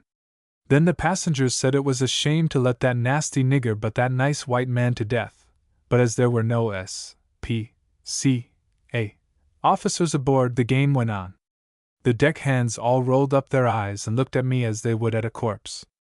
Just before the word ready was given, I asked the nigger if he had any money to put up on the result, and running his hand down in his watch pocket he pulled out a $10 bill. I covered it, and the planter told the nigger he would give him $10 more if he downed me. I cocked my eye on the nigger's head, and saw that it was one of those wedge-shaped coconuts so peculiar to people of African descent, so I inwardly resolved to hit him on one side of his wedge-shaped cranium. The nigger had his face to the sun, so that I felt confident that I could hit him pretty near where I wanted to. The word was given, and at the ribbon we both rushed like a couple of frenzied bulls. I gave him a glancing blow that skinned his head for about 3 inches. The next time there was a crash, a jar that shook the boat and drew a shriek of terror from the passengers, for the nigger fell with a dull thud on the deck. He lay as stiff and cold as a dead man. "Dat nigger is done gone dead! Dat nigger is no good any more!" shouted the alarmed roustabouts. The mate lifted him up, and he began bleeding from the nose, eyes, and ears. The mate kindly asked him if he wanted to bet any more. He did not reply, only shook his head sadly and murmured inaudibly, "No." They applied whiskey and water to his head, and at last removed him into the deck to cool off. Many years have rolled by, and I have never heard the last of that budding adventure. The papers wrote it up, and in less than 10 days every planter on the coast had heard of it. The planter who lost the $175 tells the story to this day, and Bill Patterson, the mate, he is dead now, used to tell it to every new crew that he shipped. Towards night the old nigger came crawling upstairs and said, "Massa, you have done for this poor nigger, for I must go to the hospital and get cured up." I returned him his $10, and for the rest of the trip the passengers paid for everything I wanted to drink. It shook the checks. It never pays a man to be too officious and volunteer information or advice when it is not asked, for he very often makes enemies and courts a disturbance that he could easily have avoided if he had simply minded his own business.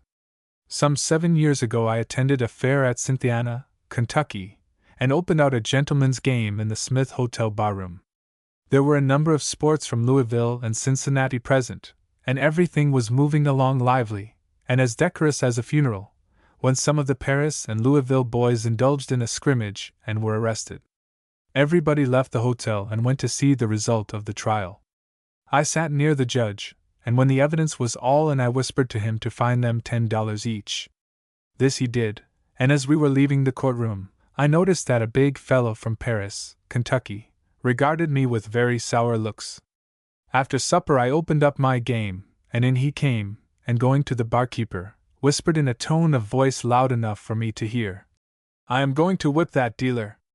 Pretty soon I closed up the game, and then Sam Always and myself took a turn around the town, and running into a saloon, met the big bully. He had his coat off and a six-shooter a foot long hanging to his side, so, edging up to where he stood, I tapped him on the shoulder, observing, "You are the gentleman that is looking for a fight." As soon as he saw who it was, he grabbed for his shooting iron, but just as he got hold of the handle, I dealt him a blow in the neck and he fell over against the counter, but I soon grabbed him and hit him a bit with my head. That ended the fight. He had sense enough to say, "That will do," and seeing a policeman coming in one door, I went out another, hastened to the hotel and paid my bill, and caught the train for Covington.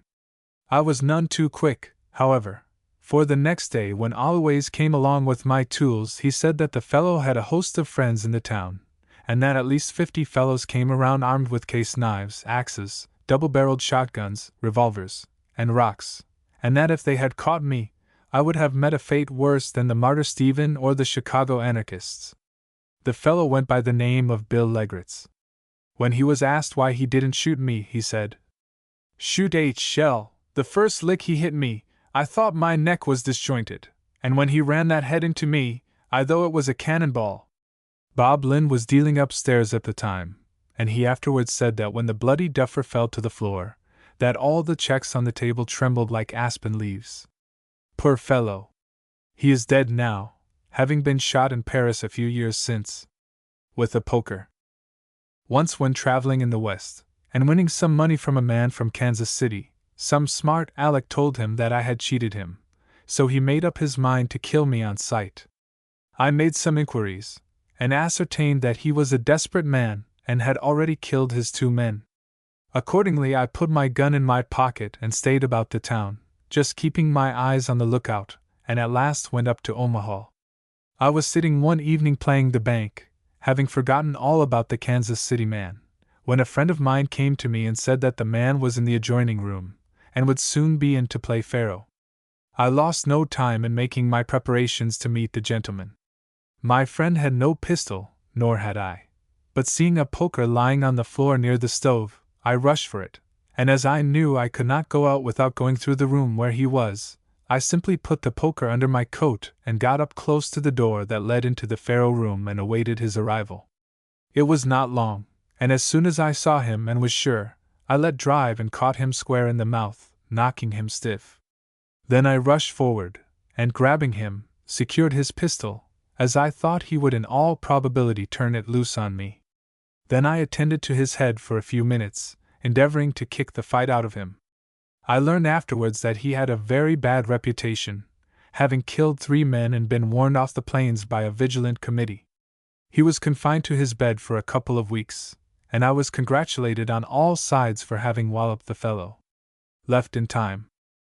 35 or 40 years ago the Cincinnati boats used to carry a great many passengers, and the New Orleans boats were always well filled.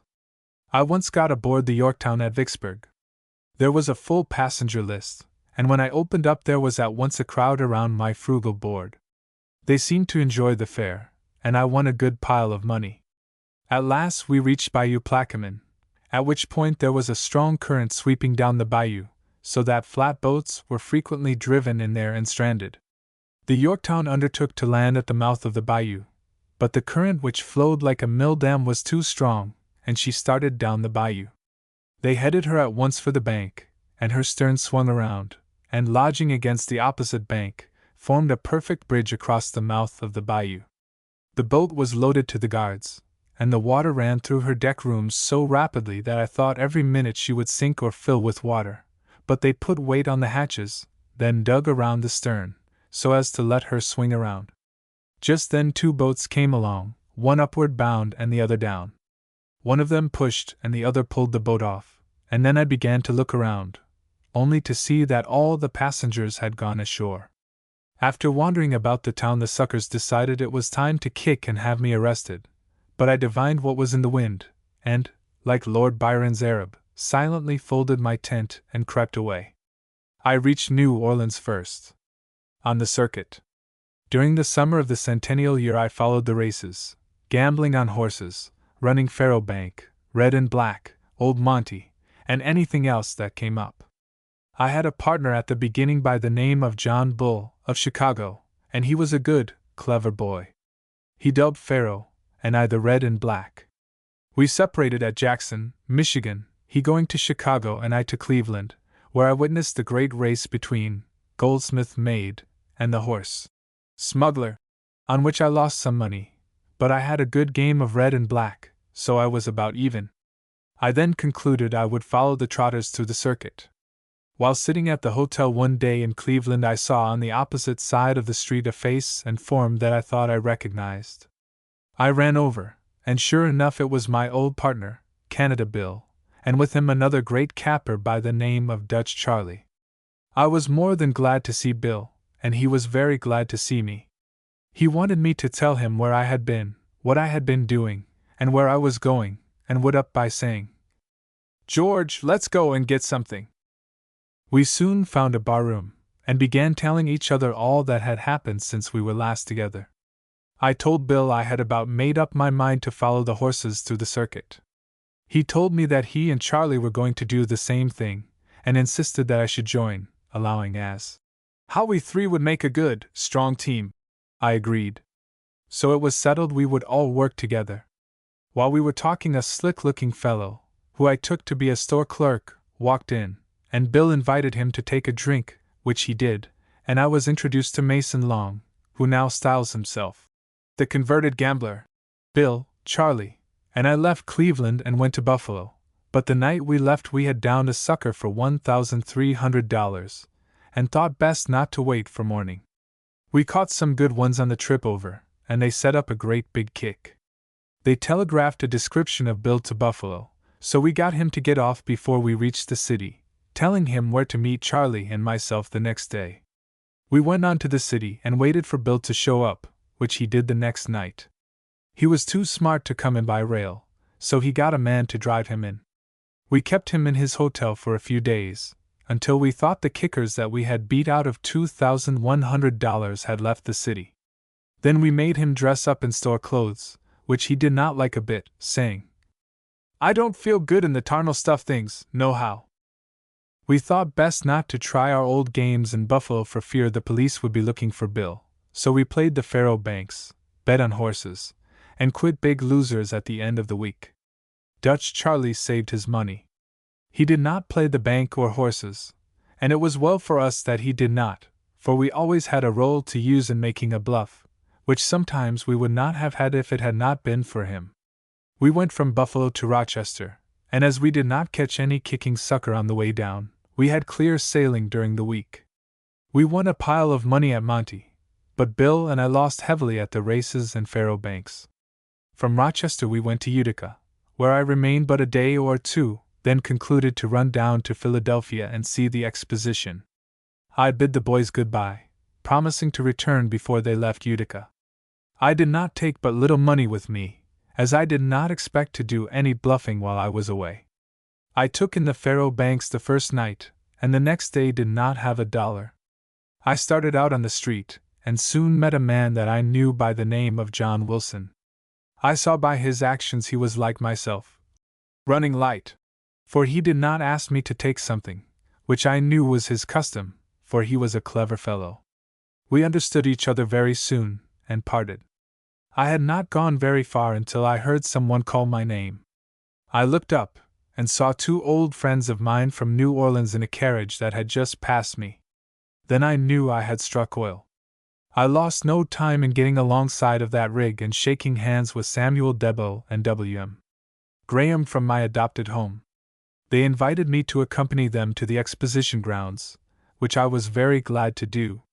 They soon saw by my actions that something was out of tune, so they pressed me to know what it was.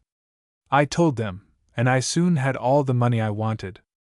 After taking in the exposition and a very large quantity of wine, I bid my friends goodbye, promising to meet them in Saratoga within a week.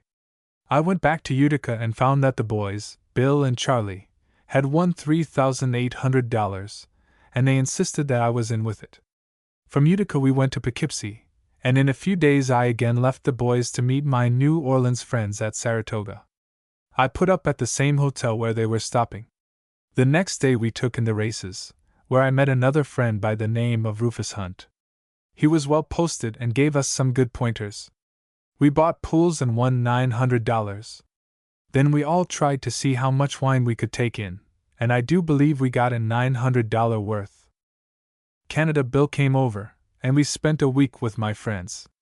Then we promised to meet them in New York City, and left for Poughkeepsie, where we found Dutch Charlie, and we all took a Hudson River boat, called the Mary Powell, for New York.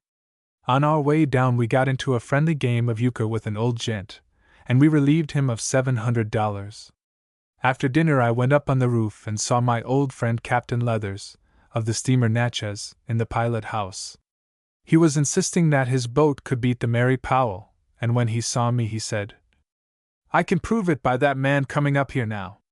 I was glad to see the old fellow so far from home, so I told the pilot that the Natchez was the fastest boat on the Mississippi, and Captain Leathers went down to see the boys and the barkeeper.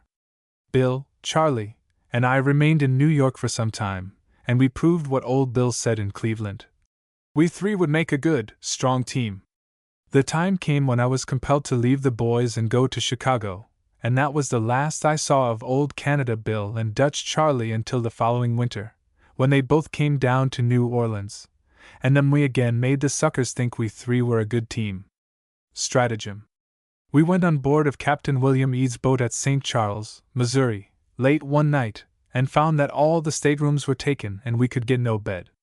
There was no one up about the cabin except the officers of the boat, and as we never tried to win their money, things looked a little blue for any business before morning, unless some of the passengers could be got up.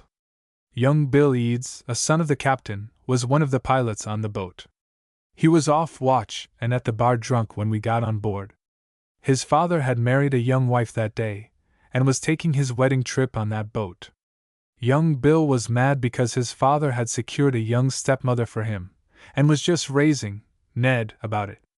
A short time after going on board, the boat made a landing, and while we were tied up, the other pilot came down to the bar to see Bill and also to get something. His name was John Conzall, an old friend of mine. I invited him and Bill to join me, and while we were drinking I said, "I wish we could get up a little excitement, so some of the suckers would come out of their holes." Young Bill replied, "I'll get them out for you, and that d quick." John Conzall went back to the pilot house, and soon had the boat on her way. Bill went out, and in about 20 minutes there was the darndest racket on that boat you ever heard. Everybody was sneezing at one and the same time, and you would have thought they were trying to blow the roof off, from the amount of noise they made. Bill came up to us out on the guards and said, "Didn't I tell you I would drive them out of their holes?" I looked into the cabin, and sure enough, everybody was out of their rooms, rushing up and down the cabin and finally out on the guards. Old Captain Bill and young Bill's new stepmother were among the crowd, and it was fun to see the young bride rushing around after her old hubby, trying to keep him from blowing up the boat with his sneezing and cursing. He would pull away from her every time he would make a big sneeze, and then he would curse until another one would overtake him.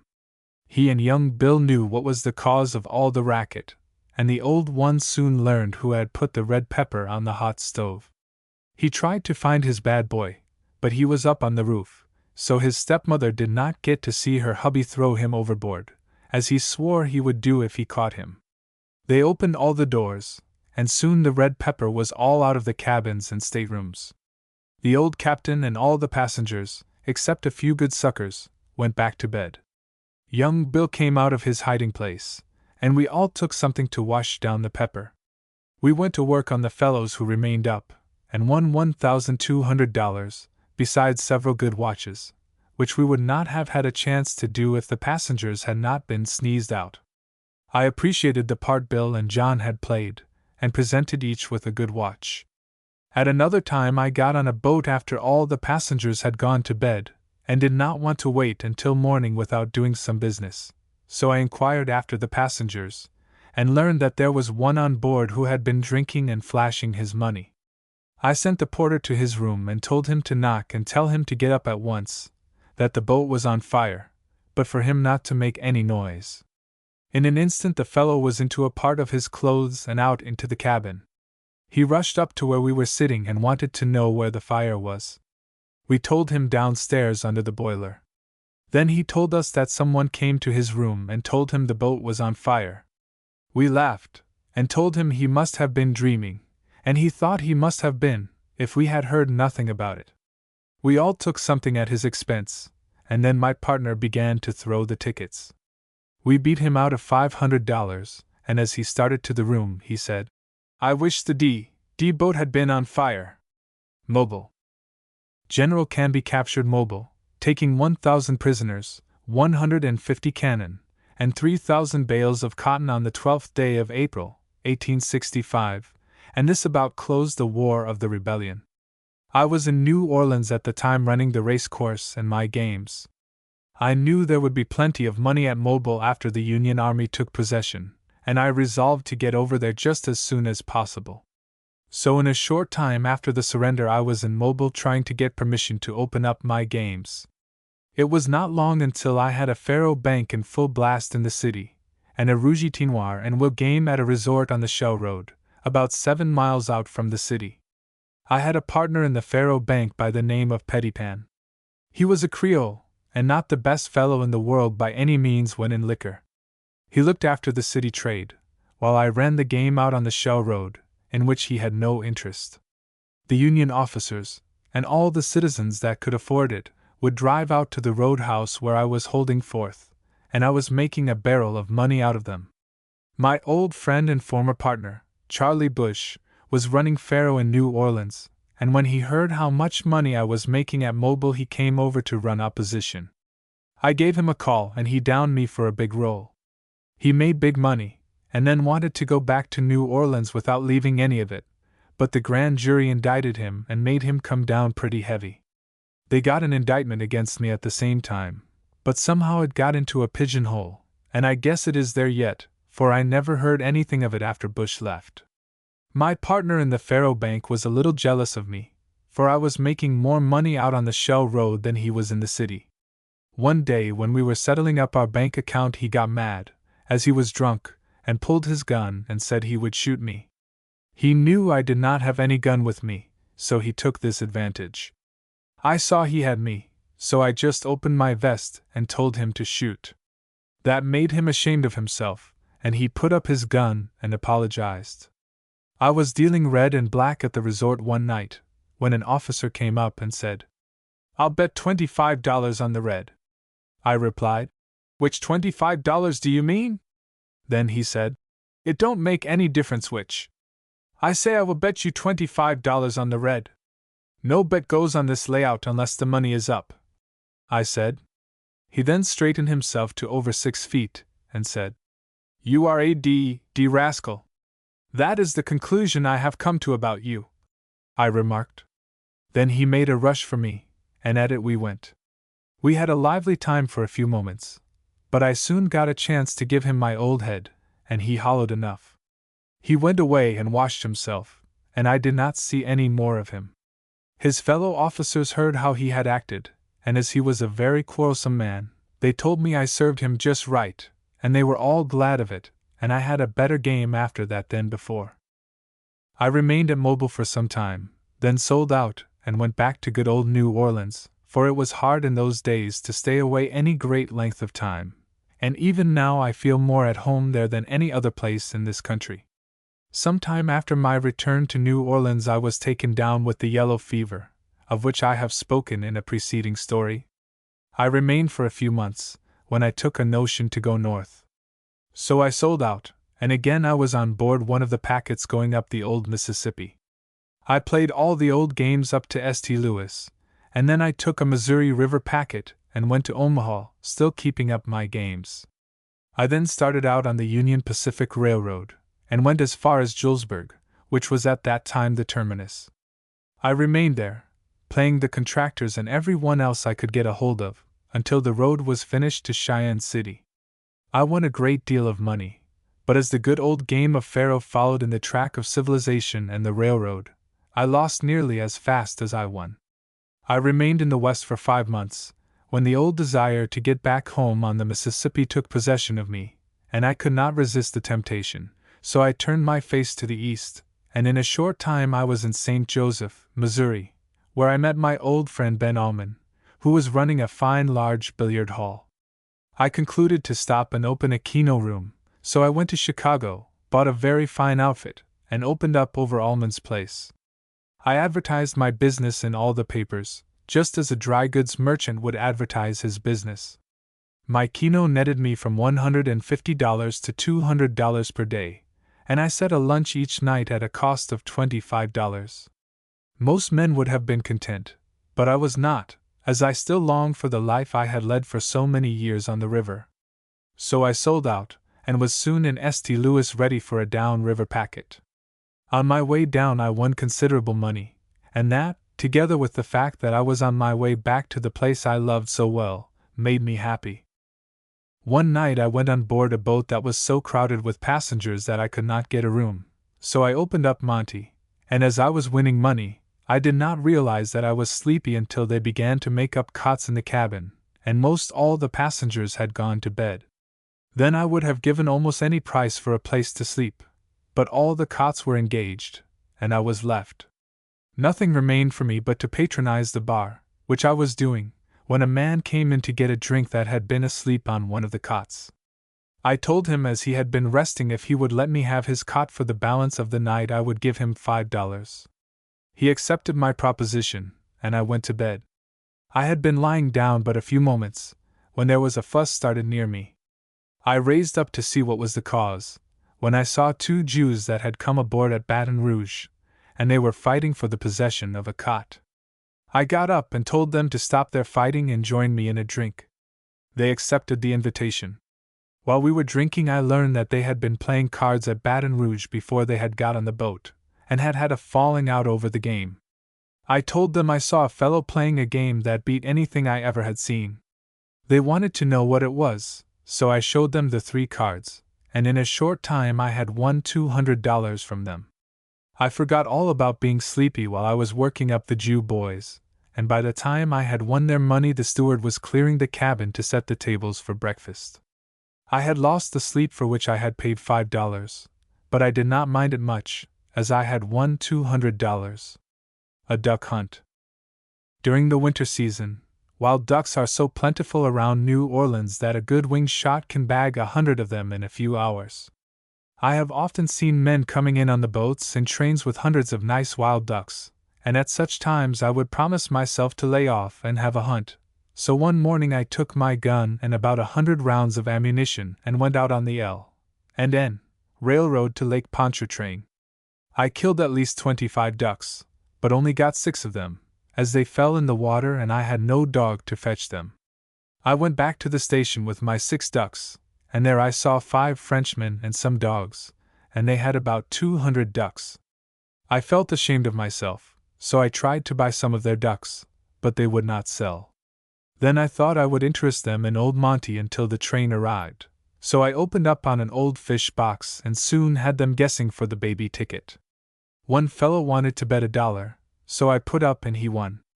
Another put up, and he won.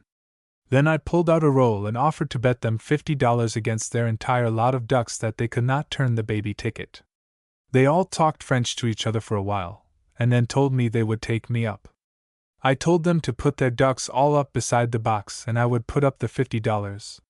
They did so, and all pointed to the same card, so I told them to turn it over. One of them did so, but it was not the card they wanted or thought it was, so they lost their ducks. The train arrived, I got my ducks into the baggage car and went to the city.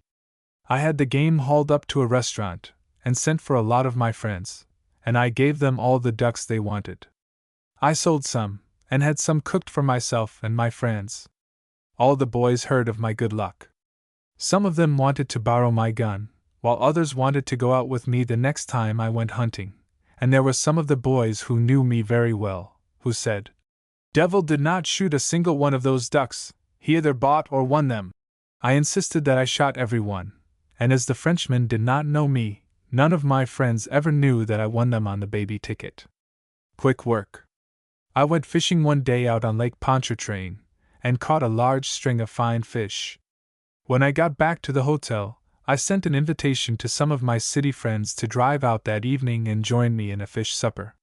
They accepted the invitation, and were all on hand at the appointed time. We were seated around a table enjoying ourselves, drinking wine and telling stories, while waiting for supper, when we heard quite a noise downstairs in the direction of the barroom. I told my friends to remain seated and have some more wine, while I went down and inquired into the cause of the racket. They did so, and I ran down to the barroom. Looking in, I saw 10 or 12 steamboat cooks, who were on a big drunk. They were breaking glasses, fussing with the barkeeper, and raising old Ned generally. I knew some of them, but as they were all pretty drunk, I concluded I could do no good, and was just turning away to go back to my friends, when 4 or 5 Union officers and a man by the name of Dave Curtis came up and started into the barroom.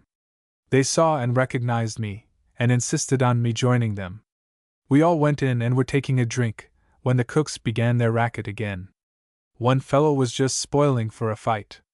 He was a bully, and had whipped some of his associates, so no one seemed to want anything to do with him. Like most drunken men, he wanted everybody to know what a great man he was, so he began on us.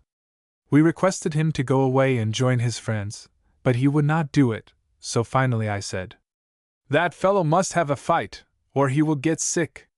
Then I told him I would let him try his hand on me, if he was sure he could lick any man in the room. He came at me, made a feint with his left, and then let drive with his right. I dropped down, ran under, and had him on his back before he knew what I was doing. Then I gave him just one with that old head of mine, and I broke every bone in his nose. He yelled like an Indian, then I let him up. His friends or companions did not offer to interfere in his behalf, so I expect they were very glad to see him get licked so easy and so very quick, for it was all over in much less time than it takes me to tell the story. I took another drink with the Union officers and then hurried upstairs to my friends whom I had left waiting for their fish supper. They asked me what was the cause of the noise downstairs, and I told them it was a lot of drunken cooks. I said nothing about having had a fight, and they did not know anything about it until we all went downstairs, when someone spoke to me about the fellow's nose being all broken, etc. Then they asked me when I had a fight. I told them while we were waiting for supper. They thought it was pretty quick work to raise a fuss and whip a good cook while another cook was frying some fish. A hard head. In most all of the many fights that I have been engaged in, I made use of what I have called that old head of mine. I don't know, and I guess I never will while I'm alive, just how thick my old skull is, but I do know it must be pretty thick, or it would have been cracked many years ago, for I have been struck some terrible blows on my head with iron drapins, pokers, clubs, stone coal, and boulders, which would have split any man's skull wide open unless it was pretty thick. Doctors have often told me that my skull was nearly an inch in thickness over my forehead. They were only guessing at it then, of course, but if my dear old mother-in-law don't guard my grave, they will know after I am dead, sure enough, for I have heard them say so. For 10 or 15 years during my early life, the sporting men of the South tried to find a man to whip me, but they couldn't do it, and finally gave it up as a bad job. After they gave up trying to have me whipped, and they knew more about my old head, they would all go broke that I could whip or kill any man living, white or black, by butting him. I have had to do some hard butting in my early days, on account of the reputation I had made for my head. I am now nearly 60 years of age, and have quit fighting, but I can today batter down any ordinary door or stave in a liquor barrel with that old head of mine. And I don't believe there is a man living, of near my own age, who can whip me in a rough and tumble fight. I never have my hair clipped short, for if I did I would be ashamed to take my hat off, as the lines on my old scalp look about like the railroad map of the state in which I was born.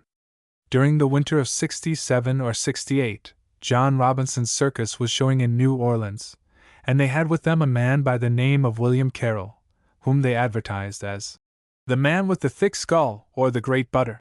He could outbutt anything in the show, except the elephant. One night after the show, Al and Gil Robinson were uptown, and their man Carroll was with them. We all met in a saloon and began drinking wine. While we were enjoying ourselves, something was said about butting, when Gil spoke up and said Carroll could kill any man in the world with his head.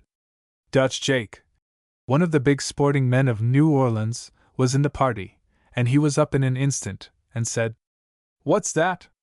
I'll bet $1,000 or $10,000 that I can find a man he can't kill or whip either." I knew what was up, and as we were all friends, I did not want to change the social to a butting match, so I said, "Boys, don't bet, and Mr. Carroll and I will come together just once for fun." The Robinson boys had great confidence in Carroll, and so did Dutch Jake have in me. I was at least 50 pounds heavier than Carroll, and I knew that was a great advantage, even if his head was as hard as my own. It was finally agreed that there would be no betting, so we came together. I did not strike my very best, for I was a little afraid of hurting the little fellow, but then he traveled on his head, so I thought I could give him a pretty good one. After we struck, Carroll walked up to me, laid his hand on my head, and said, "Gentlemen, I have found my papa at last." He had the hardest head I ever ran against, and if he had been as heavy as I was, I can't say what the result would have been if we had come together in earnest. Poor fellow! He is dead now, and I know of no other man with as hard a head except it is myself. My old head is hard and thick, and maybe that is the reason I never had sense enough to save my money. It is said of me that I have won more money than any sporting man in this country. I will say that I hadn't sense enough to keep it, but if I had never seen a faro bank, I would be a wealthy man today. Saved by his wife. I shall never forget a trip that I took many years ago in the steamer Tagliona, a Pittsburgh boat. It was her first trip out, and Adam Clark, who has now been dead for many years, was with me as a partner. He was doing the playing, and money was plenty.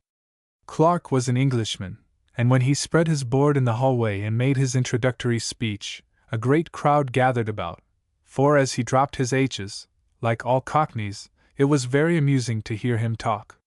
In those days the big fish had the first choice, and the small fry, or poor fish, had to wait around some time before they got a chance to lose their money. I noticed an old man hanging around, and so I sized him up as a pretty solid fellow, and giving my partner the wink, I called up all hands to the bar, and they all came willingly enough except a couple of fellows, who hung back. I sent one of the crowd back to invite them up, as I did not want them to see what the old man lost. They came along, and while we were at the bar Adam downed his man for $4,000 at one bet. When we came back from the bar, Adam kept right on playing as if nothing had happened, using the same cards with the corner turned up. When the poor fish saw this they all wanted to play, so I said, "Boys, let's make up a pony purse and give him a good bet."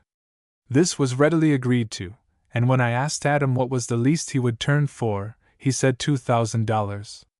I was pretty sure there was not that amount of money in the party, but I remarked that I would go half of it. Then a little wizen-faced, dried-up old man said he would put up $400. The rest chipped in, and $900 was raised.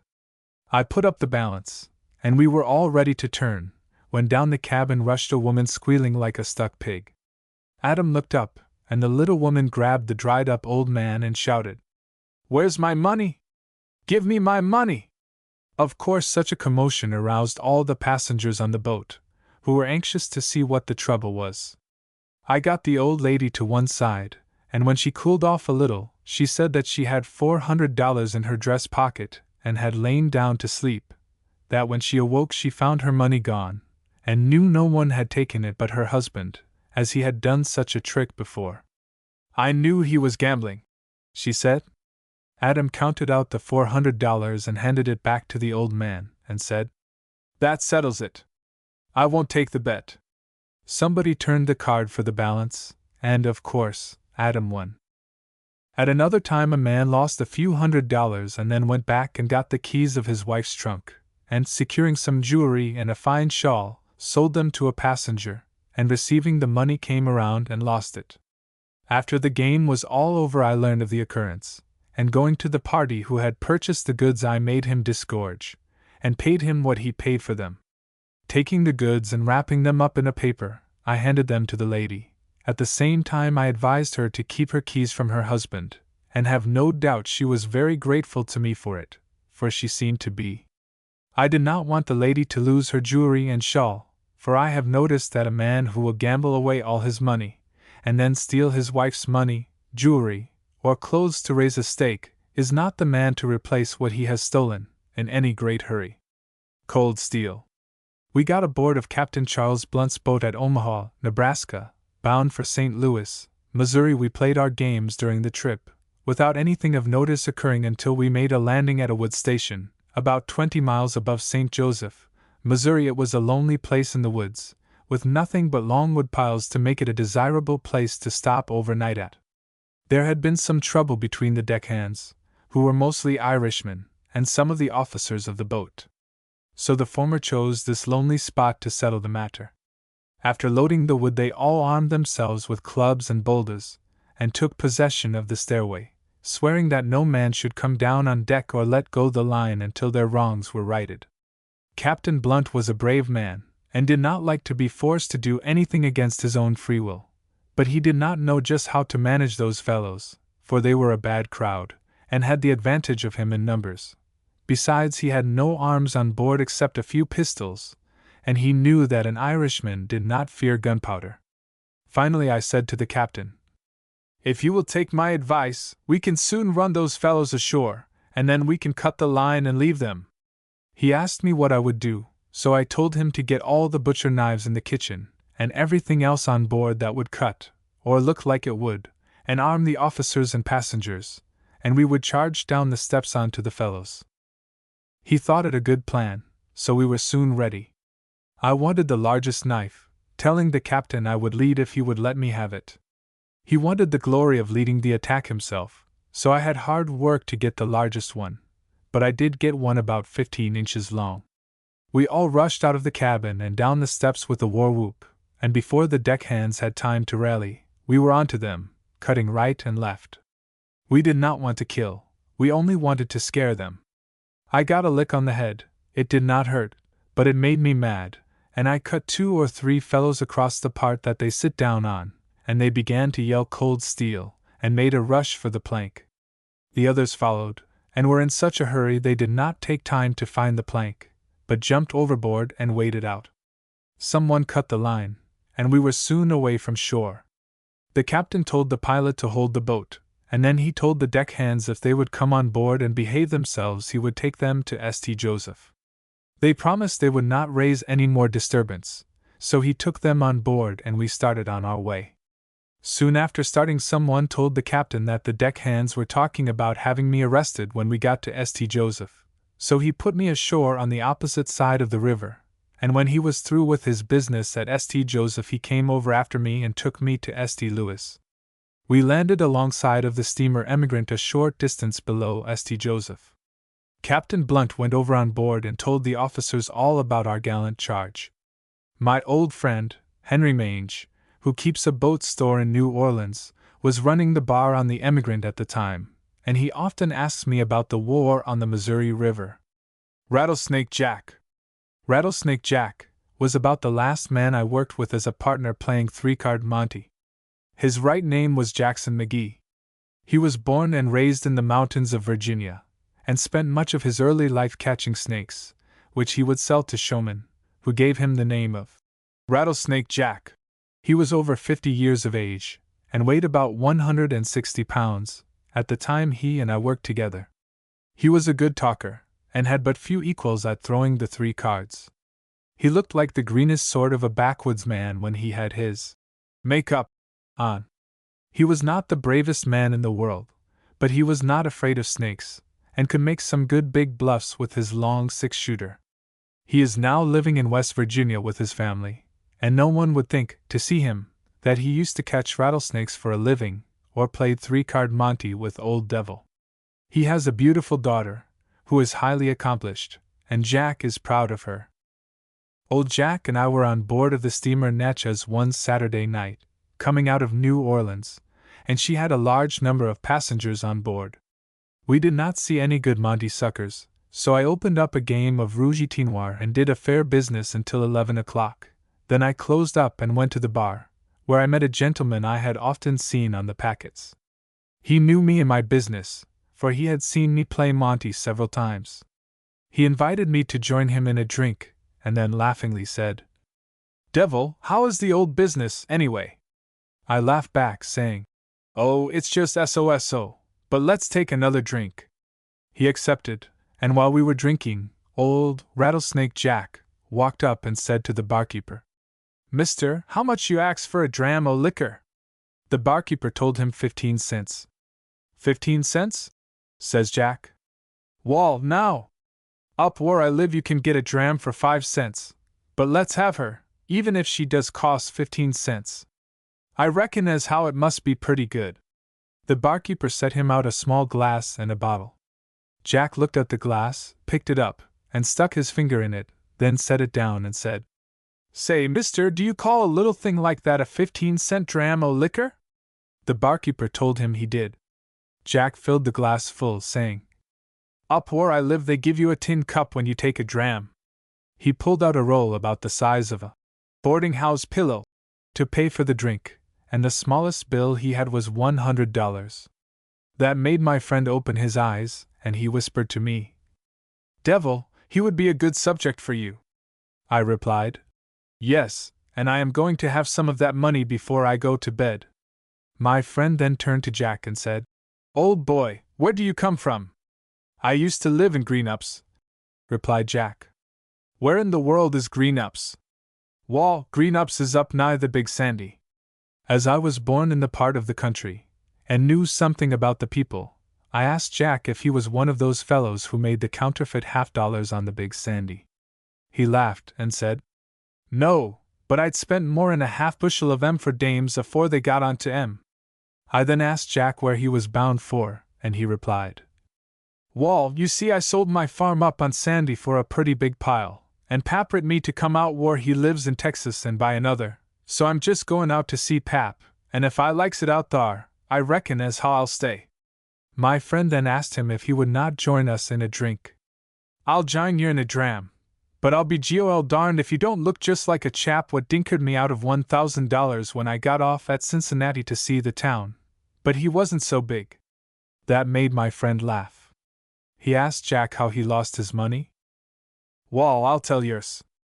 I went into a place what thar was a big glass full of beer painted on the winder to get a dram, and a nice-looking chap got talking to me, and pretty soon he asked me to have a dram along with him. Then another feller what was thar, he asked us if we ever played Rock Mountain Euchre. He had some tickets, and he would jumble 'em up, and then we would bet yer on 'em. This nice-looking chap he bet him, and he win $500. Wall, I just planked down my money, and the feller win it, but he gave me the tickets for a dram, and I'm going to take 'em out what Pap lives, but I won't tell Pap I lost anything, for he don't know how much I got for my farm." My friend said, "Why, devil, he has been playing 3-card Monte." I told him not to give me away, and I would get the fellow to play the game for us. Then I said to old Jack, "What are you going to do with the tickets when you get out to Texas?" "Wall, I'm going to larn 'em, and when I get out to Pap's I'll win all the money them GOL darned cowboys hev got." "Do you think you can learn them well enough to win their money?" "Oh, yes, I'm larnin' 'em all the time, and sometimes I can mix 'em up so I fool myself." My friend thought he must help me, so he invited us to join him in another drink. Old Jack said, "Wall, I don't care if I do." After getting another dram into old Jack, I asked him if he would show us the tickets. He said, "Yes, but you mustn't spile 'em, for I want to keep 'em purty till I get out war Pap lives." He then pulled out a leather pouch, opened it, took out a handkerchief, unfolded it very carefully, and produced the 3 cards. My friend shrugged his shoulders and laughed. I asked old Jack to show us how he played the game, when he said, "I can't show you're so good without a table." I told him there was a nice table in the barber shop, and invited him to go back. He consented, so we were soon in the shop seated around the table, and Jack began to throw the cards. My friend was very attentive, for he was sure I would win the old fellow's money, and he did not want to miss any of the fun. I told Jack I would bet him the drinks I could turn up the ticket with the boy on it. He said, "Wall, look here. I've got the name of being the spunkiest feller up at Greenups. I never load any man to back me down for a dram, or 2 drams either." He mixed them up, I turned the wrong card and lost. Then Jack laughed so loud and long that it attracted the attention of everybody that was awake on the boat, and quite a number of gentlemen came in to see the fun. When Jack recovered from his big laugh, he said, "I knowed you would miss it." I called for the drinks, and then told my friend I did not want to turn the right card until I could get a big bet. After we drank our liquor, I began bantering old Jack to bet me some money, but he did not want anything but drams. I kept on playing him, and finally he said, "I'll go you once for $5 anyhow." I told him to put up. I turned and lost again. Then old Jack rolled off his chair and roared so loud that I was afraid he would wake up all the passengers on the boat. The room was soon full of people, and every one was crowding around to get a look at the old fool that was making so much noise. Jack ordered the drinks, saying, "You fellers think I hain't got no sense, but I'll bet yours long's I's got 2 curds to yours 1. While old Jack was paying the barkeeper for the drams, I put a pencil mark on the boy ticket, and my friend saw me do it. I then offered to make another bet. Old Jack said, "I'll bet $10 this time." I told him to put up, and he did. Then I replied, "I will raise you $500, and I put up the amount in my friend's hands. "What's that? What you put up $500 egg in my $10 for?" My friend told him he would have to put up $500 more, or he would lose his $10. "Wall, I'll be gol darned, I hain't going to be backed out, fur if the boys in Green-Ups would hear on't they wouldn't speak to me when I go back thar." He put up $500 more, then mixed the cards, and I turned the winner. Everybody roared with laughter. Old Jack turned around, looked at the crowd for a moment, then said, "You fellers kin laugh at me just much as you like, but I don't loan no man to back me down." He then told the barkeeper to bring him a dram. I said to my friend, "That old fool will lose all his money before he gets to Texas, and I may as well have it as any one else." He replied, "Yes, and I'm going to have some of it myself." He then insisted on making a bet. I told him to make a good big one, as the old fellow was getting too drunk to handle his cards, and he might fall over and stop the game. My friend then ordered the drinks, thinking, no doubt, that if he would treat, old Jack would bet more liberally with him. When the bystanders saw Jack take another of those big drams, some of them remarked, "Those gamblers have that old fellow so drunk they will win all of his money before they let him go. It's a shame, and we ought to stop it." My friend offered to bet $500, when old Jack said, "Boys, I'm drinking, and I don't care, for my spunk's up, and I'd just soon bet her all the first bet. Them tarnal fellers guzzled me out of $1,000 in Cincinnati, and I wants to get even." So saying, he pulled out his big roll, slammed it down on the table, and said, "Thar's my pile, and you fellers darn't cover her." I whispered to my friend, telling him that now was the time. Then I asked Jack how much he had in the roll. He said, "Wall, I don't know.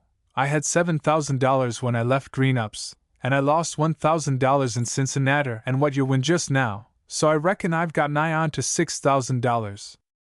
I requested one of the bystanders to count the money, which he did, and found it to be just $5,500. My friend had $3,400, and I put up the balance. I told him to turn the card, as he had up the most. Old Jack mixed them up, but he was so drunk he could hardly pick up a card. My friend could hardly wait for Jack to say ready before he dove in and grabbed the one with the spot on it, but when he turned it over he saw it was not the one with the boy on it. Old Jack snatched the money from the gentleman that was holding stakes, and shoved it down into his pockets. Then turning to the crowd, he said, "Wall, why don't yous laugh now?" They did laugh, for most of them felt like it.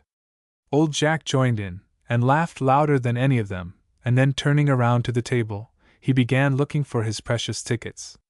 He had put them in his pocket without any one seeing him, but pretended he was ruined if he could not find them. I told him the barkeeper had some just like them, and I would go and get them for him. That quieted him down, and he said, "Wall, if I can get t'others I don't care, for I wanted to show 'em to Pap when I gets out thar in Texas." I went to the bar, as though I had gone for the cards, and returned with them. Old Jack laughed when he saw them, saying, "Wall, I be gol darned if they hain't just like t'others. I gave Jack the new set, but I turned up a corner on the boy cards so everyone could see it. Then I told him to mix them up, and I would make him a bet of $1,000. We put up the money, I turned and won. Then the bystanders began to take more interest in the game than ever, and the fun began again. One fat gentleman crowded in and wanted to bet. I said, "Boys, let us make up a pony purse, and we will all bet on the same card." My friend wanted to get into the same party, but did not have any ready cash, so he asked me for a loan, offering his watch and diamond as security. I let him have $1,000, which he put up. The fat gent put up $1,300, and another man put in $400. I put up $1,000, which made the purse $3,700. Old Jack was very drunk, but he got up his money some way, and then began to mix. We picked on the fat gentleman to do the turning. He took his time, as most fat men do, but when he turned the card it was the wrong one, so we lost all our money. Just then someone yelled out, "Sold again and got the money." That broke up the little game, and old Jack said, "Boys, come and take a dram with me, and then I'll go to bed." We all went to the bar, and when Jack took his big dram I noticed that he drank out of a different bottle from the rest of us. He then went to his room, and in a short time I went to look for him, but I did not find him in his room. He was up in the Texas eating up the officer's lunch. My friend said he would send me the money to redeem his jewelry by the barkeeper the next trip. As I had downed him for $3,400 in cash, I gave him his jewelry on his promise. He did not keep it, and well I knew he would not. The next time I met him he said nothing about the $1,000, so I told him he did not owe me anything, as I got one half of what he lost, and that I had sent out west and got Rattlesnake Jack, on purpose to down him at the old game that he knew so well. That made him mad, and he would never speak to me after that, and that nearly broke my heart. Short stops. Macaulay, Rattlesnake Jack, and myself were on the Morgan Railroad, going out from New Orleans. I occupied a seat beside an old gent from Iowa, on his way to Texas to buy a farm. The conductor was on to our racket, and would not give us a show. We had to wait for a change of conductors before we could open up for business. I gave Jack the office to come up, which he did, looking like a Texas ranchman. The cowboy had been to New Orleans to sell his critters, and wanted a dram. The old gent did not drink, nor did I, just then. The cowboy had been pranking with a new game, had lost $1,000, but had plenty more left. He showed us how he had lost his money. I bent up the corner of the winning card and won a few $100s.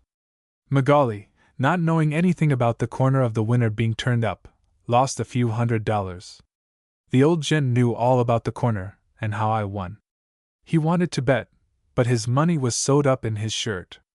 I had a sharp knife that I loaned him. He cut his shirt and got out his money.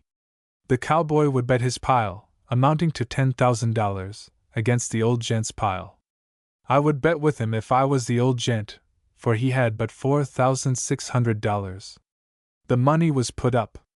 The card was turned. The old gent lost. The cowboy bet another man $200 and won, then asked him for a dram out of his bottle. I had an idea that my wife wanted me to come back and see her in the Texas sleeper. I would return as soon as I learned how her headache was. A station was reached. I got off. Looking after the receding train, I saw two men drop off. They walked back to the station. Macaulay, Rattlesnake Jack, and myself waited for the next train to New Orleans, with $4,800 more than we had a few hours previous. We were on the train going into New Orleans. Old Jack occupied a seat just behind a lady and gentleman. The lady had something lying in her lap about the size of an infant, covered with a shawl. Whatever it was, she was very careful of it. Macaulay and I were seated across the aisle, nearby. Jack was telling the lady and gentleman some very interesting story. He showed them 3 tickets. He threw them over each other on the seat beside him. The lady gave the gentleman some money, which he laid over on the seat where Jack was throwing the tickets. He reached over and turned one of the tickets. Jack put the money in his pocket. The lady gave the gentleman more money. He laid it in the same place as before. He turned one of the tickets the same as before. Jack put the money in his pocket the same as before. The lady talked to the gentleman in very angry tones. She talked to Jack very pleasantly. She took out more money and offered to lay it on the seat where the gentleman had laid the money before. Jack would not let a lady put money down. The lady uncovered the something she had lying in her lap. She showed it to Jack. They talked about it. She got up and called me over to hold it. Jack gave me $100 to hold. He threw the tickets. The lady reached over and turned one of them. She threw up both hands and said, "Mercy on me! What shall I do? I have lost my dear Tommy." I handed Jack the $100 and the 12-pound Tommy. The passengers all roared with laughter. The lady scolded her hubby very badly. She cried, sobbed, and wrung her hands, saying, "I have lost my Tommy! Oh, my dear Tommy, Tommy, I will never see you any more." Jack could stand it no longer. He handed his Thomas cat over to the lady. First she smiled, then she laughed, and then she said, "Hubby, get out your bottle and give this dear, good, nice gentleman a drink." The passengers all roared again. Jack took a drink. The train rolled into the depot. We all bid the lady and gentleman and Tommy goodbye and got off. Selah. Kickers. All men that bet should not be classed as gamblers, for some things that style themselves men will bet, to win, of course, and kick if they lose, which a gambler will never do, although he may sometimes be sucker enough to bet, to win, against a sure thing, like old Monty, or a brace game. A kicker, or squealer, always speaks of the money he has lost, against any game, as his money, while the gambler considers the money he loses, against any game, as lost, and it belongs to the person who won it, and you never hear one of them do any kicking. Old Rattlesnake and I left New Orleans one evening on the steamer Robert E. Lee. We played the good old game in the usual way, and caught quite a number of good-sized suckers, among which was one from St. Joseph, Louisiana. We got off at Baton Rouge, and took another boat back to New Orleans. The next trip we made on the Lee we learned from my old friend Carnahan, the steward, that the St. Joseph sucker, whom we had downed on the last trip, made a big kick when he learned that we had left the boat at Baton Rouge. He said he would get a lot of the St. Joseph boys, go back to where we got off, and make us give up his money, or he would kill us. The steward told him not to do it, for, said he, "Those fellows are bad men to fool with. I have seen 20 suckers try to make them give up, but I never saw them do it." As we were not within miles of this kicker, who, I have no doubt, styled himself a man, of course he could do a great deal of blowing, but when a short time afterwards we met him with a lot of St. Joseph boys at his back, we could not get within speaking distance of him. I was glad of it, as they were a bad crowd. Old Carnahan and I were cabin boys on the same boat before the Mexican War. He is dead now, but I shall always remember him for telling the kicker, "Those fellows are bad men to fool with." Old Jack and I traveled north during the summer season, playing the boats and railroad trains.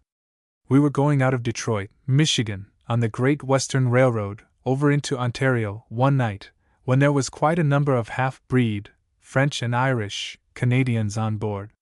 They had 6 or 7 bulldogs with them that had been fighting against some dogs in Detroit, and from their talk we learned that they downed Uncle Sam. So we thought, as we were Americans, that we would try and down them, not with bulldogs, but with the good old game. Jack was soon among them, and in a short time, with my assistance as capper, he had downed several of the Canucks for a few hundred. They were kickers from the old house. They all got together and began cackling like a lot of old hens when a hawk is after them. No one but themselves could understand a word they said, but they soon made a rush for Jack and demanded, in English, that he give up their money, or they would kill him. Their bulldogs wanted to take part in the fight, and I guess they would have done it if it had not been for their owners, for if a dog's master runs he will be sure to run after him. Old Jack whipped out that big, long 6-shooter of his, and the instant they saw it they all started and made a regular stampede for the other car. The dogs took after their masters, and it was fun to see the passengers climbing upon the seats. The men and the dogs rushed into the lady's car, and you would have thought it was on fire if you had heard the screams and yells that the passengers set up when the men and bulldogs rushed in among them. The poor dumb brutes were frightened as much as their owners, and they set up the d-dest howl I ever heard in all my life. We were just nearing a station, so I told old Jack to drop off, which he did, and then he got onto the hind sleeper. The people at the station had heard the screams, and came running to see what was the matter. The railroad boys had hard work to get the dogs and men out of the lady's car, but they could not get one of the dogs back into the cars he had been run out of. I did not blame the brutes much, for they had been badly frightened. We were coming out of Chicago at one time on the Burlington and Quincy Railroad, and had downed some suckers, when one of them began to kick like a bad mule. He told the conductor that old Jack had robbed him out of his money. The conductor told him he could do nothing except turn the gambler over to the police at the next station. He locked the doors to keep Jack from jumping off, and the sucker quieted down, thinking he would be okay when he reached the station. I saw 2 gentlemen from Quincy in the car that I was acquainted with, so I wrote a note to them, requesting that they tell the kicker he was in the same boat with the gambler, as he would be fined just as much as the man who got his money, and that the fine in Illinois was $100. The result was the fellow hid himself, and when the conductor pointed old Jack out he could not find the kicker.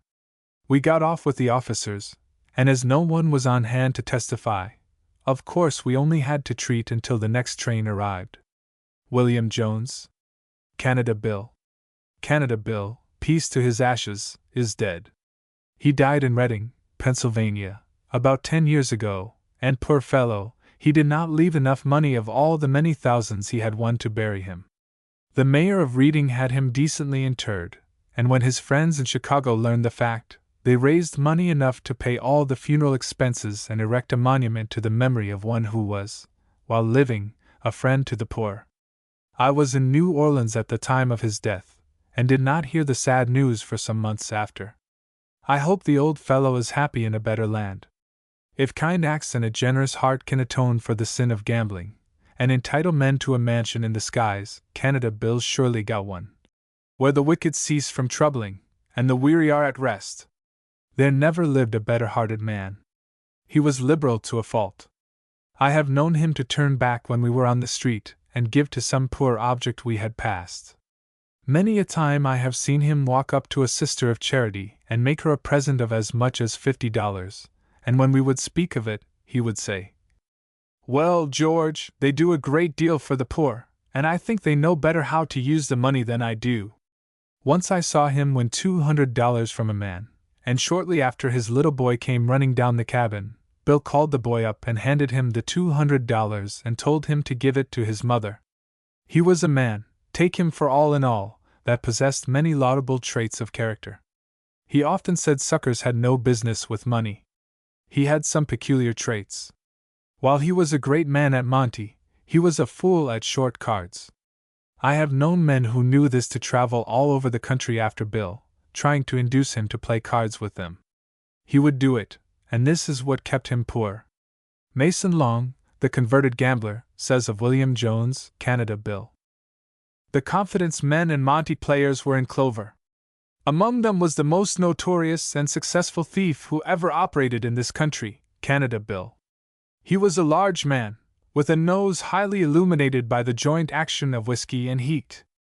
Bill squandered his money very lavishly, and drank himself to death in about a year after the incident I have related.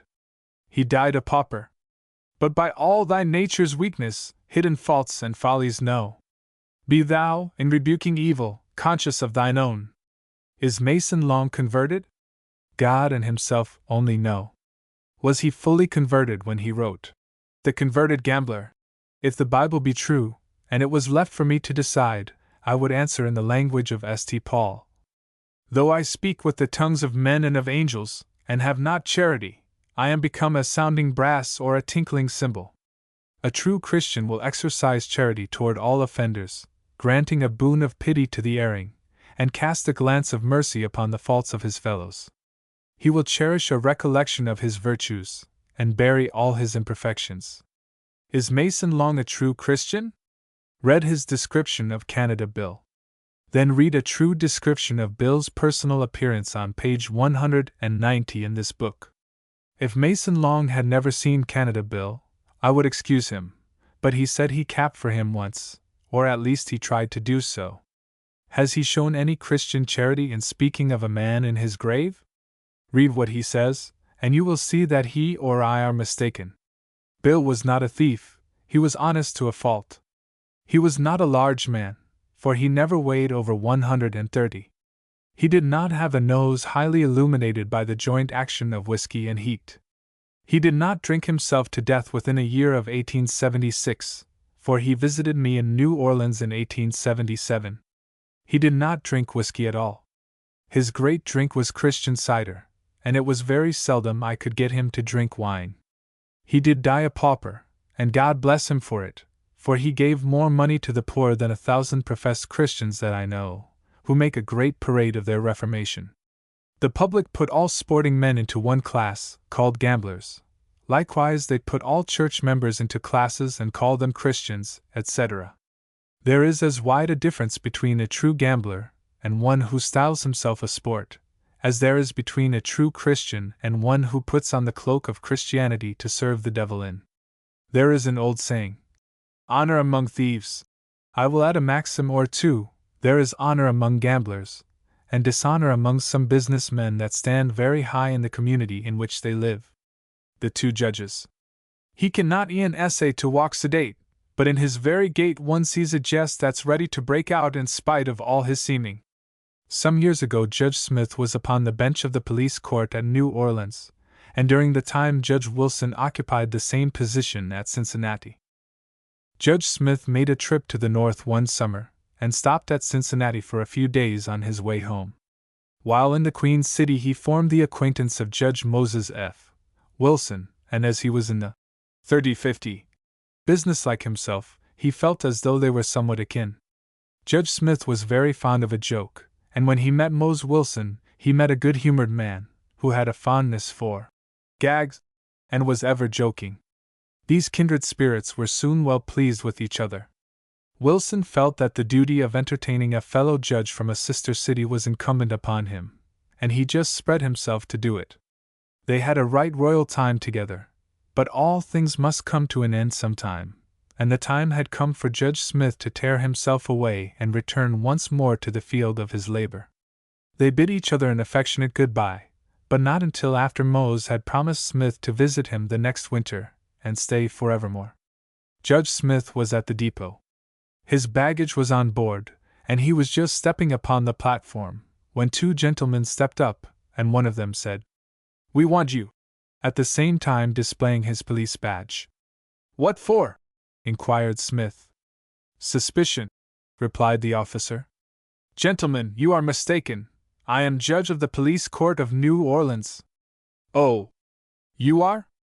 Well, we never arrest a fellow like you that he is not a judge, lawyer, doctor, or some big bug somewhere, to hear him tell it, but you take a walk with us up to the chief's office, and explain to him who and what you are." Smith saw it was of no use trying to explain. The train was moving off with his baggage on board, and he was left in the hands of the two officers. They marched him up to the chief's office, and when they arrived everything seemed to be in readiness for an immediate trial, for there was Judge Wilson, the prosecuting attorney, and quite a number of witnesses. Smith was found guilty of desertion. The judge fined him a bottle, and ordered that he be confined within the city limits for 1 day. Smith paid the fine, but pleaded to be let off from the imprisonment. Judge Wilson was firm, for once in his life, so poor Smith had to serve out his time, but the judge was kind enough to see that he did not suffer for the want of anything, and when he was set at liberty he was like some birds born and raised in a cage. They like the confinement, and when the door is open they will not fly away, but frighten the bird, and away it will go. It was so with Smith. He had already stayed too long. He got frightened and flew away to the sunny south. The cold blasts of winter were sweeping over the north, when Judge Wilson remembered his promise made to Judge Smith to visit him in New Orleans, and he was soon on his way to make his promise good, for he is a man of his word. He telegraphed Smith that he would arrive on a certain train, expecting, of course, that he would be received with a brass band, etc. The train on which Mose was being transported from the land of snow to the land of flowers was about 10 miles from New Orleans, when it passed a northern-bound freight, and in a few moments 2 large men, with brass buttons on their coats, came marching into the Cincinnati sleeper.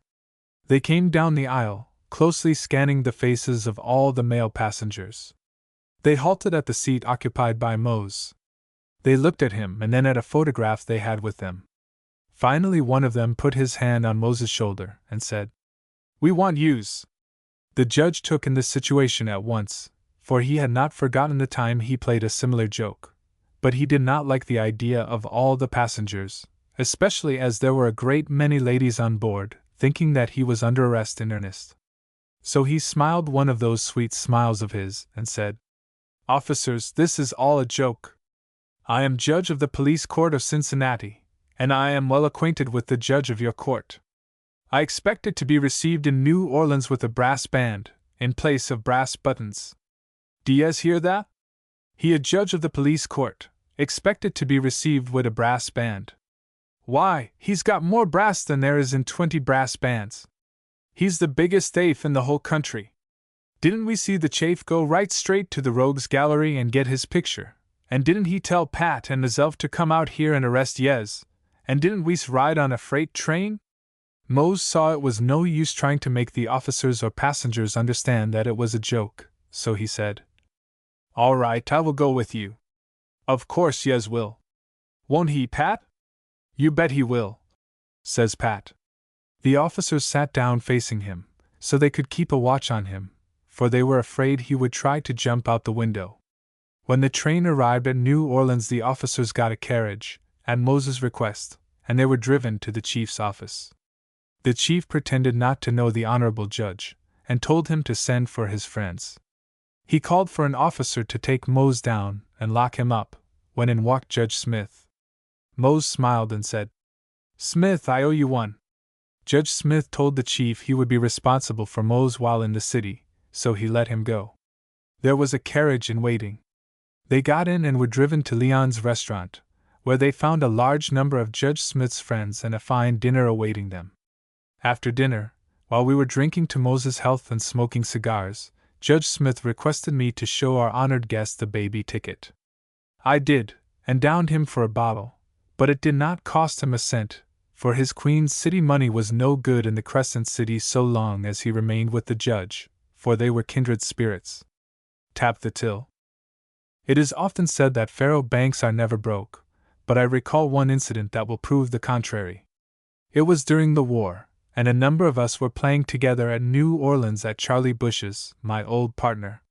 They were all high rollers, and when one of them, who was a big loser, went to get his checks cashed for $1,000, the cashier pulled out the drawer and found that the bottom had been cut out, and all the money was gone.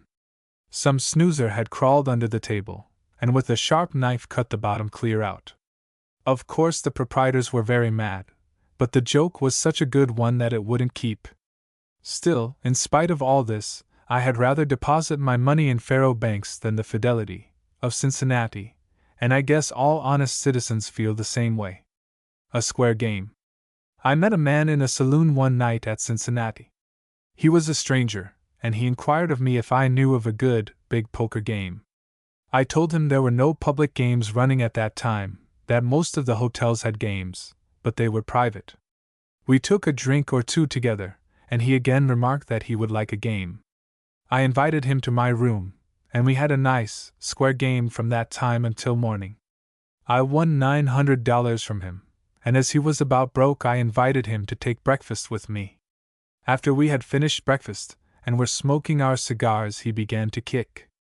I told him if he was that kind of a man I would never play with him any more. I left him and went to bed. I got up in the afternoon and went out on the street, when I saw my poker friend in company with Detective Steve Meade. Then I knew he was a kicker, sure enough. Meade told me the chief wanted to see me, so we started for his office. On our way up Central Avenue we stopped to get a drink. I thought I could trust the good-looking barkeeper, so I just threw a roll over behind the counter, and was then ready to see his honor. The chief asked me if I won the man's money. I told him I did. "But," said Chief Woods, "he said you cheated him?" I replied, "Why, Chief, how could I, a man that knows but very little about cards, cheat an old gambler like this fellow?" "I'm no gambler," replied the kicker.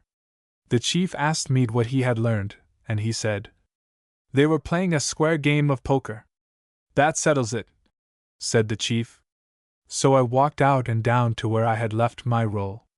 The good-looking young man handed it over, and since then I have always thought Billy Gruber was an honest man and deserved to own two of the finest saloons in the Queen City. A coward. While in Chicago playing the bank one day, I had some angry words with a fellow by the name of John Lawler, and I slapped him in the face. He did not resent it, but went out. About 2 o'clock in the afternoon I cashed in my checks and started to my room. I was walking down Clark Street, and was near the corner of Madison, when this fellow Lawler stepped out and began firing at me. The first shot would have hit me in the breast if I had not thrown up my arm. As it was, it struck me on the wrist bone and ran up my arm near the shoulder. After the coward fired, he began running backward, and kept it up until he had fired all 6 shots. I had nothing but a little cane, but I started after him, and just as he fired the last shot I struck him with my good arm and downed him. I was on to him, and was just getting that old head of mine ready when the police arrested me. There were thousands of people on the street, but you could not see a cop until the last shot was fired. The fellow was sent up for 3 years, and I signed a petition to get him out. I was mad when he shot me, and I guess I would have killed him if they had not taken me off, but I do not hold malice to anyone, not even if he tries to kill me. I was laid up for some time with my arm. The bullet was cut out, and was as flat as a $50. I went from Chicago to St. Paul to see my dear old mother and a sister, who were living there at that time. My arm is as strong as ever, or at least some fellows who have felt it since say so. Reduce the price. No one knows the difficulty that a man experiences who, having been a gambler for a long period of years, suddenly resolves to change his course, lead a new life, engage in a different business, and make a new man out of himself. It is all very well for moralists to say that all that is needed is willpower. There is something else. I well remember once that I resolved to leave the business. It was when I was living in Vicksburg. I saw an opportunity to start a beer garden. I rented a house and furnished it up in fine style, and stocked it up with liquors and cigars. My friends were glad to see this course I had taken, and promised to encourage me. They did so, and I could not complain for a lack of patronage. Beer I sold at 5 cents a glass, and as everybody before had been charging 10 cents, I soon secured a large patronage. When the boats landed at the wharf, the passengers and crew all came up and paid the garden a visit. Did I succeed in my new undertaking? No, of course I did not. The saloon keepers all combined and kicked against me because I had reduced the price of beer. 2 of them were members of the city council, and 2 more of the board of aldermen. They sent spies to see if I sold liquor to minors, but being unable to detect me, they resolved that I should not have a license. I had taken out my United States Revenue license. I was compelled to sell out at a great sacrifice, and all my efforts at reform were unavailing. General remarks. When a sucker sees a corner turned up, or a little spot on a card in 3-card Monte, he does not know that it was done for the purpose of making him think he has the advantage. He thinks, of course, the player does not see it, and he is in such a hurry to get out his money that he often cuts or tears his clothes. He feels like he is going to steal the money from a blind man, but he does not care. He will win it, and say nothing about how he did it. After they have put up their money and turned the card, they see that the mark was put there for a purpose. Then they are mad, because they are beat at their own game. They begin to kick, and want their money back, but they would not have thought of such a thing had they won the money from a blind man, for they did think he must be nearly blind, or he could have seen the mark on the winning card. They expected to rob a blind man, and got left. I never had any sympathy for them, and I would fight before I would give them back 1 cent. It is a good lesson for a dishonest man to be caught by some trick, and I always did like to teach it. I have had the right card turned on me for big money by suckers, but it was an accident, for they were so much excited that they did not get the card they were after. I have also given a big hand in poker to a sucker, and had him to knock the ginger out of me, but this would make me more careful in the future. I've seen suckers win a small amount, and then run all over the boat, telling how they downed the gambler, but they were almost sure to come back and lose much more than they had won. I have often given a sucker back his money, and I have seen them lose it with my partner, or at some other game on the same boat. I have won hundreds of thousands from thieves who were making tracks for some other country to keep out of jail and to spend their ill-gotten gains. I enjoyed beating a man that was loaded down with stolen money more than anyone else. I always felt as if it was my duty to try and keep the money in our own country. Young men and boys have often stood around the table and bothered me to bet. I would tell them to go away, that I did not gamble with boys. That would make some of the smart Alecs mad, and they would make a great deal of noise. So, when I was about to close up, I would take in the young chap, he would walk away with a good lesson. But when I had to win money from a boy to keep him quiet, I would always go to him and return the money, after giving him a good talking to. I meet good business men very often now that take me by the hand and remind me of when I won some money from them when they were boys, and returned it with a good lecture. I have sometimes wished I had 1/10 part of what I have returned to boys and suckers, for then I would have enough to keep me the balance of my life. I had the niggers all along the coast so trained that they would call me Massa when I would get on or off a boat.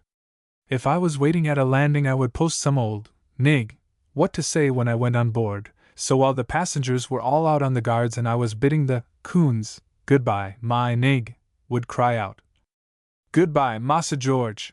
I's goin' to take good care of the old plantation till you comes back." I would go on board, with one of the niggers carrying my saddlebags, and those sucker passengers would think I was a planter sure enough. So if a game was proposed, I had no trouble to get into it, as all who play cards are looking for suckers that they know have money. And who in those old antebellum times had more money than a southern planter? I have often stepped up to the bar as soon as I would get on board and treat every one within call, and when I would pay for the drinks I would pull out a roll that would make everybody look wild. Then I was sure to get into the first game that would be started, for all wanted a part of the planter's roll. I have downed planters and many good business men, who would come to me afterwards and want to stand in with my play, and many are the thousands I have divided with them, and yet the truly good people never class such men among gamblers. The world is full of such men. They are not brave enough to take the name, but they are always ready for a part of the game. A gambler's word is as good as his bond, and that is more than I can say of many business men who stand very high in a community. I would rather take a true gambler's word than the bond of many business men who are today counted worth thousands. The gambler will pay when he has money, which many good church members will not.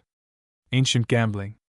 Hobbes, the philosopher, says man is the only animal that laughs. He might have appropriately added, he is the only animal that gambles.